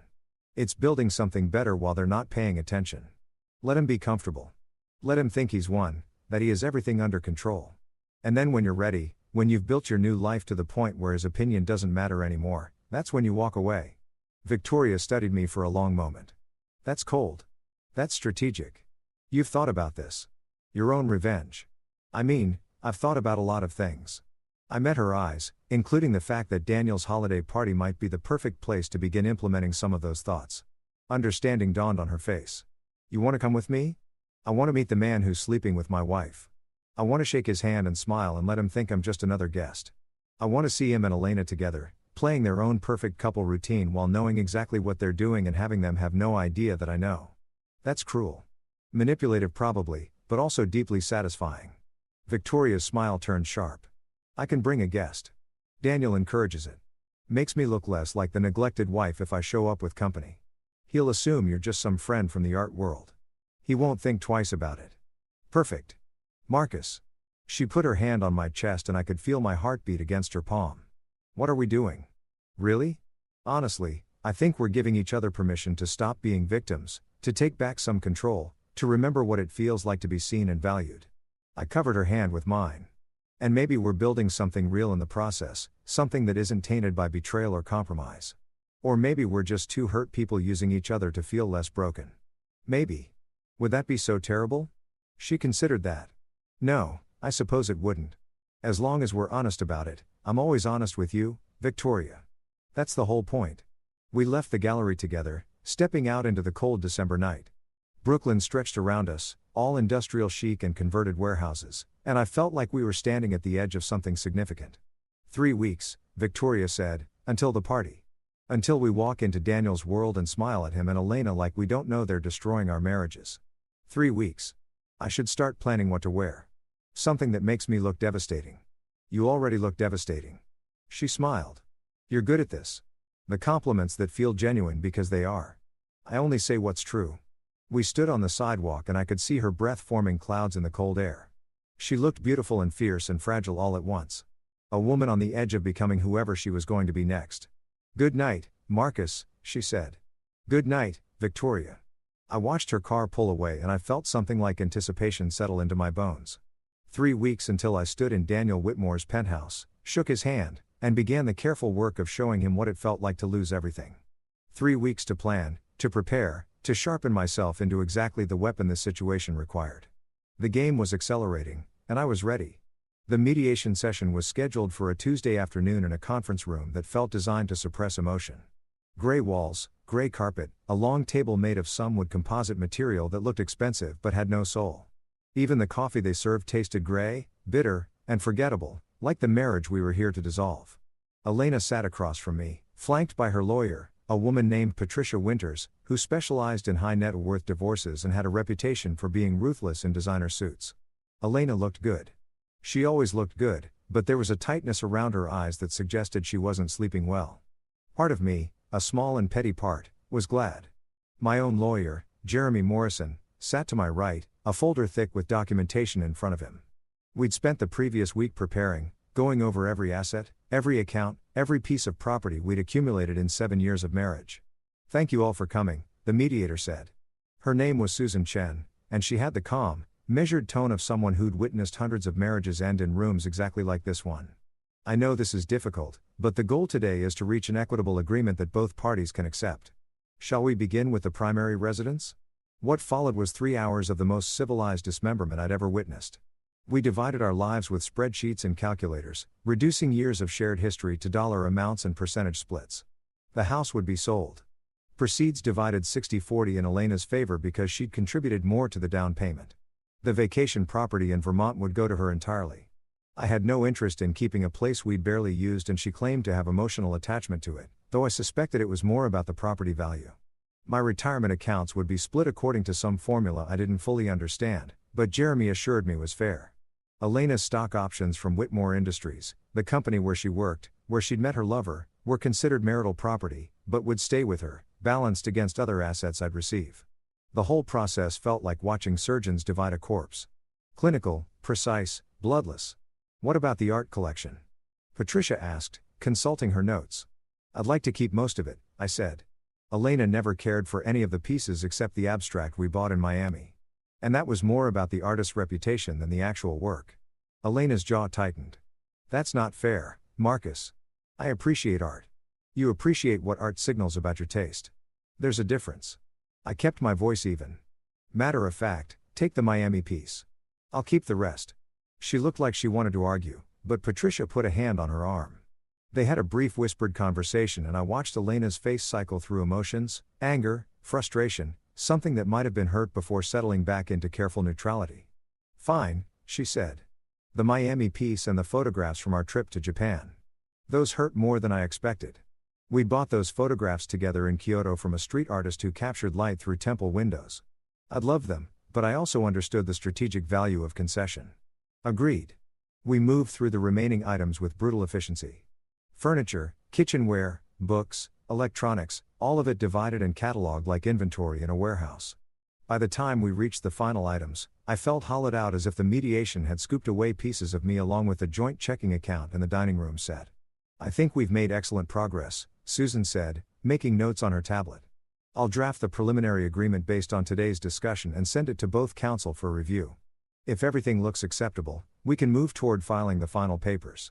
How long? Elena asked. Her voice sounded different. Smaller somehow, like she was beginning to understand what we were actually doing here. That this was real. Final.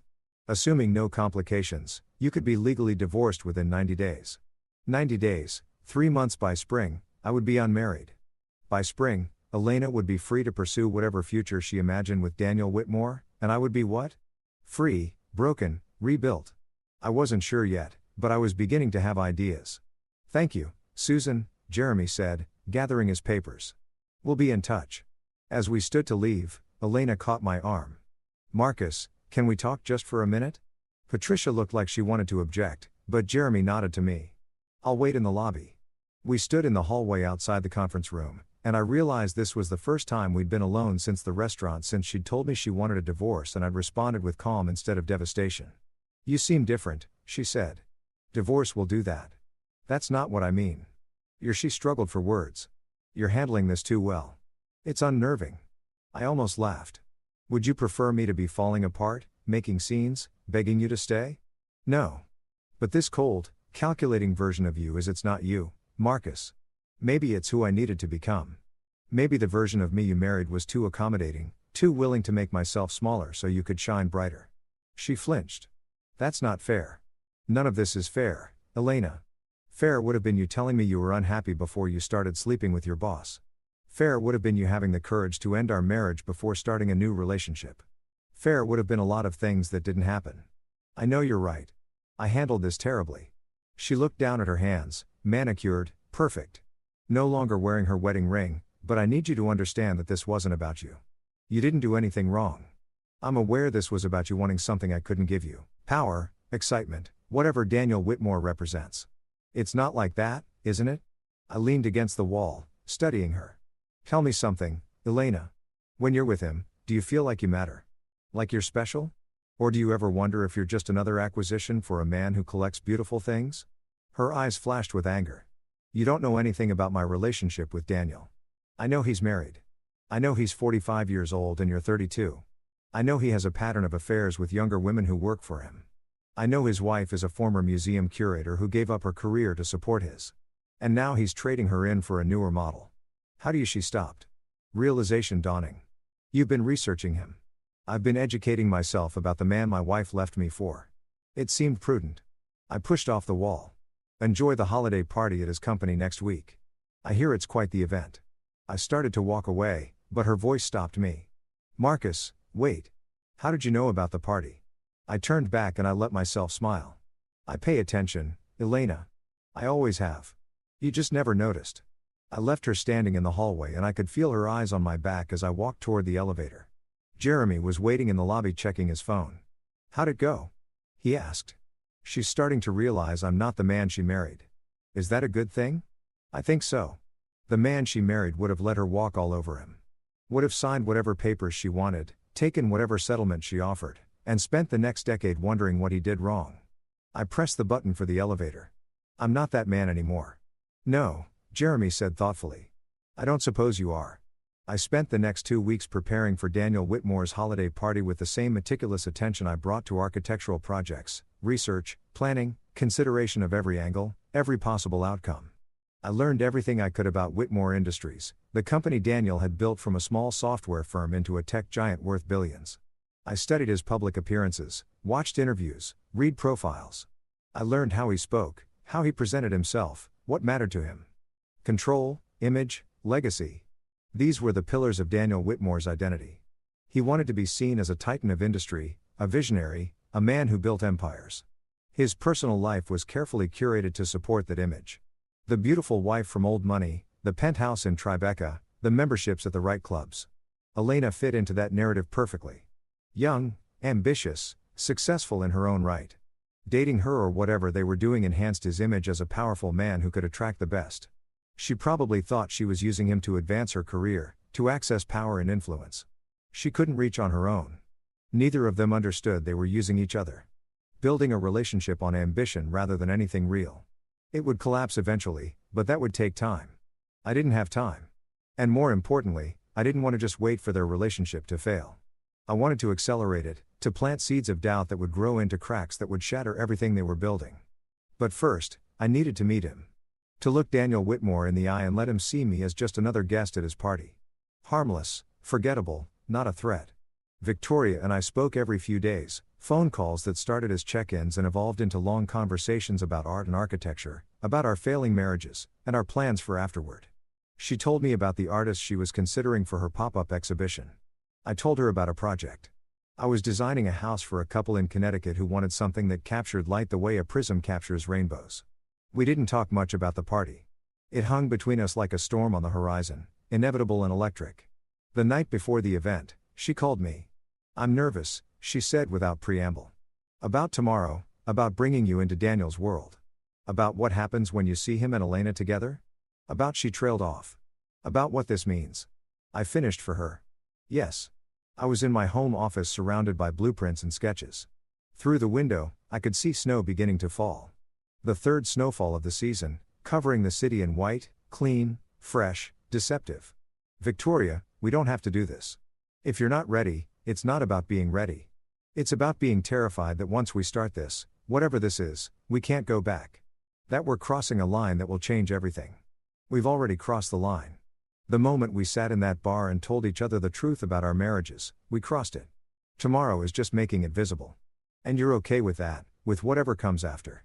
I thought about Elena in the mediation room dividing our lives into assets and liabilities. I thought about Daniel Whitmore collecting affairs like other men collected watches. I thought about Victoria, brilliant and erased, trying to remember who she was before she became someone's wife. I'm more than okay with it. I said I'm ready to stop being invisible, to stop accommodating, to start building something that's actually mine, even if it's messy. Especially if it's messy. Perfect things are boring, Victoria. They're fragile. Messy things have character, strength, room to grow. She laughed softly. "When did you become a philosopher?" "Around the same time my wife told me she'd been her boss for 4 months. Betrayal gives you clarity, does it? Because I still feel like I'm fumbling in the dark. Then let me be your light tomorrow night. Come to the party with me. Introduce me to your husband. Let me shake his hand and smile and be exactly the kind of harmless nobody he expects. And when it's over, when we've played our roles perfectly, we'll leave together and you'll remember what it feels like to have someone actually see you." Silence on the other end. "Then what should I wear?" "Something that makes you feel powerful. Something that reminds you who you were before you started shrinking yourself to fit his life. I have just the thing. It's red. Daniel hates it. Says it's too bold, too attention-seeking." "Perfect. Wear the red, Marcus." "Yes. Thank you for this, for giving me permission to stop being who he needs me to be." "You don't need my permission, Victoria. You never did, but you're welcome anyway." After we hung up, I sat in my office for a long time watching the snowfall. Tomorrow night, I would walk into Daniel Whitmore's penthouse. I would see Elena on his arm playing the role of his girlfriend or mistress or whatever she thought she was. I would watch them smile and touch and pretend they were something special. And I would feel nothing.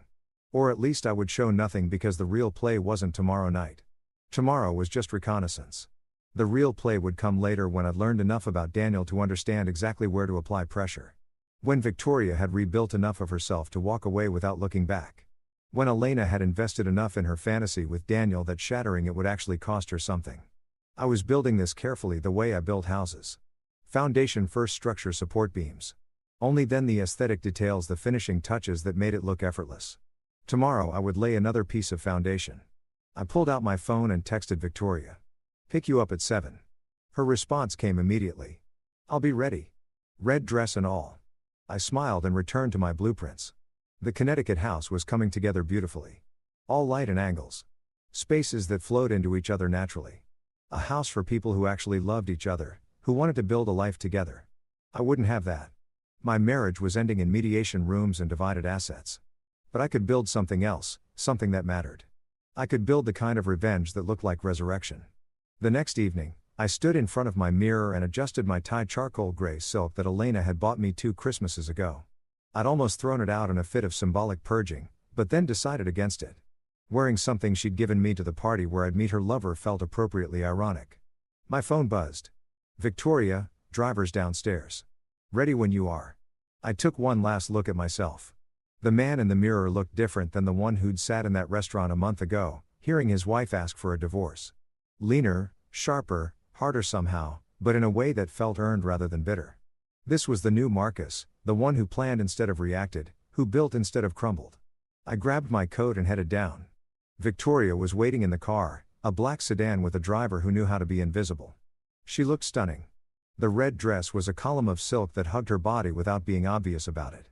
Elegant and bold at the same time. Her hair was down, falling in dark waves past her shoulders. She wore minimal jewelry, just diamond studs and a simple bracelet.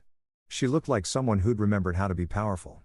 "You wore the red," I said, sliding in beside her. "I wore the red." She smiled, but I could see nervousness in her eyes. "Last chance to back out." "Not a chance." The driver pulled into traffic, heading toward Tribeca, toward Daniel Whitmore's penthouse, toward whatever came next. Victoria took my hand, and we sat in silence as the city slid past the windows.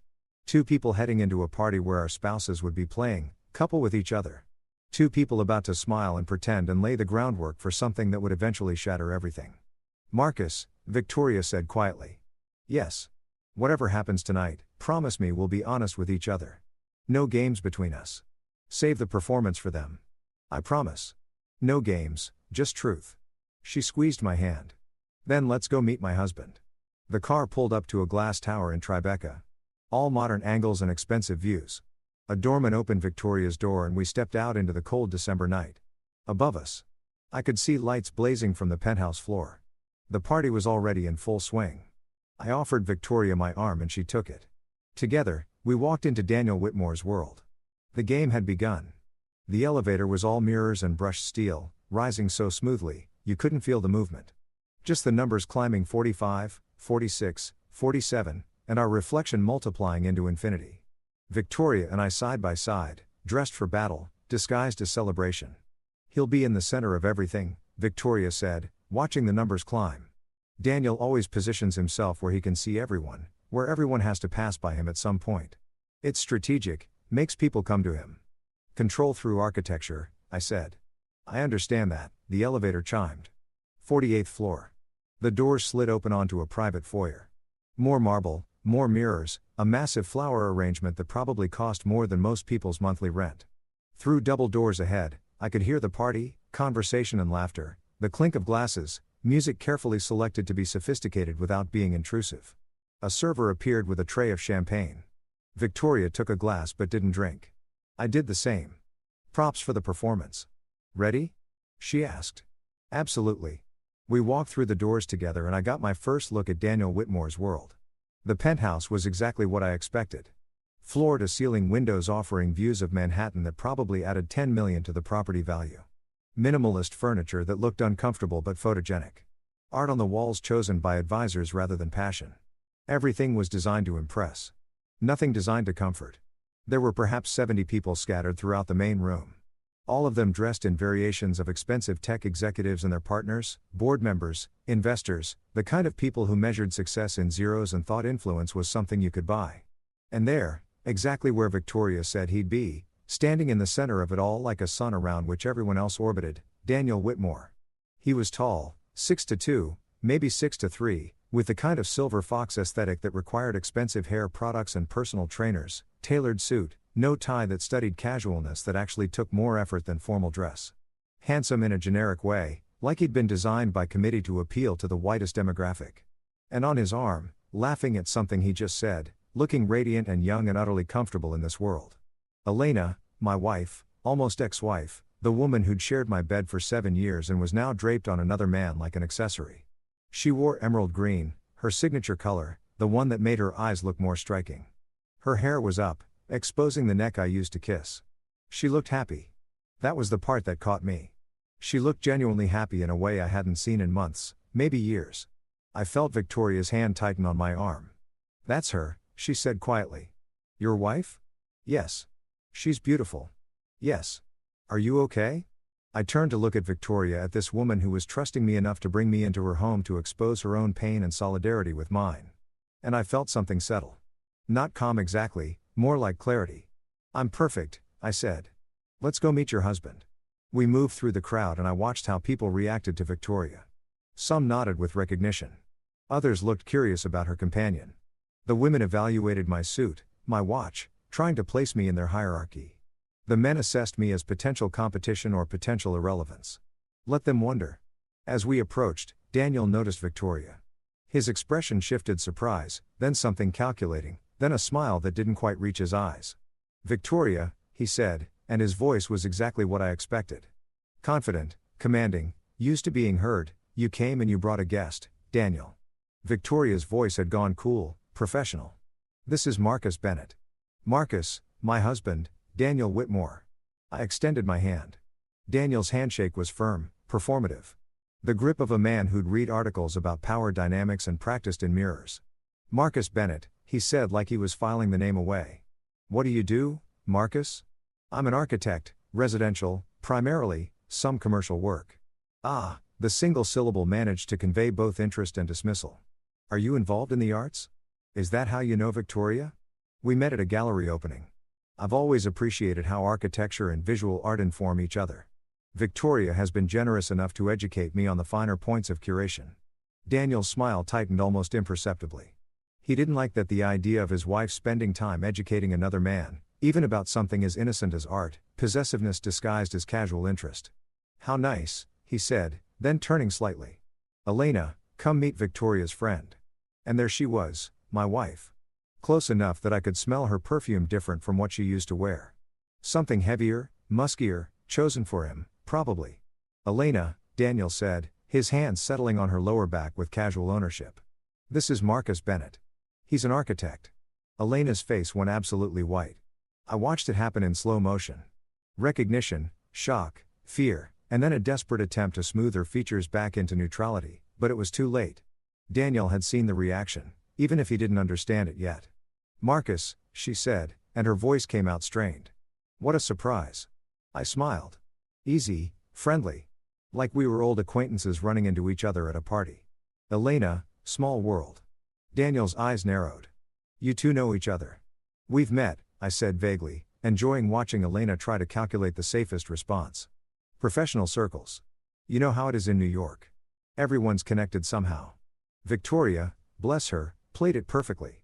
What a coincidence, though. I suppose in the architecture and design world, paths must cross frequently. Frequently enough, Elena said, still trying to regain her equilibrium. Her eyes were doing complicated mathematics, trying to figure out what I was doing here. How much I knew what I was planning. I let her wonder. Well, Daniel said, already losing interest now that the moment of surprise had passed. Enjoy the party, Marcus. Victoria, we should talk later about the Grayson Foundation Gala. They want you to co-chair again. Of course, Victoria said smoothly. Later, we moved away, drifting into the crowd, and I could feel Elena's eyes following us. Victoria steered us toward the windows, away from the center of the room. That was, she started enlightening. I finished. Did you see her face? I saw both their faces. Daniel knows something's off, even if he doesn't know what. And Elena looked terrified. Good. Victoria studied me. You're enjoying this, shouldn't I be? For the first time in months, I'm not the one off balance. I'm not the one caught in a lie. I walked into my wife's lover's home, shook his hand, smiled at him, and he has no idea who I am or what I know. I took a sip of champagne. Yes, Victoria, I'm enjoying this very much. Just remember, the goal isn't just to make them uncomfortable. It's to take back our lives. I know, but that doesn't mean I can't enjoy watching them squirm along the way. We spent the next hour circulating. Victoria introduced me to people from her world, museum directors and gallery owners, collectors and artists. I was charming and interested and completely forgettable. Just another +1 at a party full of important people. But I was also watching, studying. I watched how Daniel worked the room, how he touched Elena possessive little gestures, his hand on her back, her shoulder, her waist, marking territory. I watched how Elena responded, leaning into him, laughing at his jokes, playing the role of the adoring younger woman who'd won the heart of a powerful man. I watched how Victoria navigated her own party like a stranger in her home. People greeted her politely but briefly, more interested in getting closer to Daniel. She was the CEO's wife, decorative but functionally invisible. And I watched how no one noticed the way Daniel's eyes lingered on a young woman from his marketing department. Or how he took a call and disappeared into his study for 15 minutes. Or how when he returned, Elena looked slightly less confident than before. Cracks, small ones, but visible if you knew where to look. Marcus. I turned to find a man in his 60s. Expensive suit. The kind of weathered handsomeness that suggested yacht clubs and golf courses. He extended his hand. Robert Ashford, Victoria's father. Ah, the Hotel Dynasty patriarch. Victoria had mentioned him in passing. Old money, old values. Deeply disappointed that his daughter had given up her career. Marcus Bennett, sir, pleasure to meet you. You're the architect Victoria's been spending time with. It wasn't a question. We've been to a few gallery openings together. Yes. Robert studied me with shrewd eyes that suggested he'd built his fortune by being underestimated. My daughter seems happier lately. More like herself. I don't suppose you have anything to do with that? I hope so, sir. She's been generous enough to share her knowledge of the art world. It's been illuminating. Has it? He glanced across the room to where Victoria was talking with a museum director. She was brilliant, you know, as a curator. Had a real eye. Could have been one of the greats if she'd stayed with it. She still could be, perhaps. He turned back to me. Daniel's having an affair with someone here tonight. Probably multiple someones. I assume you know that. The directness surprised me. I had suspected. And you're still here at his party shaking his hand and drinking his champagne. I believe in understanding the terrain before making any moves. Rushing and angry would be satisfying for about 5 minutes, but building something strategic, something that lasts, that requires patience. Robert smiled. You know, I think I like you, Marcus. My daughter could use someone who thinks strategically. He glanced at his watch. I'm too old for these things. Tell Victoria I said goodbye and that I'd like to have dinner with both of you next week. I want to hear more about these gallery openings you've been attending. He left before I could respond, and I watched him make his way to the elevator. An ally potentially, or at least someone who wouldn't stand in the way if Victoria decided to blow up her marriage. Making friends. I turned to find Victoria beside me. 2 fresh glasses of champagne in her hands. She offered me one. Your father is interesting. He's direct. Think subtlety is for people who aren't confident in their positions. She sipped her champagne. What did he say? That he wants to have dinner with us next week. And that you were brilliant as a curator. Her expression softened. He never wanted me to marry Daniel. Told me I was trading my future for financial security. I thought he was being old-fashioned, that he didn't understand modern relationships. She laughed, but there was no humor in it. Turns out he understood perfectly. It's not too late, you know, to go back to curation, isn't it? I've been out of the field for 12 years. The art world moves fast. I'm probably obsolete. Or you're experienced, mature, you have connections and knowledge that younger curators don't. You just need to remember how to use them. Before she could respond, a commotion near the center of the room drew our attention. Daniel's voice raised slightly above the conversational hum. Absolutely not. I've told you before that project isn't happening. We moved closer. Daniel stood facing Elena, his jaw tight with barely controlled anger. Around them. Other guests had gone quiet, pretending not to listen while straining to hear every word. I'm just saying, Elena said, her voice measured but with an edge underneath. That the market research supports expansion into Southeast Asia. If we wait another quarter, I don't pay you to question my decisions, Elena. I pay you to execute them. Daniel's smile was sharp. Or have you forgotten what your actual role is? The condescension in his voice was breathtaking. This was how he spoke to her. Not as a partner, not even as a valued employee, but as someone whose primary function was to agree with him and look good doing it. Elena's face flushed around them. I could see people exchanging glances. This wasn't professional disagreement. This was something more personal, meaner. Of course, Elena said finally, her voice tight. I apologize for overstepping. Good. Daniel's hand went to her waist, possessive and dismissive at the same time. Now smile. People are watching. She smiled. It didn't reach her eyes. Victoria and I exchanged a look. This was the man Elena had destroyed our marriage for.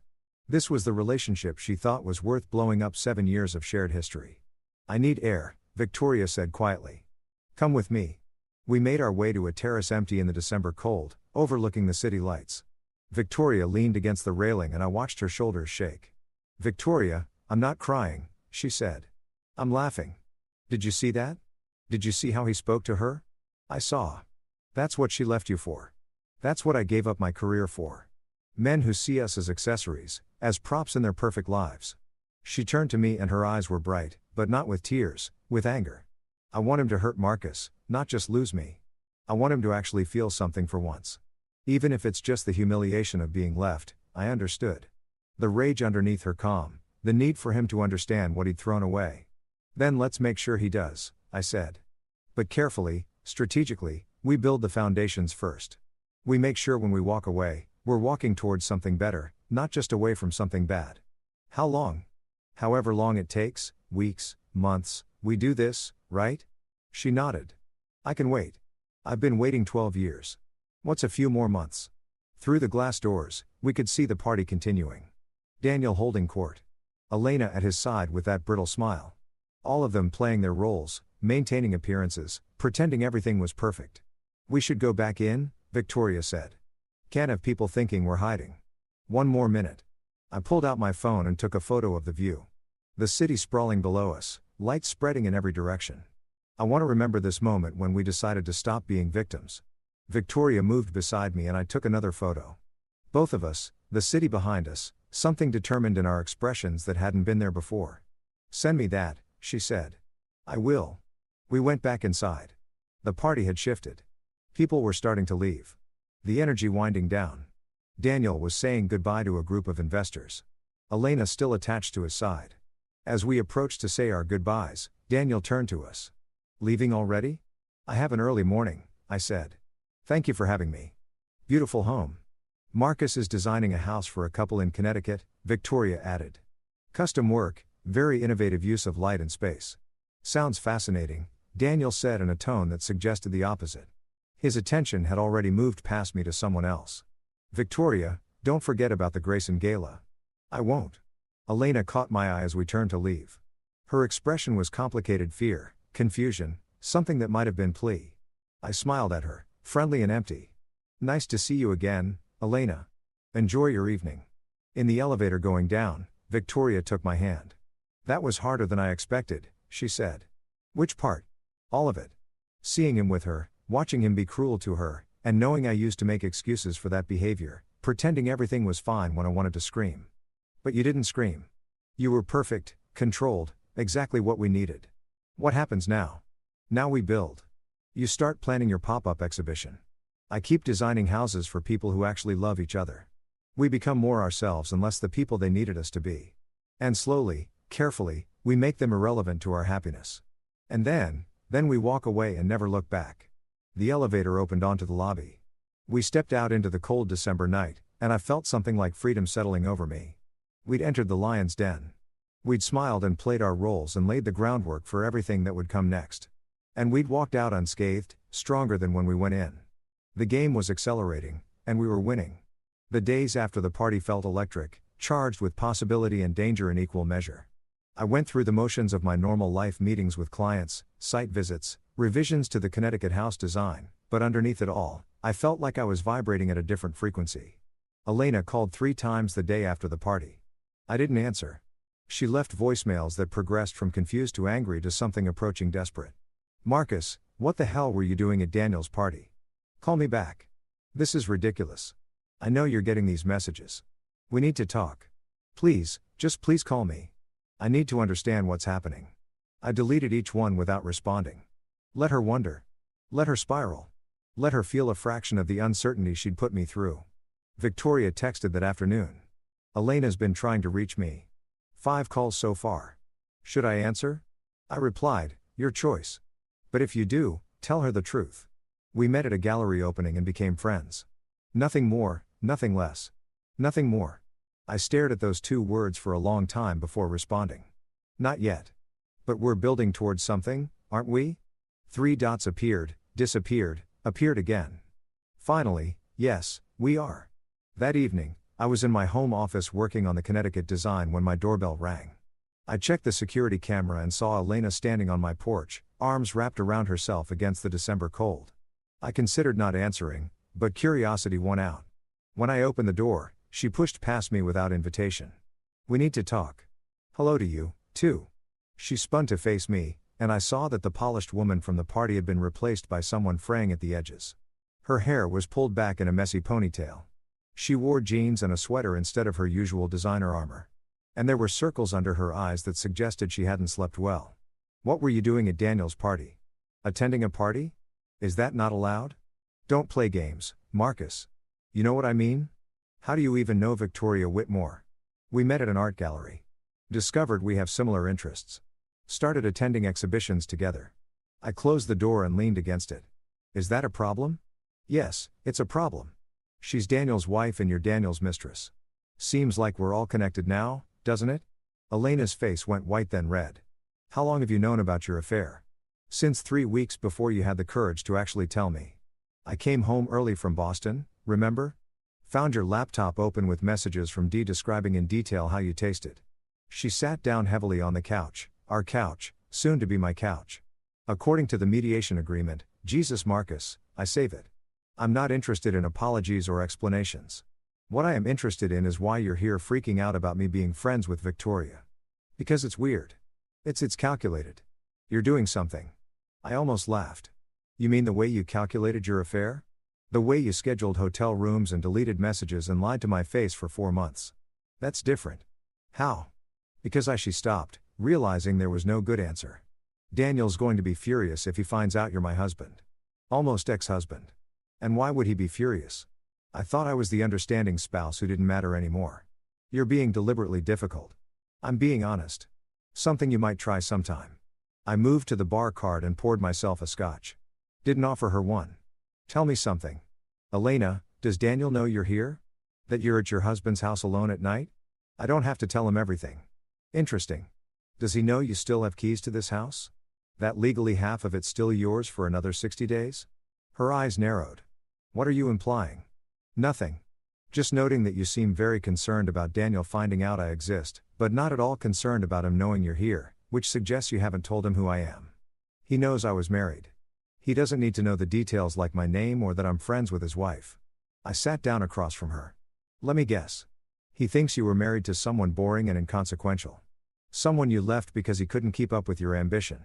And you've let him think that because the truth that you're still legally married, that your husband is friendly with his wife, that makes things complicated. Stop it. Stop what? Telling the truth. You spent months lying to me, Elena. I'm just returning the favor by being aggressively honest. She stood up, pacing. Victoria Whitmore is not your friend. You're using her to get to Daniel. Am I? Or maybe Victoria and I are two people who were betrayed by our spouses and found comfort and shared experience. Maybe we actually like each other. Maybe not everything is a scheme. I don't believe you. I don't care. I finished my scotch. Is there anything else? Because I have work to do. Elena stared at me and I saw something like recognition in her eyes. You really have changed. The Marcus I married would never be this cold. The Marcus you married was a fool who didn't see. His wife was unhappy. Who accommodated and compromised and made himself smaller so you could shine brighter. That Marcus is gone. Elena, I killed him the night you asked for a divorce. And what are you now? Someone who builds his own life instead of supporting someone else's. Someone who doesn't apologize for taking up space. Someone who's done being invisible. She moved toward the door, then stopped. For what it's worth, I never meant to hurt you, but you did it anyway. Which tells me everything I need to know about what I was worth to you. After she left, I stood at the window and watched her drive away. My phone buzzed. A text from Victoria. Daniel just asked me about you, who you were, how we met, what you do. I told him the truth. He seemed satisfied but suspicious. I replied, good. Let him be suspicious. Let him wonder. It'll make him sloppy. Are you trying to make him jealous? I thought about that. Was I? Did I want Daniel Whitmore to see me as a threat? No. I'm trying to make him uncertain. There's a difference. Jealousy is emotional and predictable. Uncertainty is destabilizing. It makes people make mistakes. Victoria's response came quickly. You're scary when you're strategic. Is that a bad thing? No, it's exactly what I need right now. The following week, I met with Robert Ashford at his club, one of those old money institutions in Midtown, where the leather smelled like cigars and inherited privilege. He was waiting in a private dining room, reading the Wall Street Journal with the kind of attention that suggested he was evaluating investments. Marcus, he said, standing to shake my hand. Thank you for coming. I hope you don't mind. I thought it would be easier to talk without Victoria present. She can join us for dessert. Of course, sir. We ordered him the filt, me the salmon, and for the first few minutes, we made small talk about architecture and real estate. The kind of conversation men like Robert used to assess whether you knew what you were talking about. Then over the main course, he got to the point. My daughter is planning to leave Daniel. I kept my expression neutral. She mentioned she was unhappy. Unhappy doesn't cover it. She's been dying slowly for 12 years, and I had to watch it happen. He cut his steak with precise movements. I told her not to marry him. Told her she was giving up too much. But she was in love or thought she was. And young people think love conquers all. It doesn't. No sir, it doesn't. She trusts you. I can see it in the way she talks about you. And my daughter doesn't trust easily, especially not after what Daniel's put her through. He looked at me directly. So, I need to know your intentions. The question was so old-fashioned, so patriarchal that I almost laughed. But Robert Ashford was serious, and more importantly, he was a man who could either help or hinder what Victoria and I were building. My intentions are to help her remember who she was before she became Mrs. Daniel Whitmore. To support her in reclaiming her career, her identity, her life, to be someone who actually sees her instead of what she can do for me. And when the divorce gets ugly, which it will, what then? Then I stand beside her, help her navigate it, make sure she doesn't compromise on what she deserves just to make it end faster. Robert studied me. You're going through your own divorce. Was yes, sir. Does Victoria know your wife is the woman Daniel's currently sleeping with? The question landed like a punch. I sat down my fort carefully. How did you? I have resources. When my daughter started spending time with a recently separated architect, I looked into you. Found out your wife works at Whitmore Industries. Put the pieces together. He sipped his wine. Does Victoria know? Yes. We've been honest with each other about everything, and you're not using her to get revenge on your wife and Daniel? The accusation hung between us. I could lie, tell him this was purely about helping Victoria, but he'd see through it. And more importantly, Victoria deserved better than me lying to her father. Not entirely, I said. Initially, yes. When I first met Victoria, part of me saw an opportunity for symmetry. Elena took Daniel. I could take Victoria. It was strategic and petty and exactly the kind of thing someone in pain does. I met his eyes, but that's not what this is anymore. Victoria is brilliant and kind and deserves better than being a pawn in anyone's game, mine included. What we're building now is genuine. It's messy and complicated and probably inadvisable, but it's real. Robert nodded slowly. I appreciate the honesty and the self-awareness. Does that mean I have your approval, sir? It means I'm not going to stand in your way. But Marcus, if you hurt my daughter, if you use her and discard her the way Daniel has, you'll find out exactly how much damage a man with my resources can do. Understood, sir. Good. He signaled for the waiter. Now, tell me about this pop-up exhibition she's planning. She won't give me details, says she wants to surprise me. I spent the next hour telling Robert about Victoria's plans, the artist she was considering, a young woman from the Bronx who did mixed media installations, exploring themes of displacement and memory, the space she'd found, a former gallery in Chelsea that was between tenants. The way her eyes lit up when she talked about it, how she became more herself with every decision she made. She's coming back to life, Robert said quietly. I haven't seen her this animated in years. She's remembering who she is, what she's capable of.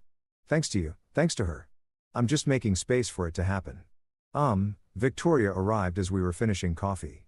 She looked between us, trying to read the room. Should I be worried that you two had dinner without me? Your father was just threatening to destroy me if I hurt you. I said, standard father-daughter protocol. Robert laughed. I like him, Vicky. He's honest. Bit too clever for his own good, but honest. We spent another hour together, the three of us, and I watched Victoria interact with her father.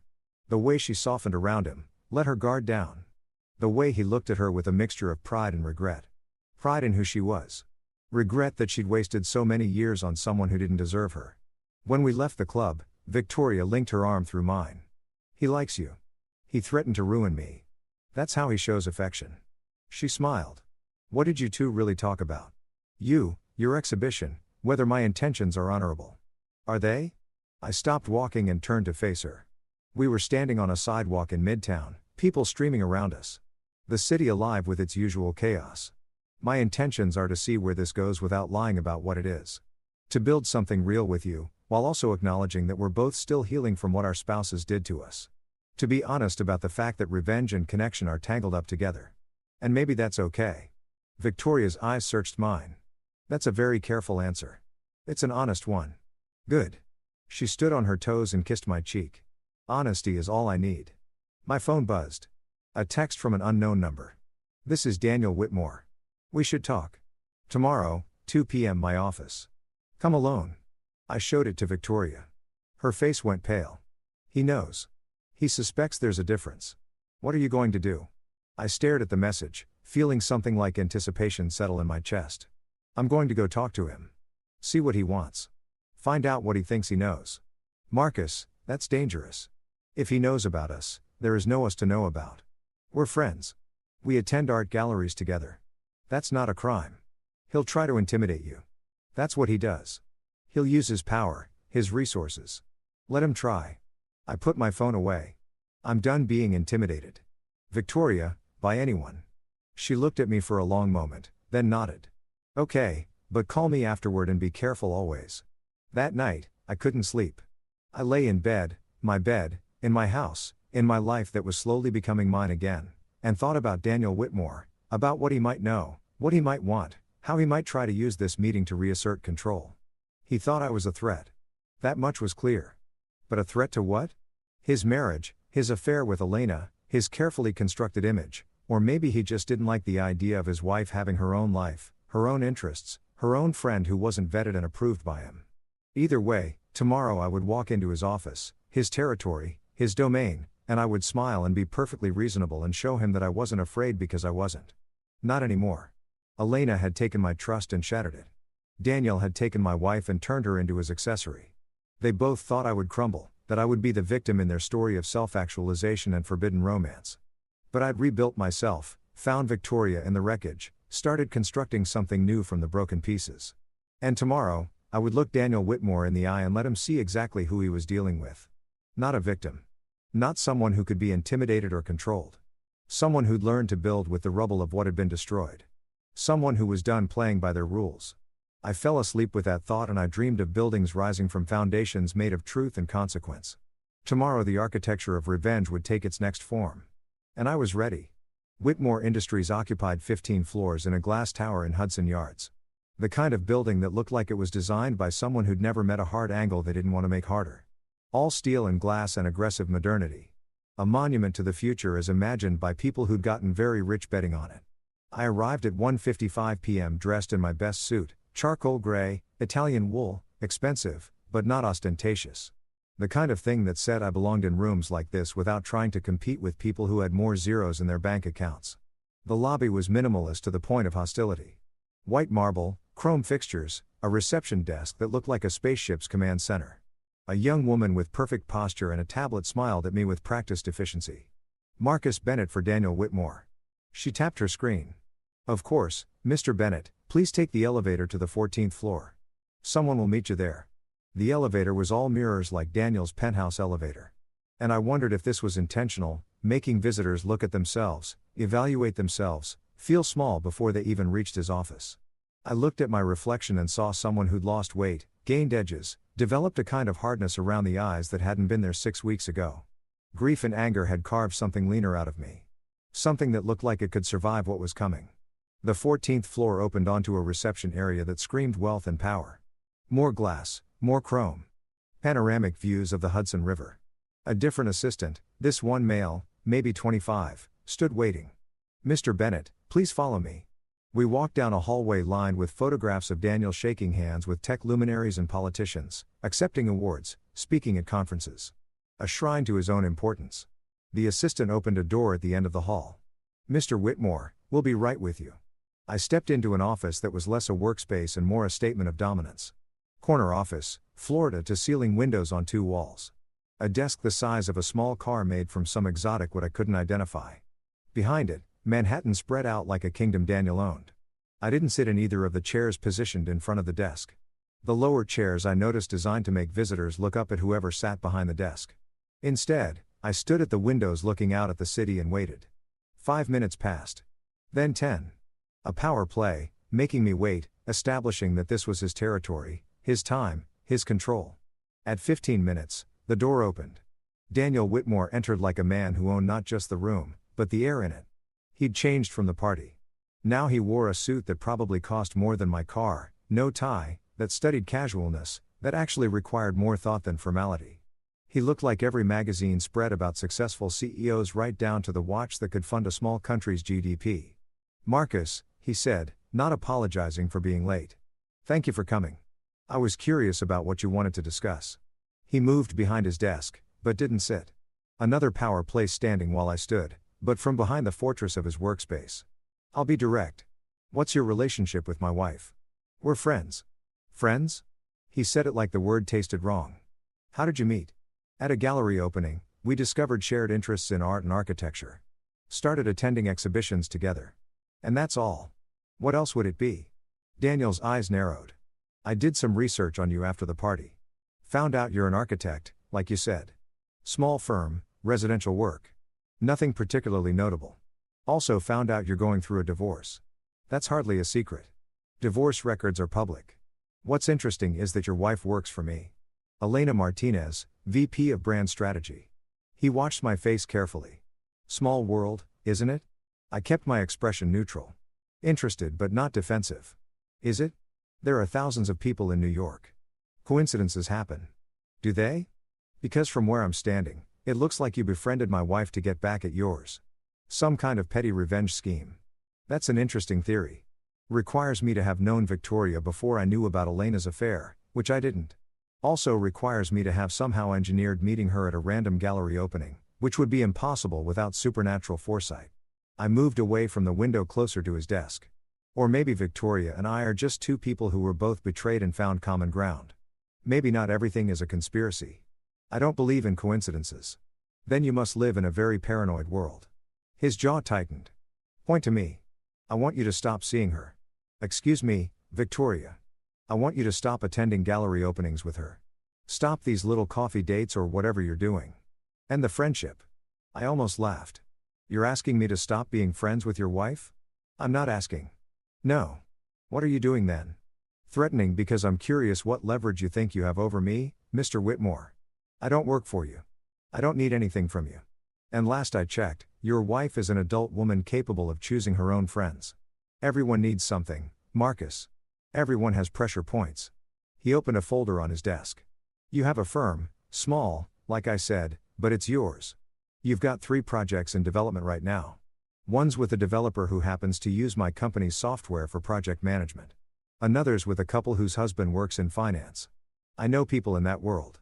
Word gets around about architects who are difficult to work with, who miss deadlines, who create problems. Are you threatening my business? I'm pointing out that New York is a small town in a lot of ways. Reputations matter. And if someone wanted to make life difficult for a small architectural firm, it wouldn't be hard. I looked at him, really looked at him, and I saw what Victoria had been living with for 12 years. A man who wielded power like a weapon. Who couldn't imagine a world where people didn't bend to his will, who thought money and influence could control everything, including his wife's friendships. Let me tell you what I see, Daniel, I said, keeping my voice calm. I see a man who's so insecure about his wife having her own life that he threatens her friends. A man who's having multiple affairs, but can't stand the idea of his wife talking to another man.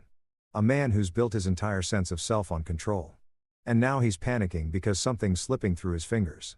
His face went red. You have no idea what you're talking about, don't I? I know you're sleeping with my wife. I know you've been sleeping with her for months.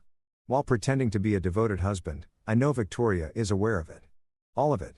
Not just Elena. All the others, too. And she's finally done pretending she doesn't see it. You're lying. Am I? Ask her. Ask Victoria if she knows about Elena. About the consultant from Singapore? About the junior associate you've been mentoring in ways that have nothing to do with professional development. I leaned forward, hands on his desk. She hired a private investigator, Daniel.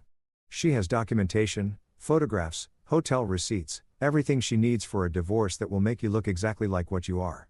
The color drained from his face. She wouldn't. Why? Because she's been so accommodating for 12 years that you think she always will be. Because you've convinced yourself she's too dependent on your money and status to leave. I smiled. Men like you always make the same mistake. You think submission is the same as loyalty. It's not. Submission is just fear with good manners. Get out of my office. Gladly. But understand something. I'm not going to stop being Victoria's friend because you're uncomfortable with it. She's reclaiming her life, building a career again, remembering who she was before she made the mistake of marrying you. And I'm going to support that. Not because I'm trying to hurt you, but because she deserves to be more than Mrs. Daniel Whitmore. If you think you can take my wife, I don't want to take anything from you, Daniel. I want to get Victoria back to herself. There's a difference. I moved toward the door. But here's something to think about. Elena left me for you because she thought you represented power and success and everything she wanted. But she's realizing the same thing. Victoria realized that you don't actually care about the women in your life. You care about how they make you look. And eventually that stops being enough. I opened the door and found Elena standing in the hallway, hand raised like she'd been about to knock. Her eyes went wide. Marcus, what are you? Elena? I nodded to her like she was a stranger. I was just leaving. Daniel's all yours. I walked past her without another word. Down the hallway lined with Daniel's achievements. Past the assistant, who carefully didn't make eye contact, into the elevator where my reflection stared back at me, looking satisfied and slightly dangerous. My phone buzzed before I reached the lobby. "Victoria, are you okay? What happened?" I stepped out onto the street and called her. "Marcus, tell me everything. I just had a very illuminating conversation with your husband. He knows about us, or at least suspects. Tried to threaten my business if I didn't stop seeing you. Oh my God, Marcus, I'm so sorry. I never meant for you to. Victoria, stop. This isn't your fault. And frankly, it was worth it to see his face when I told him you knew about all his affairs and had hired a pie." Silence. "Then you told him that. Was I not supposed to?" "No, I hadn't planned to tell him I knew. Not yet. I wanted to build my exhibition first, get my career restarted. So when I left, I'd be leaving towards something instead of away from something." I stopped walking. "Victoria. I'm sorry. I got caught up in the moment in putting him off balance. I should have asked you first. It's okay. Actually, it's probably better this way. Now he knows I'm not the accommodating wife anymore. That I have evidence if he tries to make the divorce difficult." She paused. "What did Elena say?" "Nothing. I left before they could talk. But she saw me leaving his office, so she knows I know. Knows. We both know this is getting complicated. It was always going to get complicated. We just accelerated the timeline." "Where are you now?" "Standing on the corner of 10th Avenue and 33rd, watching tourists and wondering if I just made everything worse. Come to my studio. I'm at the Chelsea space working on the exhibition layout. We should talk about this in person." "Your studio? You have a studio now?" "As of 3 days ago. Signed a 6-month lease on the gallery space. I haven't told Daniel yet or anyone except my father." Her voice softened. "I'd like you to see it." 20 minutes later, I stood in front of a former gallery space in Chelsea, a ground floor unit with good light and high ceilings. Through the windows, I could see Victoria inside, measuring wall space with a laser measure, her hair pulled back, wearing jeans and a paint-stained shirt I'd never seen before. She looked like herself, not the society wife in designer dresses, the curator, the artist, the woman she'd been before Daniel Whitmore convinced her to be smaller. I knocked and she let me in. The space smelled like fresh paint and possibility. "What do you think?" she asked, gesturing around. The gallery was maybe 1,500 square feet, all white walls and blonde wood floors, track lighting that could be adjusted for different installations. Empty now, but I could see what it would become. "It's perfect." "When's the opening?" 6 weeks. February 14th, actually. I thought there was something poetic about opening an exhibition about displacement and memory on Valentine's Day. Very poetic and very you. She walked to the center of the space, turning slowly. "I forgot how good this feels, having a project that's mine, building something instead of just funding other people's visions." "Tell me about the artist." For the next hour, Victoria talked and I listened. She showed me sketches of the installation pieces, explained the themes, walked me through her vision for how viewers would move through the space. She was animated, passionate, completely alive. This was the woman Daniel had tried to bury, the one Elena and I had inadvertently helped resurrect. "I'm going to tell him tonight," Victoria said finally. "About the studio, about the exhibition, about wanting a divorce." "Are you sure? You don't have to accelerate because of what I said. It's not because of you. It's because I'm done waiting for the perfect moment. There is no perfect moment. There's just now and I'm ready. What do you need from me?" "Be available tonight. In case I need to talk after or in case it goes badly and I need somewhere to go." "Of course. Whatever you need." She moved closer and I could smell turpentine and perfume. Work and elegance mixed together. "Thank you for this, for seeing me, for giving me permission to be myself again. You never needed my permission." "Victoria, maybe not, but it helped having someone believe I could do it." We stood there in her empty gallery, and I felt the weight of what we were building. Not just a friendship, not just revenge, something more complicated and honest than either of those things. My phone rang. "Jeremy Morrison, I should take this," I said. "Go ahead. I need to finish measurements anyway." I answered. "Jeremy, Marcus, we have a problem. Elena's lawyer just filed an emergency motion claiming you're harassing her client and demanding supervised mediation." "What? That's insane. I haven't contacted Elena at all. According to the motion, you showed up at her workplace today and had a confrontational interaction that left her feeling threatened." I closed my eyes. Daniel's office. Elena in the hallway. This was Daniel's doing. using Elena's lawyers to create leverage to punish me for not backing down. Jeremy, I was there to meet with her boss about an unrelated matter. I barely spoke to her. Can you prove that? The boss can, Daniel Whitmore, though I doubt he'll volunteer to help me. This is getting messy, Marcus. I know, but I'm not backing down. After I hung up, Victoria was watching me. Trouble? Elena's lawyers claiming I'm harassing her. Daniel's trying to create leverage because you won't stay away from me. Exactly. She came and took my hand. Is this worth it? Fighting him, dealing with all this drama. I looked at her, at this woman who was rebuilding herself, who was brave enough to reclaim her life, even though it meant war with a man who had more money and power than both of us combined. And I knew the answer. Yes. Absolutely yes. Even if it costs you. Especially if it costs me. Because that means I'm building something that matters instead of protecting something that's already dead. Victoria smiled. Okay, then let's burn it all down and build something better in the ashes. Poetic. I'm a curator. Poetry is in the job description. That night, I waited by my phone. Victoria texted at 9 p.m. told him everything. He's furious. Threatened to destroy the exhibition, cut me off financially, ruin my reputation. I told him to do his worst. Currently at my father's penthouse. Feel strangely calm, I replied. Proud of you. That took courage or madness. Hard to tell the difference sometimes. Either way, you did it. You're free. Not yet. But I'm getting there. I sat in my house, my empty, soon to be actually mine house, and felt something like hope. Victoria was free or getting there. I was free. Legally divorced in another 60 days. And Daniel and Elena were probably in his penthouse right now, trying to figure out how their perfect affair had suddenly become very complicated. The game had changed. The stakes were higher, but I was ready. We were both ready. The emergency mediation session was scheduled for 3 days after Victoria told Daniel she wanted a divorce. I sat in the same gray conference room where we divided our assets the first time, but the atmosphere was different now. Charged, hostile. Elena sat across from me with Patricia Winters, and for the first time since this all began, she looked uncertain. Not the confident VP who'd asked for a divorce over Ricido. Not the woman who draped herself on Daniel's arm at his party. She looked rattled. Thank you for agreeing to this meeting, Susan Chen said, her mediator voice carefully neutral. Miss Winters has raised concerns about interactions between the parties that she feels constitute harassment. Mr. Bennett, would you like to respond? I haven't harassed anyone, I said calmly. I attended a party where my wife happened to be present. I had a business meeting at her employer's office. Neither of those constitutes harassment. Patricia leaned forward. You befriended Mr. Whitmore's wife and brought her to a company party knowing your own wife would be there. That's calculated and inappropriate. I brought a friend to a party. My relationship with Victoria Whitmore has nothing to do with Elena, doesn't it?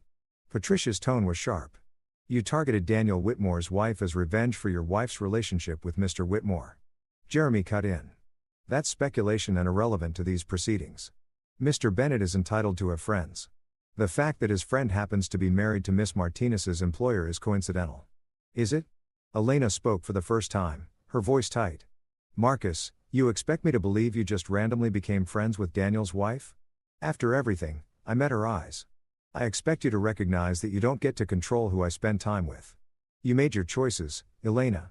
I'm making mine by trying to ruin my relationship. Your relationship with a married man who's been having multiple simultaneous affairs. That relationship. I kept my voice level. I'm not trying to ruin anything. Reality is doing that all on its own.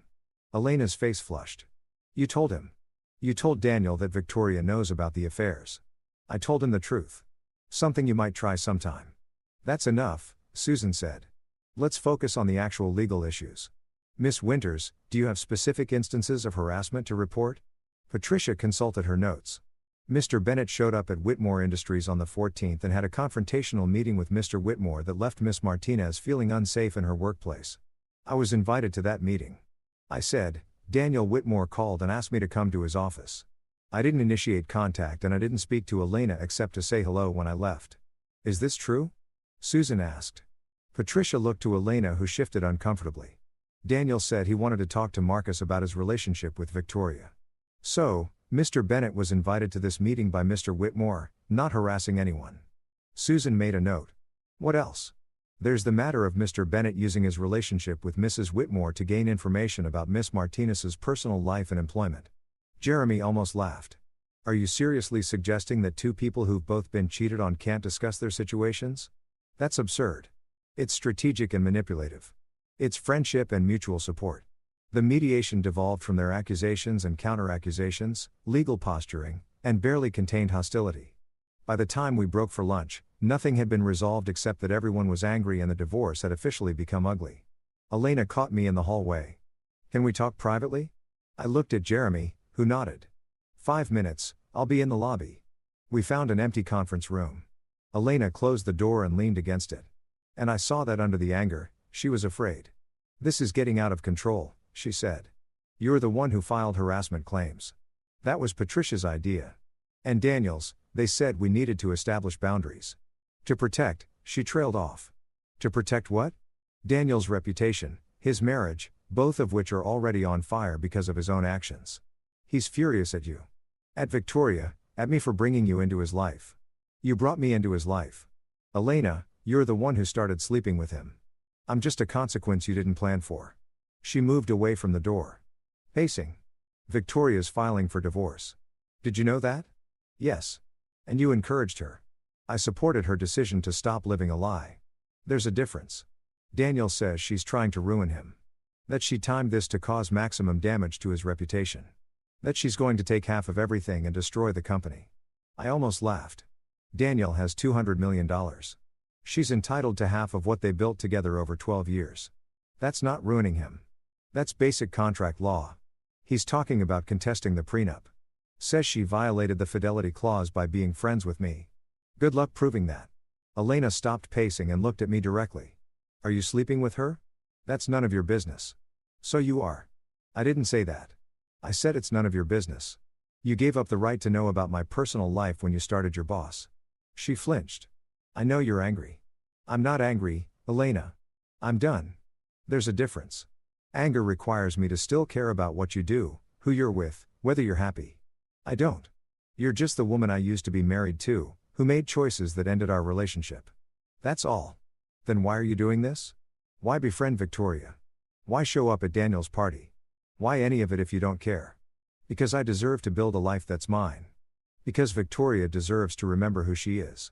Because your affair doesn't get to define my next chapter. I do. I move toward the door. And because maybe, just maybe, you and Daniel need to understand that actions have consequences. That you can't just take what you want and expect everyone else to accommodate it. Marcus, wait. Her voice cracked. I never wanted to hurt you, but you did it anyway. Which tells me everything I need to know about what I meant to you. I left her in the conference room and found Jeremy in the lobby. We're done here. Tell Susan we'll review whatever agreement they propose, but I'm not sitting through any more accusations. Agreed. Though, Marcus, this is going to get uglier before it gets better. If Daniel Whitmore is involved, let it get ugly. I'm not backing down. That evening, I met Victoria at a wine bar in the West Village, somewhere dark and anonymous, where we could talk without being seen.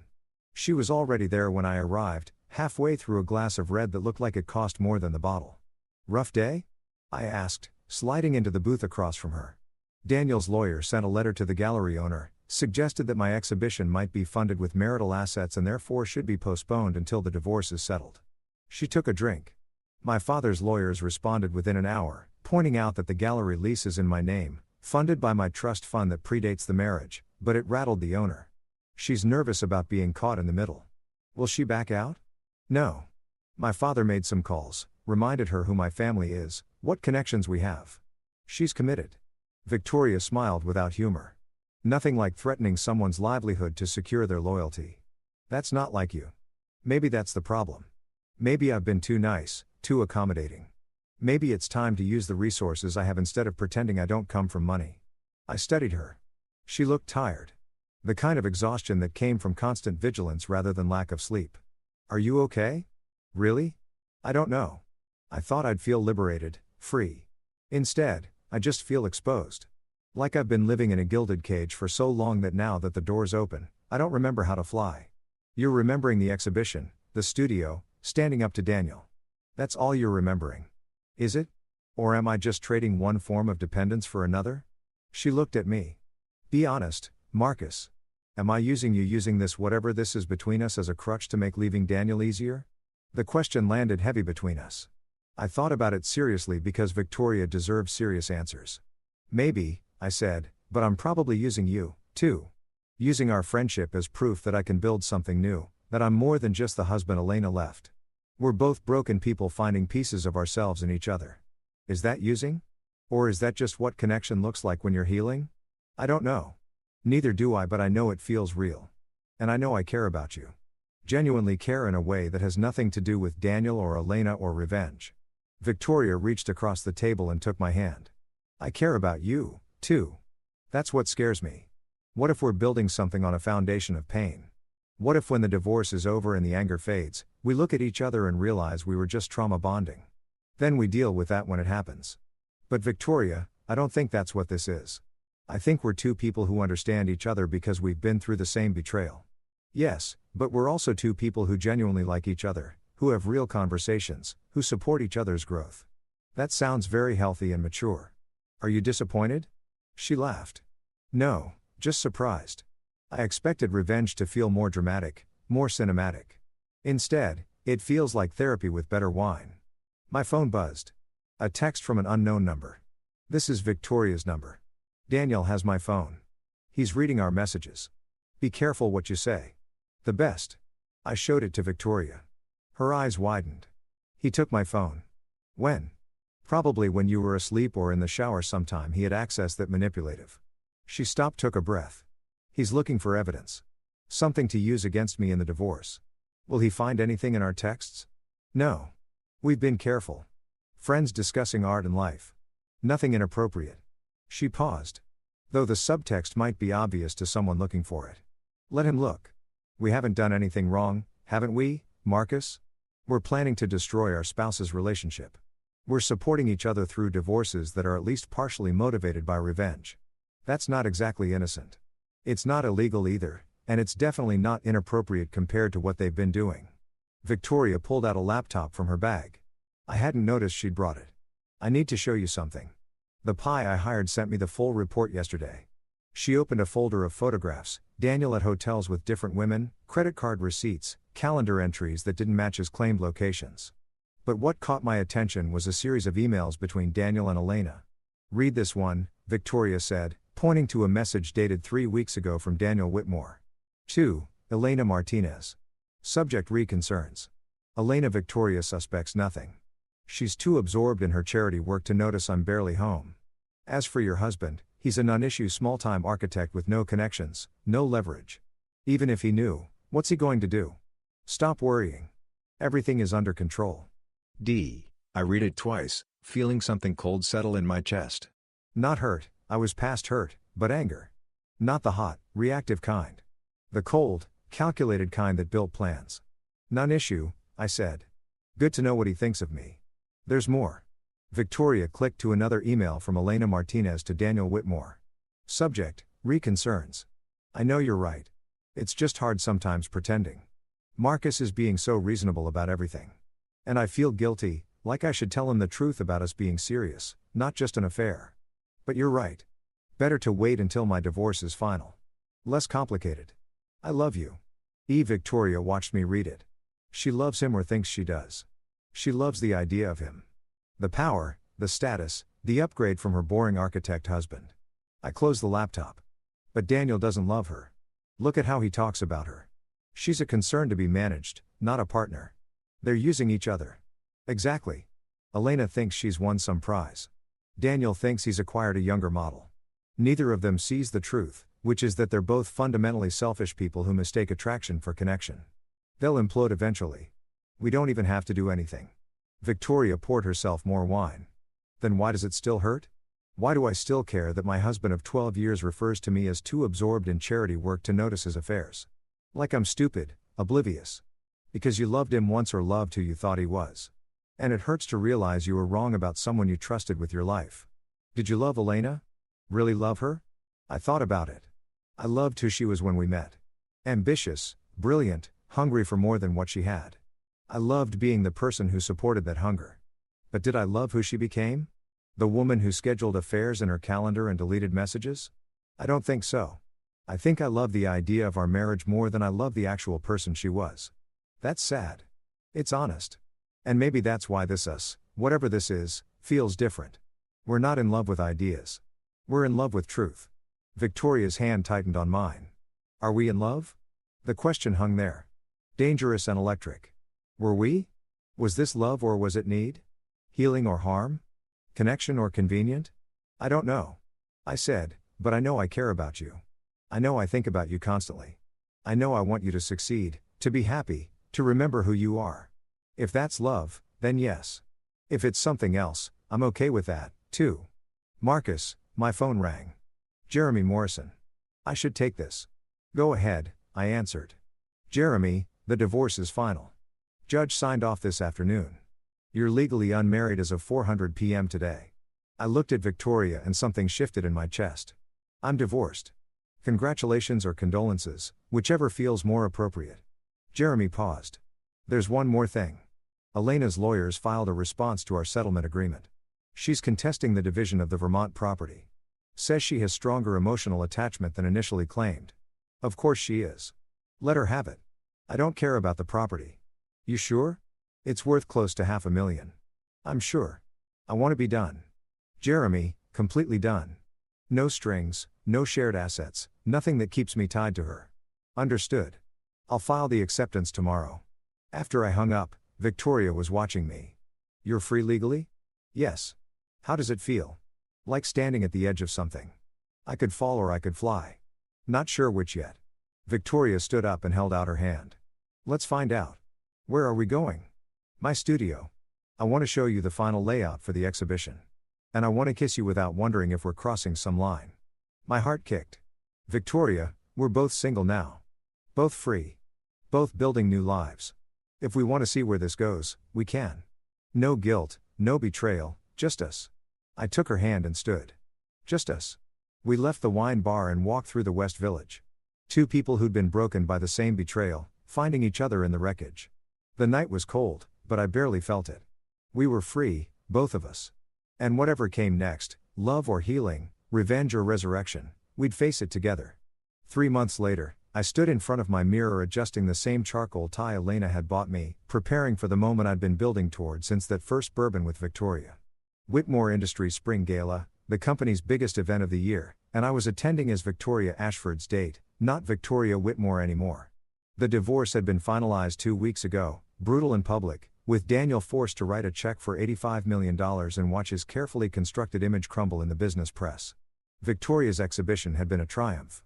Critics called it a resurrection of curatorial vision and the return of a major voice in contemporary art.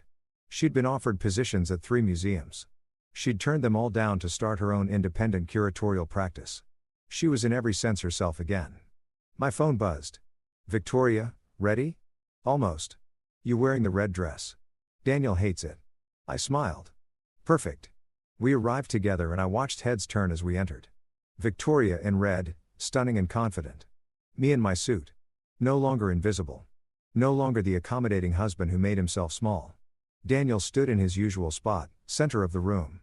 But something had shifted. People weren't orbiting him the way they used to. The divorce had damaged him, not financially. He had money to spare, but reputationally. The affairs had gone public. The business press had questions about his judgment. And on his arm, looking less radiant than she had 3 months ago. Elena, she saw us first. I watched the recognition, the fear, the complicated mathematics of seeing your ex-husband with your ex-lover's ex-wife. Then Daniel turned. Our eyes met across the room. I took Victoria's hand and walked straight toward them. Daniel, Victoria said, her voice pleasant and cold. Elena, what a surprise, Victoria. Daniel's voice was tight. Marcus, congratulations on the gala, I said. Beautiful event. Elena looked between us, trying to find safe ground. You two look happy. We are, Victoria said simply. Marcus, let me introduce you to some people. We moved through the party and I felt Daniel's eyes following us. Victoria introduced me to board members and investors and I was charming and professional and completely unbothered because that was the revenge. Not destroying Daniel. He'd done that himself. Not winning Elena back. I didn't want her. The revenge was standing in his territory with his ex-wife on my arm. Proving that I'd built something better from the ashes of what he'd destroyed. Later, Victoria and I stood at the bar. Daniel approached alone. Victoria, he said. Can we talk? We have nothing to discuss. Please 5 minutes. She looked at me. I nodded. I'll be here. They moved to a corner and I watched Daniel try to salvage something, pride maybe or control. Victoria's face remained impassive. When she returned, she was smiling. What did he say? I asked. That he made a mistake. That he wants to try again. That he realizes what he lost. She took my hand. I told him I didn't care. That I'd already found something real. Have you? She looked up at me. And in her eyes, I saw everything. We'd built. Friendship and healing, revenge and resurrection, truth and connection. Yes, she said. I think I have. I kissed her then. In Daniel Whitmore's company party in front of everyone who'd watched our marriages crumble and our lives rebuild. When we pulled apart, I saw Elena watching from across the room. Not angry, not jealous, just sad, like she was beginning to understand what she'd traded for power and status. Ready to leave? Victoria asked. Absolutely. We walked out together, leaving the party behind. As we reached the elevator, I turned back for one last look. Daniel stood alone in the center of his kingdom, surrounded by people, but utterly isolated. Elena beside him, looking like she'd won a prize that was already tarnishing. And I felt nothing. No anger, no satisfaction, just the quiet certainty of someone who'd built something better. The elevator doors closed and Victoria leaned against me. Thank you, she said. For what? For seeing me. For helping me remember who I was. For being real when everything else was performance. I kissed the top of her head. Thank you for the same. We rode down in silence. And when we stepped out into the spring night, I felt like we were stepping into our actual lives. Not the ones we'd performed for other people, the ones we'd built for ourselves. Where, to? Victoria asked. Anywhere, everywhere. Wherever we want, she smiled. I liked the sound of that. We walked into the night together. Two people who'd been broken by betrayal and rebuilt by truth.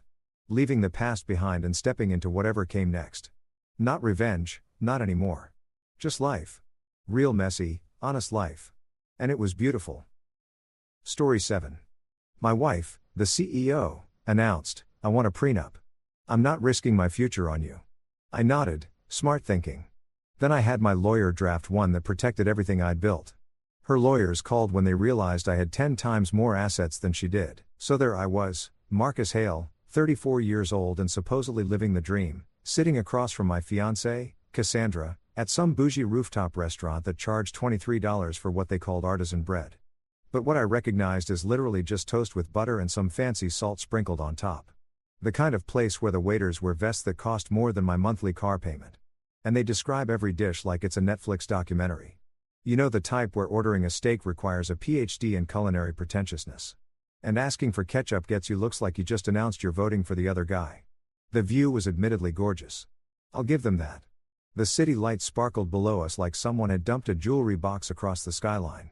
And there was this violinist wandering between tables playing something classical that I'm sure was culturally significant, but honestly just sounded like fancy background music for rich people to ignore while they Instagrammed their truffle fries. Cassandra had picked this place naturally because she picked everything these days. Where we ate, where we vacationed, which shade of beige our future kitchen cabinets would be, all her calls, all the time. She looked absolutely stunning that night. Don't get me wrong. Her dark hair was pulled back in one of those effortlessly elegant styles that probably took 45 minutes and 3 YouTube tutorials to achieve. And she wore this emerald green dress that probably cost more than my entire wardrobe combined. The candlelight was doing that thing where it made her skin glow like she was lit by a professional cinematographer. And I remember thinking, yeah, okay, universe. I get it. She's gorgeous. Point taken. I'd assumed we were there to celebrate. Her tech company had just gone public. IPO day, baby. And the stock had opened strong enough to make her personal shares worth something in the holy crap range of numbers. She'd been riding high all week, texting me screenshots of financial news articles with her company's name in bold, forwarding me congratulatory emails from investors and venture capitalists. Basically doing everything except hiring a sky rider to announce her success. Not that I blamed her, really. She'd worked her tail off for this, pulling 80-hour weeks, living on cold brew coffee, and whatever counted as food in Silicon Valley these days. She'd earned her moment. So, when she reached across the table and took my hand with that smile, the one that usually preceded either really good news or really expensive purchases, I figured she was about to suggest we upgrade the honeymoon from Cabo to the Maldives, or maybe finally pull the trigger on that Tesla she'd been eyeing. I was mentally preparing my yes, dear face, Maybe planning how I'd pretend to be excited about spending 2 weeks at a resort where the Wi-Fi was probably garbage. Instead, Cassandra squeezed my fingers. Looked me dead in the eyes with the kind of serious expression usually reserved for cancer diagnosis or reveal that someone's been eating your leftover Chinese food and said, "Marcus, I want a prenup. I'm not risking my future on you. I'm not even kidding." I literally almost choked on the breadstick I'd been chewing. Like full-on sitcom-style choking. The kind where you're coughing and your eyes are watering and you're trying not to spray crumbs across the table like some kind of carb-loaded sprinkler system. The couple at the next table glanced over with that mix of concern and judgment that people reserve for public displays of mortality. I grabbed my water glass and took a gulp, buying myself maybe 10 seconds to process what had just come out of my fiancé's mouth. A prenup. She wanted a prenuptial agreement at our celebratory dinner with the violinist literally standing 6 feet away playing something that was probably supposed to be romantic but now felt like the soundtrack to a murder mystery. Now, here's the thing. I wasn't mad. I really wasn't. In fact, part of me wanted to laugh, which probably sounds insane, but stick with me here. See, Cassandra thought she was being the smart one, the practical one, the financially savvy tech executive protecting her newly minted fortune from her humble software consultant boyfriend who fixed bugs for startups and drove a beat-up SUV that made concerning noises whenever I turned left. She thought she was making a bold, independent woman move, the kind her business school professors would have applauded. What she didn't know, what nobody knew except my lawyer and my accountant and possibly my mother, though she might have forgotten because she also forgets my birthday half the time, was that I was worth significantly more than her. Like significantly, but we'll get to that later. I set down my water glass, wiped my mouth with the fancy cloth napkin that was probably going to be laundered by hand in blessed mountain spring water or whatever, and smiled at her. Not a fake smile, either. A genuine amused "oh honey, you have no idea what's about to happen" kind of smile. Smart thinking, I said, keeping my tone light and agreeable like she just suggested we get appetizers. Really, Cass? That's actually brilliant. Protecting your assets, thinking long-term, being practical about the business side of marriage. Very mature. She blinked at me like I just complimented her on correctly identifying what color the sky was. Confusion flickered across her face for maybe half a second.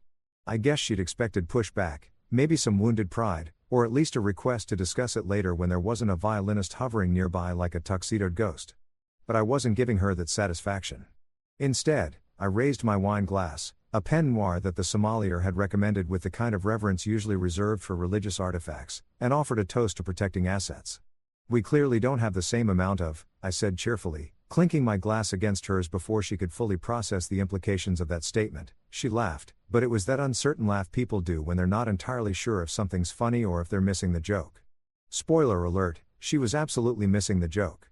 The joke was flying over her head at approximately Mach 3, trailing smoke and doing loop-loops while she sat there thinking she'd just pulled off some big power move. The rest of dinner was surreal. Cassandra launched into this detailed explanation about how her legal team, because of course she already had a legal team assembled, like she was planning a corporate merger instead of a marriage, had drafted a preliminary agreement. She used phrases like spousal financial limitations and asset protection protocols and liability containment. Basically turning our upcoming marriage into something that sounded like a business acquisition with slightly better catering. I nodded along, making appropriate sounds while mentally composing a text message to my own lawyer, Gina Rowe, who I'd been working with for years and who had the kind of sharp legal mind that could find loopholes in the 10 Commandments. Gina was going to absolutely lose her mind when I told her about this.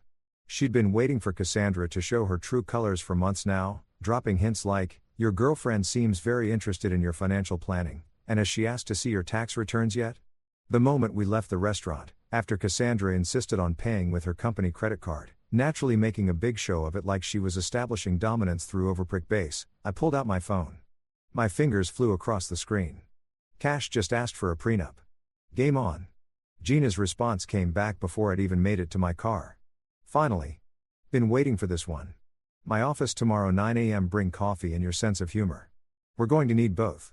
I sat in my beat-up SUV in the restaurant parking lot. The valet had given it a look like I'd asked him to park a diseased llama and just smiled. Cassandra's Tesla was already pulling out onto the street, her tail lights disappearing into downtown traffic, probably heading back to her penthouse to call her friends and brag about how she'd handled the prenup conversation like a boss babe. The game had begun. All right. She'd just started a chess match without realizing I'd been playing three-dimensional chess the entire time. But hey, I'd let her enjoy her victory lap for now. After all, The best plot twists come when people think they've already figured out the ending. I started my SUV.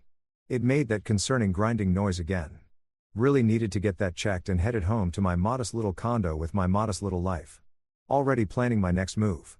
Tomorrow morning, Gina and I were going to draft a prenup of our own. Only ours was going to have some very interesting clauses that I had a feeling Cassandra wasn't going to see coming. This was going to be fun. Here's the thing about perception versus reality. Most people only see what you want them to see, and I'd become a freaking Jedi master at controlling that narrative. To everyone in my life, including Cassandra and her entire circle of power-suited, kombucha drinking, TED Talk watching friends, I was just Marcus Hale, the reliable but ultimately unremarkable software consultant who fixed code for startups and lived a comfortable but decidedly average existence. You know, the type. Shows up to work in jeans and a hoodie, orders the same turkey club for lunch 3 times a week, drives a vehicle that's held together by duct tape and prayer. The kind of guy who blends into the background at parties while more interesting people talk about their vacations to Croatia. They saw a guy who made decent money. Sure, enough to split fancy dinners and contribute to a wedding fund without crying into his bank statement, but nothing spectacular. Nothing that would make anyone sit up and take notice or suddenly develop opinions about how I should invest or what I should be driving or whether I'd consider diversifying my portfolio. I was financially comfortable in the most boring middle-class way possible, like a human equivalent of a Toyota Camry. Reliable, functional, completely forgettable. What Cassandra didn't know, what literally nobody except my lawyer, Gina, my accountant, Harold, and probably the IRS knew, was that 3 years ago, I'd quietly sold a piece of software that I'd built in my spare time for $18.6 million. And yeah, you read that right, $18.60, $6 million plus royalties that kept rolling in every quarter like clockwork, adding a nice little bonus to my bank account that would make most people's annual salary look like tip money. The software was a cloud-based AI system for logistics management. Basically a really smart tool that helped companies figure out the most efficient ways to move products from point A to point B while saving money and reducing their carbon footprint and making their supply chain managers look like geniuses. I'd started building it about 6 years ago when I was working for a mid-sized tech company and got frustrated with how clunky and outdated all the existing logistics software was. It was like watching someone try to run a marathon in wooden clogs. Technically possible, but painfully inefficient and just sad to witness. So, I did what any self-respecting engineer with too much time and too much coffee does. I built something better. Nights, weekends, lunch breaks, those weird hours between 2 and 5 a.m. when you can't sleep and your brain decides it's the perfect time to solve complex algorithmic problems. I coded and tested and refined, living off energy drinks and the kind of takeout food that arrives in styrofoam containers with mysterious sauces. My friends thought I was going through some kind of quarter-life crisis. My mom thought I needed a girlfriend. Nobody realized I was building something that would eventually change my life completely. The beauty of the system was that it was genuinely useful. Within 6 months of soft launching it, half the startups in the city were using it. Within a year, I had clients in 15 states. Within 18 months, a major investment firm came knocking with an offer that made my hands shake when I read the number. They wanted to buy it outright, integrate it into their portfolio of business solutions, and pay me not just a massive lump sum, but also ongoing royalties based on usage and licensing. I remember sitting in that conference room with their acquisition team, all of them in suits that cost more than my rent, and thinking, holy hell, this is actually happening. My lawyer, Gino, was there, of course, negotiating terms like a boss and making sure I didn't accidentally sign away my firstborn or agree to anything stupid. When we finally shook hands and signed the paperwork, I walked out of that building a legitimately wealthy man. Not I can afford a nicer apartment, wealthy, but I could retire tomorrow and live comfortably for the rest of my life. Wealthy. And then I did something that apparently nobody does when they suddenly come into money. I kept my mouth shut and my lifestyle exactly the same. I didn't buy a Porsche or a pin house or start wearing watches that cost more than college tuition. I didn't suddenly develop a taste for caviar or feel the need to vacation in places where you need a passport and a translator. I stayed in my modest 2-bedroom condo in a perfectly average neighborhood where the biggest drama was usually someone leaving their garbage cans out too long. I kept driving my beat-up SUV that made alarming noises and had a mysterious stain on the back seat that I'd stopped trying to identify. I still bought my coffee at the regular coffee shop instead of the pretentious one with the foam art. And I still wore the same jeans and t-shirts I'd been wearing since college because honestly, why the hell not? Here's what I'd learned from watching other people come into money. The moment everyone knows you have it, your life becomes exponentially more complicated. Suddenly, you've got long-lost cousins remembering your birthday, Friends with amazing investment opportunities that sound suspiciously like pyramid schemes, and romantic partners who are suddenly very interested in discussing your financial future together. Money doesn't just change your bank account. It changes how everyone around you behaves, and not usually in good ways. The last time someone had found out I had any significant amount of money, this was years ago before the big sale, when I'd made a decent bonus from a consulting gig, they'd suddenly become allergic to splitting the bill. Every dinner became this awkward dance of, "Oh no, you get this one," followed by them never ever reaching for their wallet again. They'd gotten weird about it, entitled almost like my slightly larger bank balance meant I was now the designated patron saint of picking up tabs. It was exhausting and irritating, and it killed the friendship faster than you could say Venmo request. So when the big money came through, I made a conscious decision to keep living like regular Marcus, the forgettable software guy who was doing okay, but nothing spectacular. I took on occasional consulting gigs to maintain the appearance of needing to work. Showed up to meetings with my old laptop that had stickers from conferences nobody remembered, and generally played the part of a guy who was comfortable but not wealthy. And it worked beautifully. Cassandra absolutely loved being the successful one in our relationship. It fed something in her ego that I didn't fully understand but was happy to accommodate because honestly it made my life easier. She paid for the fancy dinners and bragged to her friends about her hotshot career and treated me like her charming but financially inferior partner. The guy who was successful enough to not be embarrassing but not so successful that he threatened her position as the alpha earner. I was her safe, supportive, slightly beneath her boyfriend. And she wore that dynamic like a designer handbag. I let her have it. Why? Because watching someone underestimate you is actually kind of hilarious. And also because I genuinely didn't need the spotlight. Let her have her moment. Let her feel like the boss. I was perfectly content being underestimated, living my quiet life, making my quiet money, and not having to deal with the circus that comes with everyone knowing your net worth. But then her prenup arrived in my inbox, forwarded from her lawyer's office with a subject line that read, "Premarital agreement. Review and response requested." I opened it during my lunch break, sitting at my desk with a sandwich that I'd made at home, because spending $12 on lunch seemed wasteful, even with millions in the bank, and started reading through the clauses. No alimony, return the engagement ring if the marriage dissolves within 5 years. Spousal financial limits on joint accounts, separate property designations, liability waivers. It read less like a marriage agreement and more like a corporate contract designed to protect a company from a hostile takeover.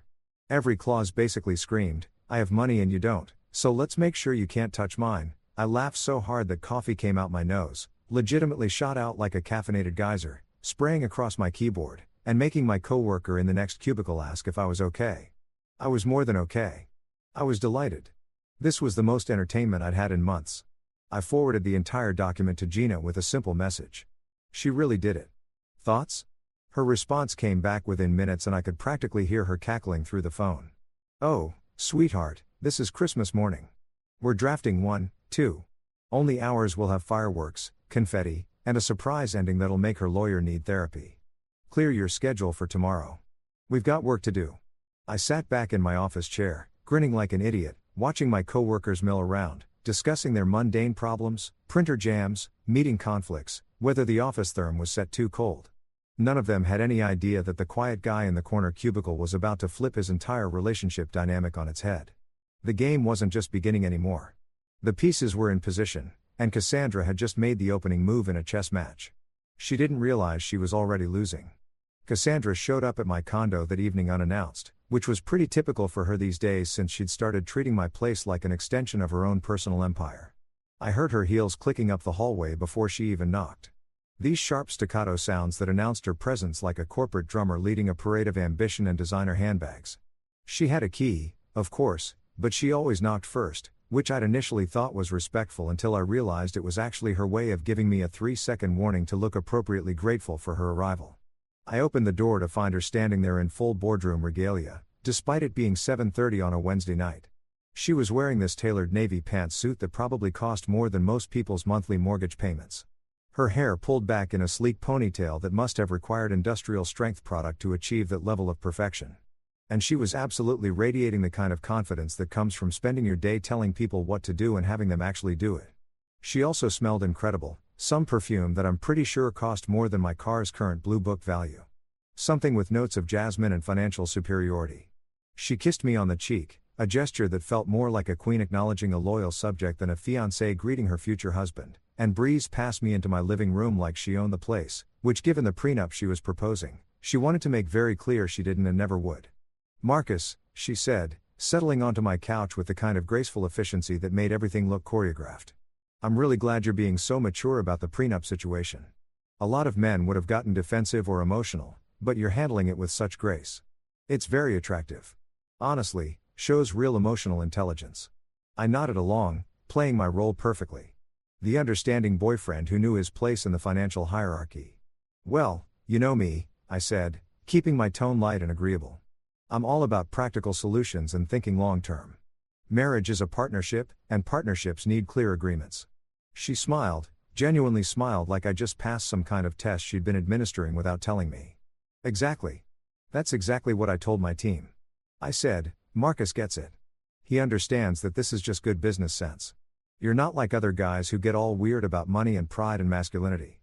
I sat down in the armchair across from her, the one with the slightly worn cushion that I'd been meaning to replace for about 2 years, but kept forgetting about because honestly, it was comfortable and I didn't care that it didn't match the rest of my furniture.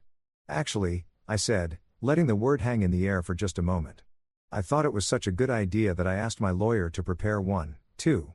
The change in her expression was subtle, but absolutely priceless. Her smile froze, not disappeared, just froze like someone had hit pause on a video right in the middle of an animation.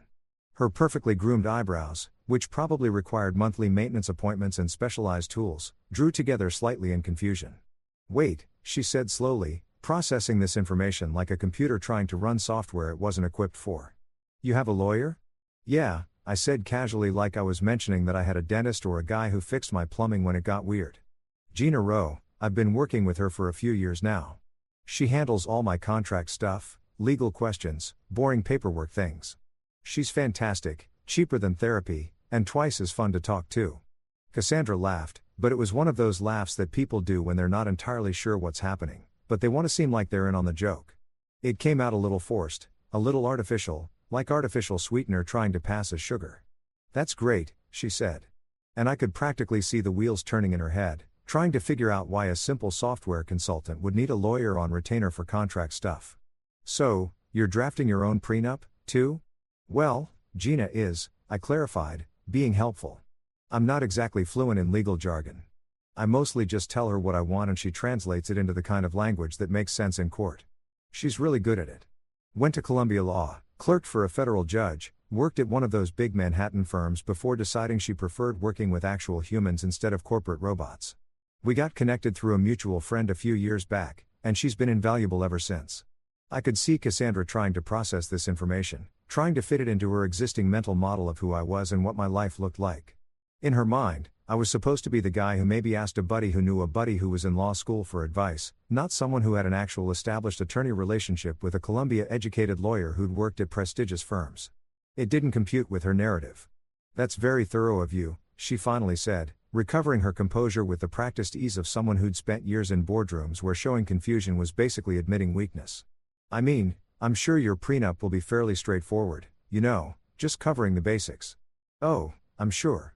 I agreed cheerfully. "Gina is very thorough, though. She likes to make sure all the bases are covered, every detail accounted for. She actually got pretty excited when I told her about your prenup. Said something about how it was going to be fun to draft proper counterproposals. I think she likes the challenge, like a puzzle or a chess game." Cassandra's smile was getting tighter now, less genuine, more of a professional mask she was maintaining out of habit. "Well, I'm sure our lawyers will work well together. Dalton, that's my attorney, is very experienced with these matters. He handles prenups for half the tech executives in the city." "That's perfect. Then," I said, all sunshine and cooperation. "Gina loves working with experienced attorneys. She says it makes everything go faster when everyone knows what they're doing. She mentioned we should probably do a full financial disclosure on both sides just to make sure everything's transparent and above board. Standard procedure, apparently." That word disclosure hung in the air between us like a smoke alarm that had just started beeping. I watched Cassandra's face carefully, saw the tiniest flicker of something that might have been concern or maybe just curiosity. She thought she knew everything about my financial situation because I'd been so carefully average in her presence, so consistently unimpressive in my displays of wealth. The idea that there might be something to disclose beyond software consultant makes decent salary probably seemed absurd to her. Of course, she said smoothly, already pulling out her phone, probably to text Dalton about this unexpected development. Transparency is important, although I imagine your disclosure will be pretty straightforward. Salary, savings, maybe a 401k. Dalton can have his paralegal whip up the standard forms. Probably. I agreed. Not correcting her adorable misconceptions. Gina said she'd have everything ready by next week. She's very efficient. I think you'll like her actually. She's got that same kind of direct, non-nonsense energy you have. Very professional, very sharp. Cassandra stayed for another 40 minutes, during which she talked about her company's stock performance, an upcoming board meeting, and some corporate drama involving a VP who'd made the mistake of questioning her strategy in front of investors. I made the appropriate listening noises, asked the right questions, played the supportive partner role perfectly. The whole time though, I was mentally counting down the hours until my meeting with Gina tomorrow morning, where we were going to craft a prenup that would make Cassandra's fancy lawyer earn whatever astronomical hourly rate he was charging. After she left, another cheek kiss, another cloud of expensive perfume, another reminder that she had an early meeting tomorrow, so she couldn't stay over. I immediately texted Gina. She has no idea. This is going to be spectacular. Her response was almost instantaneous. Already drafting, bringing my A game. We're adding full financial disclosure requirements, asset verification protocols, and a few fun clauses about good faith negotiations. If Madam CEO wants to play lawyer ball, we're bringing the entire legal league. Also, I'm putting in a clause about honesty in relationships just for the irony. I grinned at my phone like an idiot. Make it sparkle, I typed back. Oh, honey, she replied. I'm about to make it shine like a disco ball at a billionaire's wedding. Get some sleep. Tomorrow, we're going to create a legal document so beautiful it should be in a museum. Also, bring good coffee. The stuff in my office tastes like filtered sadness. I spent the rest of the evening in a genuinely good mood, ordering pizza from my regular place. The one with the slightly greasy boxes and the guy at the counter who always gave me extra garlic knots, and watching basketball highlights while my cat, Chairman Meow, yes, I named my cat Chairman Meow, Sumi, judged me from his perch on the bookshelf. Cassandra thought she was playing chess, making strategic moves, protecting her assets like a good CEO. What she didn't realize was that she just walked into a game where she didn't even know all the pieces on the board. Tomorrow morning, Gina and I were going to change that. We were going to put all the pieces in plain view, spread them out on the table, and watch what happened when Cassandra realized that her slightly dorky, financially unremarkable fiancé was actually playing a completely different game than she thought. I couldn't wait. The law office was located in one of those downtown buildings that screamed. We charge by the minute and our coffee is imported. All glass and chrome and architectural angles that looked like someone had given MC Cher a blank check and told him to go crazy. The lobby had that polished marble floor that made your footsteps echo importantly, like every step you took was being documented for posterity, or at least for someone's Instagram story about power moves and professional success. The whole place smelled like expensive wood polish, fresh leather, and the kind of quiet money that doesn't need to announce itself because everyone already knows it's there. Gina had suggested we meet at Dalton's office as a courtesy, which I thought was hilarious because there was nothing courteous about what we were about to do. It was like a boxer suggesting you choose which ring you want to get knocked out in. Technically polite, ultimately irrelevant. She'd shown up at my place that morning in a sharp black suit that meant business. Carrying a leather briefcase that looked like it could survive a nuclear apocalypse and still have room for highlighters. And she'd been grinning like someone who'd just been told Christmas was coming early this year.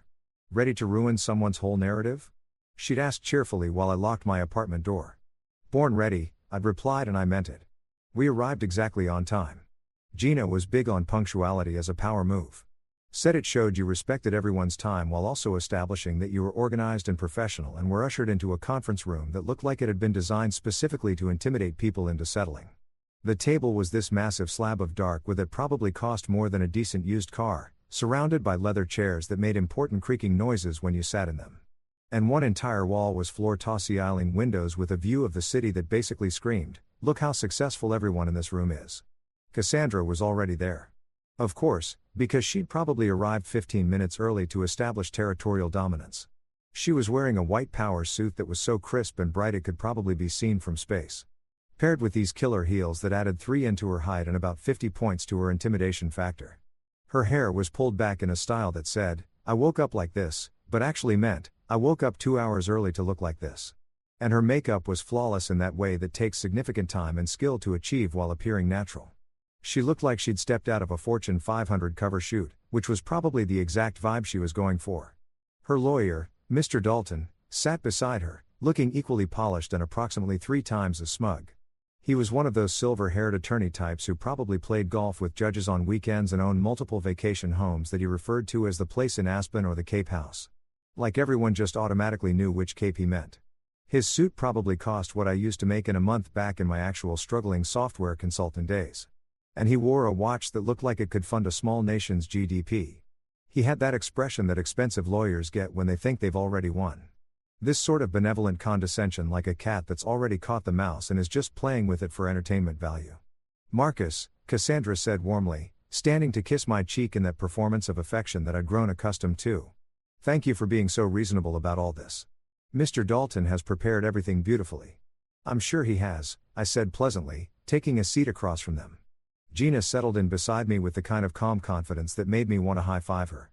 She set her briefcase on the table with a satisfying thud that said, "We're here and we mean business." Dalton cleared his throat importantly, the way people do when they're about to say something they think is significant. "Shall we begin with Ms. Reeves's financial disclosure?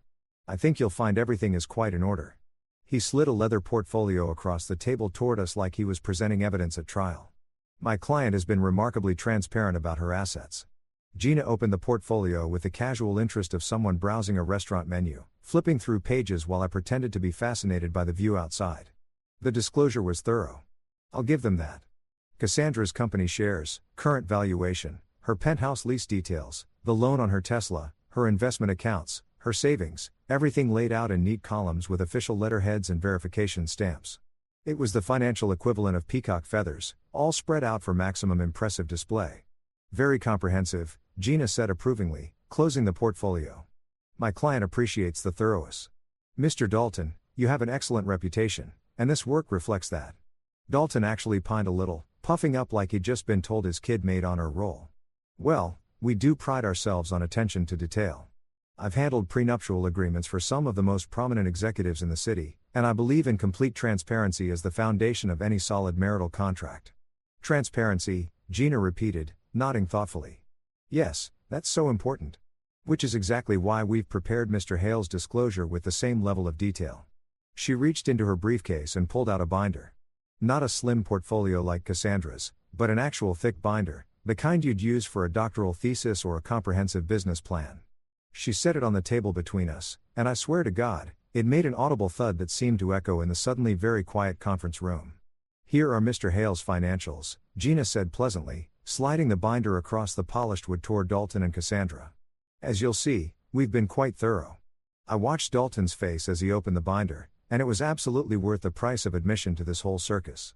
His expression went from smugly confident to confused to completely frozen in the span of about 4 seconds, which might be a record for emotional whiplash in legal proceedings.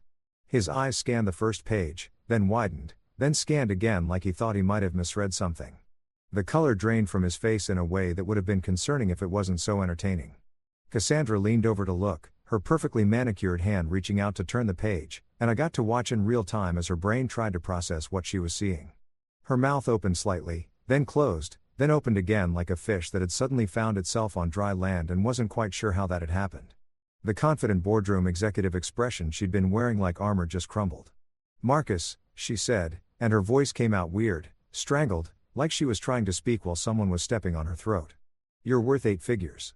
I took a sip of the water that someone had helpfully placed at each seat, probably imported from some Norwegian glacier or filtered through diamonds or something equally ridiculous, and smiled. "Technically 9 if you count the royalties," I said casually, like we were discussing the weather or sports scores. "They've been performing really well lately. The Q3 numbers just came in and they were pretty solid." Dalton was flipping through pages now. His silver hair practically standing on end as he encountered document after document. Bank statements, investment portfolios, property deeds I'd forgotten I owned, the original sale agreement for my software company, royalty statements, tax returns that would make most people's eyes water. Each page was meticulously documented, verified, notarized, and completely legitimate. Gina didn't mess around when it came to paperwork. This is quite extensive," Dalton stammered. And watching a lawyer who probably charged $800 an hour struggle to form coherent sentences was honestly therapeutic. "Mr. Hale, your financial position is significantly more robust than we were led to believe. Nobody led you to believe anything. I pointed out reasonably. You just assumed there's a difference. Cassandra was still staring at the binder like it was written in ancient hieroglyphics, and she was trying to decode some message from a lost civilization. Her face had gone through several color changes, from her normal healthy glow to pale to slightly flushed to a shade that I can only describe as, oh crap, I've made a terrible mistake. Her mascara, which had probably been applied with the precision of a surgeon this morning, was starting to smudge slightly at the corners where I'm pretty sure she was fighting back tears. Not sad tears, angry, frustrated, embarrassed tears. The kind you get when you realize you've completely misjudged a situation and there's an audience watching. You deceived me, she said finally. And there was an edge to her voice that could have cut glass. You've been lying this whole time about who you are, what you have. You let me think. I'll let you think what you wanted to think. I interrupted gently but firmly. I never lied to you, Cass. Not once. You asked me what I did for a living. I told you. Software consultant. True. You asked if I own my condo. I said yes. Also true. You never asked if I had other assets or investments or income streams. You just assumed that what you saw was all there was. Gina jumped in. Her voice professional and crisp. Mr. Hale has been completely forthcoming when asked direct questions. He simply chose not to volunteer information that wasn't requested. There's no legal or ethical violation there. In fact, I'd argue it shows remarkable restraint in an era where everyone feels compelled to broadcast their entire financial situation on social media. Dalton was regrouping now. Is lawyer brain kicking back into gear despite the shock? We may need a moment to review these documents more thoroughly, he said, trying to salvage some professional dignity. This changes the parameters of the prenuptial negotiation significantly. Take all the time you need, I said generously, standing up and buttoning my jacket. Not a fancy jacket, just my regular one from a department store that had a sale, which now felt like an extra layer of irony. We're not going anywhere. Well, actually, we're going to grab lunch, but we'll be back in an hour. There's a great taco place around the corner that does amazing carnitas. Gina, you hungry? Starving? Gina said, gathering up her things with the satisfaction of someone who'd just won the opening round of a championship match. I looked at Cassandra, who was still frozen in her chair, staring at the financial documents like they might spontaneously combust if she looked hard enough. Oh, and Cass, I said, pausing at the door. Remember what you said at dinner about not risking your future on me? I smiled, keeping my tone light and friendly. Yeah, I feel the same way. See you in an hour. We walked out of that conference room into the marble lobby. And the moment the elevator doors closed, Gina burst out laughing. Deep, genuine belly laughs that had her leaning against the elevator wall for support. Did you see her face? She gasped between laughs. Did you see Dalton's face? I thought he was going to have a cardiac event right there in his own conference room. I grinned. Worth every penny of your hourly rate. Honey, she said, wiping tears from her eyes. This one's on the house. That was pure entertainment. That night, my phone started blowing up around 8 p.m., which was honestly later than I'd expected. I figured Cassandra would start the text assault the moment she got back to her penthouse, probably around 6:30, but apparently it took her a solid 90 minutes to work herself up into the kind of rage that demanded immediate digital confrontation. I was sitting on my couch in sweatpants and an old college t-shirt that had more holes than Swiss cheese, eating leftover Chinese food straight from the container like a functional adult when my phone started vibrating so aggressively it nearly fell off the coffee table. The first text simply said, "Call me now." All caps on that now. Which in text message language is basically the equivalent of someone kicking down your door and demanding attention. I took another bite of cold lane, chewed thoughtfully, and decided that I was comfortable right where I was. Thank you very much. Chairman Meow was purring on the other end of the couch, completely unbothered by human drama, living his best life, and I figured I should take notes from his zen approach to conflict. The second text came 30 seconds later. Marcus, we need to talk about what happened today. I wiped my hands on a napkin, not because I was going to respond, just because General So Sauce on phone screens is a pain to clean, and watched as the three little dots appeared, disappeared, appeared again. She was typing, deleting, retyping, probably going through 17 different versions of whatever she wanted to say, trying to find the right combination of words that would make this situation make sense to her. The third text arrived, and it was a doozy. You deceived me. I couldn't help it. I actually laughed out loud, startling Chairman Meow, who gave me a reproachful look that cats have perfected over thousands of years of judging humanity. My fingers moved across the keyboard with the kind of calm that comes from knowing you're absolutely completely in the right. You said you wanted transparency. I just turned on the lights. I could practically feel the rage radiating through the phone screen from wherever she was. The response came back fast and furious. "You know that's not what I meant. You made me look like a fool." "How?" I typed back. GG, genuinely curious about her logic here. By having money? By being successful? By not broadcasting my net worth on the first date? Please explain which part of having my life together makes you look foolish. The typing dots appeared and disappeared for a solid 2 minutes. I finished my lo mein, cracked open a beer. Nothing fancy, just regular domestic beer that came in a 6-pack from the grocery store, and waited.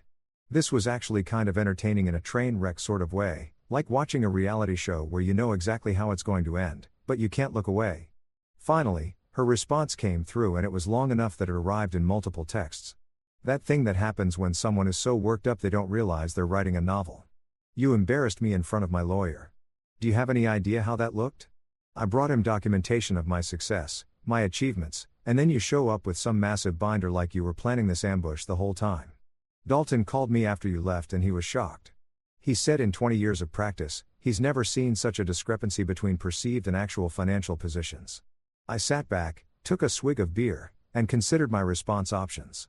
I could be mature and sympathetic, try to see things from her perspective, maybe offer some kind of olive branch that would smooth things over. Or I could be honest, which seemed like the more entertaining and ultimately more productive option. I went with honest. "Cassandra," I typed, "I didn't embarrass you. You embarrassed yourself. You assumed that because I don't drive a Porsche or wear a Rolex or live in a penthouse, I must not have money. That's on you. You wanted a prenup to protect your assets from me, like I was some kind of gold digger waiting to cash in. The only thing I did was show you that maybe you should have asked a few more questions before you made assumptions." The response was almost immediate. "You should have told me why." I shot back. "So you could treat me differently. So you could change how you acted around me? The whole reason I don't advertise my net worth is because money makes people weird. Case in point, this conversation." 3 minutes of silence. I could imagine her in her pristine penthouse with its minimalist furniture and city views, pacing around in whatever expensive loungewear rich people wear at home. Probably drinking wine from a glass that cost more than my couch, trying to figure out how to regain the upper hand in a situation where she definitively lost it. The next text was different in tone, less angry, more accusatory. "You lied by omission. That's still lying." "No," I replied. "Lying is saying something untrue. I never said I was broke. I never said I struggled financially. I never claimed to be anything other than what I am. You created a story in your head about who I was based on superficial observations. And now you're mad that your story was wrong. That's not my problem. That's yours." My phone actually rang then, her name flashing on the screen with a photo of her from our trip to Napa last year. Back when things were simpler and she hadn't tried to legally protect herself from my supposed financial inadequacy. I let it go to voicemail. Whatever she wanted to say could wait until she'd calmed down enough to have an actual conversation instead of just yelling accusations into the void. The voicemail notification popped up within seconds. I didn't listen to it. Instead, I sent another text. "I'm not doing the phone fight thing tonight. When you're ready to have an actual adult conversation about this, let me know. Until then, I'm going to finish my Chinese food and watch the game." Her response was a single word. "Unbelievable." "Right back at you," I typed. And then I did something that probably would have given my mother a heart attack if she'd known. I muted the conversation and turned my attention back to the basketball game that had been playing in the background. The Celtics were up by 12 and playing some genuinely beautiful ball. And honestly, that was a lot more interesting than Cassandra's existential crisis about dating someone who turned out to have more money than she did. But she wasn't done. Oh no. Over the next 2 hours, my phone lit up with notifications that I didn't read. Couldn't read because I'd muted them, but I could see the count increasing. By the time I decided to actually check what had happened, there were 17 more messages, each one apparently more dramatic than the last based on their increasing length. I unmuted the conversation and scrolled through the saga. It was like watching someone have a full breakdown via text message, starting with anger, moving through justification, taking a detour through self-righteousness, and eventually landing at a weird place that seemed to be part accusation, part self-pity, and part demand for validation. The highlights included, "You know, I've worked hard for everything I have, which fair but irrelevant. My friends are going to ask questions now, which not my problem. Dalton said we need to completely redraft both prenups, which yeah, duh. And finally, I don't even know who you are anymore," which was particularly hilarious because I was exactly the same person I'd always been. She just finally knew my bank balance. I responded to all 17 messages with one simple text. I'm the same guy who fixed your laptop when you spilled coffee on it. Who listened to you talk about quarterly earnings for 3 hours straight, who supported your IPO dreams, and who never once made you feel bad about making more money than me, or so you thought. The only thing that's changed is your perception. Maybe sit with that for a while. Her response came 30 seconds later. This isn't over. Probably not. I agreed, but it's over for tonight. Get some sleep, Cass. You've got that board meeting tomorrow, and you're going to need to be sharp. I didn't wait for her response. I plugged my phone in across the room, a trick I'd learned from a self-help article about digital boundaries, and settled back into my couch cushions. Chairman Meow had forgiven me for the earlier disruption and was now sprawled across my lap like a furry judgmental blanket. The thing about Cassandra's meltdown was that it wasn't really about me hiding money or even about the prenup. It was about control, about narrative, about her carefully constructed image of our relationship where she was the successful one and I was the supportive but ultimately lesser partner. I disrupted that story, flipped the script without warning. And now she was scrambling to rewrite the narrative in a way that made sense to her worldview. But here's what she didn't get. What she probably would never get. I didn't care about being the richest person in the relationship. I didn't need to be the provider or the alpha earner or whatever corporate buzzword she wanted to use. I was perfectly happy being equals or letting her think she was ahead or whatever dynamic made her feel good about herself. The problem wasn't that I had money. It was that she'd wanted a prenup specifically to protect herself from me. Had basically declared that I was a financial liability she needed legal protection from and then got mad when it turned out I wasn't what she'd assumed. That's not my character flaw. That's hers. I fell asleep on the couch that night with the game still playing quietly in the background and my phone blessedly silent across the room. Tomorrow would probably bring more drama, more accusations, more attempts to make me the villain in a story where I'd literally done nothing wrong except be successful while dressing like I shopped at Target. But tonight I was just a guy with good Chinese food, a judgmental cat, and the satisfaction of knowing that sometimes the best move in chess is the one your opponent never sees coming. The invitation to Cassandra's apartment came the next evening via text, which was interesting because she'd spent most of the day giving me the silent treatment. Or at least I assumed she had, since my phone had been blissfully quiet except for work emails and a reminder from my dentist about an upcoming cleaning. The text was formal, almost businesslike. Can you come over tonight at 7 o'clock? We need to talk. Some of my friends will be here, too. That last sentence should have been my first red flag, maybe my second and third, too. But I was curious enough about what kind of ambush she was planning that I agreed. I showed up exactly on time because punctuality is my superpower. Wearing jeans and a button-down shirt that I'd ironed myself because I'm a functional adult who owns an iron, even if I only use it maybe 4 times a year. The building doorman knew me by now and waved me through with a knowing look that suggested he'd seen this movie before and knew how it ended. I took the elevator up to the 15th floor, listening to smooth jazz that was supposed to be calming, but really just made me think about dental offices and corporate lobbies. Cassandra opened the door before I could knock, which meant she'd probably been watching the elevator camera feed like a hawk. She was wearing casual clothes. Well, her version of casual, which meant designer yoga pants that probably cost $300, and a silk blouse that looked effortless, but definitely wasn't. Her hair was down, which was unusual for her, and she wasn't wearing the full makeup armor she usually had on. For a moment, I almost felt bad about the whole situation. Almost. Marcus, she said, and her tone was neutral, carefully controlled, like she'd been practicing in the mirror. Thanks for coming. Everyone's in the living room. Everyone turned out to be 3 of her closest friends. The corporate wolf pack she ran with, all successful women in their 30s who wore ambition like perfume and treated brunch like a strategic planning session. There was Tina, her PR manager, a sharp-featured blonde who could spin a company scandal into a feel-good story before you finished your morning coffee. Jessica, her college roommate turned venture capitalist who evaluated people the way normal people evaluated restaurant menus, quickly and with definite opinions about value. And Rebecca, her former boss turned business partner, a woman who'd made her first million before 30 and never let anyone forget it. They were arranged in Cassandra's living room like a tribunal, sitting on her expensive minimalist furniture with glasses of wine that probably cost more per bottle than my monthly utility bill.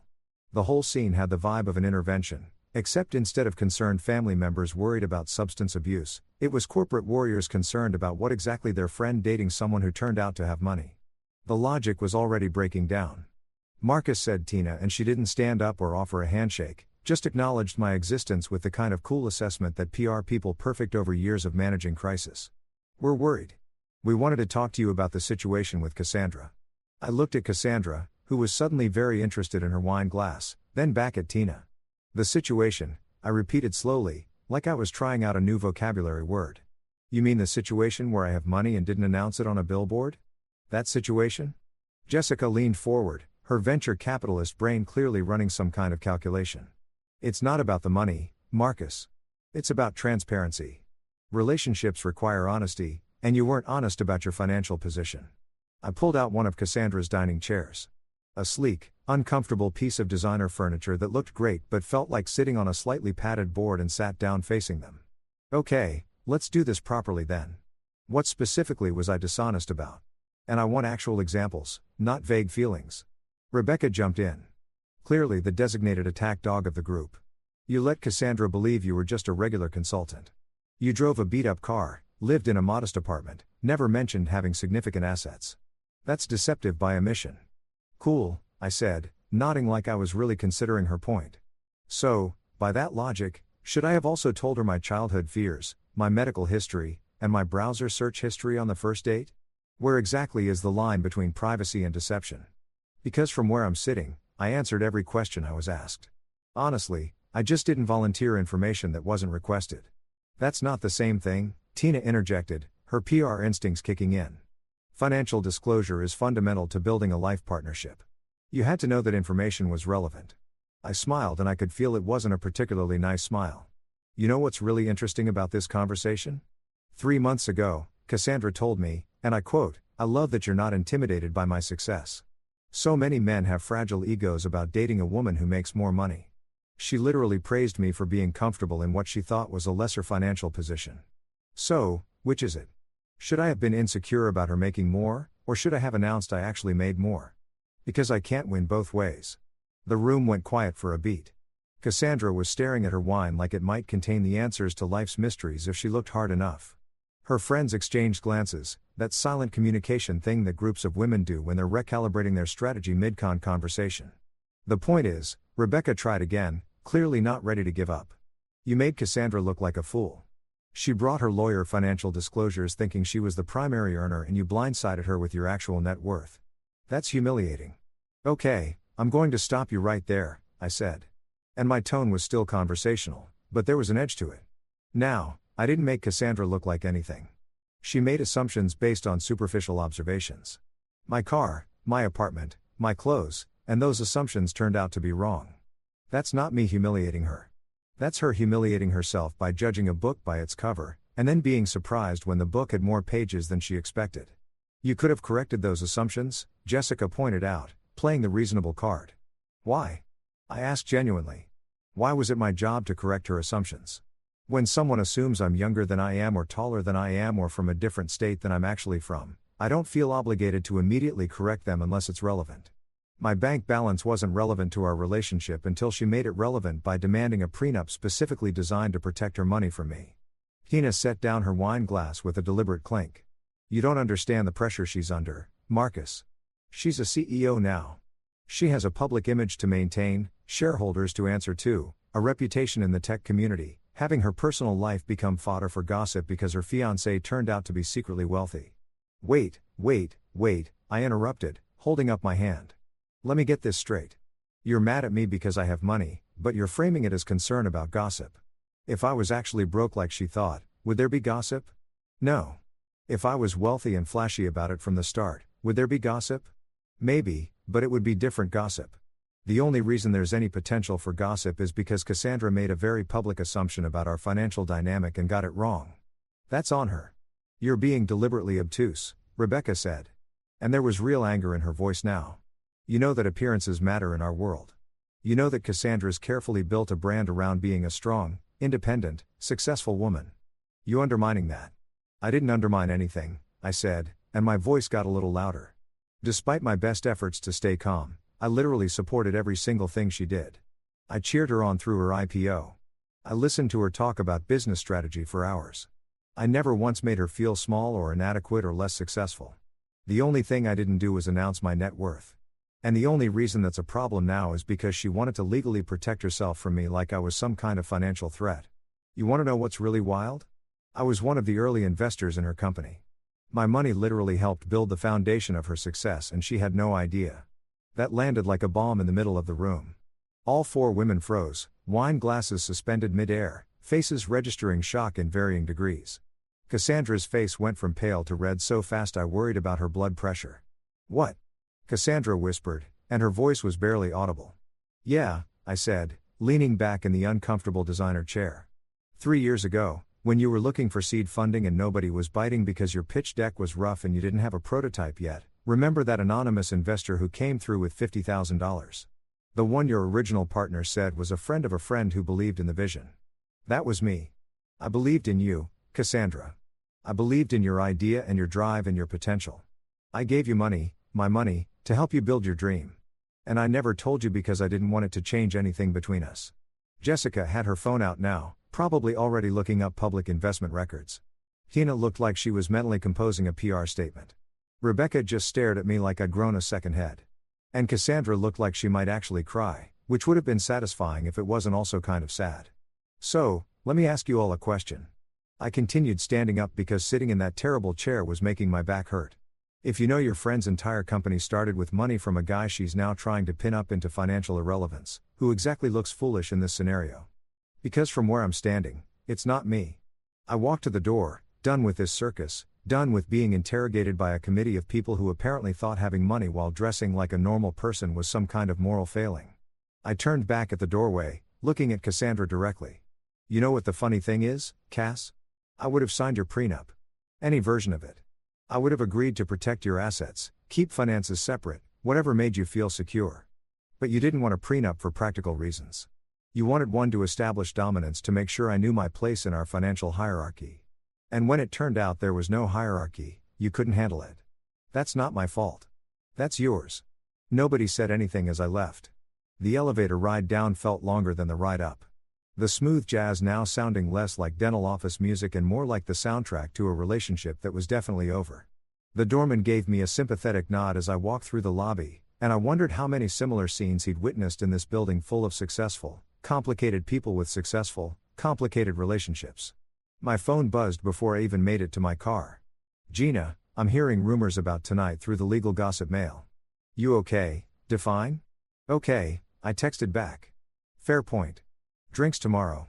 You can tell me everything and I'll tell you how we're going to make her lawyers cry." I smiled despite everything. "Deal." The next morning, I woke up to 17 missed calls, which seemed to be the magic number for dramatic situations in my life lately. 14 were from numbers I didn't recognize, probably reporters or nosy people who'd somehow gotten wind of the tech CEO's fiancé drama. 2 were from my actual mother asking if I was eating enough vegetables. And 1 was from a number I did recognize and had been dreading. Vivian Reeves, Cassandra's mother. The original corporate warrior princess who'd apparently given birth to a carbon copy of herself and then spent the next 30 years molding her into an even more intense version. I'd met Vivon exactly 4 times over the course of my relationship with Cassandra. And each encounter had been like having tea with a very polite, very well-dressed shark who was constantly evaluating whether you were worth eating or just ignoring. She was one of those women who'd climbed the corporate ladder in the 80s when it was basically a vertical wall with broken glass at the top. And she had the battle scars and the attitude to prove it. She wore power suits like armor, spoke in perfectly constructed sentences that sounded like they'd been edited for publication, and had a handshake that could crush walnuts. I stared at her missed call for a solid minute, debating whether answering was worth the inevitable headache. Chairman Meow, who'd been sleeping on my chest and was not pleased about being disturbed by my morning phone-checking routine, meowed his disapproval and relocated to the other end of the bed. Smart cat. He knew trouble when he smelled it. The phone rang again. Same number. Vivian Reeves was not a woman who gave up easily, which I suppose is how you become a successful corporate executive and raise another successful corporate executive. I briefly considered letting it go to voicemail again, but something told me that would only make the eventual conversation worse. Might as well rip the band-aid off now. "Hello," I answered, trying to sound like I hadn't just been debating whether to block her number. "Marcus," her voice came through the phone crisp and sharp, like she was conducting a business call rather than addressing her daughter's fiancé. "Not good morning, not how are you, just my name like an accusation. We need to talk about what you've done to my daughter." I sat up in bed, disturbing Chairman Meow further, who gave me a look that suggested our friendship was hanging by a thread. "Good morning to you too, Mrs. Reeves. I'm doing well. Thanks for asking. How's the weather in Connecticut?" There was a pause, the kind that happens when someone isn't used to being met with sarcasm and needs a moment to recalibrate. This is not a social call, Marcus. Cassandra called me last night extremely upset. She told me about your financial revelation. My financial revelation, I repeated, getting out of bed and shuffling toward the kitchen because if I was going to have this conversation, I needed coffee. Strong coffee? Possibly intravenous coffee. You mean the part where I turned out to have money? Yeah, that was quite a shock for everyone. Really threw a wrench in the whole narrative. Don't be flippant, Vivon snapped. And I could practically see her sitting in whatever pristine home office she probably had. Probably wearing a suit even though it was Saturday morning. You humiliated my daughter in front of her legal team. You made her look foolish. I started the coffee maker, a basic Mr. Coffee that I'd owned since college and that Cassandra had repeatedly suggested I upgrade, and leaned against the counter. Mrs. Reeves, with all due respect, I didn't make Cassandra look anything. She made assumptions about my financial situation based on superficial observations, and those assumptions turned out to be incorrect. That's not humiliation I caused. That's reality she failed to investigate. You must understand the pressure she's under. Vivon continued, and her tone shifted slightly, becoming less accusatory and more explanatory, like she was trying to make me understand something fundamental about the universe. Cassandra has worked incredibly hard to build her company, to establish herself in a male-dominated industry, to prove that she's capable of competing at the highest levels. Image matters, Marcus. Perception matters. The story of her relationship, of being the primary breadwinner, of being strong and independent. Let me stop you right there. I interrupted, pouring coffee into my favorite mug, the one with a cartoon cat that said, "I do what I want," that my sister had given me as a joke gift 3 Christmases ago. Are you seriously telling me that Cassandra's feminist empowerment narrative requires me to actually be less successful than her? That her story of being strong and independent only works if I'm weak and dependent? Because if that's the case, that's not empowerment. That's just a different kind of hierarchy with her on top. Another pause. I could hear her breathing controlled and measured, probably counting to 10 the way executives do when they're managing their anger in professional settings. You're deliberately missing the point, she finally said. No, I think I'm hitting it dead center. I replied, taking a sip of coffee that was still too hot and burned my tongue, which felt appropriate for this conversation. The point is that Cassandra wanted to be seen as the successful one in this relationship, and I let her have that because I didn't care about the spotlight. But the moment she tried to legally codify that hierarchy with a prenup designed to protect her from me like I was some kind of financial threat, she opened the door to actual financial transparency. And now she's mad that the truth doesn't match her preferred narrative. That's not my problem to fix. It becomes your problem when it affects her career. Vivon shot back. Her board is already asking questions. Investors are curious about her judgment. If she can't accurately assess her own fiancé's financial position, what does that say about her business acumen? I laughed, actually laughed out loud, which probably wasn't the diplomatic response, but was definitely the honest one. Oh, so now it's my fault that her board is questioning her judgment. Maybe they should be questioning why she demanded a prenup without doing basic due diligence on her fiancé's finances. That seems like a pretty significant oversight for someone whose whole brand is being thorough and strategic. You should have let her feel like the provider, Vivon said. And there was something in her voice now that sounded almost desperate. You should have understood that she needed that role, that identity. Why couldn't you just let her have it? And there it was, the real issue, stripped of all the corporate speak and the concern about image and reputation.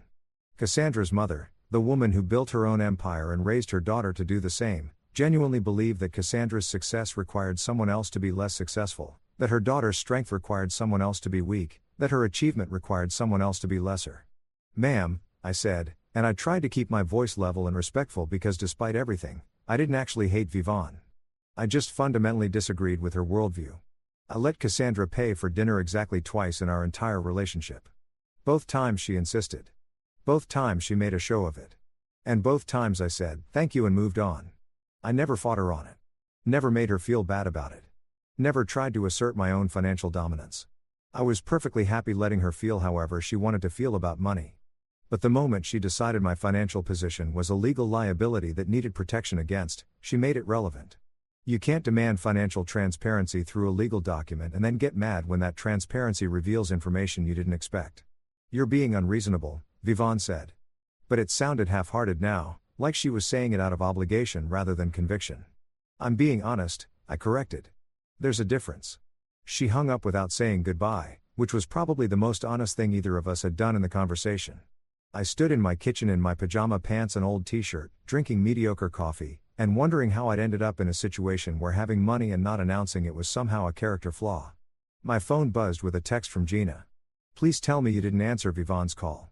Of course, I did. I texted back. "I live for chaos." "You're an idiot," she replied. "A wealthy idiot, but still an idiot." I'd barely finished my coffee when there was a knock at my door.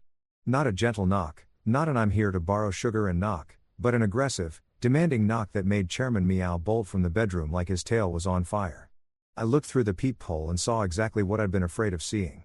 Vivian Reeves in a cream-colored pantsuit that probably cost more than my monthly rent, standing next to Cassandra, who looked like she'd gotten about 3 hours of sleep and had spent most of those crying. I briefly considered pretending I wasn't home, but my car was in its designated parking spot, and they'd probably already seen it. Also, I'd already answered Vivian's call, so playing hide-and-seek now seemed pointless. I opened the door, still in my pajamas, still holding my coffee mug with the cartoon cat. Still very much not prepared for whatever intervention this was about to be. "Ladies," I said, blocking the doorway. "This is unexpected. We need to talk," Vivon said, and it wasn't a request. "May we come in?" I looked at Cassandra, who couldn't quite meet my eyes, then back at Vivon, who was staring at me with the intensity of someone conducting a hostile takeover. "Do I have a choice?" I asked. "You always have a choice, Marcus," Vivian said. "But some choices are better than others." I stepped aside and let them in. Immediately, regretting every decision that had led to this moment. They entered my modest apartment like queens, surveying conquered territory, taking in my IKEA furniture and my basic kitchen appliances, and my general aesthetic of functional adult on a budget who secretly has millions in the bank. Vivian got straight to the point, standing in my living room like she was about to deliver a keynote speech. "Marcus, appearances matter in Cassandra's world. They matter to her career, her reputation, her future success. What people think about her personal life directly impacts her professional opportunities. Surely you can understand that." I sat down in my favorite chair, the one with the worn cushion that had molded to my body over years of use. "What I understand," I said slowly, "is that you want me to pretend to be less successful than I am so your daughter can maintain a narrative that makes her feel powerful. And I'm saying, no, that's not," Cassandra started. But her mother held up a hand and she immediately stopped talking, which told me everything I needed to know about their relationship dynamic. "Think of it as a partnership decision," Vivon continued, her tone shifting to the one she probably used in boardrooms when she was negotiating deals. "For the good of Cassandra's career, for the stability of her public image, it would be beneficial if the financial disparity wasn't public knowledge." I looked at Cassandra. "Is this really what you want?